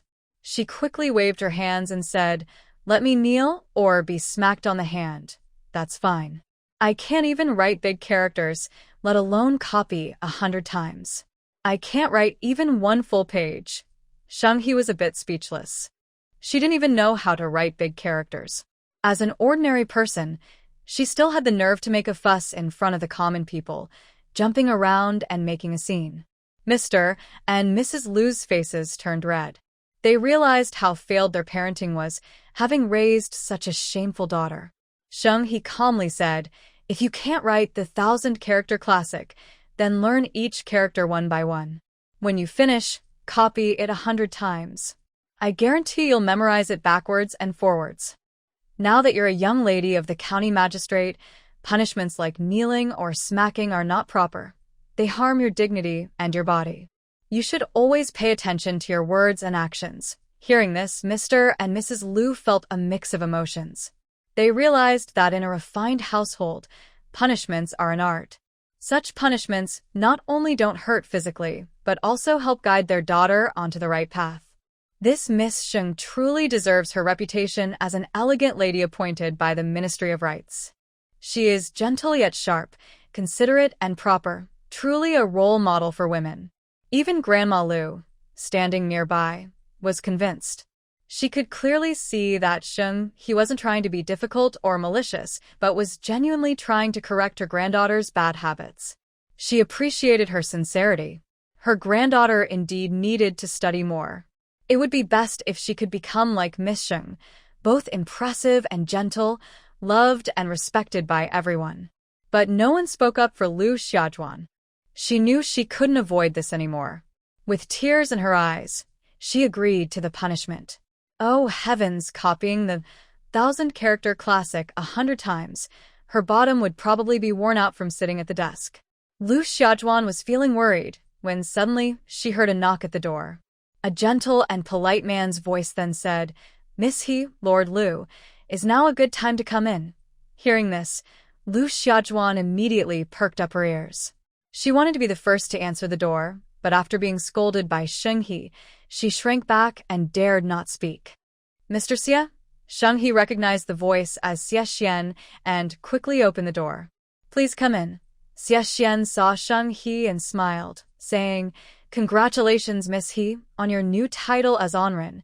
Sheng He waved her hand. "We are old friends, so there's no need for formalities. Are you here because Jinhua needs to see me?" Xie Xian then took out a basin of ice. "Inside are some ice cubes. They were meant to keep food cold, but I heard that Grandma Lu had heatstroke, so Jinhua asked me to bring this." Jinhua said that Grandma Lu got heatstroke because she was waiting in the hot weather to buy snacks inside the shop.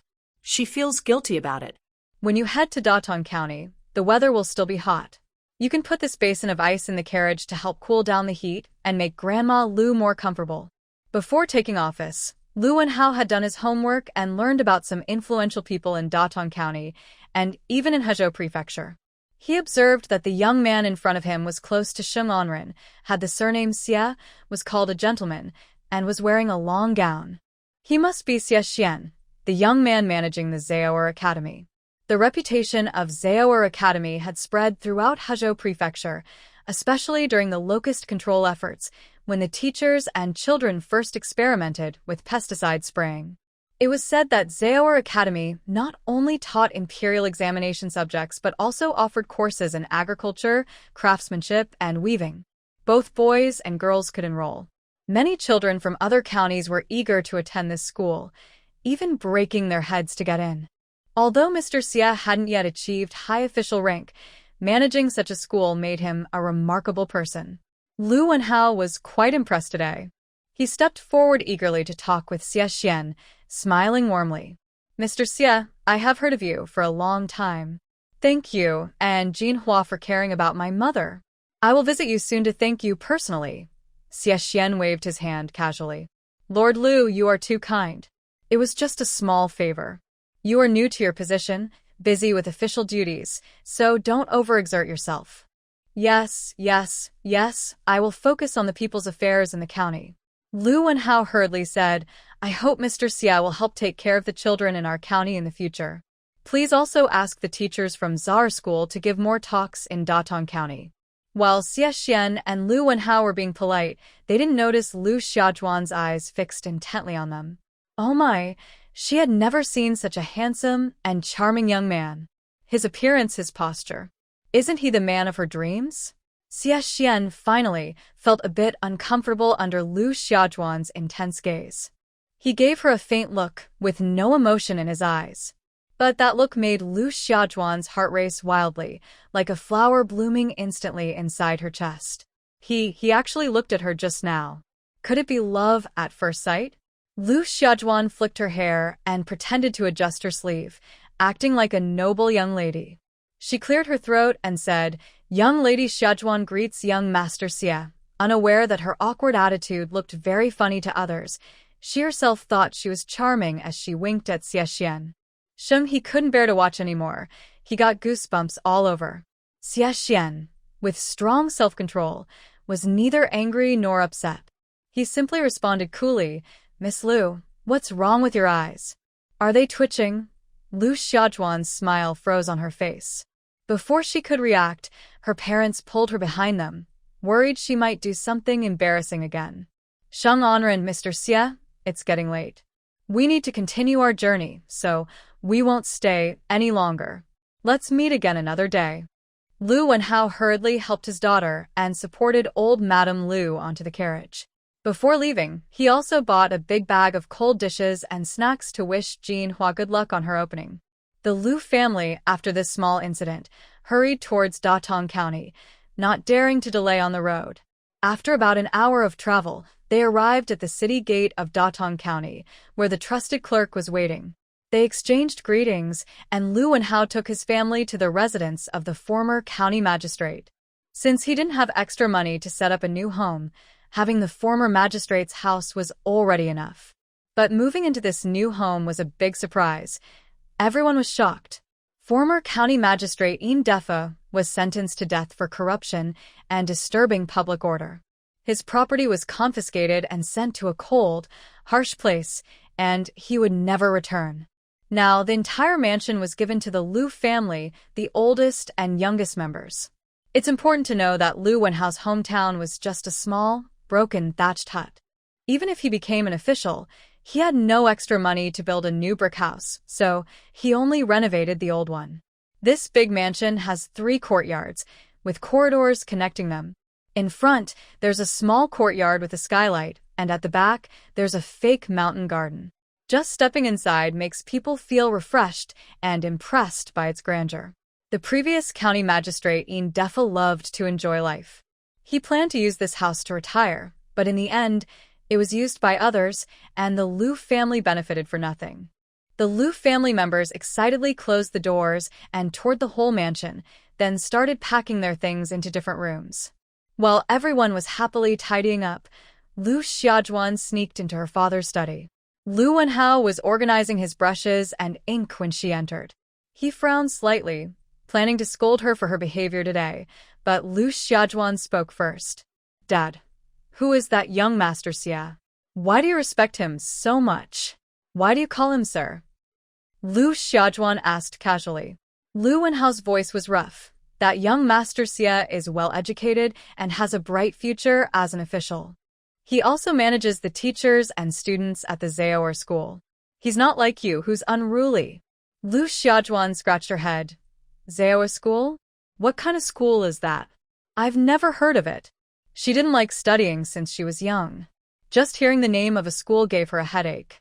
If it weren't for that young Master Xie, she wouldn't care about this stuff.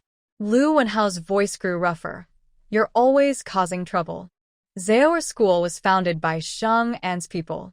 If you weren't so naughty and embarrassing me outside, I would send you to that school to learn properly.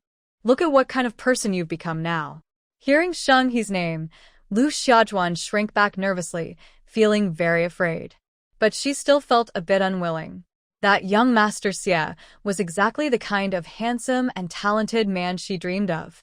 There weren't many men as good-looking and talented as him in the world. If she missed out, she would feel very regretful.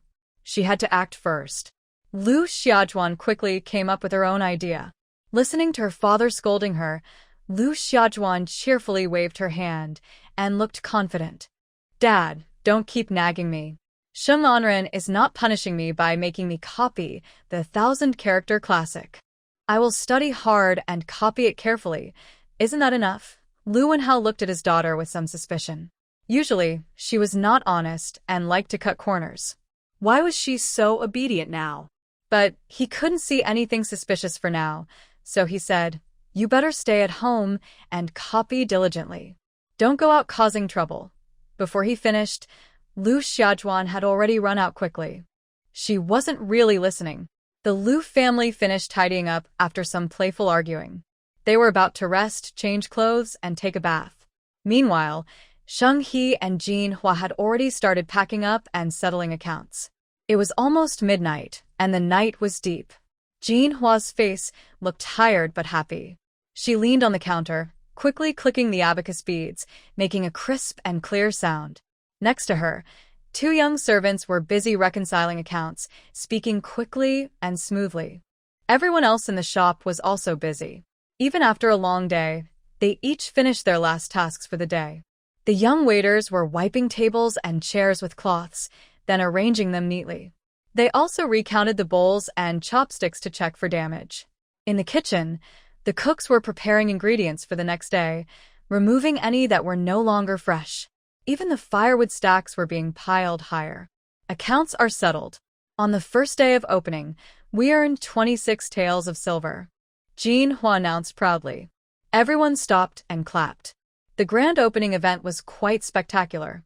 Manhwa's small shop had a long line of customers outside, a scene never seen before in Wuchuan County. Although the event was very impressive, Manhwa was worried about losing money. Surprisingly, both the popular dishes and new snacks were well received. Usually, such events risk losing money, but because sales were good and they sold many items at small profits, they earned 26 silver coins. Although not much, the 26 taels of silver are just enough to pay the rent, give wages to the staff, and buy ingredients. Manhwa is already very satisfied. This shows that the small shop can really operate now, gradually getting on track. Soon it will make money and grow stronger. He is also happy with this result. She nods and says, Manhwa, today's opening is a success. Over the next half-month, you should explore customers' tastes and habits and slowly build popularity. There will be no opening discounts tomorrow, so fewer customers will come. Don't worry. Doing business takes steady steps. Take your time. There's no rush to develop new dishes now. Use these current dishes to attract customers and build trust. Once the business is more stable, we can introduce new items gradually. We focus on steady progress. Okay? Manhwa nods. She has ambitions but is not reckless. She understands that rushing doesn't work. I'm not fully familiar with the shop's affairs yet, but these dishes are enough for now to promote. Manhwa notices the clock on the table and realizes it's late. She feels a bit embarrassed. Oh, Miss He, I'm sorry to keep you so late. I should see you home and rest. He smiles and shakes her head. I live nearby. You, on the other hand, need about 15 minutes to get back to Zaor village. You have to get up early tomorrow. You'll probably lose some weight if you keep working like this. Hearing He, Xiaxian, who has been quietly waiting, looks at Manhwa with concern. It seems she needs to cook some good food to nourish herself during this time. Manhwa doesn't know what Xiaxian is thinking but smiles at him and says to He, I'm not afraid. Xiao Xian is with me. Seeing the two of them exchanging glances, He feels like she's about to become a third wheel. She helplessly shakes her head and takes her leave. Just as she reaches the door, she spots a familiar figure. He's lips lift into a smile, and her steps become lighter as she rushes toward him. Ningzheng stands under the moonlight, hands behind his back, tall and graceful. The moonlight shines on his face, making him look calm and gentle, very handsome. He is very happy today. She usually appears dignified and serious in front of others, but in front of him, she can't help but feel joyful. She walks a few steps to him and asks with a smile, why? Did you come all this way just to pick me up? Ningzheng saw her coming and casually took some small items from her hand, teasing her on purpose. Nothing much. Just took a walk after dinner. I happened to run into you here. He didn't believe him and smiled as they walked side by side. That's quite a coincidence. Usually, I don't see Lord Huai so interested in wandering the streets at night. This time, Ningzheng didn't deny it. He lowered his head and smiled for a moment, then asked, Have you finished your work? How is the shop today? Ningzheng didn't want his presence to make He feel rushed. He wanted her to do what she wanted at her own pace.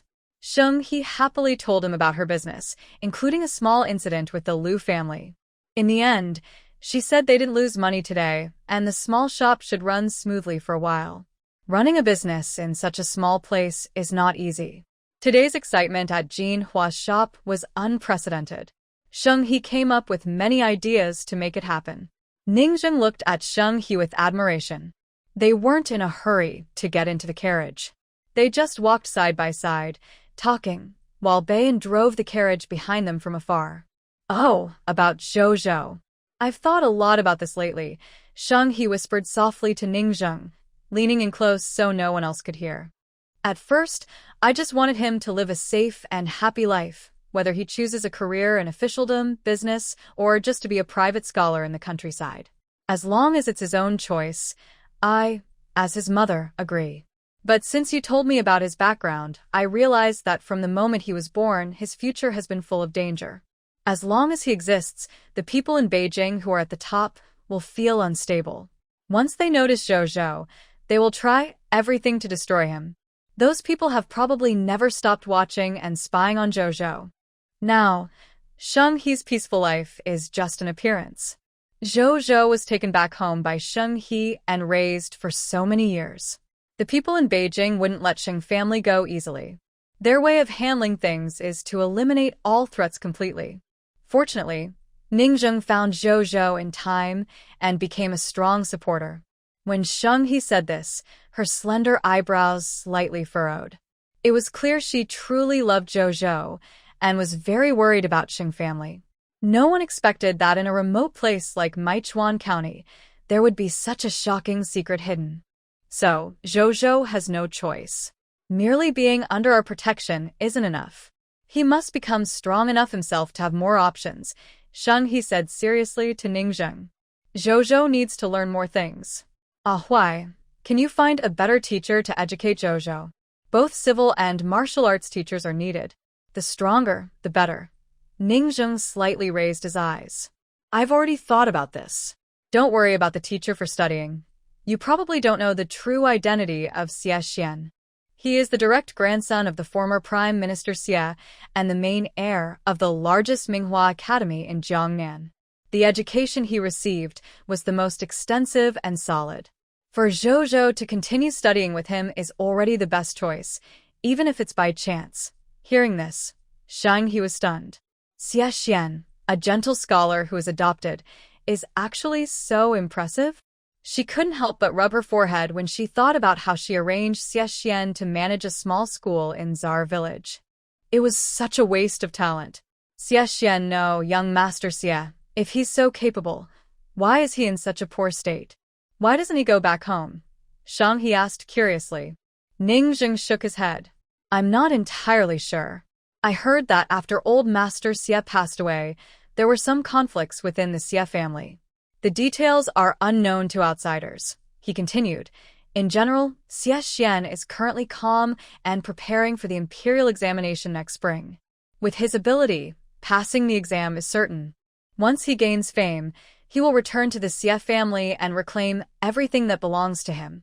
Most importantly, Xie Xian has the support of the complex network of relationships built up over many years within the Xie family and the court. More than half of the scholars in the world come from the Xie family.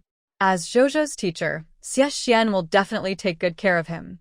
At least among civil officials, Zhou won't suffer. Hearing this, Sheng He felt a surge of excitement, her heart burning with passion. Xie Xian was so impressive. He seemed like a simple scholar on the surface, but behind him was such a powerful backing.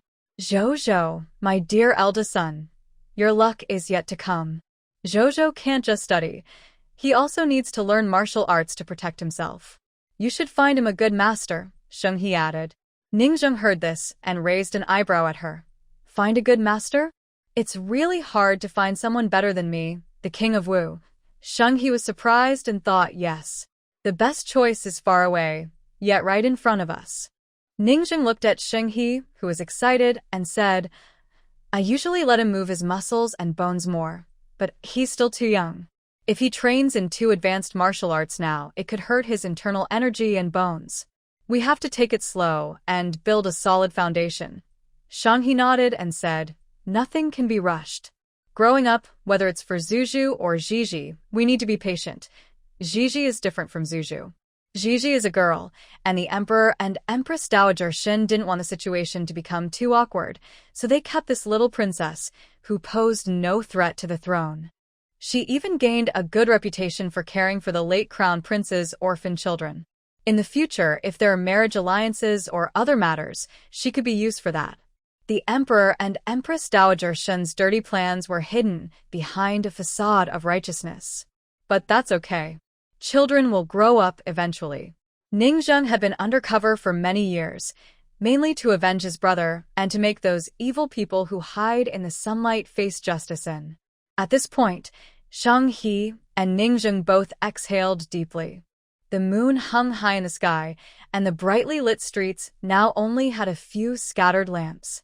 Worried about their families, Shang He and Ningzheng didn't dare to delay any longer and quickly got into a carriage to go home. After Jinhua and Xie Xian closed their shop, they also called a bullock cart and returned to Zaoer village quickly. Their small courtyard was still next to each other, very close, and with villagers' help, it was reinforced. After a busy day, both of them lay on their beds in their small house, feeling very peaceful. Life was getting better, and everyone was waiting for the sunrise the next day. Early the next morning, before dawn, Jinhua got out of bed. Now that she was the boss lady, she couldn't compare herself to her wild girl days. She needed to dress up a little to look confident and keep her presence. Jinhua lightly applied some powder and lip balm. Her two neat black braids were styled into a tidy bun, making her look bright, lively, and full of energy. When she went out to the shop, she saw Xie Xian already standing at the door, holding a small paper package. Xie Xian sighed helplessly, saying, "You're about to leave without breakfast again? The shop has just started to get busy, and you want to close down?" Although he was scolding her, he had already handed a small paper package to Jinhua and advised, "Yesterday, Aunt Yang gave some small cakes, and I boiled 2 plain eggs. Take your time eating on the way." Jinhua smiled happily and cheerfully took the package. She strode toward the ox cart at the village entrance, waving her hand back and saying, "I understand." "Thank you, sir. Make sure to teach the children well today." Watching her full of energy, Xie Xian's face relaxed and brightened. Although they couldn't spend as much time together as before, everyone had their own busy work. Living happily and cheerfully was a good thing. After Jinhua left on the ox cart, Xie Xian returned to his house, tidied up his textbooks for the lesson, and then headed to Zaoer village to start his day of teaching. But not long after he left, a horse-drawn cart stopped at the entrance of Zaoer village. The person getting off was Lu Xiajuan, whom Xie Xian had seen yesterday. Lu Xiajuan felt like she had already fallen deeply for him. Yesterday, after a long day of travel, she was very tired.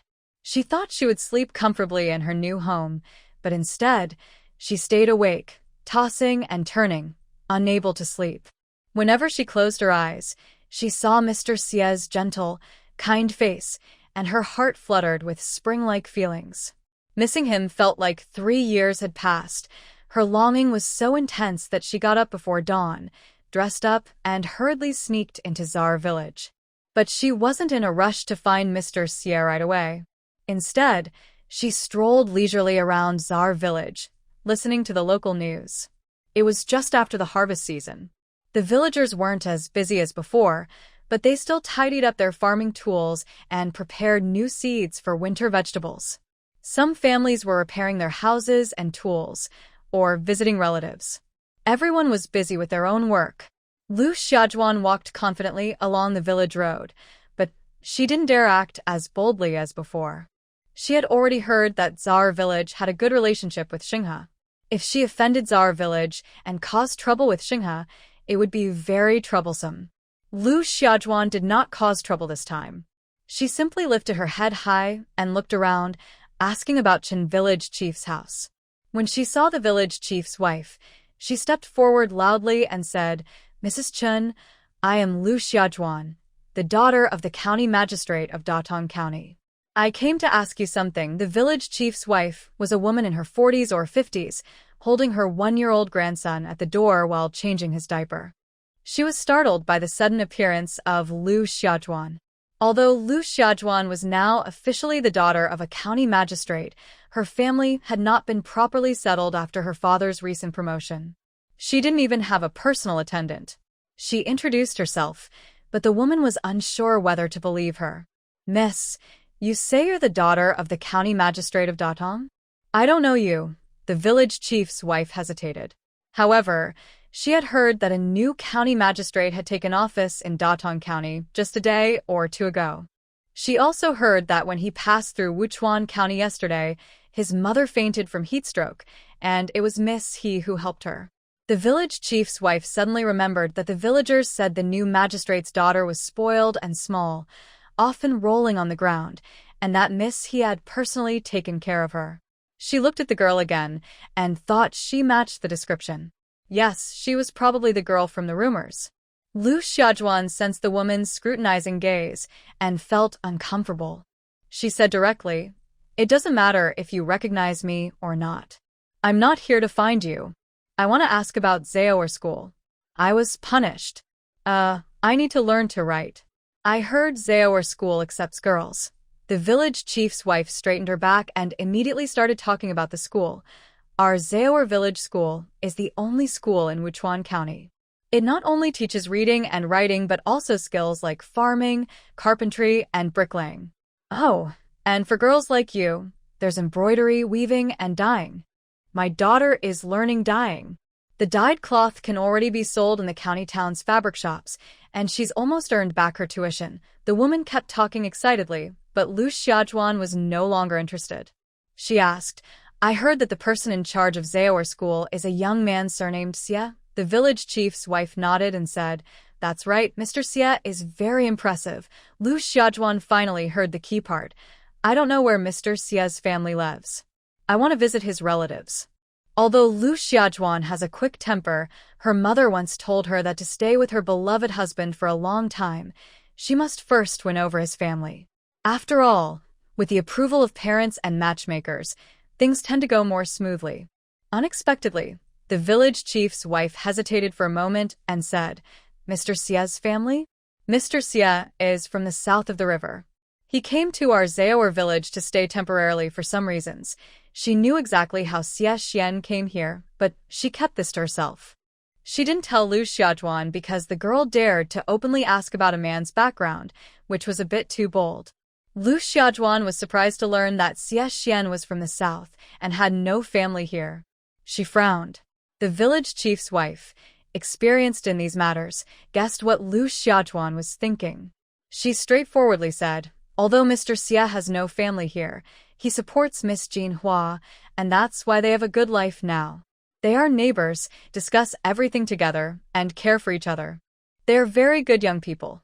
The village chief's wife liked Jean Hua very much. In her heart, the two children were a perfect match, talented and kind. Jean Hua was capable and kind-hearted, a perfect partner for Mr. Xie. She didn't want anyone to interfere and break up this beautiful couple, so she deliberately emphasized their close and strong relationship. As expected, Lu Xiaojuan's face changed when she heard this. "Miss Jean Hua? The girl who runs the food stall?" Lu Xiaojuan looked upset and asked directly.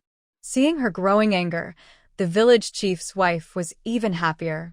She hugged her grandson and said, "Yes, our Jean Hua is amazing. My grandson is going home to drink rice porridge now, so I won't chat with you more." With that, she turned and swaggered into the house, slamming the door shut behind her. Lu Xiaojuan was so angry her face almost twisted. She didn't expect that someone else had already tried to steal Mr. Xie before her, and that person was a lowly merchant girl. Lu Xiaojuan stomped her foot in anger, but she still refused to give up. She turned and headed towards Zaoer school. Xie Xian had just finished teaching the children their morning lesson. After the harvest, they would have a school test. All the lessons were now in review, and the children studied very seriously. For most children, the chance to learn was rare and valuable. It required their families to exchange money and grain to afford it. This was a precious opportunity, so it needed to be treated well. Xie Xian wanted to go to his private office to have some tea and rest before preparing for the next class. Suddenly, he heard a loud knock on the door. "Young Master Xie, young Master Xie," came a strange yet somewhat familiar female voice. Xie Xian opened the door and was momentarily stunned. Then he blurted out, "Miss Lu?" Seeing that Xie Xian still remembered her, Lu Xiaojuan immediately gained confidence. She shyly and timidly said, "Young Master Xie, we meet again. I'm glad you still remember little me." Xie Xian thought she might have misunderstood something. He wasn't trying to remember Lu Xiajuan on purpose. So he replied directly, Miss Liu, it was your behavior yesterday among the crowd that was so eye-catching and unusual that I had to get to know you. Why make such a fuss? What's wrong with Andy? Lu Xiajuan's current education level was still quite low. She didn't understand what Xie Xian was talking about. But she didn't feel embarrassed or try to read the situation. Instead, she took a bold step and said, Young Master Xie, I want to learn the 1,000-character classic. I heard you're very knowledgeable. Could you teach me? While saying this, she twitched her eyes and bit her lip, trying to look charming. However, this look made Xie Xian feel a strong sense of discomfort. Lu Xiajuan's skin was naturally darker, and she had applied a layer of pale powder, topped with rouge. Her face was a mess of black, red, and white, but it couldn't hide her rustic appearance. Moreover, she had painted bright red lips. Xie Xian thought to himself, luckily it was a night. Otherwise, he might have thought a river sprite had crawled ashore. Suddenly, he remembered Manhwa, who was bright and confident. Although she only wore a little makeup, her youthful energy was still obvious. I looked again at Lu Xiajuan in front of me, and I felt a bit of dislike. I unconsciously took a few steps back. Xie Xian spoke seriously. Miss Liu, learning the 1,000-character classic is not difficult. Daidong County has a proper county school and many good private tutors. If you want to learn to write, you don't need to go through so much trouble to study in Zaoer village. Lu Xiajuan looked a little anxious. She didn't want to study at all. She had already found out that studying here meant studying from morning till night, doing homework at home, taking tests, and it was too much. Sometimes she thought it would be easier just to give up. She felt she hadn't shown her feelings clearly enough, so her face turned redder. I don't care about the distance. I just want you to teach me. Mr. Xie, I want you to understand my feelings. Lu Xiajuan was someone who couldn't hide her feelings. Her admiration was about to come out. Xie Xian realized how serious this was. Lu Xiajuan's behavior was too bold and reckless. This was a school. If her words got out, it could cause trouble for the school. So Xie Xian directly interrupted her coldly. But Miss Liu, I don't want to take you as my student. Lu Xiajuan felt like a thunderbolt struck her newly blossoming hope, making it hard for her to accept. Why didn't he want to accept her? She suddenly remembered something and almost blurted out, Young Master Xie, you understand what I mean. If you refuse me, do you already have someone you like? Xie Xian paused for a moment then nodded. Yes, I already have someone I love.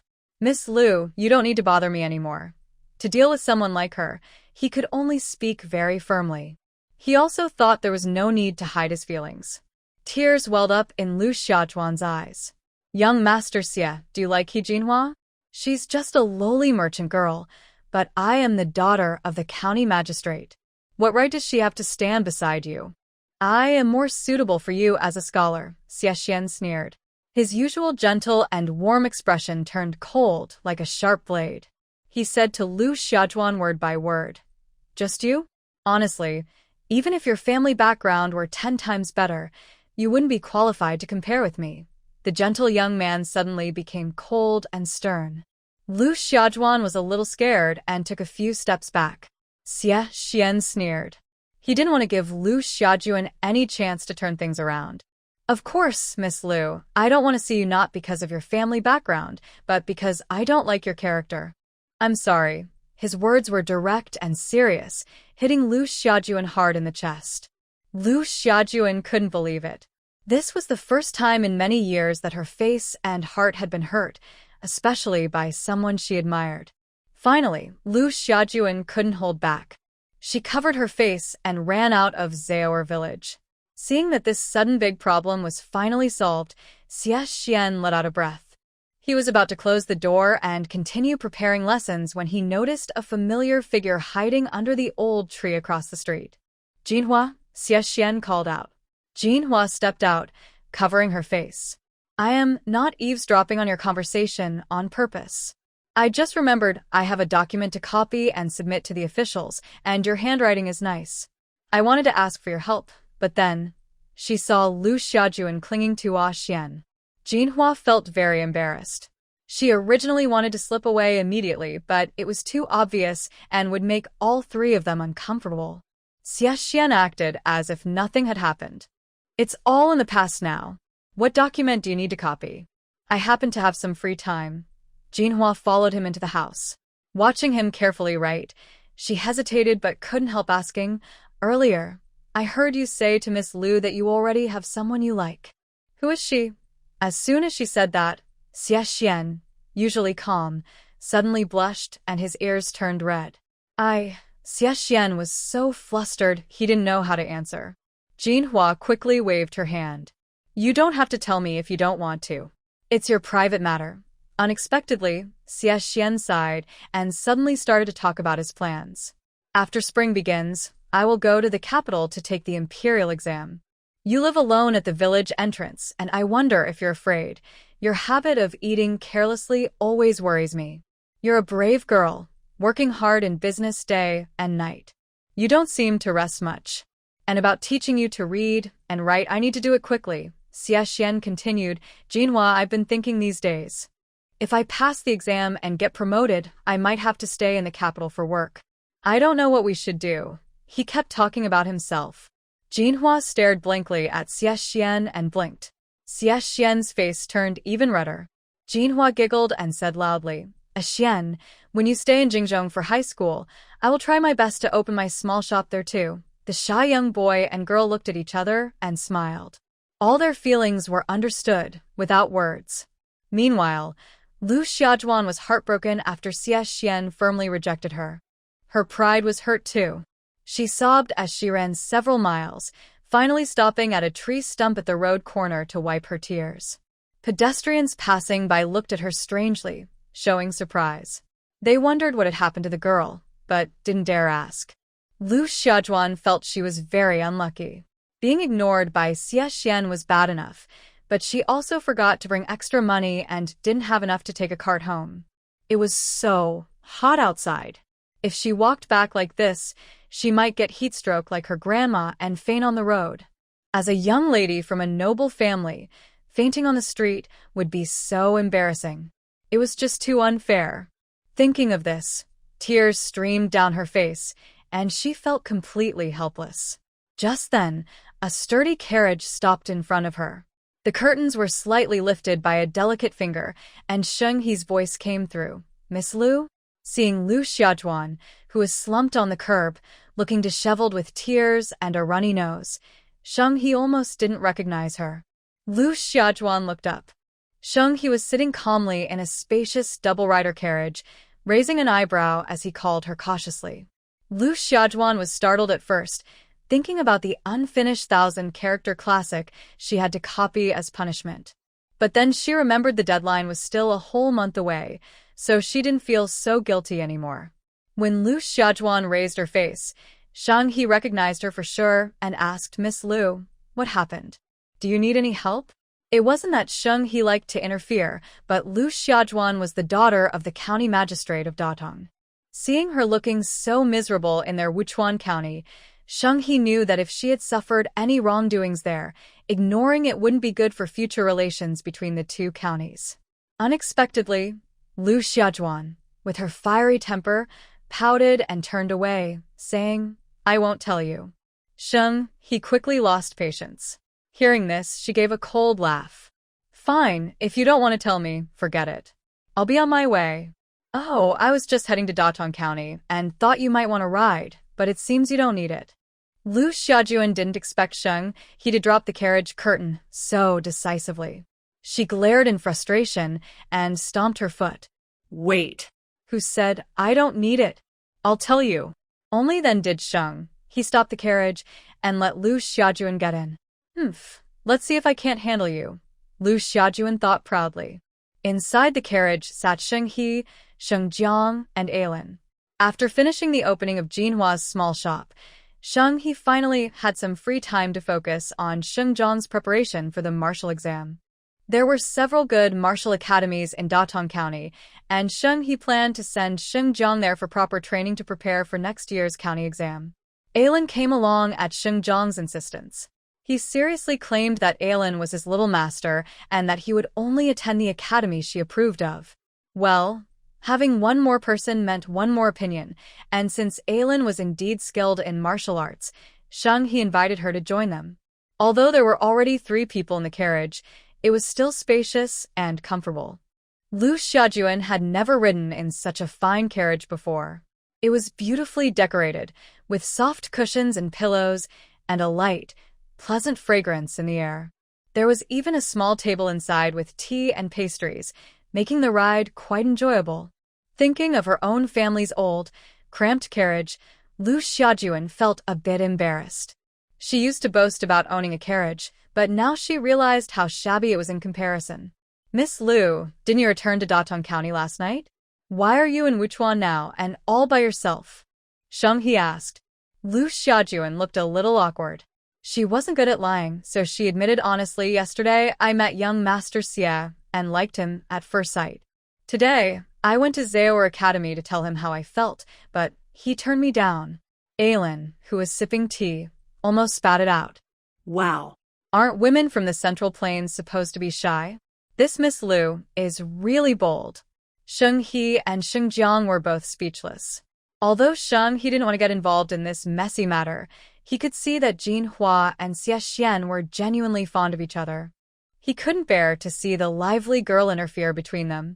So he sincerely advised, Miss Lu, liking someone isn't just about their looks. Lu Xiaojuan showed impatience, clearly tired of Sheng Anren's usual preaching. Liking someone isn't only about appearance, but also about talent and ambition. She's heard these words too many times. Unexpectedly, Sheng He turned the conversation and handed her a small mirror. You should also look at your own appearance. Beside them, Sheng Jiang and Aelin couldn't help but laugh out loud. Lu Xiaojuan's face showed anger. What did Sheng Anren mean? Was he saying she was ugly? She was the village beauty. She was still feeling upset inside, but when she looked into the mirror, she was shocked. Oh my! Who is this woman with messy hair, a face full of blemishes, tears and sweat, and a greasy mouth in the mirror? Looking at the others in the car, Sheng He was beautiful and carried a cool, noble aura. Even with a little makeup, she looked refined and elegant. Another foreign girl was even more striking, beautiful, free-spirited, confident, and exuding wealth. Even the young man sitting in the corner was dressed neatly and looked tidy. Lu Xiaojuan was stunned by her reflection in the mirror. Sheng He quickly handed her a damp cloth, helping her wipe her face clean. Lu Xiaojuan didn't dare to say anything more. She took the cloth, wiped away the messy makeup, and looked at herself in the mirror again. Although she didn't look as good as the 2 women in front of her, she appeared fresh and simple, with the youthful energy of a girl around 12 or 13. She muttered, so young Master Xie rejected me because I looked too ugly today? Should I show him how I look now? Sheng He was worried. She didn't expect that not only did this girl not give up, but she also found a new reason to try again. She thought for a moment and continued to advise. Miss Lu, you keep saying you like young Master Xie. I want to ask, what is it about him that attracts you? She secretly liked Mr. Xie, but didn't dare tell her parents, fearing they would scold her. As a girl, she felt shy about such feelings. However, the person in front of her, Sheng En, was gentle and kind, without any sarcasm or mockery about her crush on Mr. Xie. Lu Xiaojuan was naturally a carefree person. As she became more comfortable, she started talking freely. Mr. Xie is very handsome, like a character from a painting. Every time I see him, my heart beats fast. When he's not around, I can't stop thinking about his face. Sheng He, this girl really is a beauty lover. Sheng He smiled slightly and asked, you like him just because he's good-looking, but what if he's secretly someone who swears a lot, is arrogant and unreasonable, and even spends half an hour picking his toes before eating? Hearing Sheng He's words, Lu Xiaojuan's pink bubbles burst instantly, and she looked at him in disbelief. Even Aelin and Sheng Jiang beside her looked surprised, asking, are you slandering Mr. Xie? Does he know about this? Sheng He quickly explained, I'm just making a guess. If Mr. Xie really were like that, would Miss Lu still like him? Lu Xiaojuan shook her head vigorously like a rattle. I only like a gentle and noble gentleman. Yes, Miss Lu. It seems that liking someone also depends on their inner qualities. Similarly, when choosing someone to like, you should consider not only their inner qualities, but also your own. A person must have strengths and virtues to keep the one they like. Sheng He spoke calmly. For example, Miss Jean Hua has her own business in food, working hard to expand her shop. She can support herself and the staff. That's her ability. Women like Lady Lu, who can assist their husbands, respect elders, raise children, and manage household chores, are capable of doing such hard and noble work. That's also their ability. Miss Lu, do you know what kind of person you are? Are you the type Mr. Xia would like? Lu Xiaojuan fell into deep thought, clearly conflicted. Seeing her attention finally shift away from Xie Xian, Sheng He let out a small breath of relief, cleared his throat, and said, I think you should finish copying the 1,000-character classic first. Maybe you'll gain new insights. Soon, they arrived at the county seat. Sheng He took Lu Xiaojuan to the gate of the county magistrate's office. After saying goodbye to Sheng He and others, Lu Xiaojuan nodded sadly and went back home. Mrs. Lu had been looking for her daughter all morning. When she saw Lu Xiaojuan return, she quickly grabbed her and asked, Where have you been, wild child? I thought you and your father had gone to the early government office.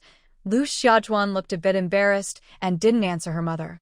Instead, she walked into her room and said, Mother, find me a teacher. I want to learn the 1,000-character classic. I need to copy it 100 times. Mrs. Lu and Grandma Lu looked at each other in surprise. Was this really their Lu Xiaojuan? Usually, when she was punished, she would promise to behave, but then quickly throw a tantrum and refuse. This time, it seemed she was truly determined to learn calligraphy. Mrs. Lu was very happy. As long as her daughter was eager to improve, paying for a teacher was not a big problem. Grandma Lu also looked thoughtful. In the past, she spoiled her granddaughter too much, and the girl had become more and more arrogant. Since being scolded by Sheng Onren, her granddaughter seemed to have become much better. It was quite strange. After Sheng He sent Lu Xiaojuan home, she didn't interfere anymore. This was just a small episode. Today, her main task was to send her younger brother, a Jiang, to the martial arts academy so he could prepare for the county martial arts exam next year. The martial arts exam was not easier than the imperial exam. It focused on strategy first, then martial skills. Not only did you need to be good at martial arts, but you also had to pass a written test. If your answers in the early stages were not good enough, you would lose the chance to compete in the martial arts test later. This was why Sheng He wanted to send a Jiang to a martial arts school for proper training. Although Daoxing County now had the Zaoer School, there was no official martial arts academy. As the older brother of Huzhou Prefecture, Datong County had several excellent martial arts schools. Of course, entering a martial arts school also had requirements. You had to pay tuition and have the right talent. It wasn't easy to get in just because you wanted to. Thinking about this, Sheng Jiang felt a little nervous. Although he had been a government officer for many years and learned some skills from Yilan, he had never competed with real martial arts students. He felt a bit timid. On the other hand, Yilan looked confident. Jiang, you are my disciple. I know your martial skills well. You have a talent for this. Don't worry. The carriage stopped at the gate of Mingshi Wu Academy. The academy is located beneath a green mountain, and from the moss-covered stone steps, it's clear that this is a historic place. You can faintly hear the sounds of students practicing martial arts inside. Sheng Jiang listened to these sounds with longing. In the past, his family was poor, and he never dared to imagine that one day he could enter the academy and become a confident martial arts student. Jiang, let's go in and take a look, Sheng He said. Sheng He took Sheng Jiang and Ailan quickly to the gate of the academy. At the entrance, 2 strong guards held long sticks and looked very imposing. Sheng He introduced himself. I am Sheng He, daughter of the county of Wuchuan. I want to send my younger brother to study here.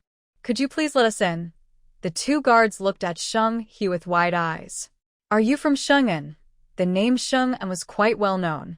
It's rare for a woman to achieve success, especially in a rural area like this, where it's almost unheard of for a woman to hold official status.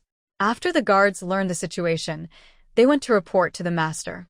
Since they were not allowed in, Sheng-He and the others didn't mind.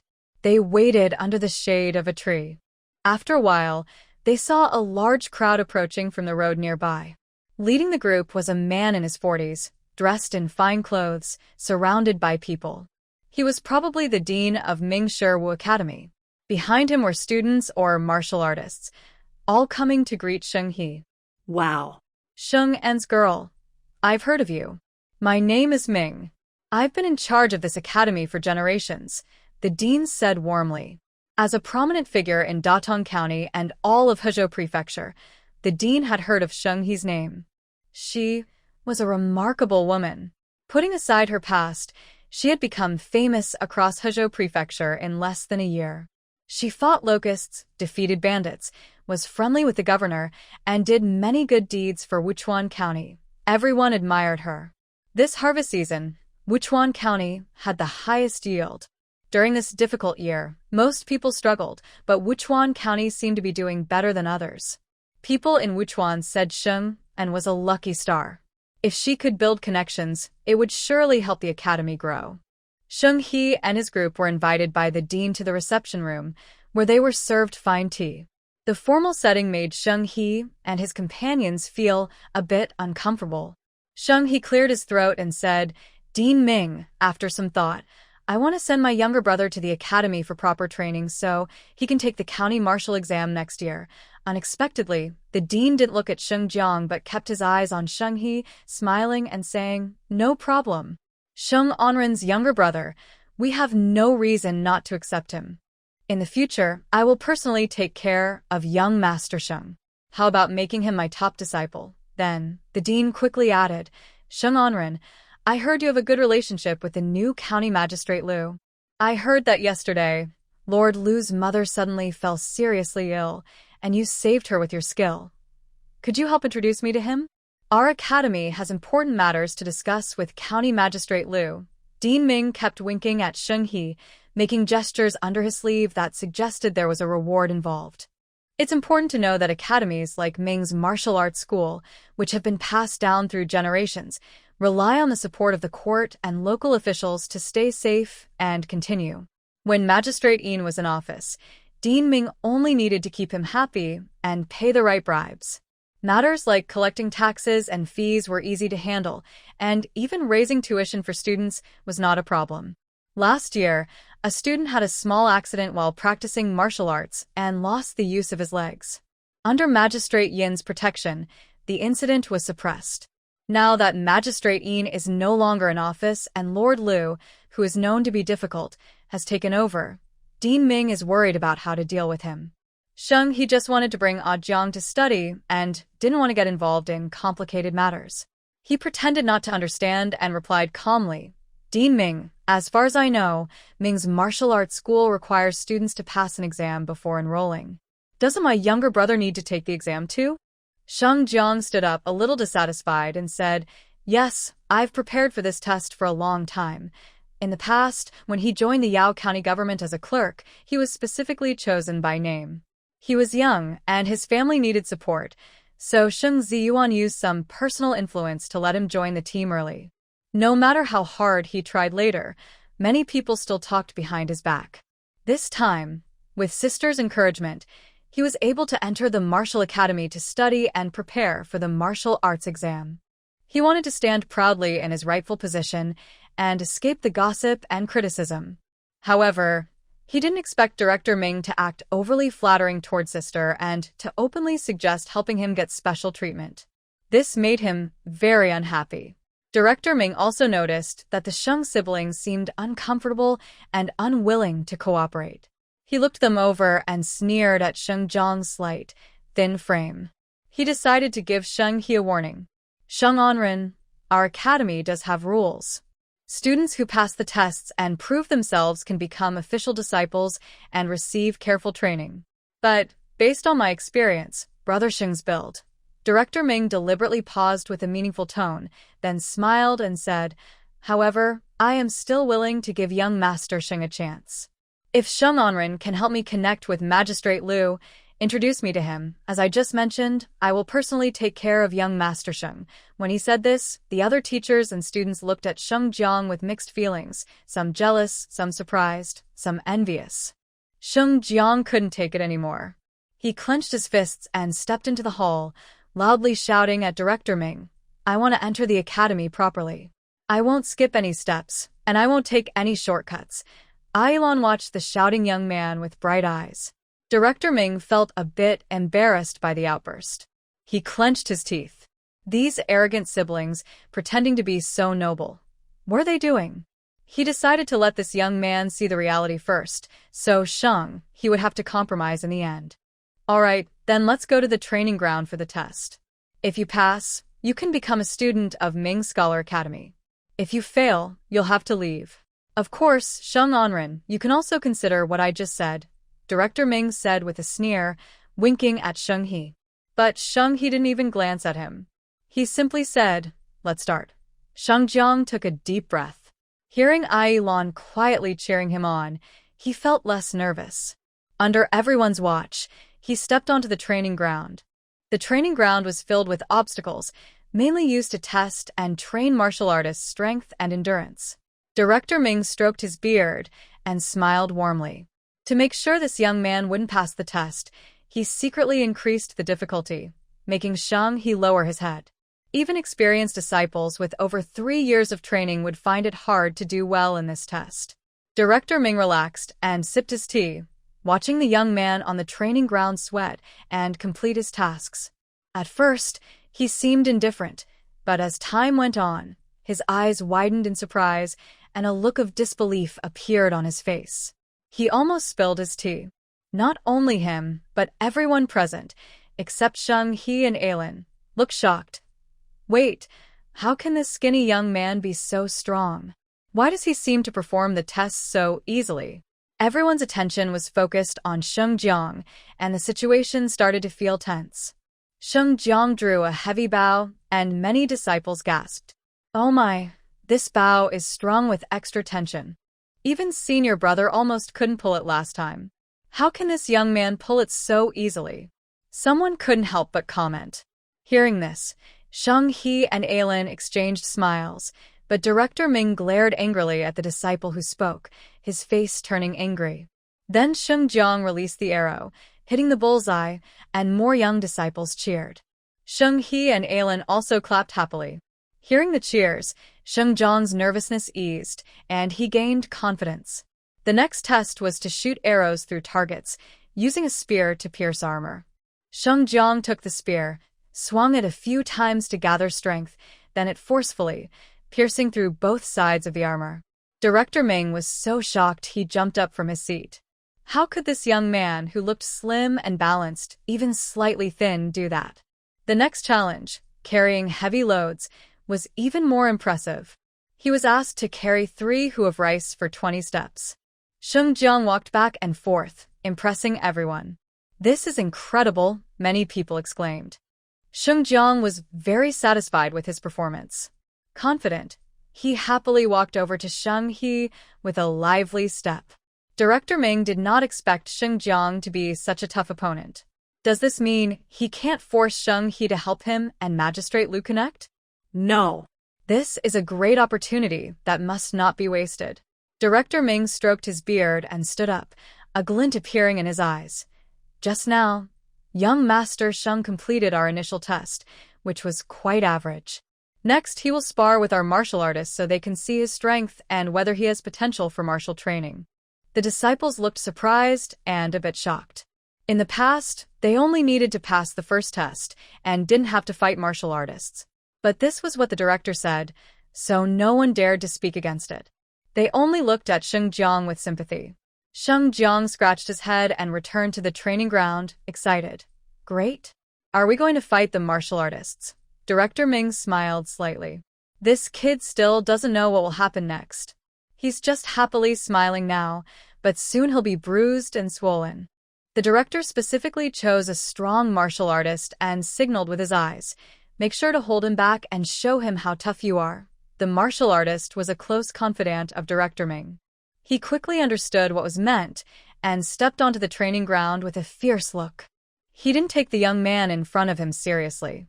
His talent was good, but he could only reach the level of Ming's best disciples. Compared to someone who had been practicing martial arts for over 10 years, he was still far behind. The martial artist flexed his muscles confidently, showing off his strength. Sheng Jiang stood straight, respectfully saluted the martial artist, and then assumed his stance. The martial artist sneered and suddenly threw a punch at Sheng Jiang. Everyone was startled by this sudden move. After all, the martial artist's fist was quite large. If hit, it could even break a hole in someone's head. Sheng Jiang was also surprised. He thought that as a test disciple, the martial artist might hold back a little. He didn't expect the punch to be so fierce. But this actually ignited Sheng Jiang's excitement and fighting spirit. He tilted slightly to the right and skillfully dodged the punch. The martial artist didn't expect Sheng Jiang to dodge that punch. He was momentarily stunned. Not believing in luck, he quickly threw another punch, then a third and a fourth.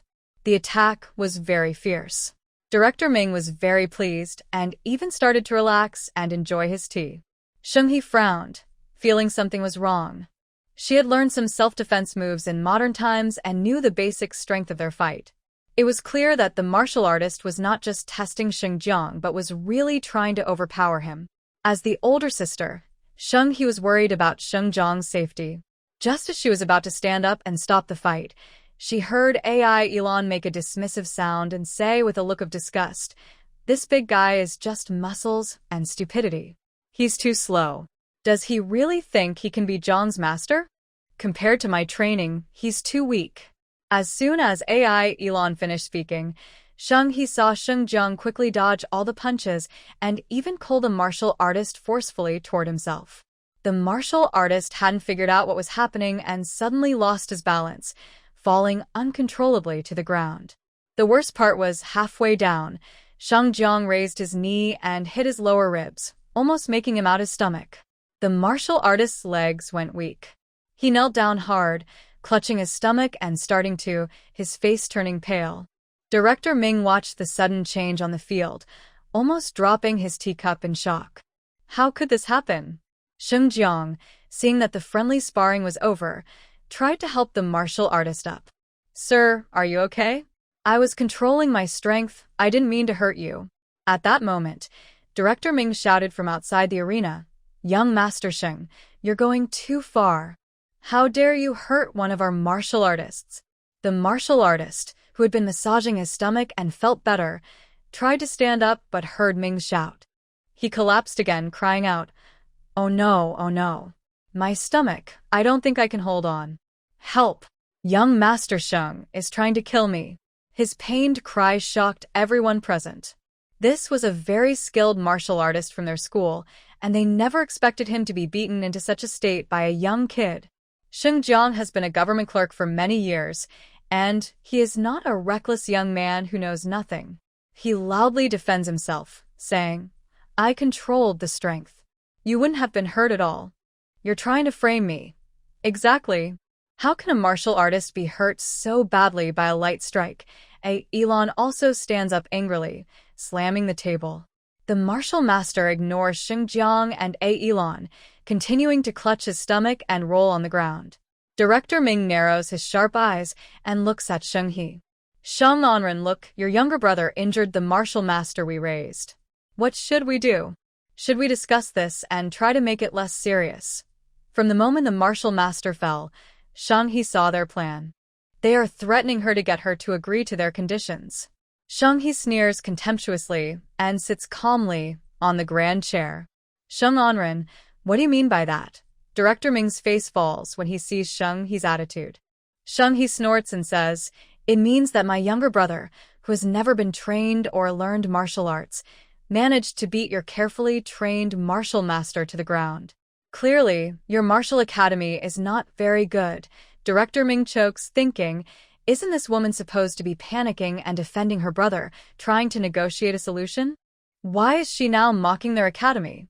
The disciples around, hearing Sheng He's words, seem a bit embarrassed too, showing awkward expressions.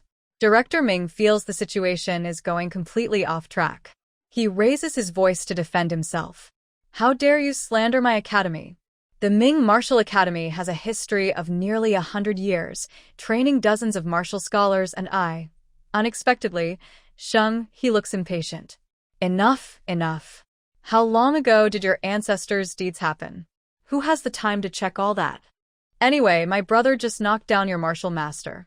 You guys are just not good enough. Hearing the word, not good enough, Director Ming nearly loses his temper. He wishes he could take out the family tree and tell He about their glorious achievements to prove how great their martial academy is. However, He still looked disdainful and even waved his hand lightly. Aegean, their martial academy is too ordinary. They can't teach you anything. Let's go to the next one. Director Ming only then realized he had been tricked by He had secretly changed the subject, shifting the blame onto him without him noticing, trapping him in a situation where he had to defend himself. Angrily, Director Ming shouted, "Stop. Miss Sheng, I only showed you a little respect because you are officially recognized as Sheng from the Ministry of Rights. But you keep provoking me again and again, and you even let your younger brother intentionally hurt my martial master. If you don't resolve this today, I will report it to Magistrate Liu. We'll see who comes out on top." He seemed to hear a funny joke and smiled with pursed lips. Director Ming, you have quite the courage. Fine, then go ahead and report it. Let everyone in Datong County, even the entire Huzhou Prefecture, know that your martial master was beaten badly by a young kid. By the way, maybe Lord Liu will suddenly remember to talk to you more, get closer to you, and come to your academy to check the old account books from previous years. That would make for quite a scene, wouldn't it? When He said this, the martial master, lying on the ground, was almost too shocked to move. Everyone could see how badly he had been beaten. This was so embarrassing. It might even ruin his career as a martial master. Director Ming's face turned pale, and he broke out in cold sweat, feeling guilty. Check the accounts. A few years ago, he colluded with Magistrate Yin, but the messy accounts on the books didn't match at all. If the new officials got angry, his family business, passed down from his ancestors, would probably be finished. Feeling his knees weaken, Director Ming almost kneeled before He. He no longer dared to act proud. He stammered as he slapped his own face twice. "Miss Sheng, please calm down. It was my mistake. You're right.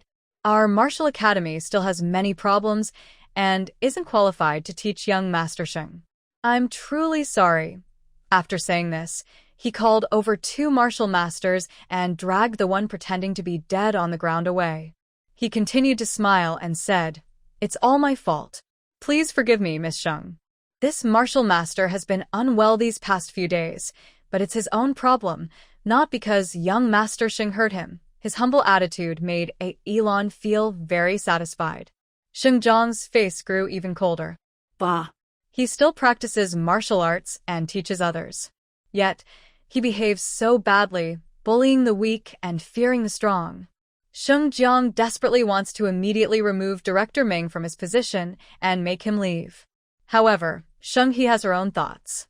From the incident with Lu Wenhao's family, she can see that he is a soft and indecisive person. He can't truly take control of Ming Scholar Academy right away, so relying on him is not enough. Therefore, He doesn't want to completely break ties with Ming Martial Arts Academy or push them into a desperate situation. She fears they might fight back fiercely and hold grudges. Besides, Ming Martial Arts Academy isn't entirely bad.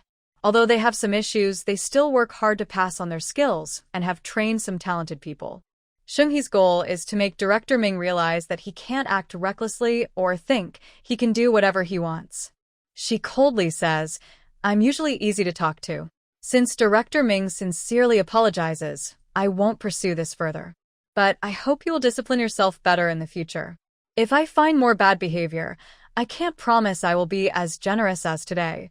Director Ming senses He is warning him and breaks out in a cold sweat. No wonder, she is a skilled woman appointed by the Ministry of Rights.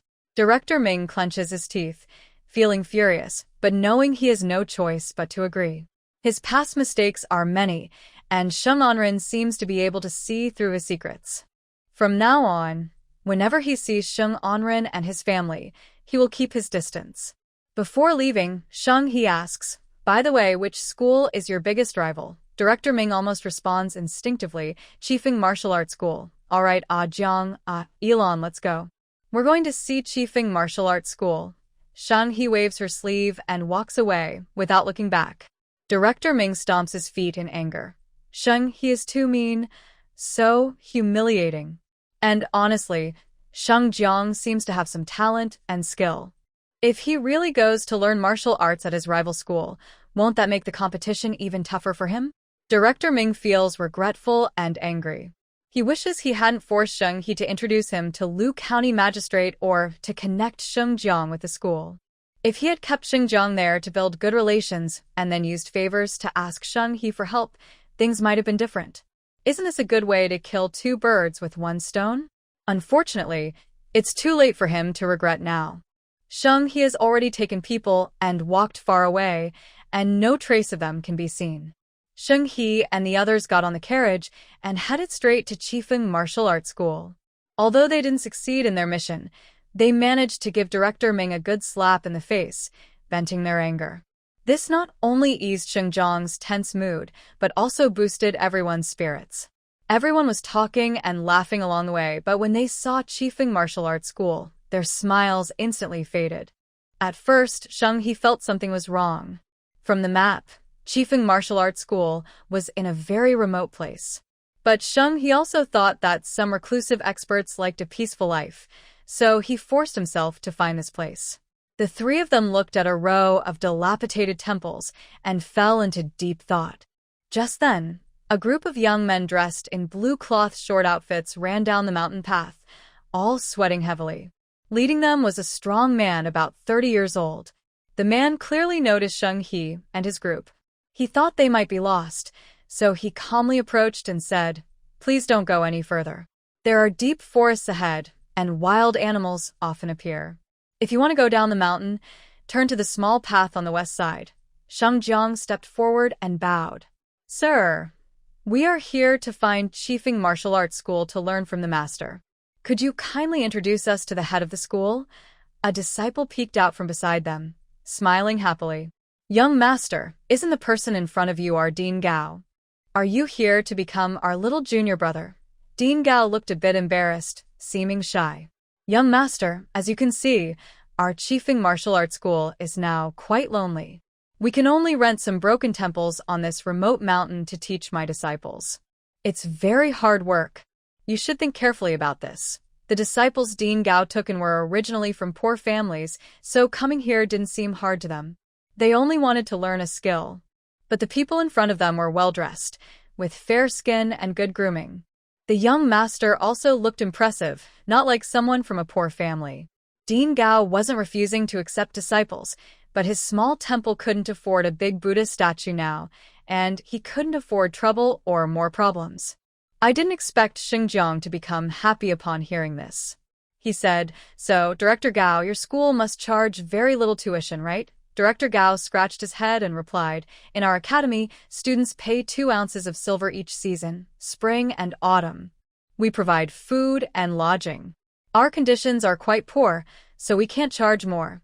Sheng He silently compared in his mind that Mingshirwu Academy used to charge 12 ounces of silver a year, not including costs for accommodation, food, and clothing. However, Sheng He wouldn't just send Jiang to any academy based on price alone. The most important thing is for him to learn skills. Sheng He looked at the disciples standing behind Director Gao. They were all strong and looked honest, probably training hard, with sweat on their faces. He glanced at Elon. She nodded slightly, showing she was satisfied. After talking a few times, Sheng He saw that Director Gao was a straightforward person. When she came to Chifeng Martial Arts Academy, Sheng He also did some research. This academy has been passed down through generations and has strong teaching skills. Although it's not very big, its history is even older than Mingshirwu Academy. But since Magistrate Yin took office, Chifeng Martial Arts Academy has gradually fallen into decline. It has moved locations several times, and many people find it hard to learn about the director. Sheng He thought that Yin Defa and Director Ming must have secretly colluded. The decline of Chifeng Martial Arts Academy must have their part in it. Sheng He said to Director Gao, "My younger brother is here to sincerely learn. I wonder what the director thinks of his talent? He wants to pursue the martial arts imperial exam. Does your school accept students like him?" When she said this, the disciples around them all gasped and looked at Sheng He with envy. He's going to take the martial arts imperial exam. He could become a general someday. If this young master really comes to learn martial arts here, then we will also get to know some officials. Our director is so capable, he can definitely teach him well. Although the disciples under Director Gao also studied martial arts, they didn't plan to take the martial arts imperial exam. The exam is very strict, requiring knowledge of military strategy and literacy, which is difficult for poor families like theirs. Their goal in learning martial arts is simply to survive, be hunters, deliver messages, or work as guards for wealthy families. As long as they can earn a living, they are happy. Everyone's chatter made Sheng Jiang blush, but it also strengthened his resolve to study martial arts well and not disappoint his sister's training. Director Gao saw that Sheng He and others were serious, so he also became serious. He pinched Sheng Jiang's limbs, checked his foundation, and tested him with a few moves.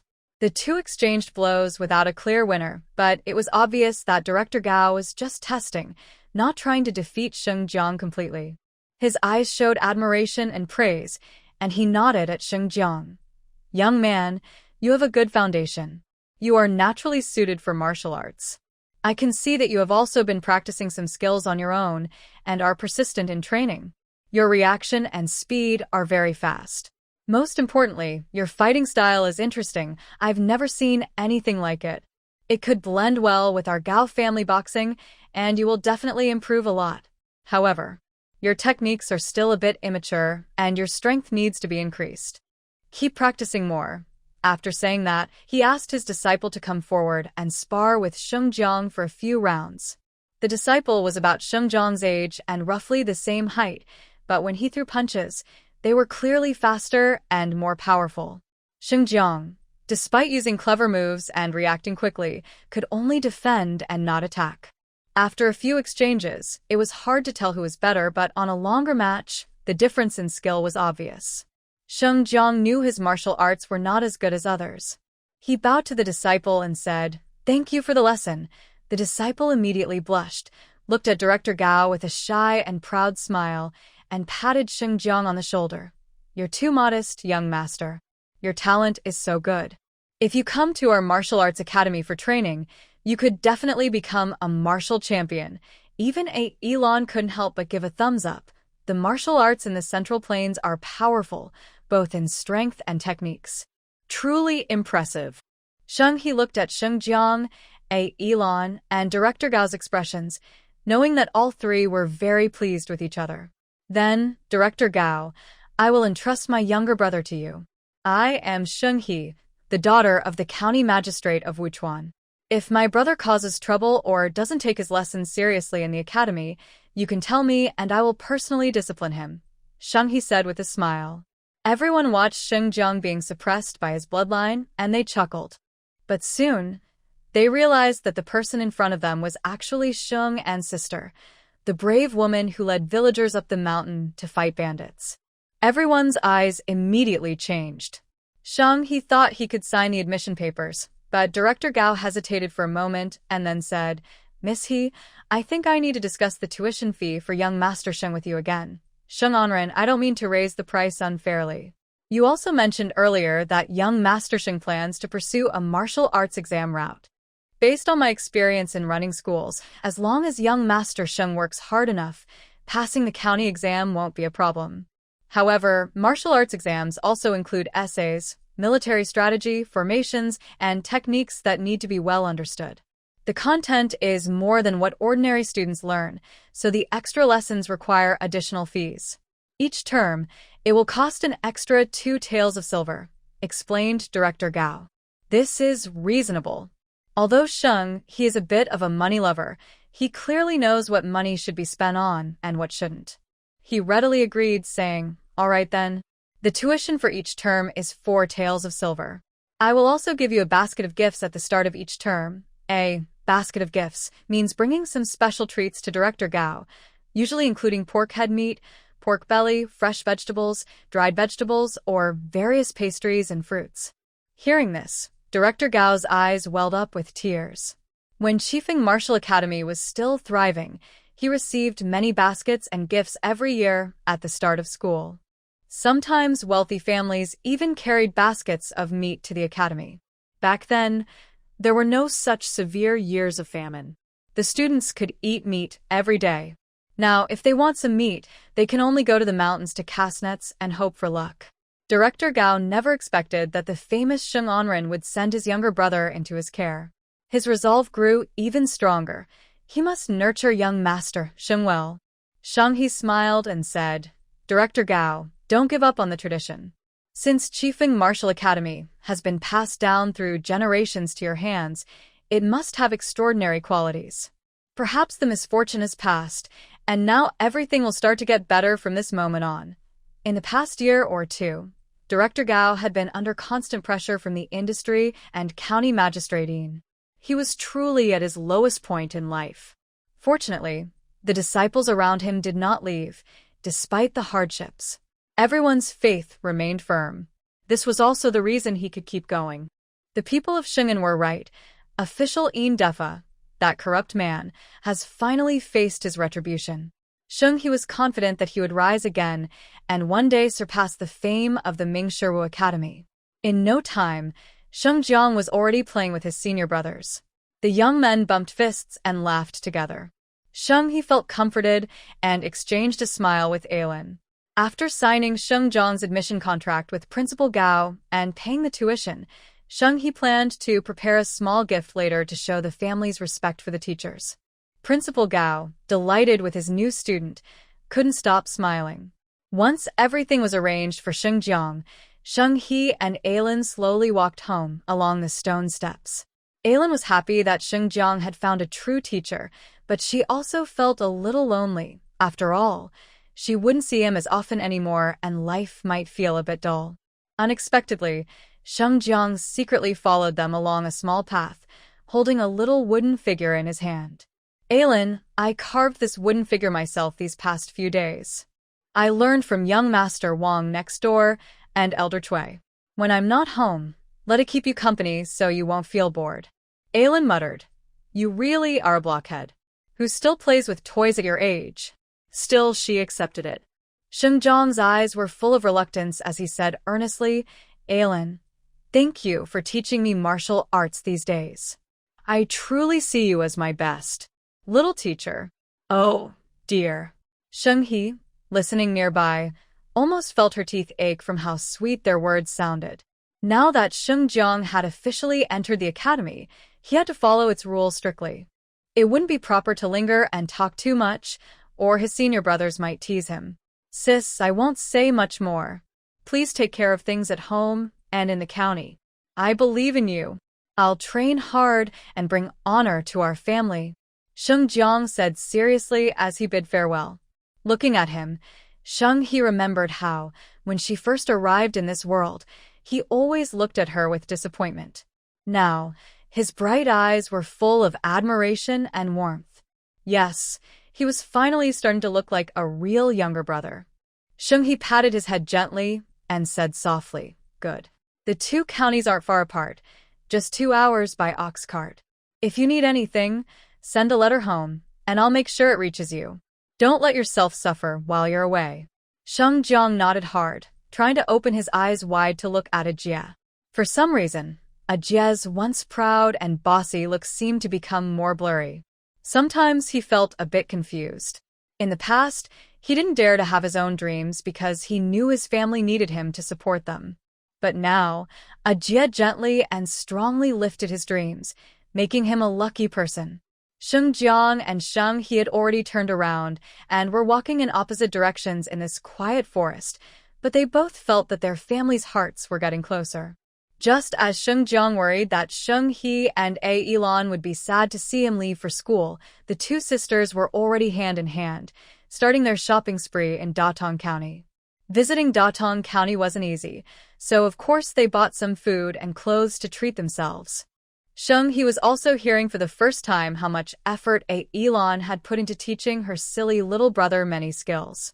She was very grateful, so she bought her a lot of treats and a nice set of clothes. Elon had never lacked food or clothes growing up, but no one had ever taken her shopping so freely and happily before. Since the autumn harvest, He had been busy for a long time. Now that she finally had some free time, she wanted to reward herself properly. Girls are good at shopping battles, and they carried big and small bags onto the carriage. Oh, it's getting late. We can't keep wandering around. We need to go home quickly, or Aunt Ho-Hot and little Afu will worry. Elon estimated the time and reminded them. She now lived at Sun's house, where they treated her like their own daughter. If a young lady stayed out late, her family would always worry. Okay, let's go home. By the way, I remember there's a shorter way back to Wuchuan County. We can take a shortcut. He also stepped onto the carriage. The coachman was experienced. Hearing He's suggestion, he nodded and said, "That's right.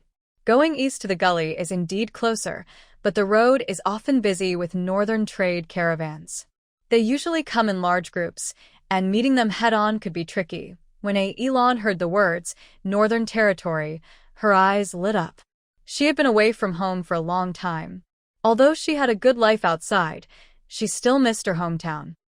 He saw Alan's longing and said, "Let's go east. If we meet a trading caravan, we can stop and rest for a while." The road to the east is called Maocha Road. People from the northern region mainly transport furs to Central Plains, and Central Plains people also send tea and other goods northward, so the road is named after tea. Maocha Road is a long route that runs from south to north, very busy. However, historical records say that the poorest part of Maocha Road is the mountain path inside Hezhou Prefecture. Trade routes often bring great profits, but Hezhou Prefecture has always been conservative, unwilling to deal with outsiders, and unsure how to interact with them. Because they missed business opportunities, Hezhou Prefecture's economy is the worst in Dazhou. He's carriage clattered along Maocha Road. She rested her elbow on the window, chin in hand, lost in thought. He used to do scientific research. Now, after crossing over, she spends every day thinking about how to make money. Her business mind is being rapidly developed. Hey, a caravan is coming. It's from our northern region, Aylin whispered excitedly, her eyes full of enthusiasm. She squeezed next to He and peeked out the window. He also saw a caravan approaching. Because they carried a lot of goods, they moved slowly. It was a large convoy, about 50 or 60 people, with countless supplies. They were stored in big carts covered with oilcloth and tied with ropes. The carts in the caravan were different from He's small, elegant family carts. These were wider and more spacious. The caravan was much more professional than He's own. Most of the year, they traveled constantly, sleeping, eating, and resting on the road. Their carts were like mobile homes, carefully decorated and fully equipped, similar to Mongolian yurts. Of course, the ability to carry such large carts depended on the excellent horses from the northern region and skilled riding techniques, which supported the flow of goods. Although he had only recently started her own caravan, she was already somewhat experienced. She looked at the caravan's equipment with envy. "Uncle Zhao, park our cart to the side and let this caravan pass first. We don't want to cause traffic jams," he quickly said. Aylin was leaning by the window, ready to greet her fellow tribespeople. Surprisingly, after a while, the caravan stopped not far ahead. Huh? What's going on? Why did they stop? Did someone get off? He asked, puzzled after seeing the situation clearly. It was getting late. Maybe the caravan planned to camp here for the night? He felt nervous. This was a problem because her own carriage was still stuck on the road. Aylin tilted her head and listened to the chatter of the caravan members. Her excitement faded, replaced by worry. Someone in their group is sick. It seems more than one person, and their condition doesn't look good, Aylin told Xinghe. Being sick while traveling is very uncomfortable. Medical help is hard to find, and it can delay their journey. Xinghe was a doctor. She had a medical kit in her carriage, and helping others was her instinct. She couldn't just stand by. and do nothing. But when she heard that more than one person was sick, she worried it might be contagious. She wanted to go see the situation herself, but then she remembered she didn't speak the local language well. Going alone wouldn't help, so she decided to bring Aylin along. Before leaving, Shung-hee took out 2 masks from her sleeve, her space pocket, and gave one to Aylin to wear. Aylin knew Shung-hee was a skilled doctor, so she obediently put on the mask. Covering her face also helped her hide her identity, since she had sneaked out of the northern region and was afraid of being recognized. But the chance of being caught was low. She had been kept in the palace by her father every day before, and few outside knew her. Plus, her escape as a princess was something her father wouldn't announce publicly. To protect her reputation and the royal image, he would keep it secret and only search for her quietly. Aylin mimicked Shung-hee and put on the mask. Then she got off the carriage and headed straight for the caravan. Leading the way was Aylin. She approached the caravan leader to ask about their problem. When the leader heard her speak the familiar northern dialect, his eyes lit up. He started talking excitedly, chattering away, but Shung-hee couldn't understand a word. Aylin hurried over to Shung-hee and said anxiously, "Miss Hee, about 10 people in their caravan are sick. They have symptoms like vomiting and diarrhea, and they haven't gotten better. It's been 3 or 4 days. If this continues, their lives could be in danger." The caravan leader had personally come over. He was a tall, strong man with a thick beard, dressed like a once proud, wealthy merchant. But now, he looked anxious and exhausted. The caravan leader shouted, "Help!" This was the first phrase he learned when he started trading in the Central Plains, and it was the most important and standard phrase. "Doctor, I hope you can save my men. They are about to die. Doctor, I hope you can save my men. They are about to die." Shung-hee barely understood the clumsy Central Plains language spoken by the caravan leader. He nodded and said, "I will do my best. Please take me to see them." The caravan leader had been doing business in the Central Plains for many years. He could understand most of the language, and with Aylin's translation, he nodded and gestured politely. Inside several wagons, there were young men lying down. Their faces looked unwell, and they appeared weak and tired.